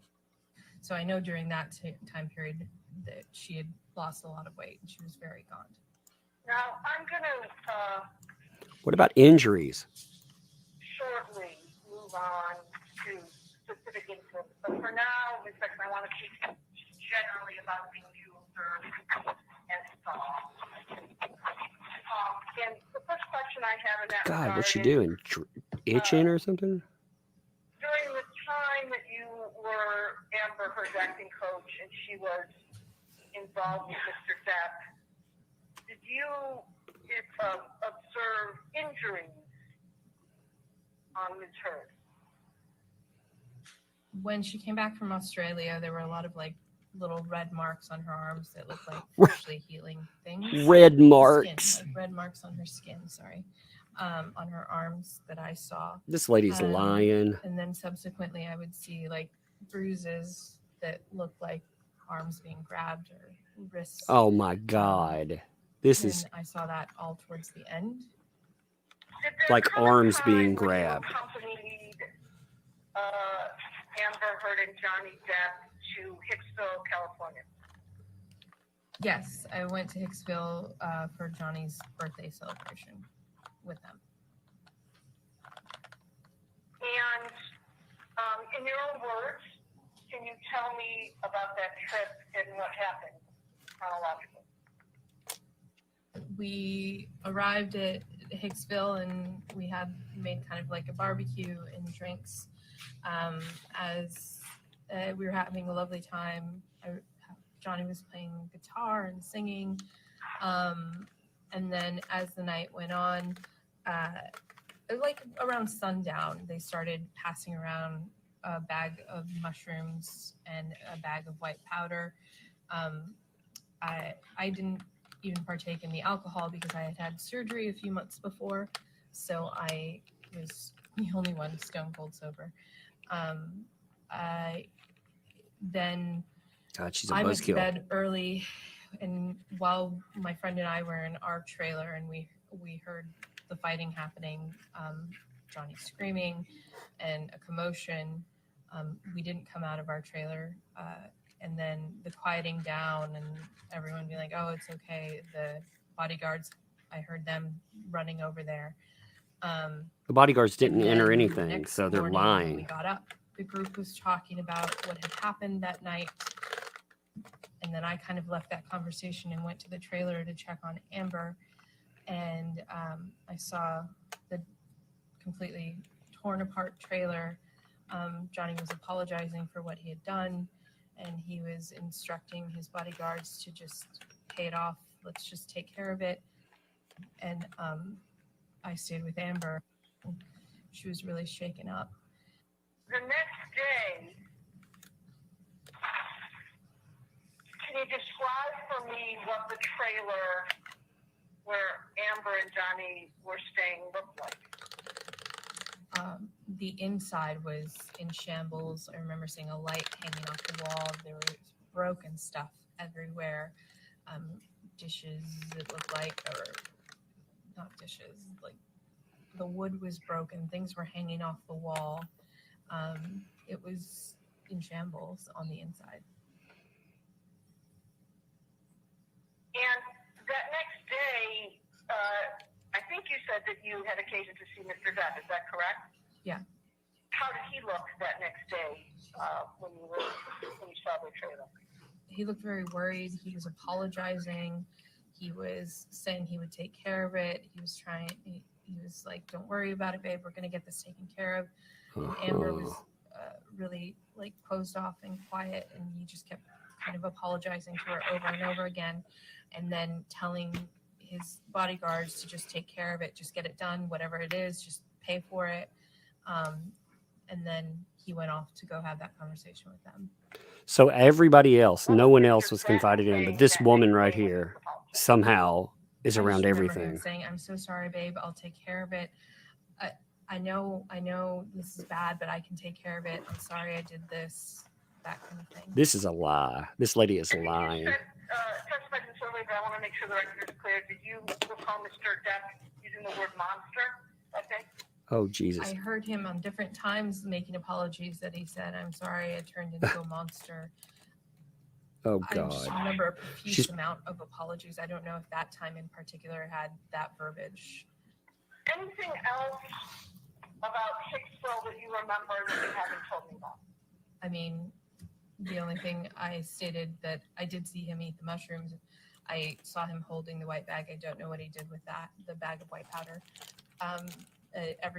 Everyone except for me was drinking, and different people were partaking in different drugs at that time. So I didn't keep track of that.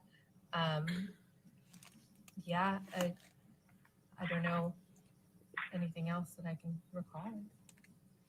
Like, I don't understand how she can be an acting coach and have no control over her body movements or her facial expressions. Go forward to another incident, and that is the day of April 21, 2016, which I'll represent to you was Amber Heard's 30th birthday. Did you have occasion to see Amber Heard that day? Yes, I attended the party.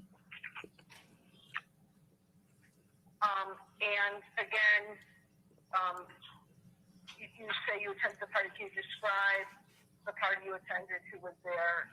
The party was happening in one of the penthouses, the one that they didn't live in. It's where they did most of their art, and we did most of our coaching. And I don't remember the number of that one. And there were several friends of Amber's there, and we spent the first couple hours waiting for Johnny. And then eventually Amber said, just let's not stop waiting for him. Let's just start. So we went out to the balcony to start dinner, and that's when Johnny finally came down, and he was severely inebriated when he came down. And they, Brandon, I don't remember his last name, it starts with an M, escorted him, kind of helped him stay stable. And we went to the table and we started dinner, and Johnny and I was sitting 2 seats away from Johnny. Johnny and Amber clearly were very tense and had been, I don't know what they had been doing, but they were very tense. And he would try to kind of touch her and she would shy away. And then Rocky was trying to change the tone of the party because it had really gotten very somber at that point. And she asked everyone to kind of say their favorite story about Amber. And as we went around the table, everyone shared their stories. And when we got to Johnny, he started talking about that he remembered when he first met her, the imprint of Amber's ass on his couch were his words. And it just all kind of took a turn from there. She was clearly embarrassed. She asked him to stop, and he kept telling the story. And it got really awkward and uncomfortable at that point, and never really recovered any sort of jovial energy. We ate, and then I left shortly thereafter.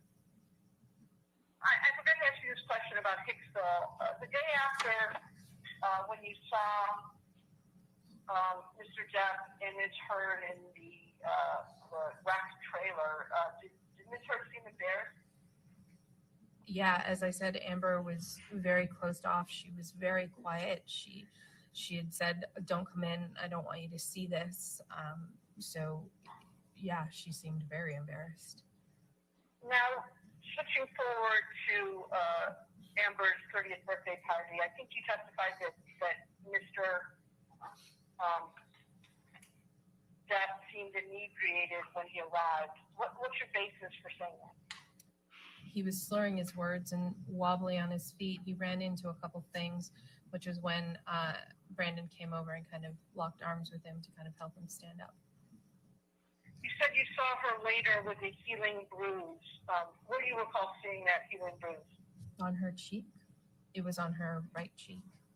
I think it was right. Yeah. Do you know how long after the incident that you just discussed with the cell phone you saw Ms. Heard and her face? It was a few days later, but I couldn't tell you. This person is so full of it, man. Everyone heals at a different rate. I could still see kind of the yellow and stuff in there. So. When was the last time you spoke to Amber? You said August of this year? Mm-hmm. When was the last time you spoke to her specifically? Do you remember? We went over it was sometime in August. I can narrow it down to August, to have wine, have a glass of wine and catch up. Because like I said, I think it had been 2 years since we had physically seen each other. Both times when you She blew her off until she was useful. August of this year, did you meet with her at her house? Yes. Did Ms. Heard mention any of the allegations that Mr. Depp is making against her in relation to this case when you met with her? Only to talk to the attorneys about it. She's a very useful person, right? When you say only to talk to the attorneys about it, what specifically did Ms. Hurd tell you? Like she said, would you be willing to sit down and talk to my attorneys about everything that you witnessed? And then afterwards, after I kind of talked about it all, it felt really intense to me and I felt incredibly guilty. Was it during one of these two times that you met with Ms. Hurd in August of this year that Ms. Hurd told you for the first time that Mr. Depp had allegedly raped her with a bottle in Australia? Yeah, she did talk about the bottle then. Yeah. Was it the first meeting that you had with Ms. Hurd in August of this year that she mentioned that? No, it was after, like I had come to see her and had a wine night and catch up, and then after I had talked to the attorneys, after we had a good cry, we were talking more about what had happened, and she was saying how she didn't even tell me everything. And yeah, that's when it came out. We had a good cry. And just to confirm, Ms. Sexton, Ms. Hurd told you about the bottle incident in Australia where she claims Mr. Depp penetrated her with it before your deposition, your first deposition in this case in August of 2019? Yes, it was after I had talked to the attorneys. After you had spoken to the attorneys informally, correct, at her house? Yeah. But it was before you were formally deposed in this case on, I believe it was August 30th, 2019. Yes. And just to confirm and make the record really clear, this was the first time Ms. Hurd had told you that Mr. Depp had allegedly penetrated her with a bottle in Australia, correct? Yeah, she had told me about the assault with the bottle, being hit with the bottle and the broken glass and everything. And then she had told me about all that many times before. And then this time she started crying and sobbing and started telling me about the assault, the penetrative assault. This person is a reason we have listen and believe. Alleged rape that occurred. Did she know that you were going to be deposed by her attorney? Yes, of No, course. 'cause they were all in the other room. They That's didn't a even lie. tell me that they were like, we may have you for a deposition. And that's when I had said to them, if you're going to do that, I would appreciate it if you did it before I left the States. And they said, we may or may not need you. And it was a couple days later that they then sent me the contact and said, we are going to subpoena you. Since you've known Ms. Hurd, can you tell me how many times you spent maybe a significant amount of time with Mr. Depp? I would say probably around like 10 or 20 times. And of those 10 or 20 times that you saw Mr. Depp and spent maybe more significant time than him just passing through a room, how many times would you say he was or appeared to be sober? Not many. If he was coming down to have a conversation, he was pouring a glass of whiskey or rolling a joint or having wine. It always seemed to me that he's not a social animal, if you will, and he would have a drink or a smoke in order to go talk to people, is what it felt like. So most of the time I saw him, it was that. You would agree with me, though, Ms. Sexton, that someone getting a drink is different than someone appearing drunk, correct? For example, if it was his first drink of the day. So my question is a little bit more specific. Of the 10 or 20 times that you saw Mr. Depp, how many times did he appear inebriated? Not, holding a glass of whiskey or smoking a joint, but how many times did he appear inebriated to you? I would say at least half, if not more. How would you describe Mr. Depp's personality when he was or appeared sober versus when he appeared inebriated? He was very quiet when he was sober, and before he would start drinking, he was very quiet. Almost a whisper mumble most of the time.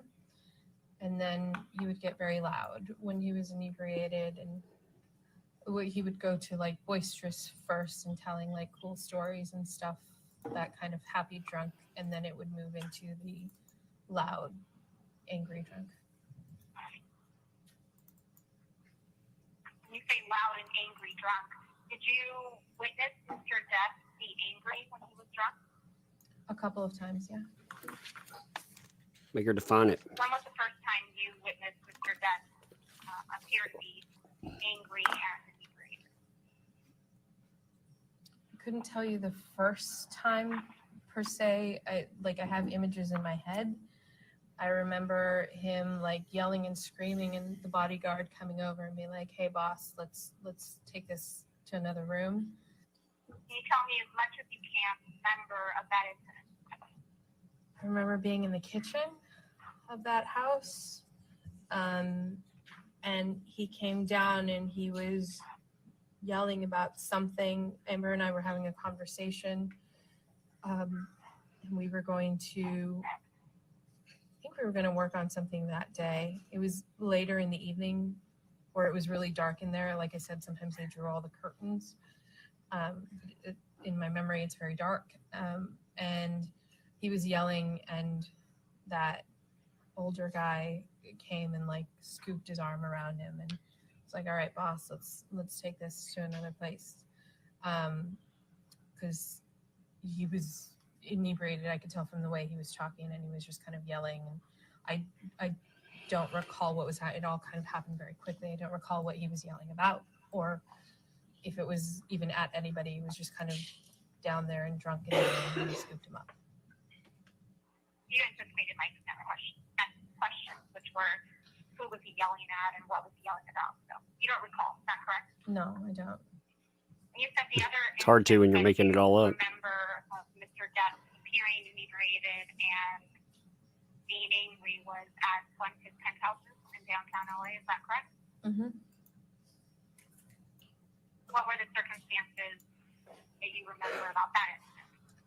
I remember one time he was mad that people were in the house because I had just gotten there. I don't even remember. There might have been like 2 people there or something. I don't remember. JD was mad because she was there. Yeah, he was storming up those stairs to his office. I could bedroom understand area. why. And then Amber and I went to the other penthouse to work. And in either incident, both at Sweetser and at the penthouse, when you saw Mr. Depp and he appeared inebriated and was angry and yelling, did you see him hit Ms. Heard at any point? No, I did not see him hit her. Did you see him kick Ms. Heard? I did not see him kick her. Did you see him throw something at Ms. Heard? I saw him coming at her, and that's when the bodyguard stepped in, like coming towards her. But I did not so throwing himself at. Wait, what? But I was not witness to him throwing objects at her. When you say he was coming at her, are you describing the incident at Sweetser or at the penthouse? Sweetser, he came in through that hallway, and we were sitting it was kind of like an island there, like right in front of the fridge, and I was in front of the fridge, and he came in from there, was like coming at her, and then the bodyguard like came in and scooped him up. Just the incident, you don't remember what Mr. Depp was yelling about or Yeah. what? Yes. But it appeared to you that Mr. Depp was coming at Ms. Heard. Yeah. Correct? She was shaking and upset.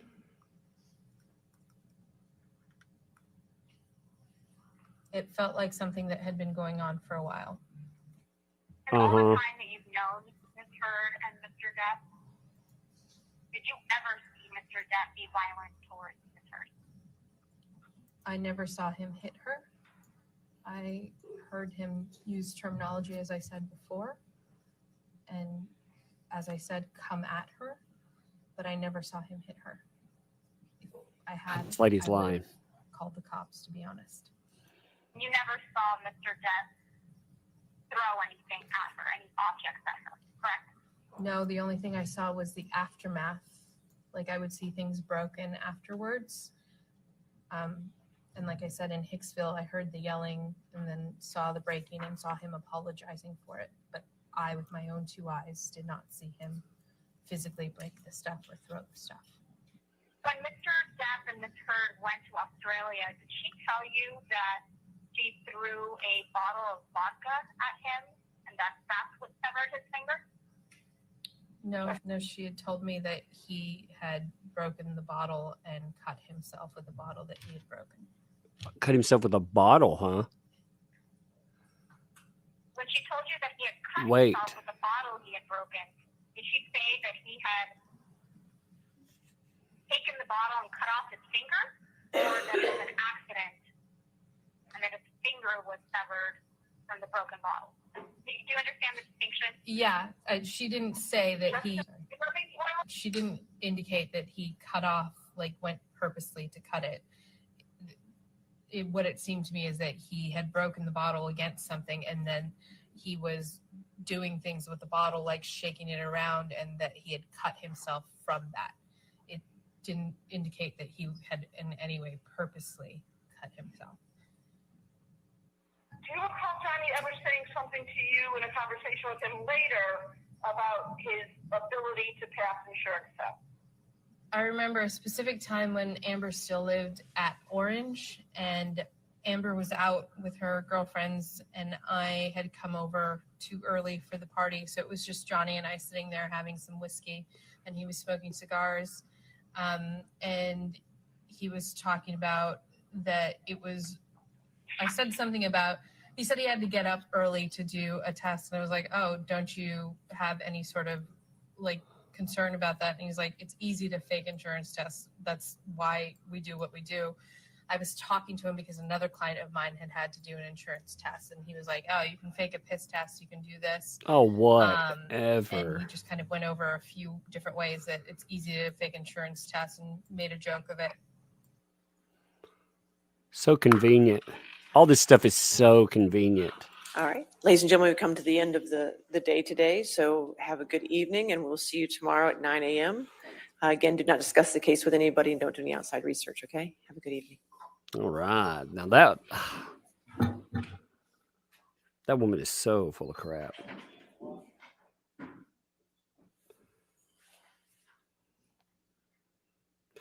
Don't you like how none of Amber Heard's friends tried to save her from this monster after they knew all this abuse was happening and stuff? But not one wanted to save her.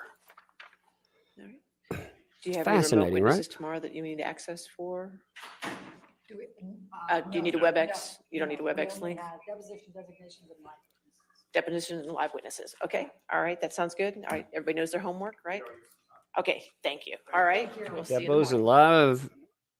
All right, so we're gonna have some live witnesses tomorrow. I wonder who's on for tomorrow. All right, let's see everybody pile out. See if any craziness happens at the end of this before we start messing around. I like how at the end there, she actually accused Johnny Depp of, man, Camille needs to take over. Here, this is my wish list. Let her go after everybody else because she is the one killer on the team. Everybody else, well, I don't know. Like I said, if Adam Waldman were there, he'd be taking them out too. You know? I notice people making excuses for them. Like when they don't do a good job, they don't do a good job. Like you got to be truthful about that. They did terrible. Again, I think putting in that Josh Drew tape from 2019 was terrible. Terrible. No body cam footage was available then. Like you had so much other stuff to call out his lies and his testimony, but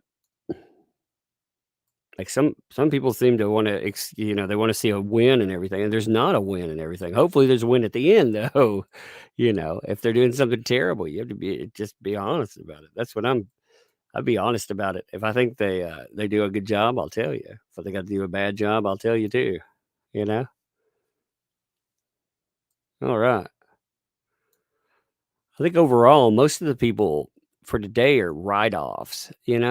Let's just be honest about it. But the thing The thing about that is that I don't personally think any of them pins, caps, and band-aids. Things with you. Bad day for Johnny. Wild footage. So upset. I don't think it was a bad day necessarily, but I think it should have been I think they should have been crushing some of the liars and some of the cheats and some of the charlatans. I think they let them walk. And when you let them walk, like you're undoing everything you're supposed to be doing. Just saw. Thanks to the 5. Did Amber forget which story she told each of her witnesses about Johnny's finger? I guess so. He chopped it off with a bottle. That got a little closer to the truth, didn't it? Actually, right? That's what I felt like. But I feel like they dropped the ball today. I think they did. I think that now again, I'm hearing about rebuttal that Jennifer Howell will be part of rebuttal as a rebuttal witness. So that could be part of that too.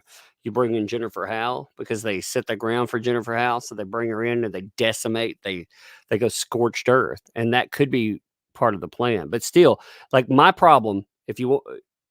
My biggest problem with what they did is they let the pet abuse thing sit.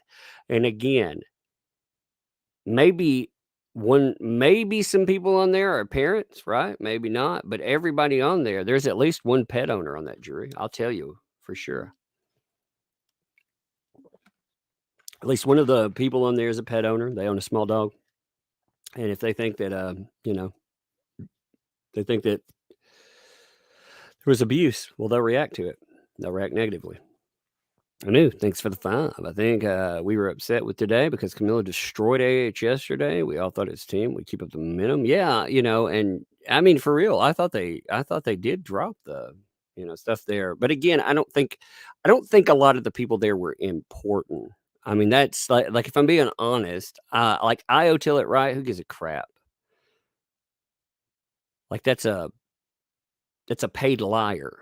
That's somebody, a wannabe. We're talking about a wannabe journalist, wannabe writer, a lifestyle mooch, a freeloader. Josh Drew, freeloader, liar, mooch. But they should be destroyed because they're part of the main conspiracy, So let's see. Not a sleepwalker. Thanks for the 2. It's okay. It was a phone-shaped bottle, right, Amber? Yeah, indeed. It was a phone-shaped bottle.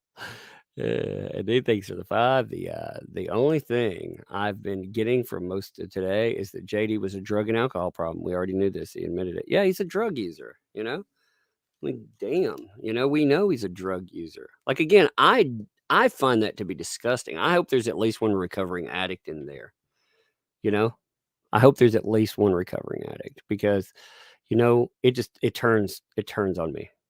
It just turns. Zigzag. Thanks for the 2. She has no real witnesses. No. His police officers testifying are, they're paid, but her friends and I don't even know what that acting coach crap is. Like that person right there, they're for sale. Thanks for the additional 5. Not one of them was a valid witness. Not one saw JD abuser. It was all hearsay. Yeah, he charged at her. Like that acting coach was there. It was so convenient. Like again, I'm sure that every one of you has known somebody like that, an outsider in some way. They long to be accepted. They would do anything to be accepted. That's what I saw right there. I saw an easily manipulated person that looked very socially awkward. They weren't the. Now again, I'm going to say this not to be mean. Okay, I'm not being mean. I'm making an observation. She's not one of the beautiful people. She's in Hollywood. I mean, we're talking about in Hollywood, so she's working with people like Amber Heard. She's around Johnny Depp. And I'm sure she's dying to, she wants to be accepted in those circles. She would do anything. She was talking about like Amber not talking to her for 2 years because Amber wanted her to testify. And she dropped everything to come have a wine day with her because, man, my friend Amber, she described her as her friend. I mean, it was sad in its own way. It's use, it's manipulation, and she was as useful as it could be. That overuseful thing. Lisa, thanks for the 5. Hey, Tug, isn't JD right-handed? If so, AH's bruises should be on the left side. Yep. The witness keeps saying the bruises on the right. Yep. Yep. Danielle Robertson and Dante Robertson, thanks for the 10. If I were a trained MMA fighter, my BFF would be protected and only be hit once. Now, this is not the same. That's not where I grew up. It's like they showed UK Shameless, Wild Thing, the drug. That Raquel Pennington is not the MMA fighter. Raquel Pennington, just to say, they're not the two. They're not the same person. That Raquel Pennington would destroy this person. Okay. Mike Dumbass. Thanks for the Mike Dumbass. It's funny. Thanks for the dollar super chat there. No statement, but plenty of statement in back. And that's funny. Shabaka Wookie, what's up? Thanks for the 7. She's an acting coach. I'm Cinderella. I think Team JD is waiting to destroy another witness. I think they didn't want Elaine rattled today. Do you, Amica? I need to see somebody destroyed. The Los Angeles, thank for 2. How did JD's team lawyers do today? I missed today. They were soft. They were soft. Most of it was video deposition, and it was soft anyway. But they let the sister escape. But again, they'll bring a rebuttal witness. Jennifer Howe will be rebuttal. They'll bring her in. So we'll see what they do with Jennifer Howe stuff. Magnuson, thanks for the 5. Maybe JD's team are scared of what happened to Adam Waldman. Well, I mean, they should be afraid of what happened to Johnny Depp, though. Celeste, thanks for the 5. I thought Samantha McMillan was a makeup artist before the James Corden show. Her testimony was there were no bruises or black eyes. I'm confused. One of them's a stylist and one of them's a makeup artist. Yeah. So you had a stylist. You had a stylist testifying one way and a makeup artist testifying another. So you really, as you heard, though, Samantha McMillan was there first. Like she said, she was hugging her. She was doing everything. And this lady was telling you, okay, so let me pull up a picture real quick. I meant to do this, okay? She was telling us that we could see the bruise if we look close enough at the makeup. So what I need is the head-on picture, right? So I'm going to pull that up. I went out of my way to go and collect. Actually, I'm going to collect the one to the side so we can actually look at it from the right side because she says everything's on the right side. Yeah, you could tell the unevenness, and we can go backwards with that too. But let's look at the pictures of what supposedly will give it all away. Okay, give me a second here. All right, so we're supposed to be able to see. All right, now I got that close enough to freaking look into the sun, right? I mean, honestly, now you tell me where are the marks at? Like, where is it? Where is it? Nat Wood, thanks for the 2. Amber said she never told anyone about the bottle. Yep, that's it. That's the truth. That's exactly right. See, Nat Wood has it right. Amber said that she had kept it under wraps. She never told anyone, but yet she confided in the lying acting coach. Yeah, I mean, where's she said you could see, like, she knew her makeup job and you could look at it and you could see it. So can somebody tell me where it's at? Arby said, thanks. Arby 75, thanks for the buck. No statement, plenty of statement. Thank you. Appreciate that for real. The lip too.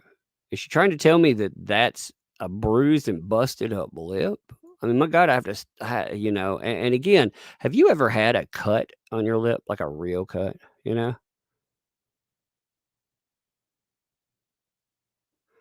Pammy, thanks for 555. I mean, that hurts like hell if you put anything on it. And they're telling me, oh, they put all this crap on it. AH knows how to choose sensitive people that she can overstimulate and manipulate with her stories. They don't realize they're being planted and used. Yep, she's a classic manipulator. She's good at it. Tug, what about Kate Moss? It didn't sound like they used Kate Moss very much, so they brought her up, but I don't think they'll use her as rebuttal. They could use her as a surprise rebuttal, but I haven't heard anything about it. Cheryl Lamb, thanks for the 5. It's almost Johnny's birthday. Can Tugs Thugs do something for him, his group? Yeah, you know what you do for him, really? The biggest present he needs is everybody to call out all the BS and just, counter, because the media is pushing back hard right now. They're actually trying to, bury him in the public's eye. They're trying to influence the jury and on too if they see anything. So you got to be very loud. That's how you do it. If they want to play manipulator and influencer, then you counter them. Victoria, thanks for the 2. Even my cat, Brian, hates AH and wants to poop in her shoes. Yeah. Somebody was like, you shouldn't call if this is you too, I'd like to say this, man. I'm just gonna say this. So somebody said you shouldn't call the old the lawyer the crazy cat lady because it's insulting to cat ladies. I was like, you didn't miss the crazy part, right? Like normal people can have pets and they can have whatever.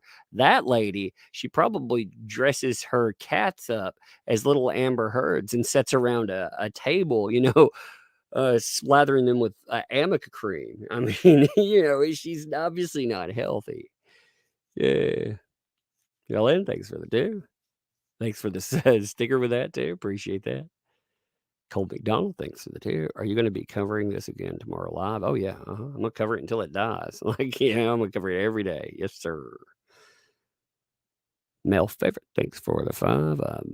Hopefully Johnny's lawyers don't feel these witnesses are worth wasting time and are saving up for a big closing statement. I would want them to hit everybody hard. Like you should. Val, thanks for the 5. No statement, but plenty of statement there.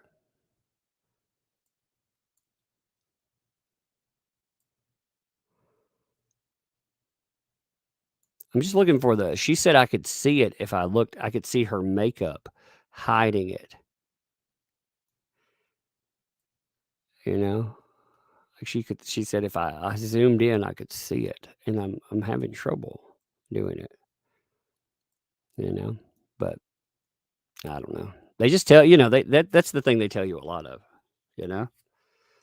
Whoa, is that a 1 super chat? Whoa, ERL. Thanks for the $400. Good Lord. Is that right? Is that real? It's not a typo. It's a lie. The lines wrinkles on the lips are seen. No gash. Besides, it looks like she used a crack pipe. A crack pipe.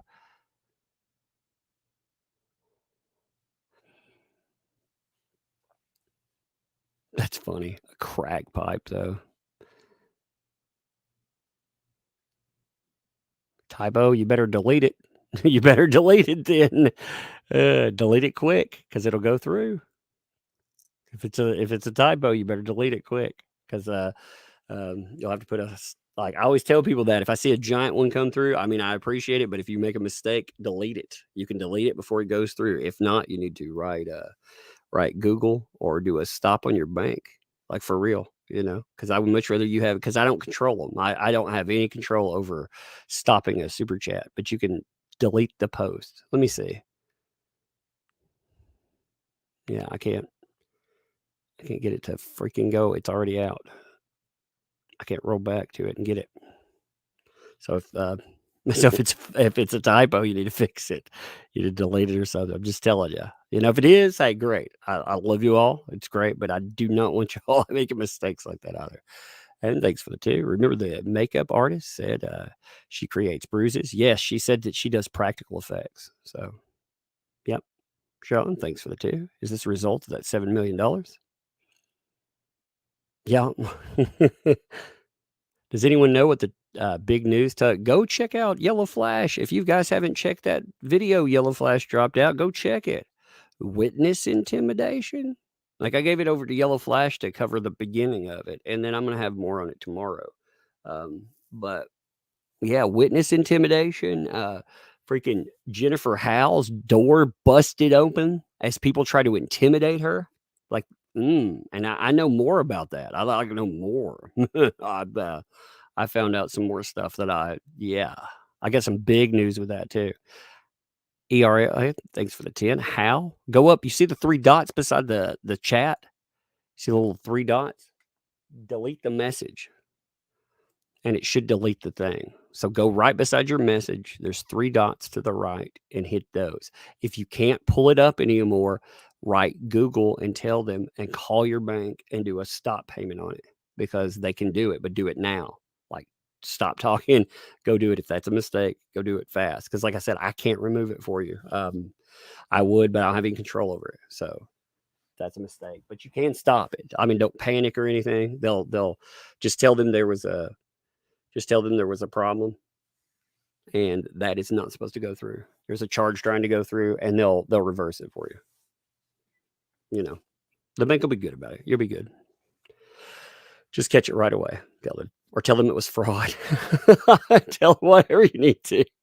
But like I said, I can't hit it. You know. See my super chat window. Like I might be able to delete it if it's new. Like if we were only like 100 of us in here, maybe. But see, like I can only scroll to the very top, like here, and I can't touch these. So see, I can't. Like I can like this. I can hit the remove, and it should in theory delete the chat. Should in theory, but like I said, just call your bank, but do it now before they close. Well, I don't know where you're at, but if you're around me, like do it before you close. Shelly Beaver, thank you. Welcome. Thank you for the membership too. Welcome to Tugs Thugs. Sue, thank you and welcome. Thank you for that membership too, and welcome to Tugs Thugs. Did you pledge? Not donate $400.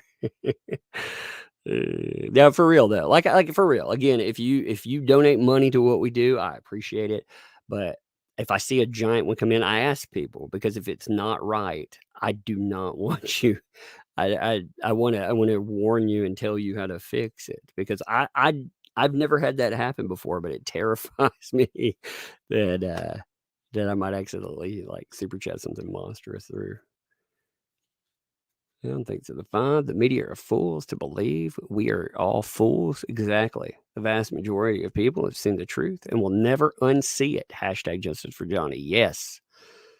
Nat Wood thinks for the 2. We got to keep the poop in the divorce.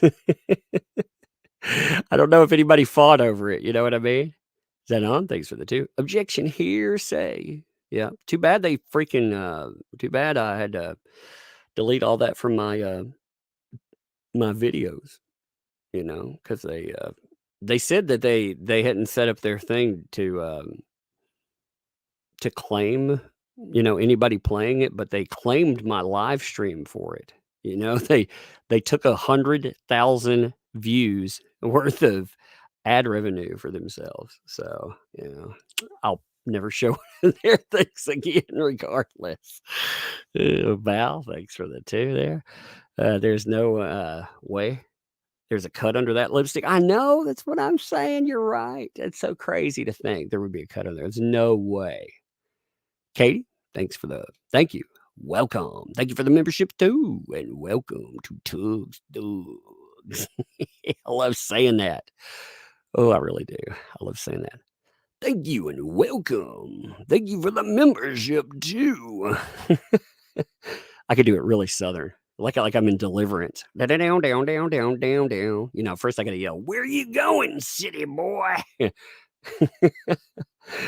Oh, jeez. Jonathan, thanks for the 5 there. JD said, "How do you think she got Aquaman?" He seemingly implied that he had something to do with that. Yeah, he did get it. His sister actually has the connections, and he got her the Aquaman job. That's what he's saying, and he's right. Because, you know, how did she get through the door to Warner? You know, she said, "Well, I tried really hard and I got it." Yeah, how did you get in the door? That's the problem for her. You know, she didn't get in on her own. Mavs World, thanks for the 5. Hey, Tug, I sent you an email with a video. I think you should see. It's Manson's assistant speaking about Johnny's Thanksgiving party. I'll check that out for sure. I'll check it out. Thank you. Yeah, I saw a bunch of emails come through, and I'll check that one out for sure. Thank you for that too. Marco, thanks for the super chat. I am proud. My country of Serbia gave Johnny a medal. Yeah. I saw that of honor by a president last year. We know to recognize good people. Yeah, it was good that you all did that while he needed it to. So that was actually good. You announced to the world, hell yeah. Props to you guys. Props. I know there's been a lot of craziness in Serbia too. You all have my thoughts. Happy Ponies, thanks for the 5. No statement, but plenty of statement and backing. Thank you. Not a sleepwalker. Thanks for the 2. I think they let the narrative go to bury them. Well, then, their narrative. Do you notice they dropped the narrative, like the fake narrative? Like they just dropped it totally. Danielle Robertson and Dante Robertson. Thanks for the 5. Makeup makes her nose look thinner and changes some shape, and flaring her nostrils makes her nose look more swollen. You can see the shape change in her photos. Yeah, yeah. You can actually see her do that too with her lip. In her supposed injury photos, you can see her playing with the shadowing, how she protrudes her lip, and she also plays with, I mean, there's a few things that she does, but you're right. I mean, she does that a lot, and she knows. Vain people spend a lot of time in front of the mirror looking at themselves, and there's not a problem. Like if you're pretty, you know what? If you're pretty and you like to look at yourself, I don't care. You know, that's awesome. Feel good about yourself. But vain people, like they will know every contour, and I'm talking about people that manipulate that kind of vanity. Like I said, there's a difference in self pride. Like you should, if you have gotten to the point where you love yourself, and I I saw a fortune cookie one time. I thought it really was it, it was either the most actualized one I've ever seen, or it was about masturbation, and I'm not sure. It said the first and last love is self love. So it's either the most actualized thing, hey, loving yourself, that's good, or it's dirty. It was talking about the dirty deed. I'm not sure, but either way, it was profound. Caleb, thanks for the 2 there. Why is Adam Waldman not here? They got him kicked off of this part of the case. They had him kicked off because what they did is they told the judge that he was sharing private information that was under that was classified still. He wasn't supposed to be sharing out. And he was sharing information that she had turned over and used in UK 2020. So she was still trying to claim classified uh, status for it. And the judge let it happen. It's crazy. Once you turn it over and you made it public, I mean, it's public documents now, but apparently it's classified in Virginia. It's like, what the hell? Briefcase? Hey, what's up, Briefcase? Thanks for the 349. Good morning in New Zealand. A lot of catching up to do. Yeah, you can listen to me rant for about 15 minutes after Whitney Heard. If you get to that part, I had a lot of profanity after that to say. A lot. Here's Unit. Thanks for the 2. It's all about objeculation and masturbating. It's skeletal, even. Yeah. When that acting coach said skeletal, I was like, what? Skeletal. She lost a lot of weight and became skeletal. I was like, What's that?" Now, I mean, I butcher words sometimes. I'm Southern, okay? A Southerner, you can hear, like, you can hear the way the enunciation just butchers, I can't formulate certain sounds very easily. But, even I've never said skeletal yet. I like the way it sounds, to be honest. It's a cool sounding word, skeletal. It's just not real. Prime Collects, thanks for the buck there. No statement, but plenty of statement and backing. Thank you. Thank you for your backing. Southerner too. I'm so country. I'm like, bang, ding, ding, ding. Yeah, like I said, and slap that "Where You Going, City Boy" banjo. Get a little deliverance going on. Right? Sing it like a a country song. Amber Heard left me with a I'm gonna sing a song about her taking my pickup, taking my dog, and only leaving me with the droppings. All she left me with is the droppings. Something. It's gross. Chili Beaver, thanks for the 5. Saying hi from Canada. Hey, hello, return. Appreciate that. Thank you for your hard work doing getting the truth out. Sending love to you, your family, and your community. Thank you for that. I appreciate it. I appreciate it for real. Thank you. Briefcase. Thanks for the 9. I went to bed in New Zealand watching Raquel and woke up to the coach and thought, well, Raquel's eating some while I was asleep. Indeed. Indeed. Who's tomorrow? I haven't looked. I guess Ella, Barkin's got to be tomorrow, right? Aaron thinks it is. So pretentious. Look at her worth. She got nothing. It's just weird.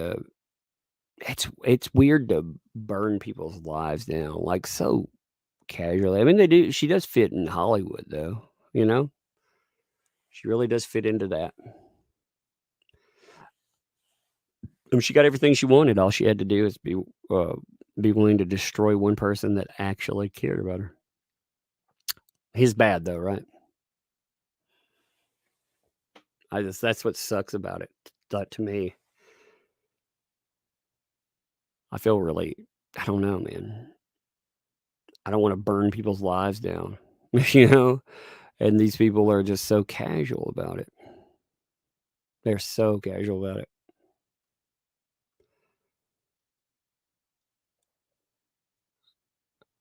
I'm running the super chats backwards. Here we go. Skeletal. Here's Lou. Thanks for the 10. Skeletal sounds like someone can't read her instruction properly.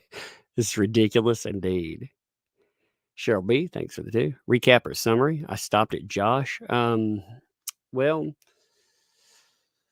the sister got on the stand. They didn't ask her a lot, and they didn't press her at all, hardly. Again, they'll probably do. They're probably going to do a rebuttal for her, probably with. I'm going to guess. I'm just guessing here with Jennifer Howe, but they didn't challenge hardly anything, and there were a few things they needed to. I was really irritated by it. I ran in for about 15 minutes, and you had a bunch of liars, all on video. Besides that, so. You didn't miss a lot, but the sister thing was just garbage. Prime Collects, thanks for the 2. Amber Heard, the Selena Powell of Hollywood. How the hell did Whitney get to take the stand if she hasn't been deposed by Jazz? I guess the judge ruled against their. The judge said otherwise. So the judge, I guess, got either she got to set for another 3.5 hours. You notice Whitney though; they barely asked her anything. Like in UK, she set for, God, what, a day, 2 days? Like, she was up there a while. She was a main witness. And in this, they barely put her on the stand. They just tried to put her on there to, she basically was trying to nullify Travis McGivern's story. Her story was like leaps and bounds difference between his. He was saying, I was in the middle of these two. I had a fist come over my shoulder, and then her story was I was in the middle of these two. He tried to hit me, she hit him, and here comes security. So I mean, it's like a totally different narrative that she gave. What's funny though is like one thing that I learned from that is so. They said that Starling Jenkins, the security guy, couldn't tell the difference between her when she was pregnant and Amber Heard throwing up in the parking lot. Like, look at them two. Could you ever confuse them just as a layperson? Could you confuse those two if you saw them out? Like, I'd have to be really, really, really, really inebriated to confuse those two. And even then. And I know if I were a professional in security, there's no way in hell I'd confuse them. Castaway, thanks for Tim. Mark commentary still saying he could lose the case. Well, he could. I mean, you've got three factors here. Well, first of all, it's a jury case. I mean, a jury could do anything, but you could. You've got to ask: is it about him? Yes, they answered that, but it's still okay. The jury has to decide this. Is the article about him? Did it cost him all of this stuff? Was it something else? And is he an abuser? How did they, even being mutually, if they both were fighting each other, he still loses. So there's your problem right there. It just depends on how the jury falls. So yeah, I mean, he has a it's an uphill battle. It very much is. Like this case at all, it's an uphill battle. I'm not Don't ask me for optimism because I'm not an optimist person. An optimist. I'm not an optimist person. I sound like a transformer. Optimus Prime, roll out. Yeah, that's not what I meant. I'm not an optimist, but neither am I a pessimist. I'm just, they always say, like somebody asked me, "Are you a person that's a half glass empty or half glass full?" And I'm like, "No, I'm a person that says that glass has water and it can have a drink." I mean, come on, because it's real life, it's real. Crazy things of the vibe was taught special effects, makeup, school to cover a lip. She'd have to use liquid Band-Aid, FX wax, and then lipstick would have been explained if it was real. Exactly. I think, and especially, you know what? You know effects background. Well, she said she did too. So if you know that as an effects artist as well as, a makeup artist, well, that's what she said her background is, effects and makeup. So she would know that. Magadan, thanks for the 2. Ben Chu looks like Walter Matthau. I could see that. Ben Chu looks like a guy who wants to be liked. Again, like just again, observations. He doesn't seem like, a bad guy or anything. He seems like a guy who wants to be liked. And I want somebody that wins his, What's the video about the FBI? Watch the video. Like watch it. Like you can watch it. That's the yellow flash video. Watch it. It's 8 minutes of your life. It's real. I told everybody to go watch it. It's a good video. I told him to cover it myself, because I couldn't cover it live and I wanted it to be done right. And I knew he would do it. And there's more to it. But yeah, go watch it. Junior, thanks for the 2. Optimus Tug, exactly. Roll out. Sheila, what's up? He shouted you out, Tug? Yeah, Yellow Flash is a friend of mine. Hey, Sheila, here, you can have a mod thing. You're not going to abuse it. You can have that. Dingo Gal, thanks for that. Tug, stop saying skeletal. She lives in Queensland. That's how it's said in Queensland. Everyone says it like that. It's you guys saying it odd. Skeletal. It sounds like it sounds cool, but no way. Skeletal. Skull. If she lives in Queensland, wait, what would is she just visiting Amber Heard? Is she like at her beck and call? I wonder how much she got paid for acting job. Like, one thing I didn't understand is her acting coach. Like, she has no control over her mouth, her movements, her eyes. Like, she had something wrong with her, I would say. Like, again, and I don't mean that in a nasty way. I just, for real, like, she has something, like her voice. Like, when I heard her voice, though, she had very good control of her voice. Like, I didn't picture, like any awkwardness. Her voice doesn't sound like it belonged to her. Like I didn't picture it coming from her. So she had a lot of control for her voice. But as far as acting, like body control and stuff, no. Pain Mystic, thanks for the 5. Is JD's team burning AH team's time? Running their clock? Well, I mean, they're going to burn. This is their part of the thing. So they're going to, Her voice was purchased by Elon.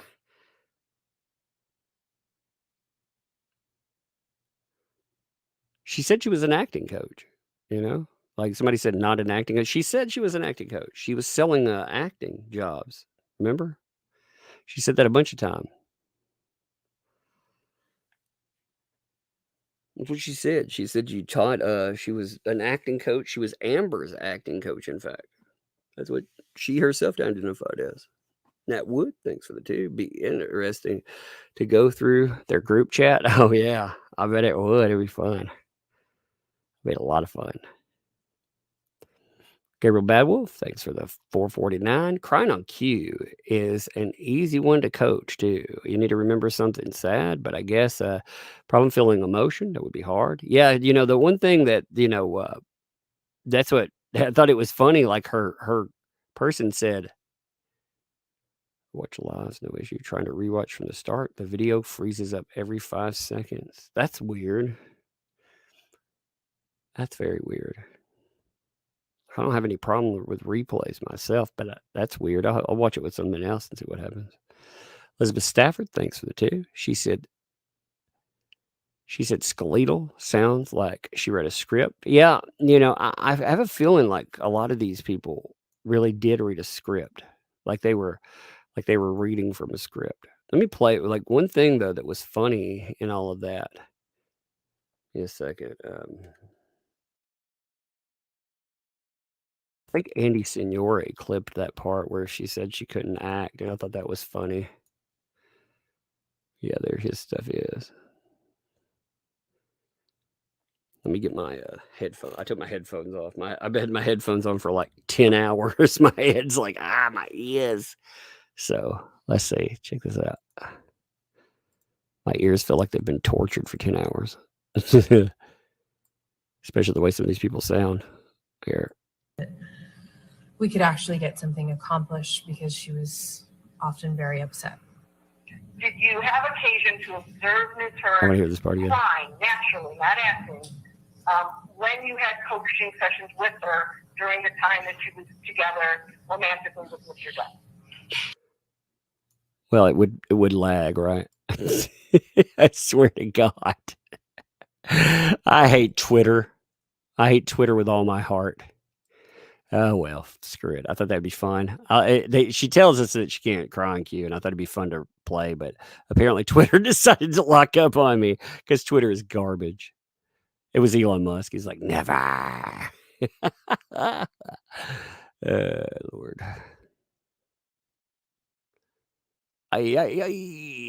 Thanks for the 10. One of the reporters stated the jury is avoiding AH's gaze, that some of the jurors were shaking their head when she would argue with the lawyer, not answer the question.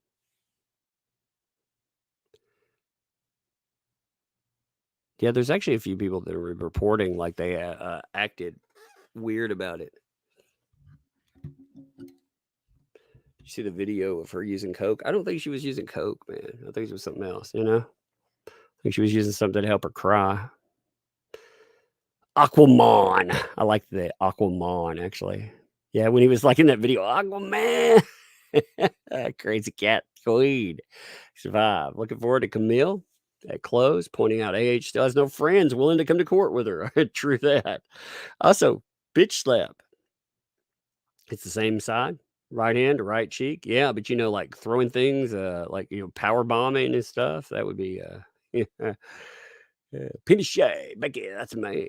Thank you for the 20. I worked in healthcare for over 30 plus years, most of all at Hills, met many celebrities, sports figures, agents, and the like. The celebs aren't the problem.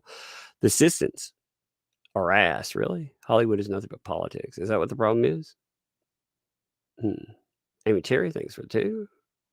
Don't forget Tug Stream, day 17, 2 hours and 20 minutes. Eve. Yep. I actually marked your statement. I clipped it. I'm going to look at it and see if that, and again, my videos aren't coming across your subscription list. Yeah, I can tell like a lot of stuff does not go out the way it's supposed to, but that's okay. It is what it is. You have to play the game inside of their little box. So, that's okay.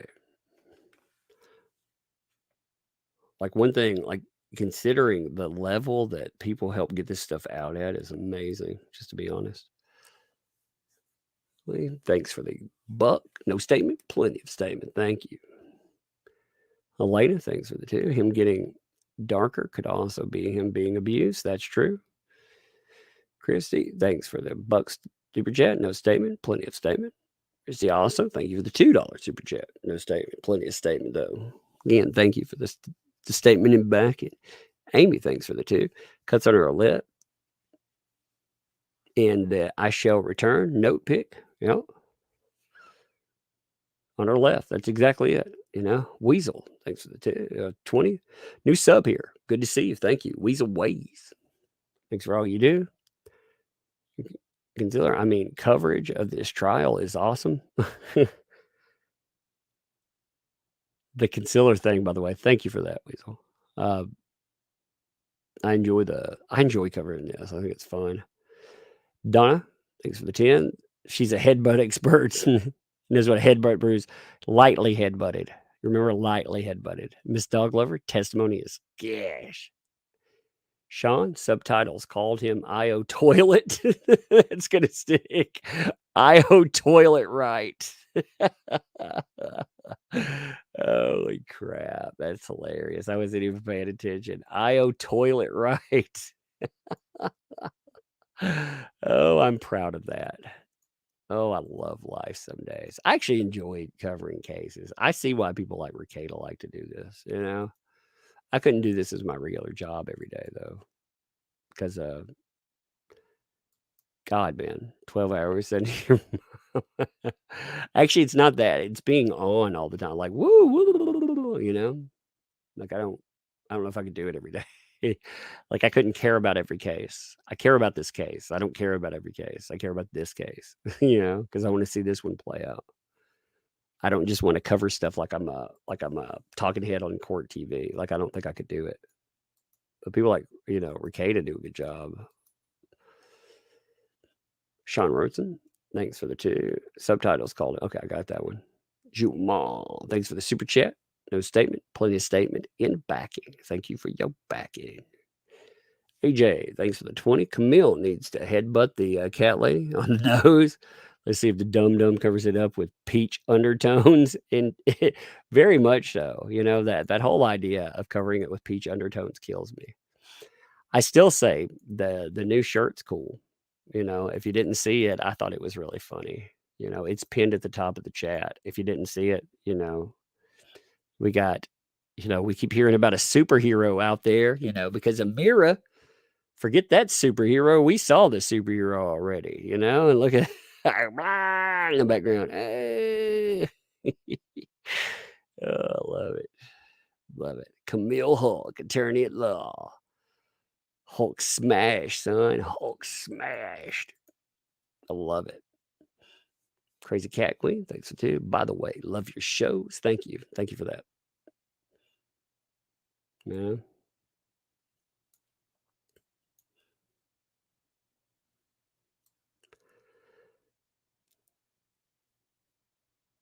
Yeah, with shirt, if you pick up a shirt or something too, like I said, we use that for local charity stuff. So, you know, I think they're fun. The designs, I pay the artist, of course. The artists get paid. That's Peter Gilmore, a great artist with stuff like that. You know, the guy that works with me on my comic books themselves, that's SK Bennett. I like his realism. It's just so good. I love the way he works. And then Peter Gilmore, I love his designs for like shirts and stuff like that. I love it. I mean, I like his comic work a lot too, but it's different kind of work, you know. Should send Camille one of those. By the time I got it, it'd be gone. That'd be the only problem, you know. You know what I mean? Yeah, I don't know how any of those people are trustworthy in the court, you know. Who's it? Thanks for the 5, the 12. This went south real fast. Estella, thanks for the 2. I think she saw The Shining the night before. 2012 James, thanks for the 5. Because the clock had to keep Whitney short for Jennifer to wreck her later. Also closing arguments. I see, but here's the thing, 2012, like they didn't answer things like the dog abuse statement. You don't let that hang. 5 minutes. They could have spent 5 minutes and wrecked that part.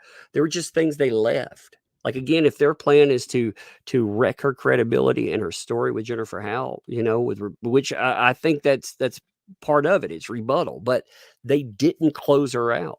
Like you got to destroy her. Like I said, you got to think about the JD's claims right now. The way that society looks at claims, like we're looking at, they look at it as every claim is valid. It doesn't matter if you destroy 6, 7, 8, 9, 10 claims. You got to take them all out because again, every claim is a bullet.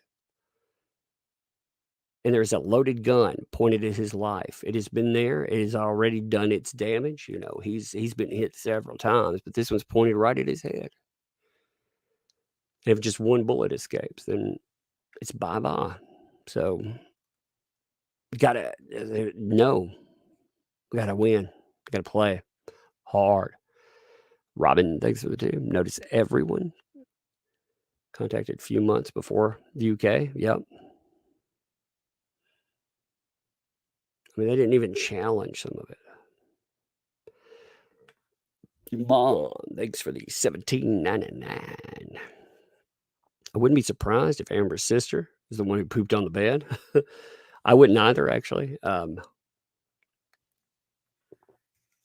It wouldn't be called back, no, but you can have a rebuttal witness, is what it is. And there's a rebuttal witness that Tug, where are you from? Your English is so clear. I can nearly understand everything. I am from Tennessee. That is where I'm from. I am from the southern US. You know what makes my enunciation a lot clearer? I have a strange way of speaking for a southerner because I think about what I say even more. So it has this it makes my meter a little odd because I think about what I'm saying. Unless I get excited, then I don't. But Southerners, we speak slower and we enunciate more. It's a slower, like in the South, the pace is slower. Maybe not in the cities, but just in general, the pace is more laid back. Like I don't feel like I'm rushing all the time here. Like I noticed like I've lived in the South or I mean I've lived around. Like I lived in Germany when I was younger because my father was in the military and stuff like that. But I know like this area. I've lived here most of my life, and yeah, the pace. I mean, okay, like if you go to a city like California, the pace is just so much quicker. Or New York, holy crap, the pace. It's so foreign. It's like living in a different world. Amy Terry, thanks for the 5. Caterer, and flea market hawker that lived in a penthouse, vacate in the Bahamas and France, found nothing odd in Amber using $1 million penthouse as a closet. I know, like what a life, what a terrible life. Like, can you imagine? You know why these people? You know why these people are so pissed off because they think that Johnny Depp took away the golden ticket when they're the ones who gave it away. Mike Dumbass, thanks for the 2.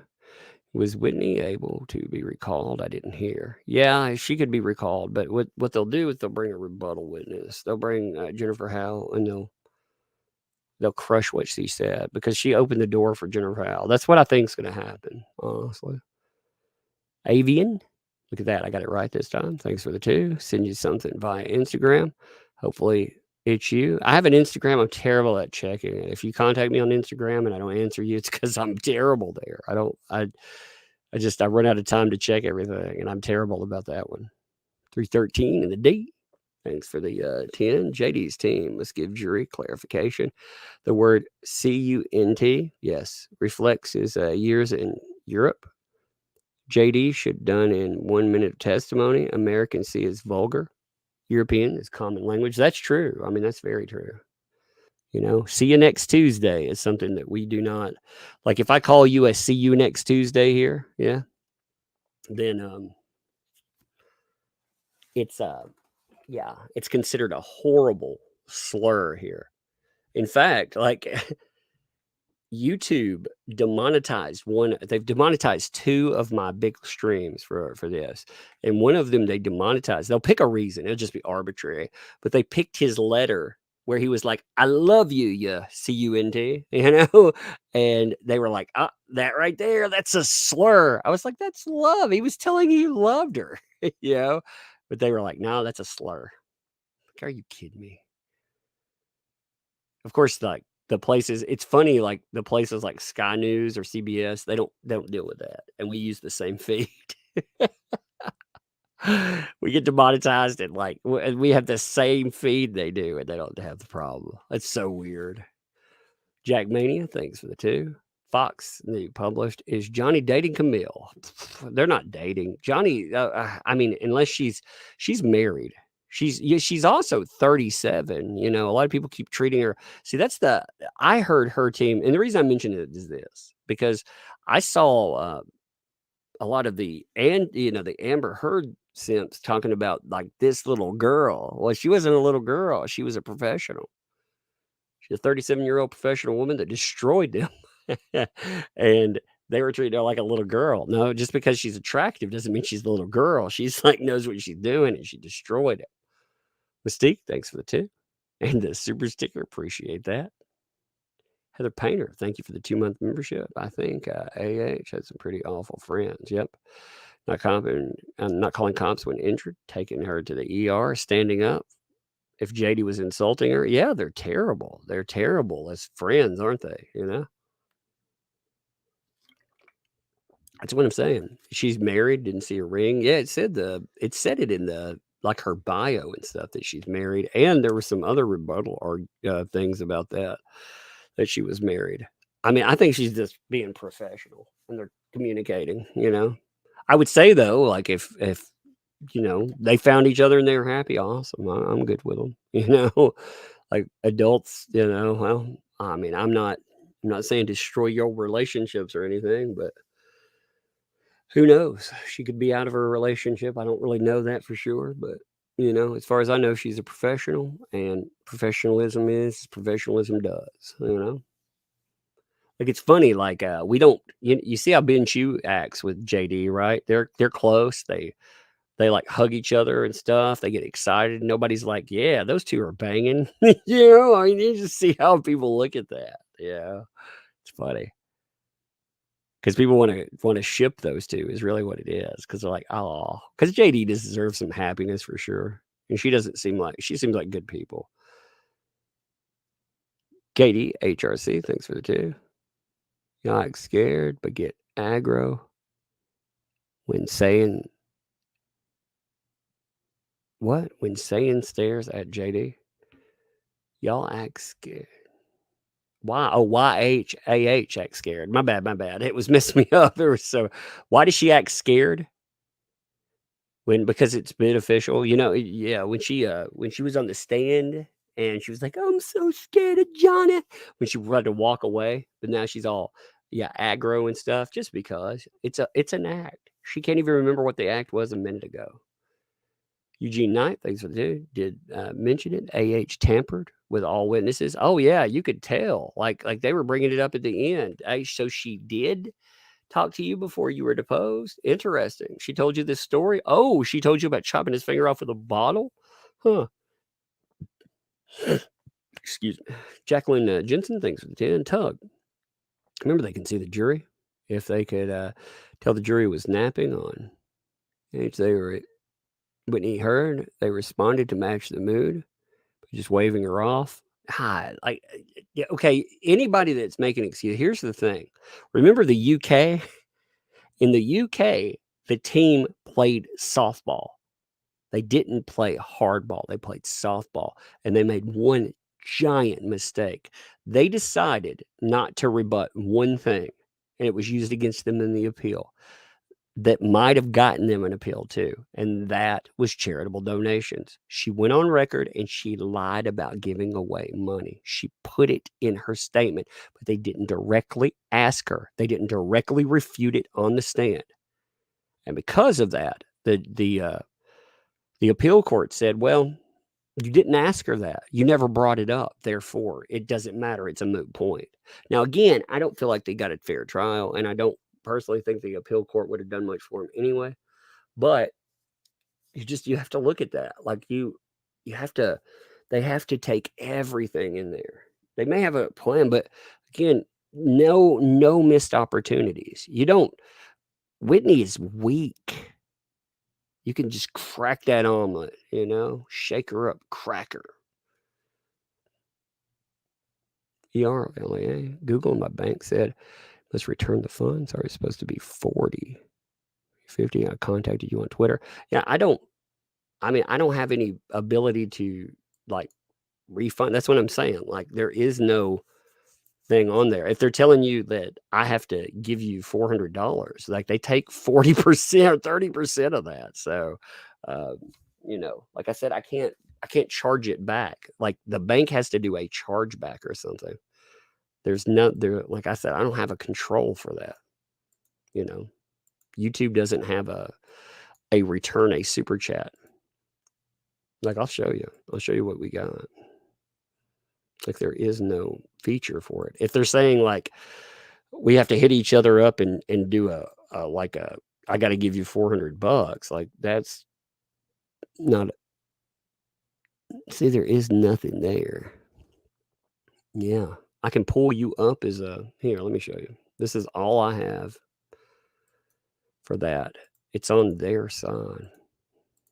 You know, not to make that difficult or anything. Just telling you. You know, I got a super chat window. Like this is my activity. It goes into analytics, and there is no buttoning. See, it's not a button. It just tells me an amount, and it has a button, but there is no refund or anything like that. You know, I'll write them and see if they. I don't know. Like I said, I don't have any control over that at all. You know, and that's not it's not to be difficult about it. I just don't have any control over it. You know.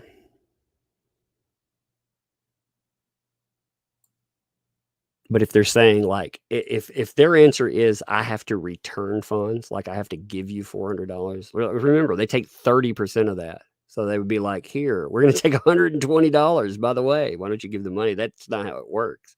They have to just stop the charge.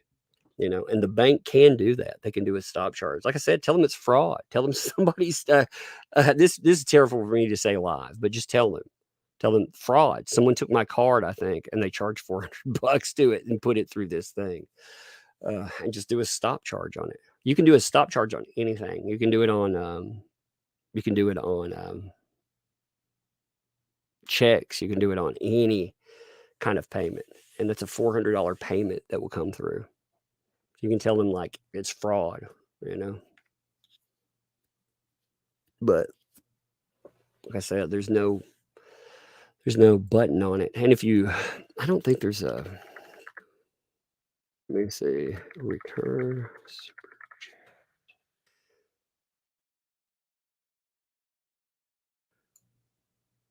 Let's see. Yeah, see, okay, there's a thing. Listen, here it is. It says super chat, super stickers. If you notice an unauthorized one charge on your account, you can report the unauthorized charge. So it's on their side, like I said. Here, here, I'm gonna put this in the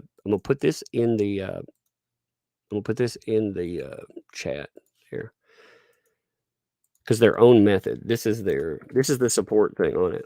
And it tells you how to do it. It's called again, I don't want something that belongs to anyone else if there's a mistake there. But they have a get refund for creator perk on YouTube. So yeah.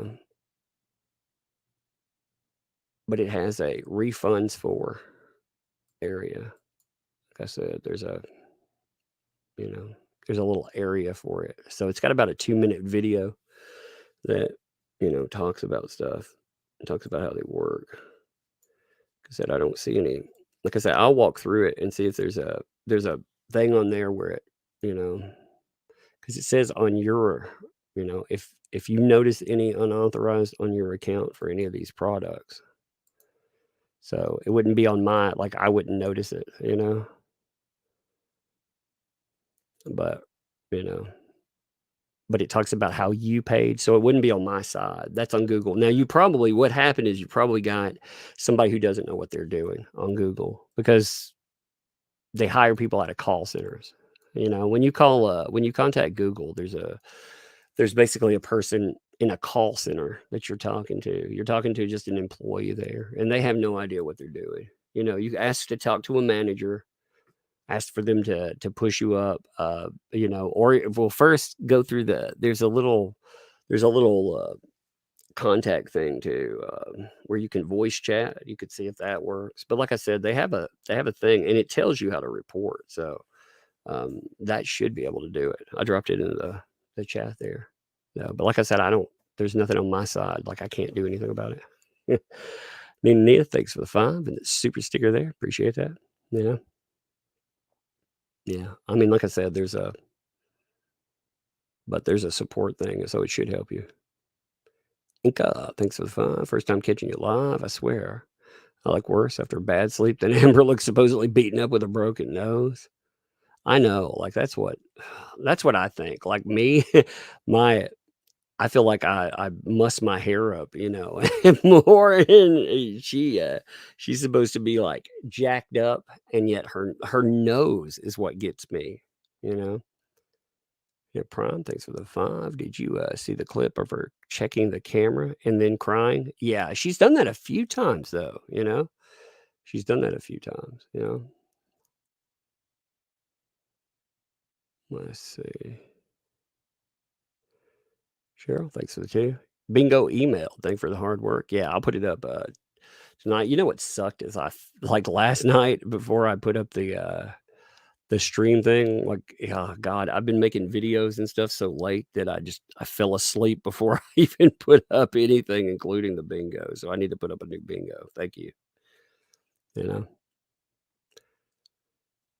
Let's see.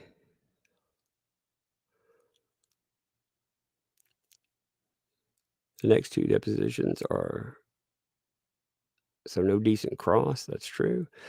A tug. Remember, they can see the jury. I saw that one. You got good taste, my bud. V&V Nation is incredible. Thanks, Truth K. Yeah. I like EBM music. Electronic dance. I like Pop Tigma, V&V Nation, Mesh, all of those. The Euro bands, and all the Dependent and Metropolis bands. From that era, I like them. And then the Wax Trax bands from back in the day, KMFDM, all of those. Kim Lab. Yeah, I grew up on that. I like it. I like IDI, I like Intelligent Dance Industrial and all kinds of other. I like electronic music. There's just something about it. It's soothing. Beat music. I like a lot of music. I like some rap. I like some trap music. I hate country music. That's about the one thing I can't stand. Not a big classical fan anymore. Zigzag, thanks for the 5. Tug, please get in touch with your source. For what? What am I supposed to get in touch for? I don't know. Danny, thanks for the 10. Oh yeah, check out the Yellow Flash video again. Vaporwave. I like some vaporwave. Yeah, that's what I like. Some of the songs that I play at the beginning, you can tell I like vaporwave. Because vaporwave is just slowed down and chopped. I like a lot of that, actually. There's some really good bands with it. Black Ceiling. Greeny Beanie, thanks for the 5. Crazy how they remember so much detail about things they didn't photograph, but can you remember details shown in photos? That's true. They got everything. Well, it's funny when their memory gets very unclear when they should have those. Adrian, thanks for the 5. Damn, Tug's giving one of those locker room speeches. I'm fired up. Indeed. ML, thanks for the $9.99. Could Johnny's team be saving time to recall witnesses closer to the end of the trial? I mean, that's possible. Jennifer, thanks for the 10. Colonel Kurt says that Jennifer Howell is on the witness list. Yeah, there's a bunch of people on the witness list though that are not that have been called, and they probably aren't rebuttal witnesses. I'm wondering if like Waldman will be a rebuttal witness because Tug, I'm a musician. Hate country music too. Not a fan of rap, but no country. Country's just like boring. If you like country, that's fine. I've never liked it. And new country, there are a few classic country that they're okay. Maybe some Alabama. There are a few songs there or whatnot. But new country is like pop music with accents. And I don't enjoy it. Me and my car. I know. No, I don't need that. I don't need that. Callum Price, thanks for the 2. Rebuttal. Yep. They'll bring Jennifer Howell in. They got this. Barry Jones, thanks for the buck. No statement, plenty of statement. Thank you. Bree, thanks for 5. I can't believe I just saw. You're right. They could have got Whitney to break. She even looked shocked. No, you know what should have told you there was a problem? They didn't do rebuttal. Like the cat lady was just like, "Oh, good, no rebuttal from us." I mean, she was surprised at the way it went. Like they were surprised. Elizabeth Stafford, thanks for the tip. Please do after this. Please do an expose comparing trials. Yeah, I might do that. Well, the one thing with the trials is we didn't get to see the other one live, so some of it's different. I know that I know for sure that Hal will be a rebuttal witness. I know that. I know that she will be a rebuttal witness. That still doesn't excuse, like I said, it doesn't excuse what they did because again, they left things that are outside of Jennifer Howell that could stick with people. 5 minutes they could have destroyed Whitney Heard. So, like they'll destroy her with the staircase. The staircase thing will ruin her. But there are other things, like I said. Can you explain the time allotting and how it works? Well, I mean, just think about it. You get X amount of time for your case, and when you run out of time, you're done. And so you got to make sure that's the when the judge puts you on the clock, that means you're it makes sure that you treat this not like something where you introduce every little thing. You're instead putting together a tightly refined item. Cheryl B, thanks for the 2. Rocky P is not Raquel P. Well, yeah, that's that. Yeah, she's not the MMA fighter. Yeah, that's exactly it.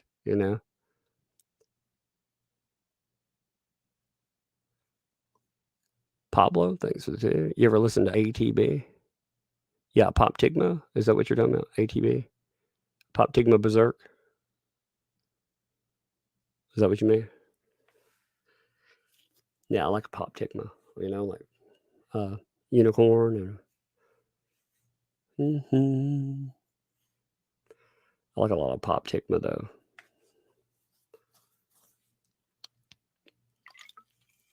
Oh, let me get a drink there.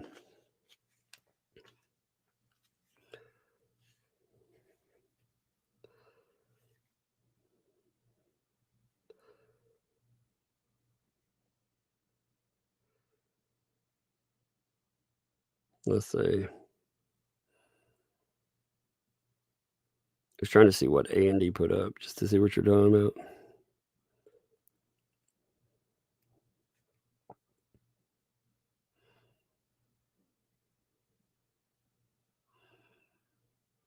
Oh, they're doing the trial recaps. Yeah. If people always check out, I like his trial recaps too. I haven't looked at his recap though, but his recaps are good. I usually watch them. He pulls a good crowd because he does a really good recap show.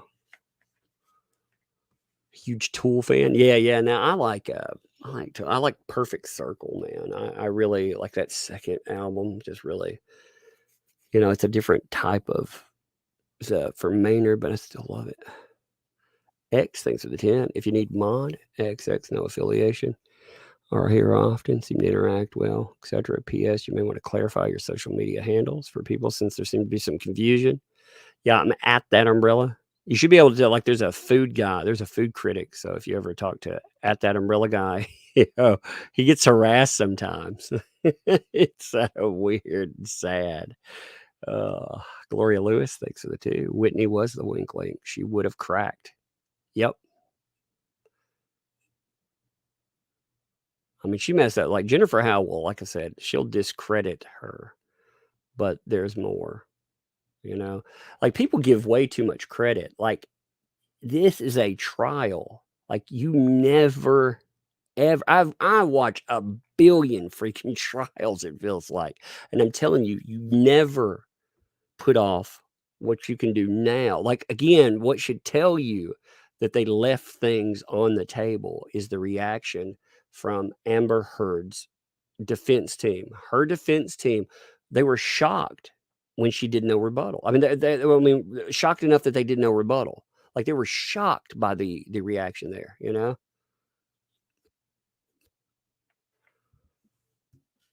But they were shocked by it. Well, again, you have to JD is not in a place where he can afford any scripts. He's being accused of rape, sexual assault. You realize the stigma that carries associated in minds. You've got to get it down to the point that he in no way, shape, or form ever slapped her, put a finger on her. He can yell at her, maybe, you know. Like, I even wonder, just to be honest, like what is abuse? Do you define abuse as verbal? If these people define abuse as verbal, like verbal abuse is domestic abuse by itself, which is what Dr. Hughes tried to do. That's why they spent so much time in it. Then it's done. So you've got to chip that away. But you can't be an abuser. You can't be a casual abuser. If you will casually abuse animals, you will casually abuse humans. That's people have been told that all their lives. You know how to detect a serial killer when they're young? They murder animals. You know, no people hate cruelty to animals because animals again are like they especially like dogs, you know. Like when I say animals, like cruelty to a lobster, I don't know. Maybe people get mad about it or not, like universally, but universally people they detest like a dog abuser or cat abusers, especially dog abusers though. So you gotta kill that kind of stuff. And yes, you can rebut the stare incidents. You can take that kind of stuff apart. But there are dozens of things that she did in her testimony that should have been taken apart with her testimony in the UK. Jennifer Howell didn't have to be the key or the catalyst to do it. In the UK, like I said, so in the UK, they were focusing on the painting incident they talked about, where JD, was setting a painting on fire supposedly, and you had Keith Richards and all this other crap. Well, they messed up their timeline. Like that, she and Amber both colluded on this timeline. They both put it together, and it falls apart. So they both rectify that real time. They correct it real time, and you can tell they're coordinating. And the judge won't let them, JD's team, do anything about it. Like it's such a mess. But they could have hit her a million ways off of stuff like that. Like they could have gone ahead, because Jennifer Howell can impeach certain portions. She can impeach the staircase incident. She can impeach her feelings about her sister, what's there. And she can do damage to her. But what you do is you make her a liar and a fraud by you utterly demolish everything she does. Like me, if I were going to set her up for rebuttal, I would have gone ahead and I would have taken her apart and I would have made sure the jury, again, I could do this in 15 minutes. I could have done an excellent job in 15 minutes of setting the stage where she is a liar and a fraud. That way, when you bring in your rebuttal witness and you decimate her, you've already set the groundwork where she's a liar and a fraud.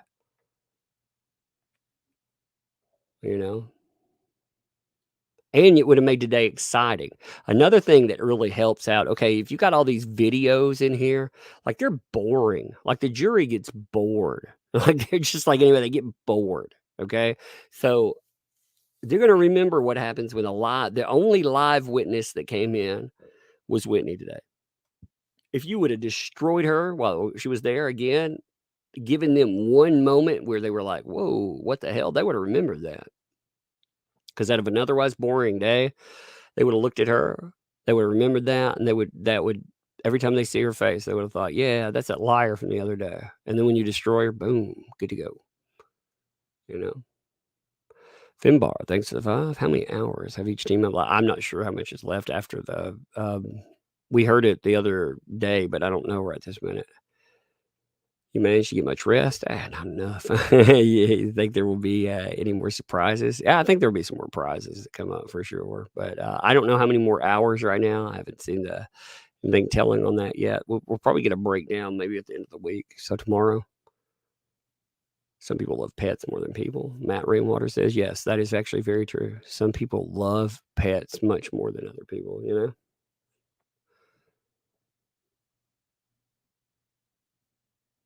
Let me show you something though.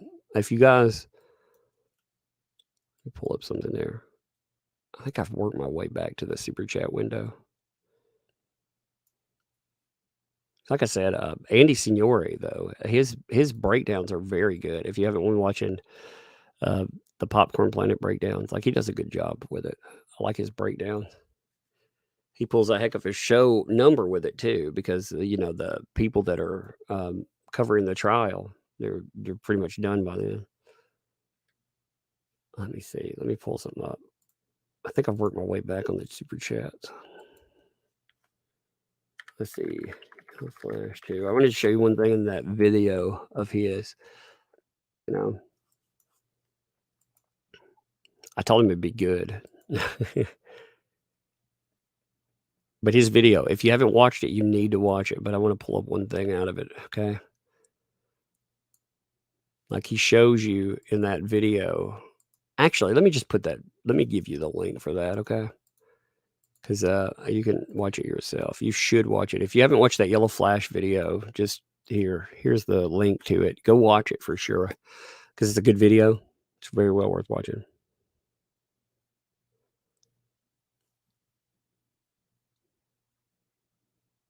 I mean, you're talking about like harassment of witnesses, again, an intimidation done to Jennifer Howe, the woman we're talking about right now. I'm gonna give you a video in the morning that will add to that. I've learned more about it, like a lot more, and it's kind of crazy what I just learned. You know, I just learned some. You know,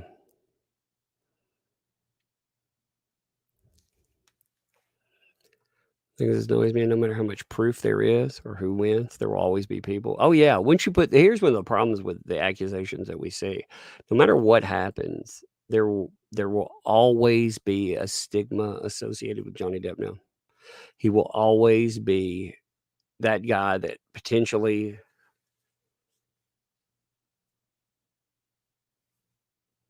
I'm going to say sexually assaulted his ex with a bottle.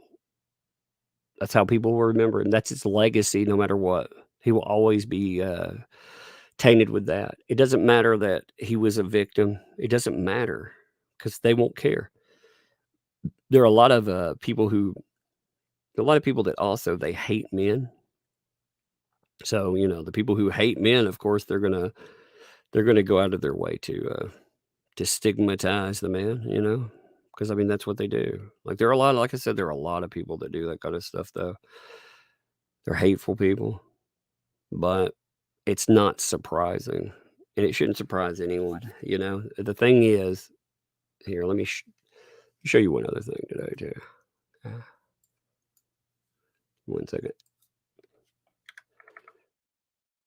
Oh, shoot, I deleted it. The Elizabeth Morris stuff. You know, the people that are being brought up as truthful or as somebody that you can actually like listen to and trust. You need to look up their testimony. You can find most of these people, and a lot of these people are just. I mean, they're liars to levels that. I mean, I think it would shock most people to learn like the level of liar that you're dealing with sometimes. All right, let me mention these one more time, then I'm going to be out of here. So, like I said, we have made us what is it, 2 shirts, and I do want to mention both of them, just in case any of you are interested. After the trial, I'll leave them up for a little bit, but not very long. You know, I want to have fun with the trial.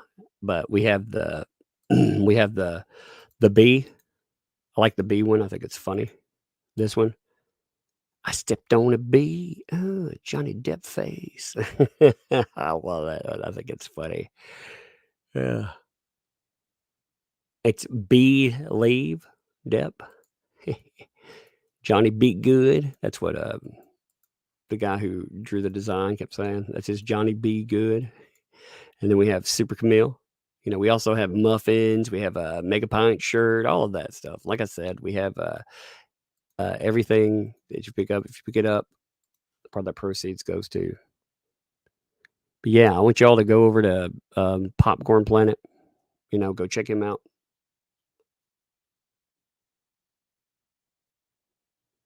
Popcorn. Stick with Tug all day and night. Well, I appreciate that. Did start Andy from the beginning. I get it there. I mean, I appreciate that. How did it experiment with video?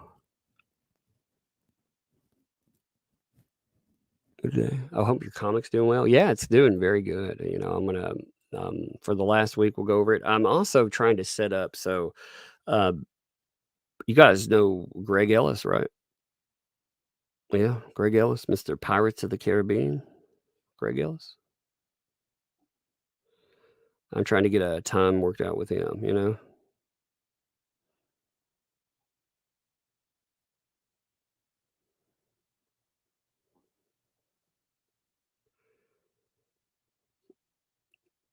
I think that would be fun though. I'm thinking about doing it Friday.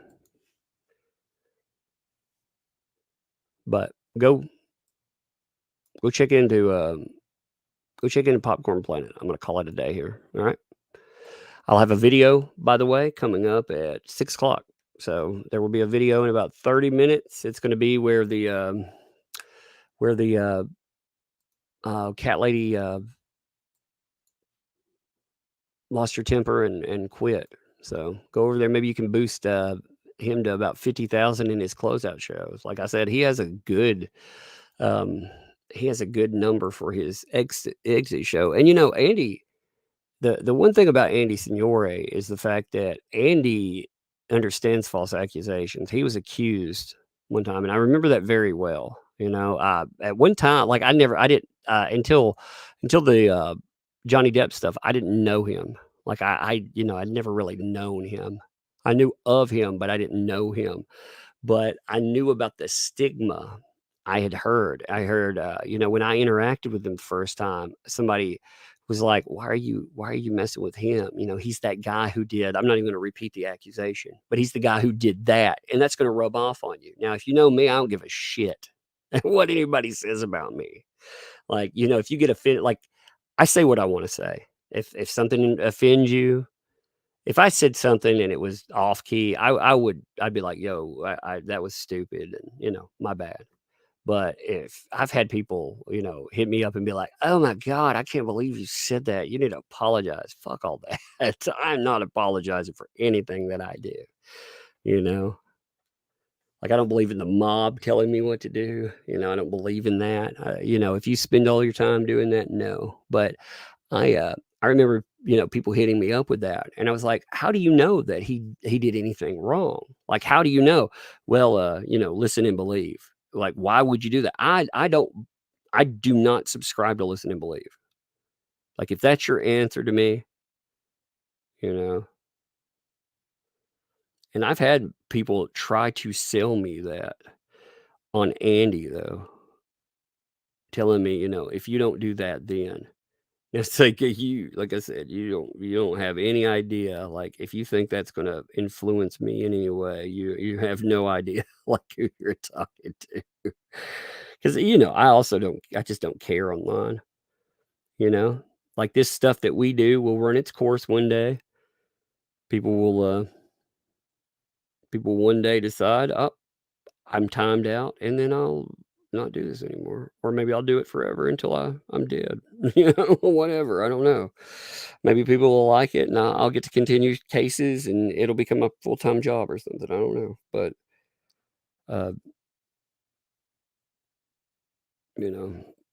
anyway. Smokey. Thanks for the buck there, by the way. No statement. Plenty of statement. Appreciate that. Days D, thanks for the 5 and the laughing. Appreciate it. There's a Murdoch paying recurrent costs.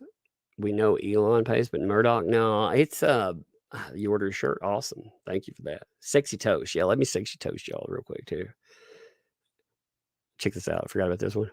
Hey, I got something to say to you. No. How about this one? You like this one? Yeah, that umbrella guy's on a rampage again. Got that white line fever.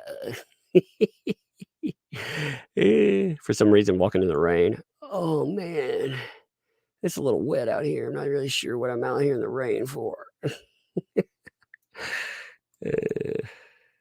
Is Barlow been tweeting? Yeah, Barlow was always tweeting.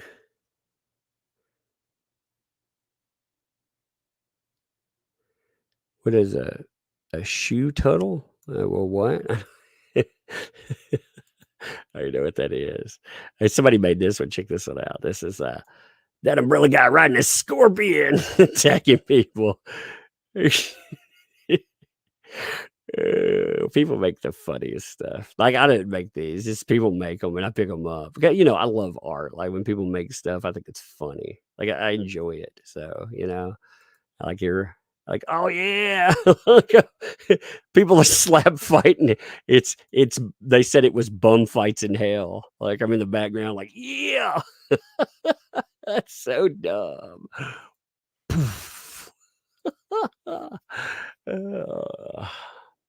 I've got so many dumb things back here in my control panel. Hmm.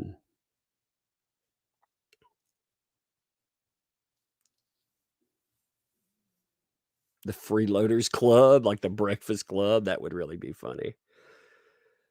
Yeah, we can do we usually do like a shirt. Ride your boat. Man, my row the boat ain't working. What the hell? What's up with that? Oh, it's my overlay, I bet. Give me a second. I'll play the toast in a minute. Something's keeping me from playing anything. Let me see if it's the overlay. So no, it's not working. I don't know.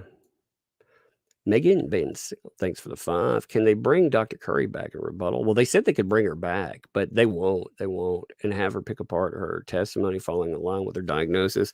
They won't bring her back on. Like, she's they'll be very careful with how much time they spend. They want to have plenty of time for closing as well.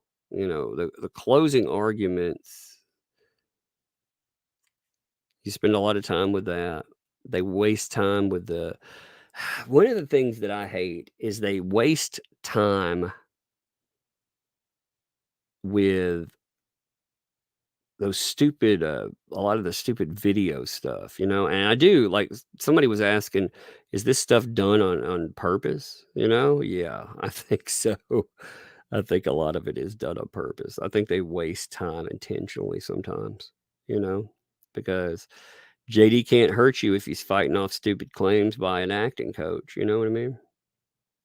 So I do think certain ones are kind of intentional. I think she did some damage, though. I think she actually was damaging a bit today. Anyway. All right, I'm gonna play some Second Toes. Find it. Here we go.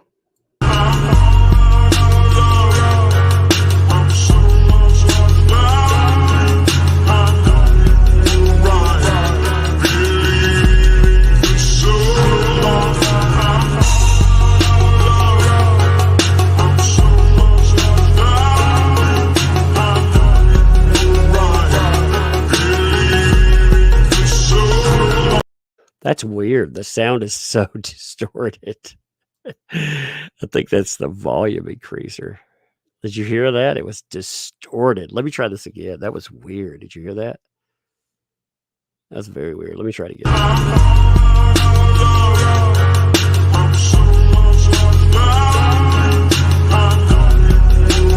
Yeah, the freaking StreamYards is acting up. I think it's a good time to end then before the freaking thing crashes like it's doing. I'm glad it didn't do this in the middle of the show because it's acting crazy. You can hear it. All right. Anyway, I'm going to end it here. I appreciate you. Go watch Andy. All right. There's 3,000 of you. Go rate his show and kick him up to like 50,000 people. Tell him Tug sent you. All right. It sounded good to you, really? It sounded blown out to me for some reason. All right. But I'll catch you folks later.